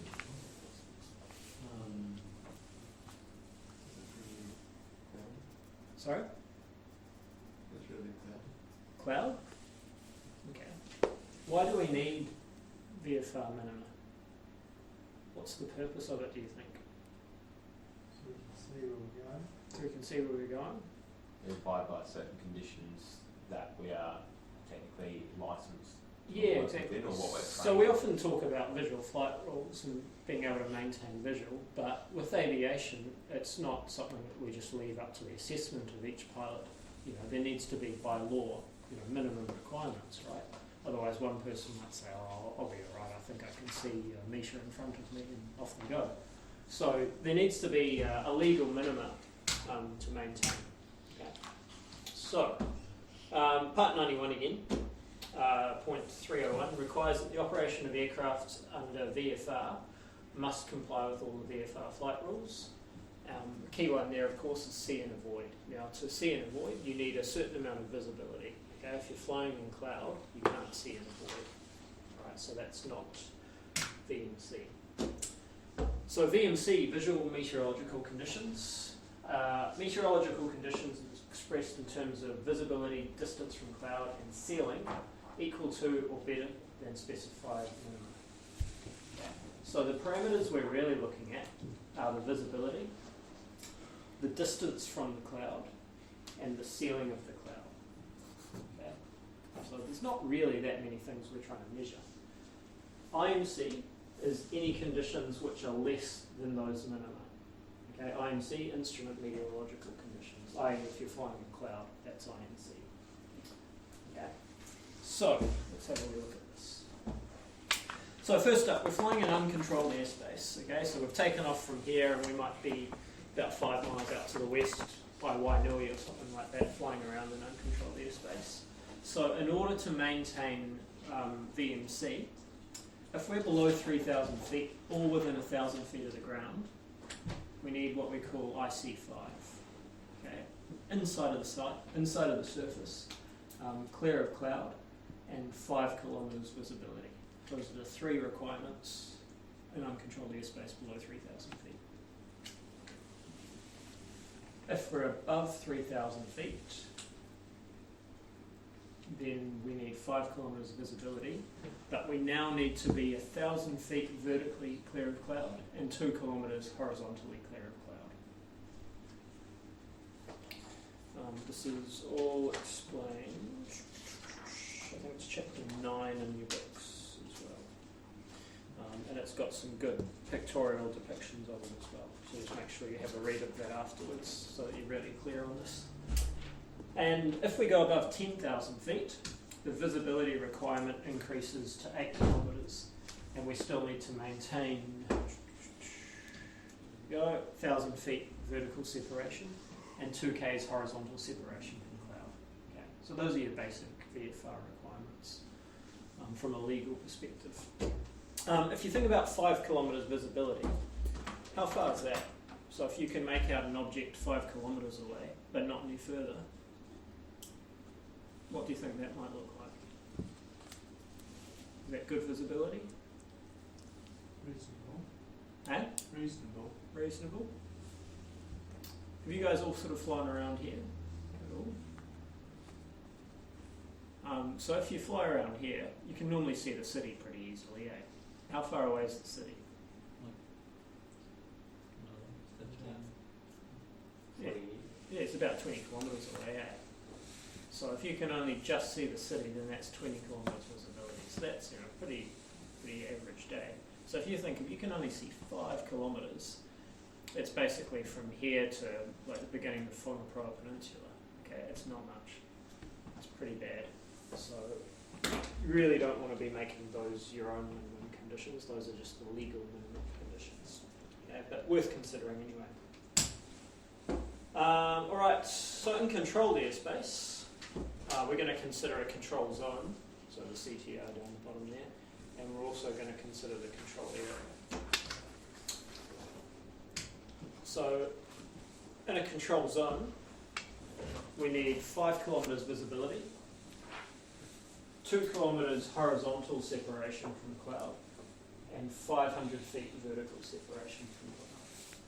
Okay, so if we're operating Tauranga or Auckland International or down in Wellington, those are the requirements, VFR. If we're in a controlled area, so outside of the zone, a little bit higher up, then we still need 5 kilometres visibility and 2 k's horizontal separation from cloud, but the vertical separation increases to 1,000 feet. Okay? Just the same as uncontrolled airspace above 3,000 feet. And then above 10,000 feet, what do you reckon it's going to be? 2,000? Yeah, 1,000 feet vertically, 2 k's horizontally, 8 kilometres visibility. I know it's quite hard to see the yellow against the white, but it says 8 kilometres. Okay. So that's exactly the same as uncontrolled airspace above 10,000 a day. Okay, ceiling. So ceiling's an important definition to get your head around. When we're referring to the ceiling, we're talking about the cloud, yeah? But in particular, it's the base of the lowest cloud below 20,000 feet, which covers more than half the sky. Okay? If there's just a few clouds dotted around here and there, then that's not a ceiling. Okay? It has to be at least half the sky to be counted as a ceiling. So when we're designating cloud cover, we basically have 4 ways of describing it. Few, scattered, broken, overcast. Okay? And we talk about it in terms of octaves. Now what's an octa? Has anyone come across that term before? I hadn't before I learned about this. So basically means eighths. So you're dividing the portion of the sky into 8 sections. Okay? And if 1 to 2 octaves out of 8 are covered in cloud, then it's few. Okay, so cloud will be considered to be few. If it's 3 to 4 octaves, so nearly half but not quite, then it's going to be scattered. If it's more than half, but not quite all of it, so 5 to 7 octaves, we call that broken, and this is now the ceiling. And if it's completely covered, that's overcast, which is a pretty common term, isn't it? Okay, so that's 8 octaves, 8 out of 8. Is everyone happy with that? Is it overcast today? It would be at a certain level. Now it's interesting because what it would probably say is it'll probably give you scattered and broken at certain levels before it gets to overcast. Because if you have a look at that, it's not all at the same level. So it might say scattered at 3,500 feet, right, broken 5,000 feet, and then overcast at 7,000 feet. Okay, so it'll give you all the different layers as well. Okay. So broken means that it's the ceiling. Anything lower than broken wouldn't be a ceiling. Correct. So to be the ceiling, it has to be either broken or overcast. Otherwise, it's just few or scattered. All right. Control the airspace, day or night. Those are requirements. We've already looked at those. Those are the same during the day and during the night, as it says there. Okay. Special VFR. So this is what we talked about a little bit earlier. So if the conditions are less than the VFR met minima, then if we're cleared to, then we can operate special VFR and control airspace. Okay. So to do that, you've got to be authorised by air traffic control to operate special VFR. It's daytime only, you can't do special VFR at night. Air traffic control is going to separate IFR traffic from special VFR and special VFR from other special VFR if it's less than 5 k's biz. Okay, just like we looked at with Class C and D airspace. And the ceiling must be at least 600 feet. So the bottom of the lowest cloud, covering more than half the sky, has to be at least 600 feet above the ground. Okay. Ceiling's always taken from ground level. So those are the minimum conditions. 600-foot ceiling, 1,500 metres visibility. And then you just need to stay clear of cloud under special VFR. 1,500 metres visibility, it's not much, eh? If you consider the runway here is about 800 metres, so about twice the runway length. That's as far as you can see. Okay, so it's pretty bad visibility when you're travelling at 100 knots or whatever speed you're doing. Most of the time, will special VFR be granted in the air because of deteriorating conditions, or or is it sometimes used on like clearance from the ground? So it can be used both for vacating and arriving aircraft, depending on what the conditions are. They'll clear you to operate special VFR. So if you're trying to like get out of an airport because it's not like your home one or something. Yeah, if you're trying to get away and it's less than VFR, but it's still above that 1,500 metres and 600 feet, then they'll be able to clear your special VFR. All right, controlled aerodromes. So VFR at a controlled aerodrome, minimum ceiling is 1,500 feet and minimum of 5 kilometres visibility. Okay, to operate VFR at a controlled aerodrome, both day and night. That's your minimum ceiling. At an unattended aerodrome, like North Shore, the minimum conditions just to operate at the aerodrome, so in the circuit, are 600-foot ceiling and 1,500 metres visibility. Okay, so pretty bad. Now you'll notice that those are exactly the same conditions as for special VFR. Okay. So what that means is special VFR essentially brings the controlled aerodrome minima down to uncontrolled minima. Okay. Okay, nighttime at North Shore. Can everyone see that okay? So minimum ceiling at nighttime at an unattended aerodrome is 1,500 feet, and minimum visibility is 8 kilometres. Okay, so when we're doing night circuits at North Shore, those are the minimum conditions we need. Okay, so cloud needs to be a bit higher, slightly better visibility as well.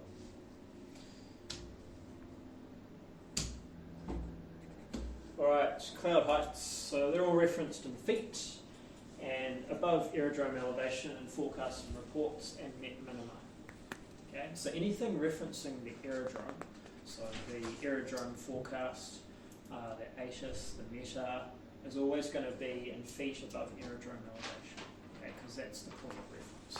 If we're looking at wider forecasts, for example, a larger area, you're looking at the graph wall, which covers all of New Zealand, all of those heights are going to be above sea level, okay, because the terrain is so varied, so you can't really work it out above the ground. So something here, so say like the, say there was an ATIS here and it said scattered 850 feet, you'd also then add the field elevation of 212 to that, so then it'd be scattered 1,000 MSL. Yeah, I mean it depends what you're using it for. Yeah. But when we're looking at an ATIS, we're really only interested in how high it is above the ground anyway. And we're going to work that out. Icing. That's what icing looks like. It's illegal to take off with icing adhering to any part of the aircraft, control surfaces, anything like that. What's the danger of icing? Lock up, loss of control. Loss of control. What about before we get loss of control? What are the effects going to be? We're starting to accumulate some on the leading edges of the wings. Yeah, aerodynamically, it's going to disturb the airflow, so you're not going to be able to generate as much lift. So in order to keep flying, you're going to need to fly faster. So what else is the problem with ice? If you get lots of ice, what else is happening? Weight? Yeah, weight's a big one. You can't underestimate the weight of a whole bunch of ice accumulating on the aircraft. And of course, when the aircraft's heavier, it has to fly faster. Okay, so all of these things mean you're going to have to fly faster and faster and faster. And you get to a point where there's not enough power to fly any faster. And that's when you start having real issues. Like you said, also loss of control. Control surfaces can lock up in a worst case scenario as well. So yeah, icing's pretty bad. So it's really important that if there is any ice on the aircraft, you can't take off with it. You need to use de-icing fluid. Obviously in flight, it's illegal to fly into known icing conditions as well. Okay, so known icing conditions would be flying into visible moisture below 0 degrees. Okay, so you can't fly into cloud if the outside air temperature is below 0. Any questions on that? Okay. And that relates to IFR as well, or? Yes, relates to IFR as well, unless you've got de-icing equipment. So like a 747. It's going to have anti-icing equipment. So de-icing boots. There are various ways you can do it. You can have boots, you can have heated elements in different parts, like heated windshields, quite common. And then de-icing fluid as well. So a lot of aircraft will have it, especially light aircraft, on the leading edge. They've got like a little perforated surface with like tiny, tiny pores in it, and it releases de-icing fluid, which then dribbles back over the wings and decreases the freezing temperature of water. So it'll just basically drop the ice off it. It's quite effective. But boots are another way they do it. So they've got basically big rubber boots on the leading edge of the aircraft, and they inflate them, and that just cracks all the ice and it comes off. So it doesn't prevent the ice, but as soon as some accumulates, they just pop it off. It's pretty cool to watch. Any questions on any of that? Cool. That's all pretty important stuff. Okay, so make sure you just have a little read through that as well. Did Rob give you any GAP booklets? No, you said you can get them from reception. Yeah, they're worthwhile having a look. There's one called Getting to Know the Rules or something. Basically, it gives a good summary of all of the New Zealand aviation law and all the different parts and that kind of thing. So it's worthwhile grabbing that one. There's also a really good meteorology one which kind of summarises everything quite nicely. So yeah, I definitely recommend you have a look through those because they're quite helpful. And they're quite short as well, so they summarise everything really well. How are we doing for time? Let's take lunch now. Right of way rules, heights, miscellaneous emergencies. Let's do right of way rules now, then take lunch, and then I'll do the last 3 after lunch. Okay, they're all really short. Matt, just gotta go to the bathroom. Yeah, all good, mate. All good.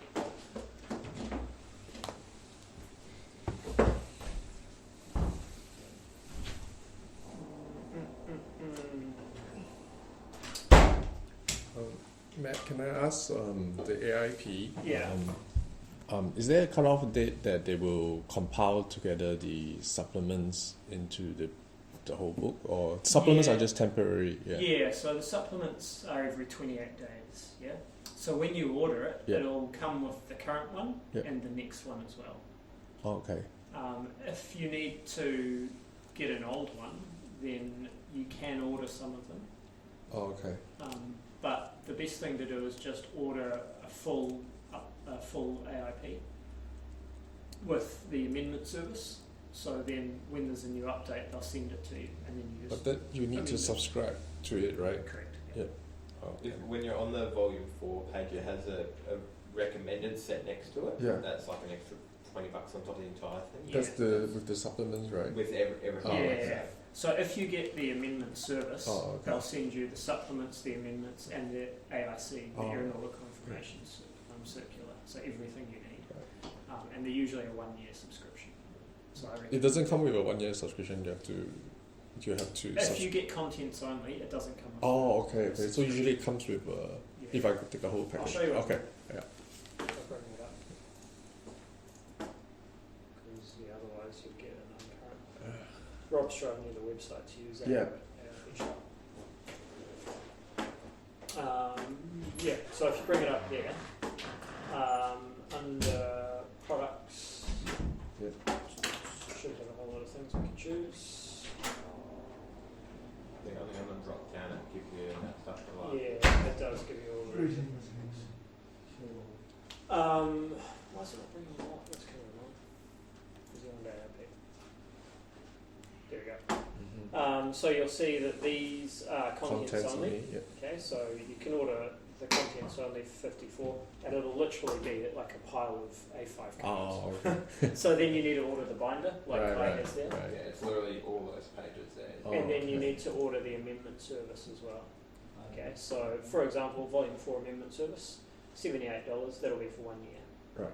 And that'll be the amendments, which there's 6 of them per year. Yep. All the supplements, which there are 13 per year, plus all the aeronautical information Got it. circulars So as if well. you pay $80 a year.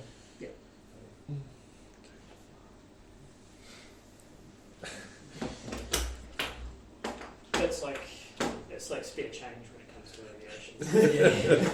It's nothing compared to the cost of all sorts of things. Like amendments, can I just refer to the website and print out from? The website has the amendment listed. Not right? really. Yeah. It's not very practical. Oh, okay. You'll find it's near impossible because It happens too the often. binder is in different, like the holes are in different positions. Oh, okay. There's quite a lot of amendments as Okay. well. Okay. They're double-sided. It's very easy to get it wrong. Okay, understand. It's a tricky one to do. Okay. Yeah, have you guys got medicals yet? Yeah. Pretty pricey? Yeah. And I think my first class 1 medical cost me just over $1,000 Wow. the first time I got it. It hasn't cost that much since. That's the most expensive. I think I got $200 off it just by saying I was applying for Walsh. Oh really? But apparently, after I got it, it had already expired. Like I couldn't even register for it after that point, but they Yeah. still took it off the price. Yeah, it used to be more expensive. The CAA, like the admin processing fee, used to be like $350 or something, and it was like that for a few years, and everyone kicked up a stink because you weren't getting anything from it. It was basically just a processing fee, so they dropped it down to about 100 or something now again. But yeah, it's flying's not a cheap thing to get into, unfortunately, but it's worth it. Okay, right-of-way rules. This is all pretty quick. As you can imagine, just like with driving a car, there's right-of-way rules, both taxiing and in the air, so that people don't crash into each other. So those are all the things that we're going to cover very briefly. So as I have mentioned a few times, under Part 91, weather conditions permitting, the pilot shall maintain a visual lookout so as to see and avoid. Okay, so when we're VFR, primary means of doing everything is looking out the window, okay, and avoiding obstacles and traffic and that kind of thing. Aircraft that have right-of-way are expected to maintain heading and speed.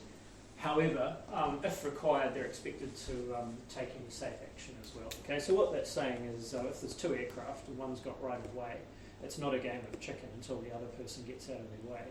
If the other person hasn't seen you, you're still expected to do the safest thing. Okay? A little bit like a roundabout, right? If you look to your right, people are meant to give way to your right. If someone doesn't give way, you're not just going to crash into them. You're going to try and stop the crash anyway, even if it's their fault. Okay? So it's the same concept. Aircraft that are required to give way are to avoid passing over or under the other aircraft and avoid crossing ahead of other aircraft unless they're passing well clear. Okay? So you're expected to not go in front of other airplanes, basically. If you need to get past another aircraft, best way to do it is behind. As long as it's not a jet and you're not flying half a mile behind it. Very good. Okay, so head on. This is the big one. Everyone gets asked this in the PPL flight test. So you've got two aircraft going head on to each other in flight. Which way do we turn? Right. Right? I thought left to. No, right. That's right. Right. Okay. Sorry, correct. Like a boat. Yeah, just like a boat. So basically, these rules are all derived from American rules. So Americans drive on the right, which is where it all kind of comes from. So you head on, you turn to the right. You probably turn a little bit more than that. You wouldn't sort of drift to the right. But if both aircraft turn to the right, you end up going in opposite directions. Yeah. Converging. So you give way to your right, just like a car, okay? And pass behind the aircraft. You wouldn't speed up to try and get in front of them. It's very hard to try and pass in front of another aircraft. All right, overtaking. So you see this from time to time. Overtaking at the same level, you do it on the right-hand side, like that. Common practice would be to actually let them know that you're overtaking as well. You wouldn't just do it. You'd be making position reports, be in contact with the other pilot at the same time. In most cases, will they overtake or will they just change their altitude to go overhead? It really depends. The preference with aircraft is once you're at an altitude is to maintain that altitude.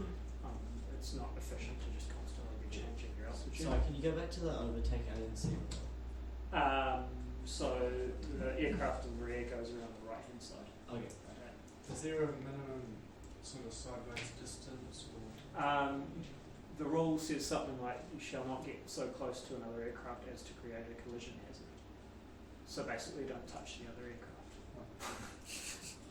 But no, Still wave out to them. yeah, well, and you get that sometimes. You know who's in the aircraft because you can see their face, which means you're getting a little bit close. But yeah, I think natural instinct means you'll keep a good distance anyway. The tendency is when you're going faster, people tend to underestimate the distances, and it's actually a lot more than I think it is anyway.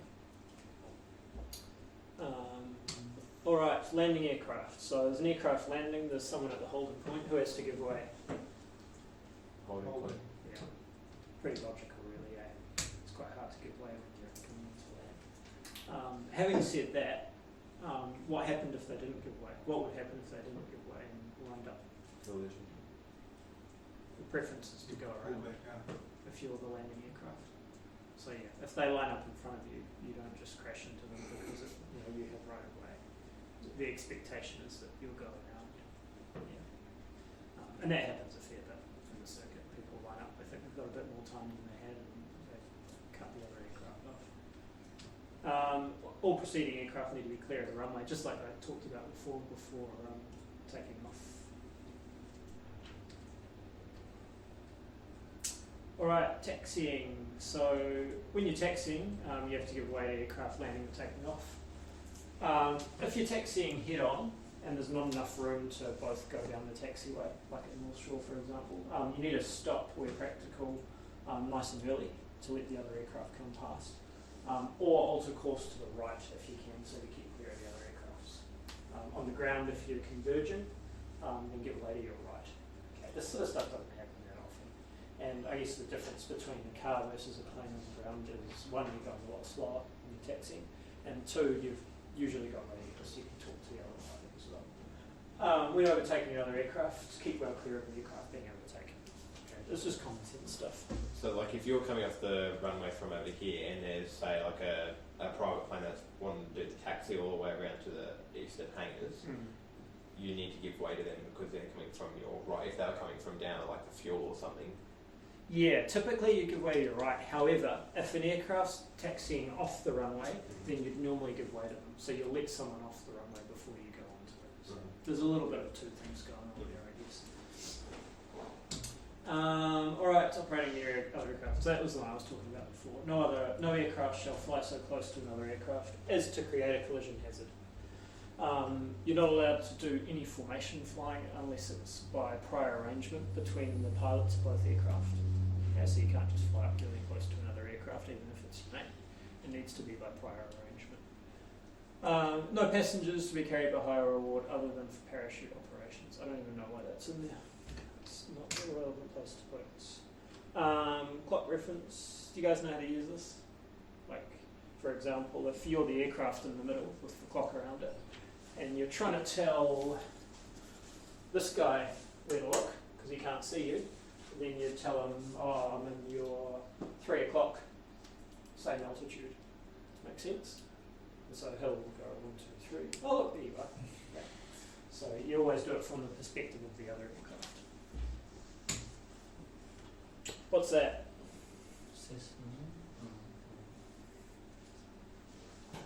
Seaplane. Yeah, it was just after seaplane. All the smart asses trying to give me the exact type of aircraft. What can you see about the registration? Kai, you can't answer this. It's not in New Zealand. Okay, so where's it from? Vanuatu? I don't know. Everyone says that. Yes. No, it's from Australia. All Australian aircraft start with VH. Come on, Kai. I told them not to answer because it was too easy. So Australian registered aircraft. So yeah, all that really we need to know about seaplanes is when they're in the air, then they're under aviation law. But then as soon as they touch down in the water, they effectively become a boat or a maritime vessel. So they're under maritime law. So if you're an operator of a seaplane, then you've got to know the law from both the water and that's about it. Anyone flown a seaplane before? Anyone been in one? They're pretty cool. I've never been in a big one, but I've been in the Sea Rays a few times, the little 2-seater ones. There's a few of them based here, little light sports aircraft. Crashed recently. No, that was one of the Auckland Seaplanes ones. That I went down the water with the wheels still down. They don't land very well in the water if there's wheels down. But yeah, Sea Rays are pretty cool because you go down in the water and then it's a bit like having a jet ski. You just turn around. They're good Is that fun. one of the ones that's in the hangar or no? Yeah, there's 3 of them based here. SWM, SRY and FSH. Fish. Alright, any questions on that? Alright, we're getting through this nice and quickly. So we've just got heights, cruising levels, a little bit of random stuff about minimum safe altitudes and emergencies to finish, which will probably take us about 45 minutes. And we can make a start on 10. So, should we come back at, say, 1 o'clock? Sound good? Sweet. Alright, don't worry about that. Okay, so height, altitude and elevation. So they're all similar things, but with slightly different meanings. So what's the difference between the 3 of them? Any ideas? Elevation is how high the ground is above mean sea level. Good.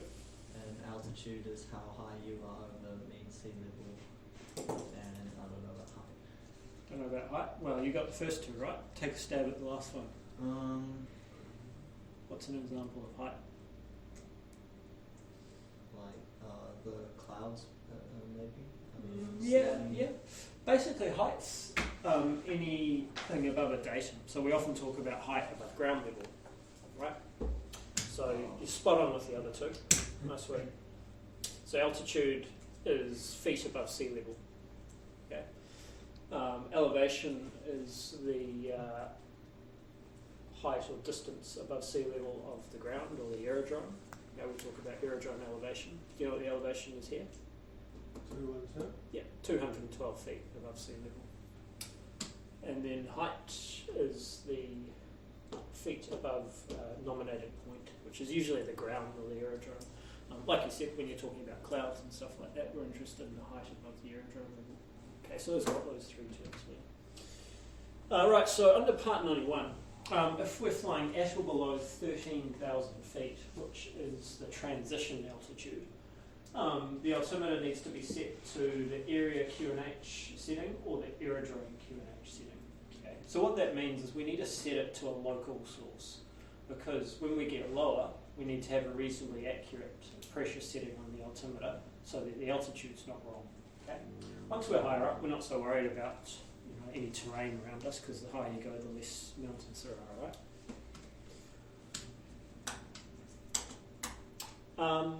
Alright, aerodrome QNH is to be set when operating in the aerodrome traffic circuit or when operating in a control zone. Okay. So if it's an attended aerodrome, we know what QNH to set because we listen to the ATIS, or flight service at Paraparam and Milford Sound will tell us what the QNH is and we'll set that on the altimeter. At an unattended aerodrome, so this would be standard procedure here at North Shore, we don't need to find out the QNH. All we do is set the aerodrome elevation and then that'll tell us the QNH. Yeah? Has everyone used an altimeter subscale? No? Basically all you do is turn it, we're going to look over here, it's quite hard to see. But you see how there's a little knob next to the altimeter? And when you turn that, it changes the scale, so that window changes, but it'll also change the altitude. Okay? So you can do two things. You can set the altitude, and that tells you the QNH, or you can set the QNH, and it'll tell you the altitude. Okay? Either or, it doesn't matter.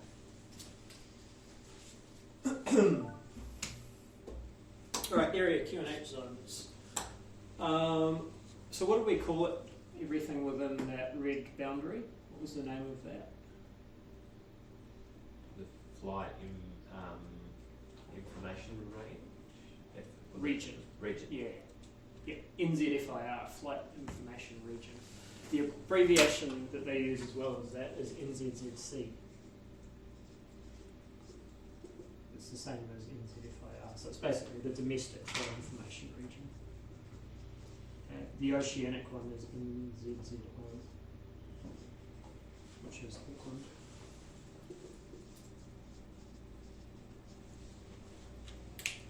Alright, so an uncontrolled airspace higher up, so if we're cruising down here from Tauranga, we'll set the area QNH. Okay, so these are all the different areas which are used for the QNH zones. Okay, this is in your ARP on route 1.7-2 if you want to look these up. Okay, so going from Auckland down to Tauranga, you're pretty much always in the Northland QNH area. Okay. So you'd set that. Christchurch information will tell you that when you check in with them. Okay, so if you file the flight plan with them, you might give them an update, give them your ETA at Tauranga, and they'll let you know the area QNH when you're en route. If you're in controlled airspace, the air traffic controller is always going to give you the QNH. Okay, if you don't tell them what QNH you've got set, they'll tell you straight away as soon as they establish communications with you, because they need to know that you're going to maintain the correct altitude. And you can't maintain the correct altitude unless you've got the correct QNH set. Okay, high level flight, or higher level anyway. So once we climb above 13,000 feet, which I said was the transition altitude, we talk about flight levels instead of feet. Okay? So a flight level is a surface constant atmospheric pressure expressed in hundreds of feet that is related to a specific datum, or QNH, of 1013, okay, and separated by specific pressure intervals. So what's 1013? What's the significance of that? Oxygen? Is it? Not quite. So if we set 1013 on the altimeter as our QNH, why are we setting 1013? Have you come across that one before? Is it to give your QNH like a round number or something? Like? Kind of. You're on the right track. This is something which will pop up a little bit more when you get into MET, which is next week, okay? So I'm going to touch on it extremely briefly. We've got this thing called ISA, which is International Standard Atmosphere, and it gives us a means of comparison for a whole lot of different parameters like temperature and pressure and density and that kind of thing. Okay? For example, the ISA temperature is 15 degrees. So when we're talking about the temperature for means of working out aircraft performance, 15 degrees is like our reference temperature. Okay? If it's warmer than that, then it's hotter. If it's colder than that, then it's colder. So 1013 is our international standard for mean sea level pressure. It's like a global average, I guess, 1,013.25 hectopascals. So above 13,000 feet, all aircraft will set 1013 because they don't really care about the terrain because there isn't much as you're climbing up past 13,000 feet. Okay? I'll give you some more examples in a second and you'll see what I mean. So, 3 definitions here. 13,000 feet is the transition altitude. Flight level 150, which is roughly 15,000 feet, is the transition level. Okay, so you've got altitude and level. Between those two, we call it the transition layer. Okay, because we're transitioning from thousands of feet into flight levels. Okay, and the difference between that is in thousands of feet at altitudes, we use a local or an area QNH. For flight levels, we use 1013. Is everyone with me? Cool. So when you're climbing up through the transition layer, you'll set 1013 when you pass 13,000 feet. When you're descending through the flight level or the transition level 150, you will set the local or the area QNH as you descend. Okay, so climbing up through it, we set 1013, and then we go up through the ladder. And then as we descend through flight level 150, we'll set the area or the local QNH. Because we're descending into the ground. It's not expected that you would cruise in the transition layer unless you're authorised by air traffic control. Okay, so normally you're just going either through it up or through it down. Alright, minimum safe heights. I'm going to go back a second. So, does anyone know how low we're allowed to fly? Is it 500 metres above the ground? Close. 1,000. We're measuring in feet. Yeah. Sorry. So 500 feet above ground or the highest obstacle, but that's in a non-populated area. Okay, so if we're flying over a city, we can't go down to 500 feet. It then becomes 1,000 feet above the highest obstacle or terrain if it's terrain. Okay, so an aircraft shall not be flown at a height less than required to execute an emergency landing without hazards to person or property on the surface in the event of an engine failure. Okay, so what that means is that when we're choosing an altitude to fly at, we need to consider that in the event we have an engine failure, we don't want to be just skimming the treetops because we don't have much chance to glide to somewhere safe. So you should be cruising at a height where it's safe, basically. If we're over a congested area of a city, town or settlement, or any open air assembly of people, we can't go less than 1,000 feet above the surface or obstacle, or within a radius of 600 metres. Okay. So the example I'd use is like the Sky Tower. So it's 1,173 feet above sea level. So if we're flying directly above the Sky Tower, really we need to be at a minimum altitude of 2,173 feet. However, if we're lower than that, that's okay as long as we don't get within 600 metres of the Sky Tower. Okay, so it's like a big sort of cylinder around it, if you will. Now, if it's not a built-up area, so it's farmland or something like that, or you're over the open ocean, we can't go lower than 500 feet above the surface or obstacle, or within a 150 metre radius. Okay, so if you're flying above the sea, up along the coast, and you're flying along the cliffs, you can go down to 500 feet, but you can't get closer than 150 metres to the cliffs. Okay, so no obstacles. Make sense? So there's 4 numbers to remember there, basically. Built up area, it's like having a big cylinder 1,000 feet high and 600 metres in radius. Okay, so those are your minimum safe heights. So that in the event you have an engine failure, you've got more chance of being able to glide to a safe landing spot. Okay. Likewise, if it's not a built up area, then it changes to 500 feet vertically in a 150 metre radius, so that you can still glide to safety. Okay. I suggest you learn those because it's easy marks in the exam, and they always ask about it. Okay, now I just gave you some minimum heights. However, as with everything in aviation law, there's a bunch of exceptions. Okay, so these are all of the exceptions. Obviously, takeoff and landing, then we're allowed to. In the event we've got an emergency landing, or we're doing a go around, or any kind of simulation, we can do it. We can go below the minimum heights. Authorised flights in approved low flying areas. Okay, so if we're in the low flying zone in Kaipara Harbour, then we're allowed to go below 500 feet. Flights involved in an aviation event. So if there's an air show, they're allowed to go down below 500 feet. Flights over countryside or unpopulated areas can go below 500 feet if the PIC is an instructor, and if it's for the practice of a simulated engine failure after takeoff, or simulated engine failure after takeoff above 1,000 feet, as long as the descent below 500 is within the low flying zone. Okay, so as instructors we can take you a little bit lower than 500 feet. Or bona fide purpose. Okay, so flights for a bona fide purpose requires the aircraft to be flown below 500 feet over countryside, as long as it's performed without hazard to persons or property. It's not flown lower than required, only central crew are required, and you still remain 150 metres away from any obstacle. Okay. So the purpose of that is when we're practicing simulated forced landings and teaching you how to do a glide into a field. We're allowed to go a little bit lower so we can show you how the plane glides and whether you'd make it into a field or not. Little example there as well. CTOs, which are commercial transport operations, are exempt from this because they often fly into remote aerodromes, which means they are allowed to go below 500 feet if required. Okay, happy with that?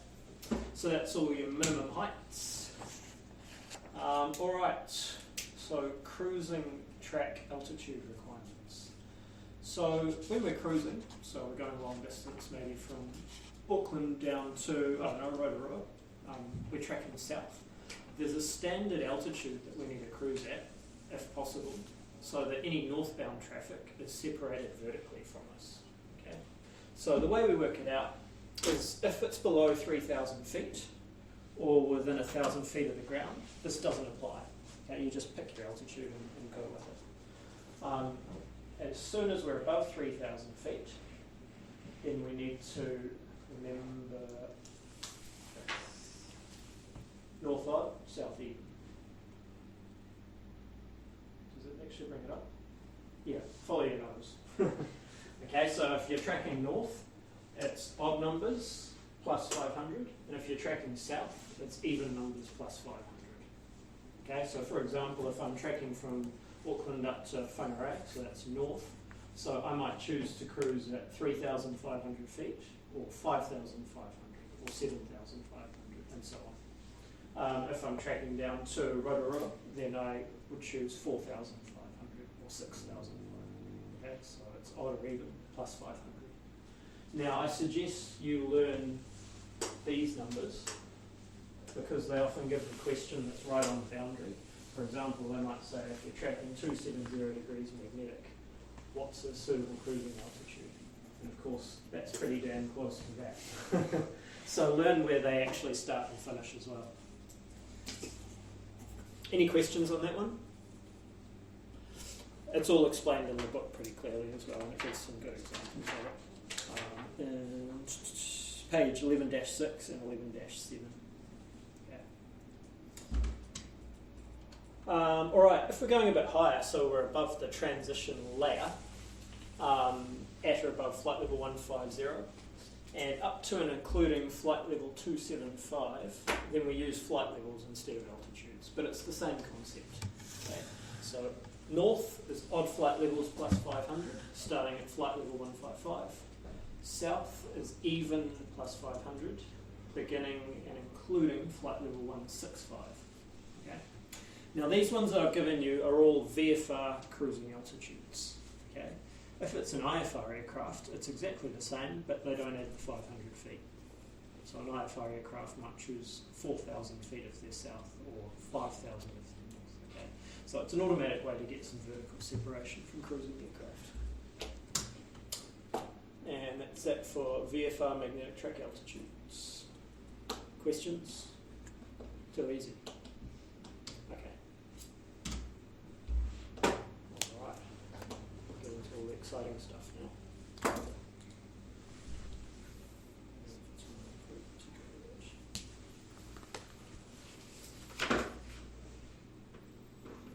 This should take a second.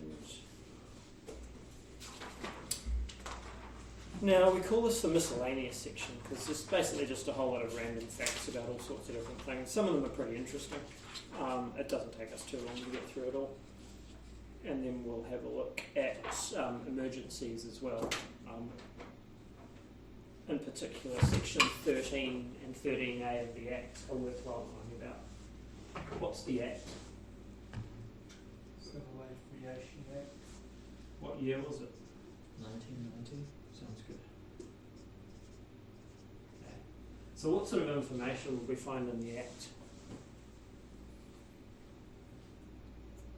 All the laws. Yeah. Anything useful for operational things?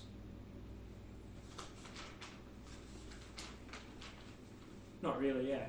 There's a little bit of stuff that we need to know, but most of it's just legal jargon, which isn't really, from a pilot's point of view, that helpful, which is why we have the rules, that we can comply with the Act. But there's a few exceptions, and some of those exceptions are section 13 and 13A, which we'll have a look at a little bit later on.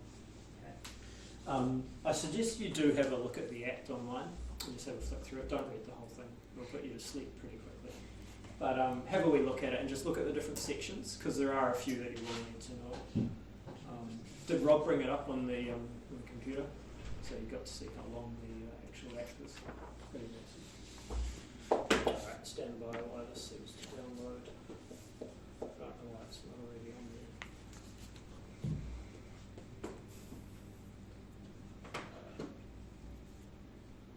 there. Are you guys all going to continue flying once you've finished the ground course? Have you all got bookings in? No. No? Oh, yeah. Better start looking at that soon as well. Rob mentioned you're all wanting to fly quite a lot. Every week? A few times a week? Good. Anyone got the exams booked in yet? Do you all know how to book the exams? Yeah, you'll have it written down. Pretty straightforward. Alright, stand by with you. While that's downloading, I'm just going to print off some practice exams for you guys as well. No, aspect. And you can take them out. It shouldn't be too long. 25 and we're 18. Yeah, there's a lot of us really close to it. Very, very quickly. That flabbergasted put in there. I'll show you. I haven't even looked at it, but yeah, I can know.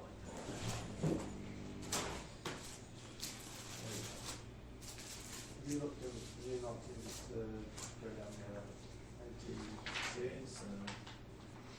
I did think about it, but I was like, I was going to spend a shitload of money on that. Definitely not. Because they get paid pretty They get paid decently well, but depends where you are. Apparently it's Yeah, a see this long, one? I said it's long definitely time. not C. As It's long as they're a definitely pilot, not B. they It's get either A to or like B. their dosh I pound. selected D, but it was out. Apparently. It's a completely It's like not easy the orders. thing to crack. No, it wouldn't be. Because most of the time, when you first start, they'll go send you out to some small aerodrome that does nothing like. Yeah, like when you do, you do your training, but then you might end up or something at the top of WA. So then you're freaking ages away from everything where you get basically nothing. So like you'll still get a decent amount, but nothing over space. So yeah, and yeah, you sort of get to choose your half and you go. I knew it wasn't follow Have a lot instructions less because they can't control do over it. inspections like this like What? service. A lot less control And of then where you go. then after They sort of clearance, assign where you go. No, not particularly. It was that one where I was just had Someone, one of the That's just one of the readback ones. said that even if So I said applied it for was- a gold, So the correct answer is that one is A. So maybe it's his- no, you know what? You have to go to something. I'm not reading the answer. Yes, you are. Yes, you are. Don't bother ever applying. You really think It would have to be because to like remember what the if people die after you're screwed. Like you're never getting any decent getting a criminal record or like it's There's insane. another one. I said it's definitely not that one. It's definitely not Yeah, that one. absolutely Yeah, not. I got that one wrong. People that do it love it, but man, Oh, I mentioned it's all This the- one's quite oh interesting. yeah. So If you're on like center or basically, flight service here, how that can stuff's you apparently confirm tough. that Tower any isn't too bad because you're just dealing with arrivals here now and because the all control that of jazz, but UG and, by where you're listening actually out controlling on this, up which frequency you're supposed real to listen high out end on. with so And you many need to like listen yeah, out on nuts. the main frequency, and I said you have to listen out on Yeah, like my the friend said, H's. when he's doing his long haul, it's just a minute and a half of like flying, and it's just, And then this one was like, and it's just every If a 15 call sign minutes, one frequency person you goes used- through tick, tick, tick, tick, good. so Yeah. this is such a Yeah. this is such a Pretty much. As opposed to that, I mean, it's just constant. Oh, it'd be insane. It'd be absolutely I insane. realised it's meant to because of traffic because it's not air traffic control. I think there's So then you definitely just say a- traffic for like unattended or uncontrolled aerodromes. You No, say just traffic for remembering tower. everything. Like you just So- spoke to this and dude, then but then you also got to chat to that person or you hear a request. Decimal. Hold on, I've got to come back to you, but I got to finish off this. You can't just forget about one. It's ridiculous. Another break. Is there another break? No, he's gone to Oh, okay. And the bloody PowerPoint. Yes, but they- Oh yeah. Points. No. Slowly as well.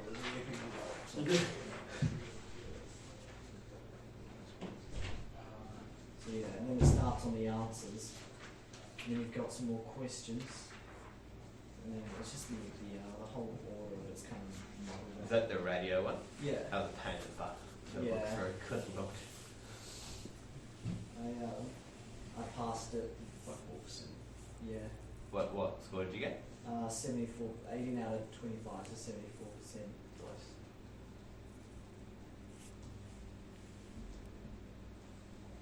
So it was like good to know that I could pass it without confusion. Yeah, I did mine on Monday afterwards. Got 18 as well. And I was like, oh, Yeah.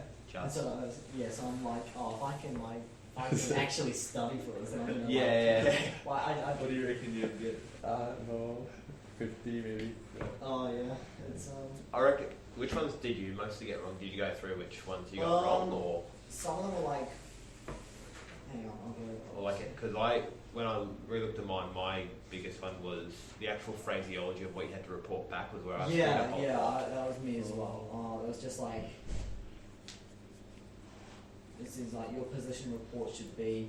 I said it was Papa Quebec Romeo 3,000 feet over hit Stratford at 2.8 estimate. Denver at 0325 will proceed, but it was basically that in a different order. Yep, I said exact that example. Yeah. And I was like, God damn it. Must be a trick question, man. Oh, they try and trick you. Pretty good, it looks like.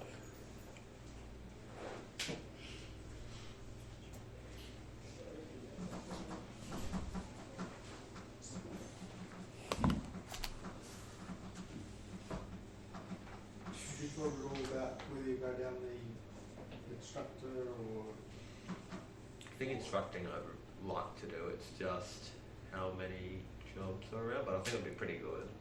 Because once you've got that, like, I reckon you'd want to have maybe both running, so maybe part-time at like some small, I don't know, gliding or something that pays a little bit, but then also while you're getting instructor rating, because instructor rating is difficult to get. I feel like instructor ratings, like the work you do is like fun, but I don't think the pay is that great, and what you pay to actually get the CCAT, which is like, I don't really reckon it's worth it personally.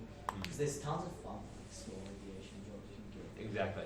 But you do also get the hours when you are instructor, right? You get the hours. Because you're a pilot. Yeah. It just seems quite interesting for Stephen to go rural and get what seemed like a good little job, and then come and do instructing after that. Seemed like a different way of. I guess everyone to their own has their strengths and weaknesses. I think most people just go the instructor route because of the time that you get currency. Is that right? I think so, yeah. It's a quite quick way of building those. Most of the time, like your ATPL, you say your airline license, I think is 1,000 hours minimum, and a lot of that under TIC. So And instrument. an instrument as well, yeah. So that's, but then you've also got to then be an instructor, but I think that it's just rated with an instructor, with an instrument rating. I don't know if you have to do a separate course to be able to teach instrument. I'm not sure, but yeah. It's just all those hours. It's a big thing. I imagine it's getting the job like the rural one, but it's not easy.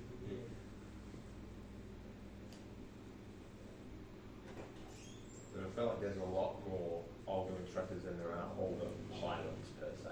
No, So like instructors are older than the pilots. Alright, Move around. so I've got 2 practice exams for you guys. And I'll give you the answers to take away with you as well. Try and do them first without looking at the answers, and then just go through and see how you get on. I'll put the answers at the back of that one. Thank you. Are we doing these now? Nah. Well, you can if you want. How long have you been listening I today? still, You're so ready, man. we still need to finish off a couple of topics. I know you're keen to do exams.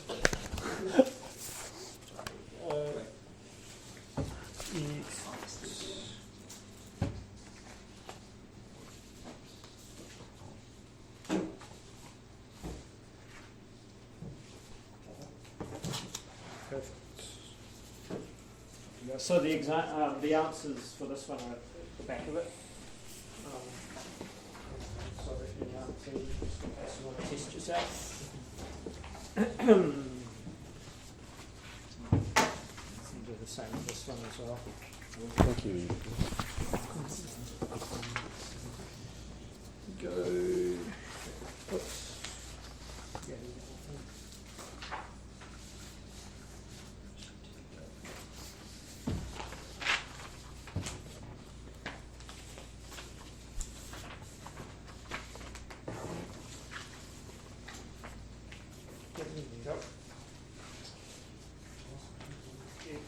so you give these a crack tonight sometime, see how you get on. You'll probably find it pretty easy, not too difficult.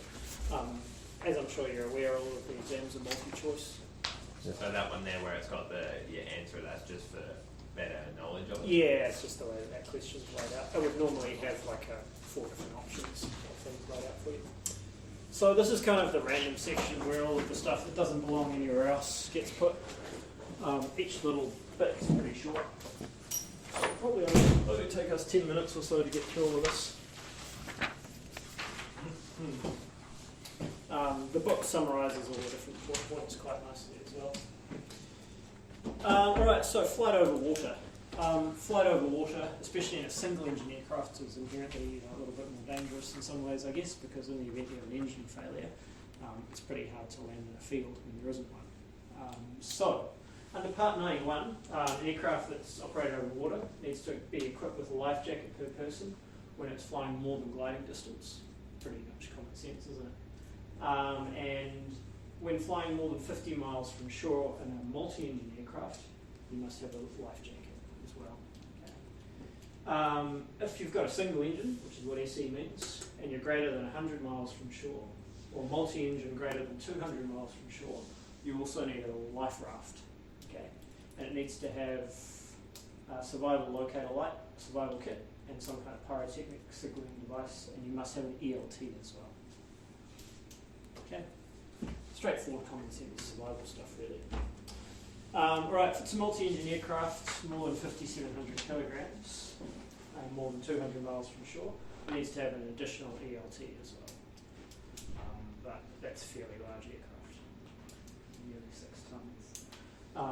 If it's flights on water, like a floodplane, then each occupant needs to have a life jacket, and you must have a sea anchor if it's more than 5,700 kilos. I won't worry too much about that. I've never seen that come in and ground. It's not very relevant. All survival equipment must be stowed in a conspicuous place and be easily accessible, okay, so that you can use it in the event of an emergency. Common sense would be to wear your life jacket if you're taking life jackets, because it's pretty hard, especially when you're the pilot, to put on a life jacket as well as gliding an aircraft at the same time. Right, if you're an aircraft under Part 91 operating VFR over water more than 30 minutes flying time from the nearest shore, you need to have 2 things. You need to have two-way radio equipment, and you need to have navigational equipment to navigate your flight plan, i.e. you probably need a GPS of some description, because it's a little bit harder to navigate over water with less features.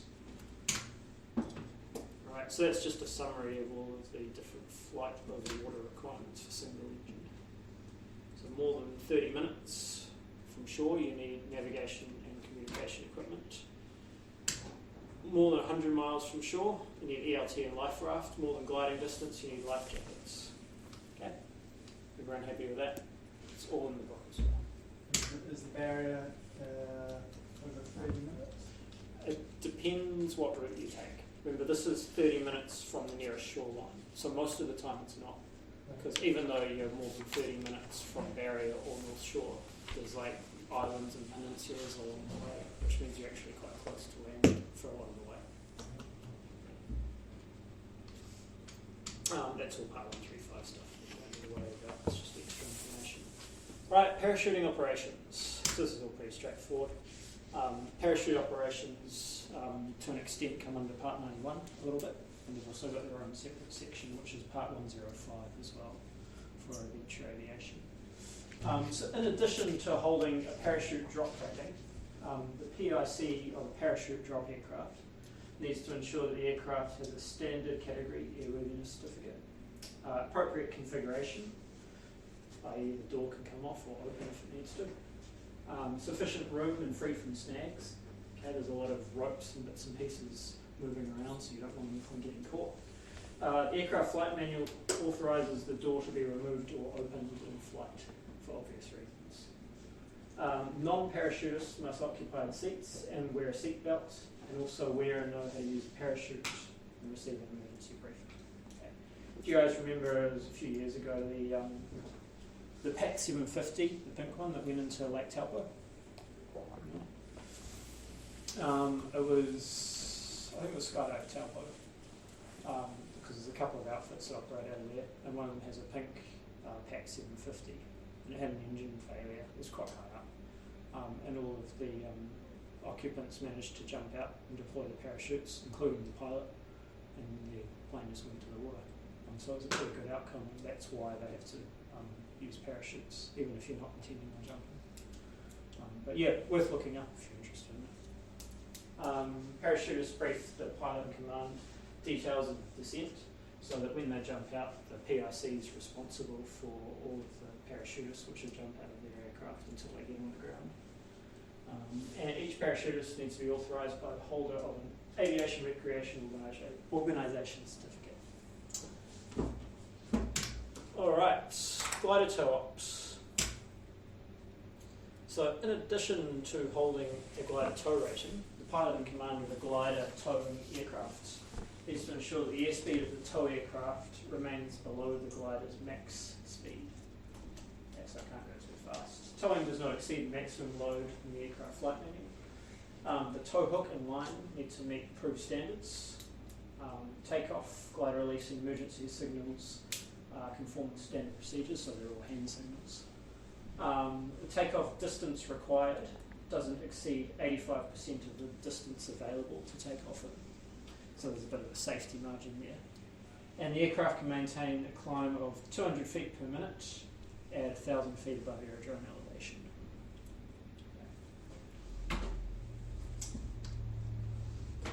Towing objects other than gliders. So the obvious one is banner towing, which isn't as popular as it used to be. Anyway, under Part 91, pilots towing objects other than gliders need to hold a PPL and tow rating, or CPL or ATPL. Okay. So what you'll notice there is if you've got a CPL or an ATPL, you don't need to have a tow rating. But if you've got a PPL, you do need to get a tow rating to do it. Ensure the aircraft is equipped hook and quick release. Ensure the aircraft will maintain a positive rate of climb at the anticipated cruising altitude. So it just needs to be able to climb with the banner in tow. There's quite a bit of drag from something like the banner. Pretty cool, eh? Aviation event. So Part 91 again. An aviation, that should say event, not even. An aviation event is an air show or similar happening. Approval from the director is required, okay, unless there's no more than 500 people attending or no more than 3 aircraft are attending. Now take note that if there's more than 3 aircraft, but they're all in formation, then they're considered to be 1 aircraft. Okay, so you still don't need approval. So if it's a smaller event, no approval is required. If there's more than 500 people or more than 3 aircraft, then pilots can only participate if the organiser of the event has obtained an aviation event authorisation. Okay, so they'll have to submit a request to the director of the civil aviation in order to run an aviation event. There's a lot of authorisation that has to go on in order to get an aviation event going, as you can imagine. Because over the years they've had many crashes at these sorts of events. In fact, it happens fairly regularly, unfortunately. Alright, pilot in command of an aircraft taking part in an aviation event. When they're doing a display, they can't go lower than 100 feet. Okay, so that's the minimum altitude, which is pretty low. They need to fly sufficiently spaced from spectators. So they can't fly right at them. They cannot fly between spectators and the display lines, so there'll be a marked out line on the ground, and then there'll probably be another one for the spectators to remain behind. They can't fly between that line. They cannot initiate manoeuvres towards the spectators, so everything's like tennis, everything has to go left to right. They can't come at the spectators, and of course they can't carry passengers either when they're doing a display. So in the future, when you're doing a display for an air show, that's what you've got to comply with, okay? Alright, aerobatics. Who's done aerobatics before? No one? Who wants to? Yeah, here we go. Keen? Maybe keen. You'll find after a few flights, and once you've done all the sort of the stalling and all that kind of stuff, everything feels kind of tame, so you start to get a desire for something a bit different. Aerobatics is good fun. It's well worth it. It improves your flying quite a lot as well. You get pretty good with your stick and rudder skills. Alright, so aerobatic flight. So by definition, that means evolutions performed in flight other than normal flight manoeuvres and exceeding angle of bank of 60 degrees.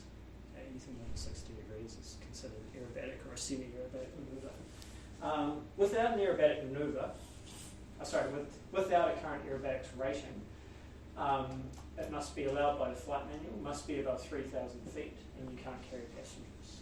Okay, so what that's saying is that technically you can do aerobatics without a rating.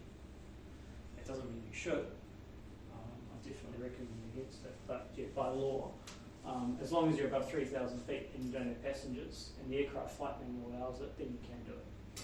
If you have a current aerobatics rating, then you can carry passengers if you're above 3,000 feet. Or if you don't have passengers, you can go down to 1,500 feet without them, if you have a rating.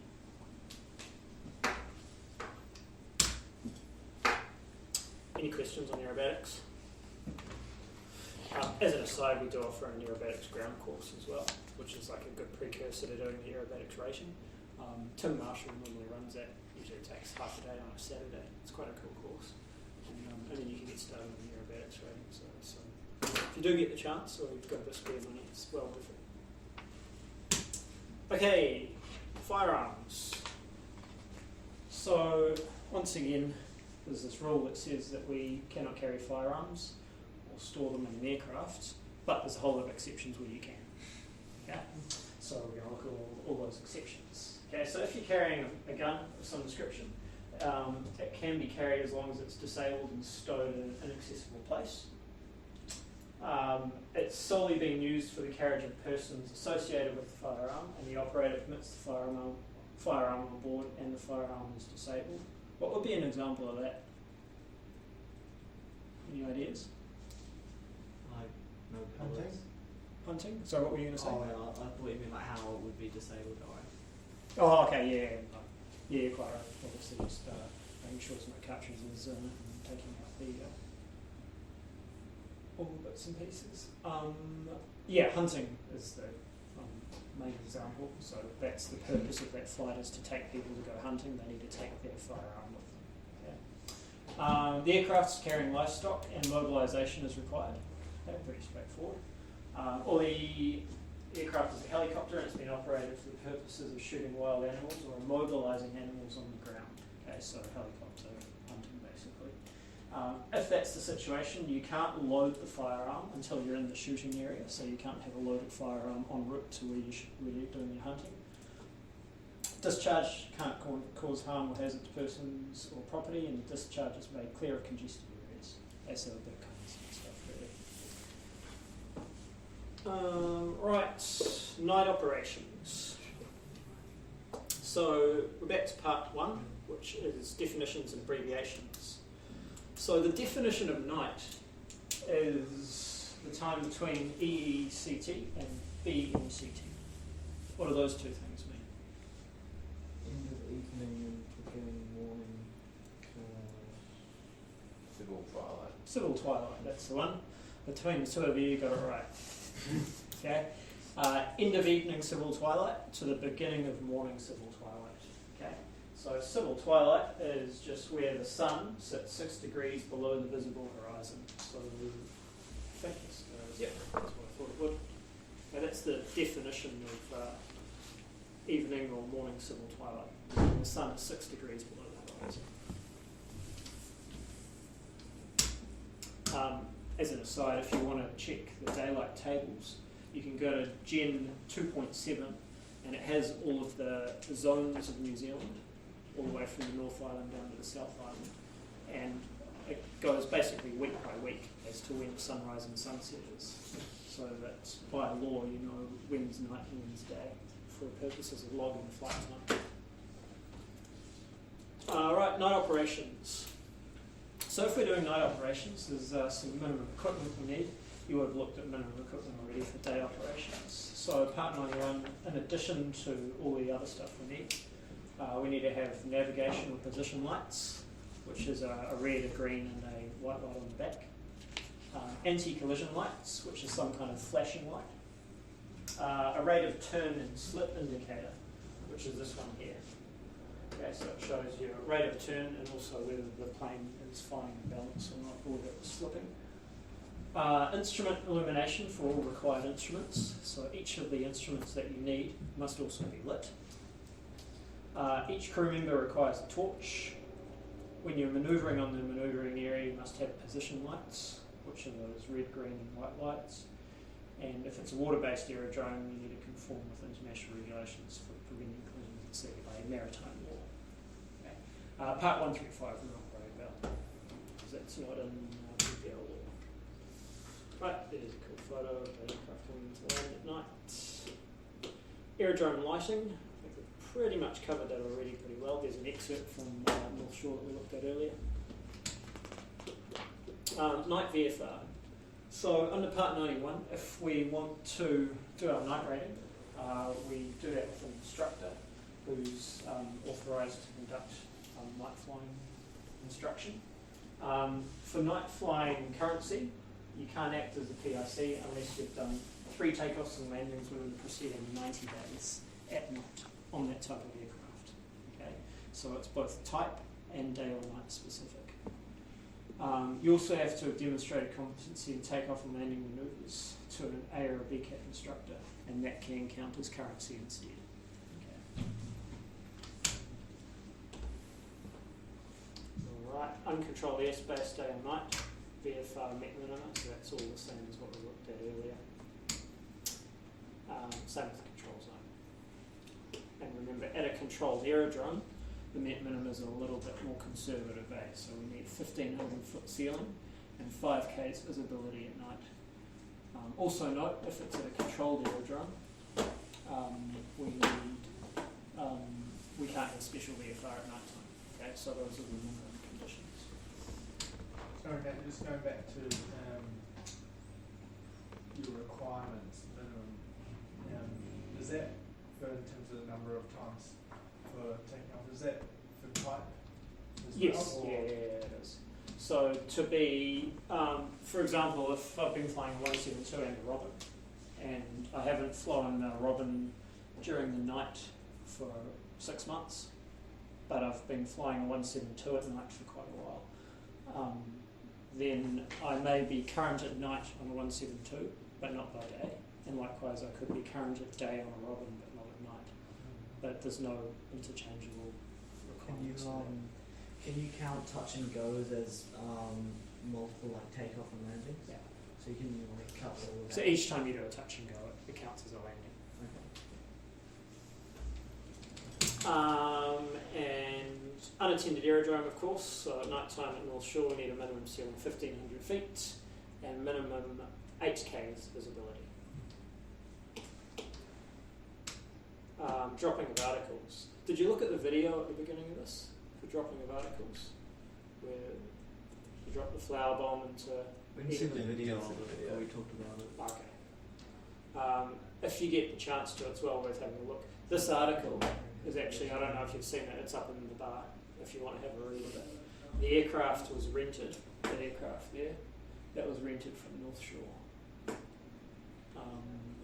The registration's DXI, which is now the registration of the Piper Warrior, which was in obviously this was a Cessna, but yeah, the guy went to jail for a while on this. Basically, he dropped flower bombs on Eden Park at that altitude, so breaking a whole lot of rules at the same time. So yeah, what it comes down to dropping of articles. We are allowed to, but we need to make sure that it's not going to cause any hazard to persons or property, basically. And we need to make reasonable steps to make sure that's the case. Yeah. So you can't just throw stuff out of the airplane willy-nilly, but like if it's like dropping supplies to people that are stranded in the bush, or you're doing a lolly scramble for a school from a helicopter or something, then that's okay as long as you're not going to injure anyone. Alright, dangerous goods. So dangerous goods come under class 92, part 92. Okay, that talks about dangerous goods. So there's classes 1 to 9. There's all sorts of different mnemonics you can use to remember all of these. Some are a little bit more PC than others. But basically, the ones you really want to know, class 3, which is flammable liquids. So that's the category that all aviation fuel falls into. Okay, class 3.1 A, C and D, avgas, Jet A1 and diesel. Okay. Alright, carriage of dangerous goods. So when you're required to carry dangerous goods in an aircraft, you need to be very careful. So firstly, carriage of dangerous goods requires technical instructions, which looks a little bit like that. So that's an ICAO document, instructions for the safe transport of goods by air. And that's going to have a UN number, which is a 4-digit number, which basically is assigned by the UN committee to allow the goods to be transported by air, and it identifies what the substance is. So unless you've got one of those certificates, you can't carry any dangerous goods on board your aircraft. So that goes for anything that falls under those categories there. There you go, there's a few examples of forbidden dangerous goods. If you're a passenger and you're carrying one of those, you've got to inform the pilot, and it needs to come in official labelling and packaging as well. A lot of the time, customs intercept dangerous goods. They have to open up bags and things like that, and they'll put like a tape around it, and it'll be tape with one of these symbols on it to identify what the dangerous good is. They'll decide whether they can approve it or not. They'll let the pilot know, and then they'll either put it back in board the aircraft, or they'll have to put it aside if it can't be carried. Right. Any person offering dangerous goods for carriage by air needs to ensure that those goods are not forbidden, and they need to comply with those technical instructions. So that's that purple document, which is distributed by the UN or ICAO. You guys know what ICAO is, yeah? ICAO, International Civil Aviation Organization. Packaging packed and marked according to the technical instructions, and it needs to be accompanied, if required, by 2 copies of dangerous goods transport document as well, which is going to describe the goods, and it's going to be a signed declaration saying what's in there and the nature of the dangerous goods. And that needs to also be given to the pilot as well, so that they know what they're carrying. Exception is basically police helicopters. Obviously, they often need to carry dangerous goods, and so they're allowed to do that as long as they comply with all of those requirements. Alright, other exceptions to Part 92. Dangerous goods for recreational use can be carried if it's an unpressurised aircraft and it's a domestic VFR operation carrying on passengers associated with the dangerous goods. So the example really here is people going on a diving trip. Okay, so if you're taking dive tanks, as long as it's a VFR aircraft and it's not pressurised, so it's not going above 10,000 feet, then that's okay.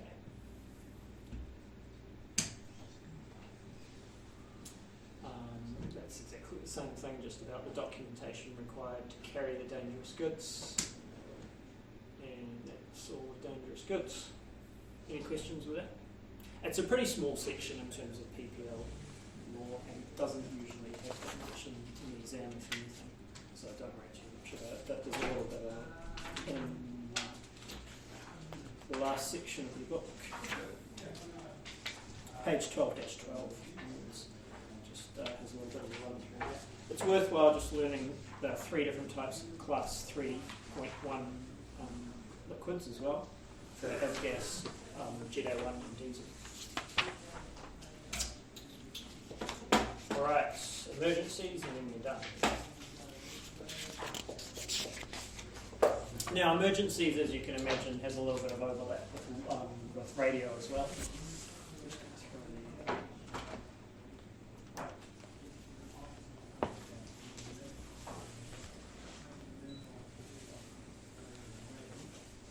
Does anyone remember that? You probably don't, probably a little bit young. So this was in Woodburn down in Blenheim, when New Zealand was operating the Beach 1900s, yeah, and they had a wheels up landing. I'll just grab the video for it because it's quite a cool video. They do a textbook wheels up landing. Really, really good one.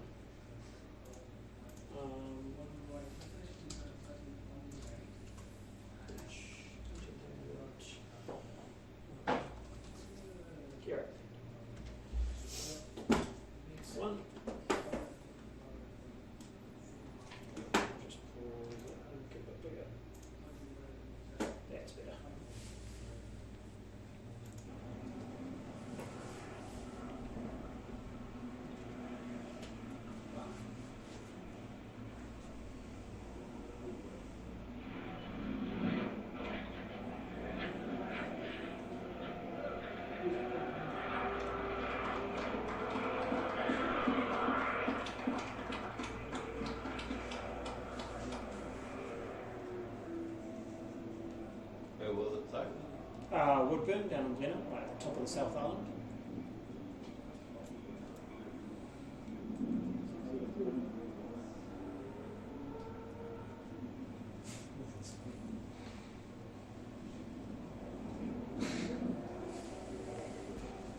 first few passengers that came out got completely soaked. It's on grass, right? Grass landing. No, it's not. It's sealed. Oh, It's just either side of it's grass. okay. It would have been a far different outcome if it was on grass. Or would it be better cushioning? No. Worse. Is there Because the propellers will dig into the grass and it would have flipped and cartwheeled. is there footage of the Eden Park flight bomb, or is that just the front of the article? Yeah, there is some pretty amateur footage of it because it was happened in the 80s, so it's not quite as good as some of the stuff.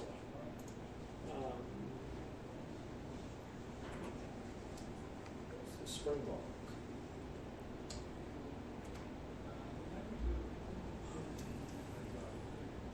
This one.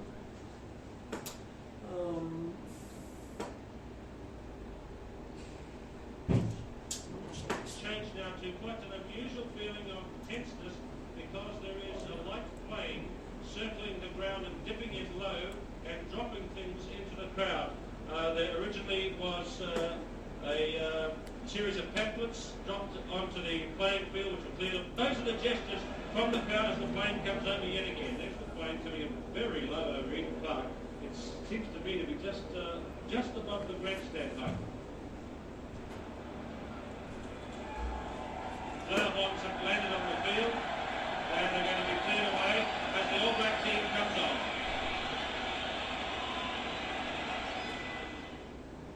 Which has been dropped from the plane, floating gently across Eden Park. Third pan in, off the field. They end up dropping like flower bombs and they give off all the smoke. The game will stop. It's pretty bad. A few people got injured, no major injuries, but it could have been far different. Makes for an interesting story, right? Anyway, yeah, so that's a wheels up landing, which is executed by the Beach 900s. Obviously in New Zealand don't use them anymore. So, emergencies and emergency situations. All this really comes down to is learning sections 13 and 13A, which detail this kind of stuff. And as the pilot in command, what our requirements are in the event of an emergency and what rules we're allowed to break as well. Okay? So, section 13 of the Act states the PIC is responsible for the safe operation of the aircraft, safety and well-being of passengers and crew, and the safety of cargo.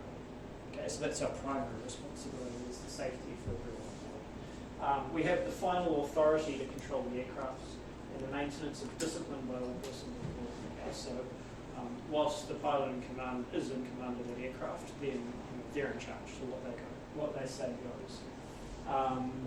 And they're responsible for compliance with all relevant rules, regulations, blah, blah, blah. Except where, in an emergency and interest of safety, immediate action in breach of requirements, regulations and rules is necessary. Okay, so what that says is if it's safer to break the rules than it is to comply with them, then the pilot's allowed to do that. Okay? But they've got to be able to justify it in the land. So emergency situations, you all know those transponder codes. Urgency would be a pan-pan call, just like you would have looked at in flight radio. If it's an emergency situation, distress, the aircraft's on fire, it's a single engine aircraft with an engine failure, that would constitute a mayday call. Okay. All airfields have an emergency response plan. This is a little copy of ours, so this is a pinboard in the instructor office with the sequence of events and who we need to designate to what in the event of an emergency. Okay, so there's a bunch of stuff we have there. Fuel shut-off stop, holder of pilot's vest, an emergency response backpack, and a bunch of fire extinguishers. Do you guys all know where those fire extinguishers are? Just outside the front door. Cool. And there's instructions by each one as to which kind of fluid or foam you'd use depending on what the substance is. Alright, emergency phases. So basically there's 3 different phases for an emergency at an aerodrome. Local standby, full emergency, and aircraft emergency. So if a pilot is experiencing an emergency on board their aircraft, they're going to notify the air traffic service of the emergency and they'll be asked to nominate the desired phase of readiness. Okay. A lot of the time, the air traffic controller will just assess based on the situation what phase of emergency that the aerodrome needs to be. So local standby is phase one. So emergency services remain at post, but they're aware that there's an emergency. Okay, so there could be a requirement for them to be active. Full emergency, so airport and community services, rendezvous, medical facilities and police make preparations as well. Okay. And then aircraft emergency phase brings all the emergency facilities into action and it's declared when an accident has occurred at or is in the vicinity. Okay, so it's almost like the accident is happening or has just happened, whereas full emergency is just before it, and local standby is just having everything on standby. Okay.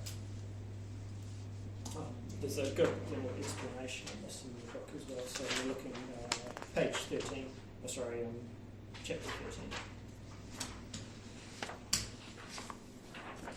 13. Alerting service, so we looked at that for flight following, and you file a flight plan, which includes search and rescue as well. Aircraft accident, so this comes under part 12 of the of the rules. Part 12 details the requirement in an incident or accident of the pilot to notify the CAA. Okay, so if you have an incident or an accident, you need to notify the CAA as soon as possible. The easiest way to do this is just online. Okay, it's one of the first things which pops up when you open the CAA website, is to just have a report an occurrence.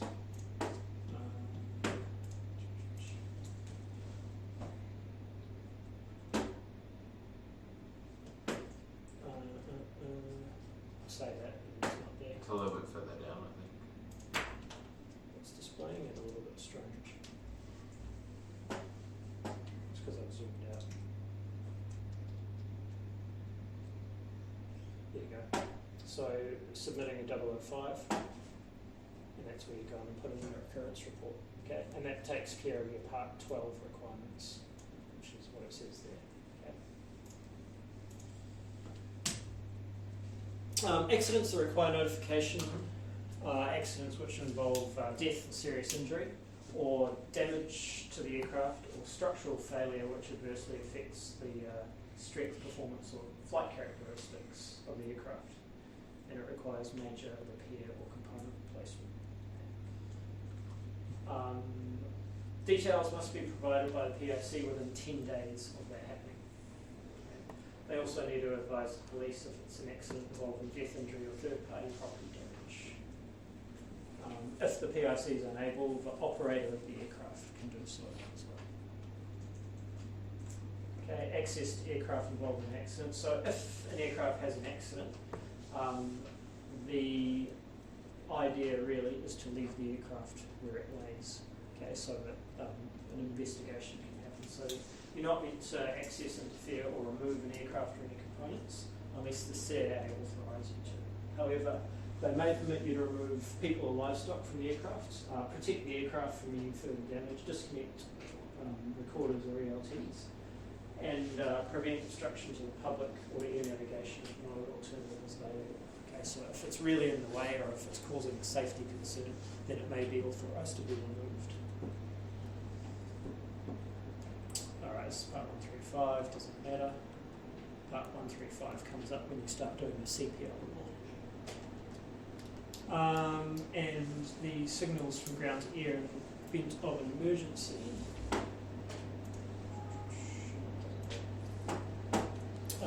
It's in the book as well. Ground to air emergency signals uses the same reference. So you want to look up Gen 3.6.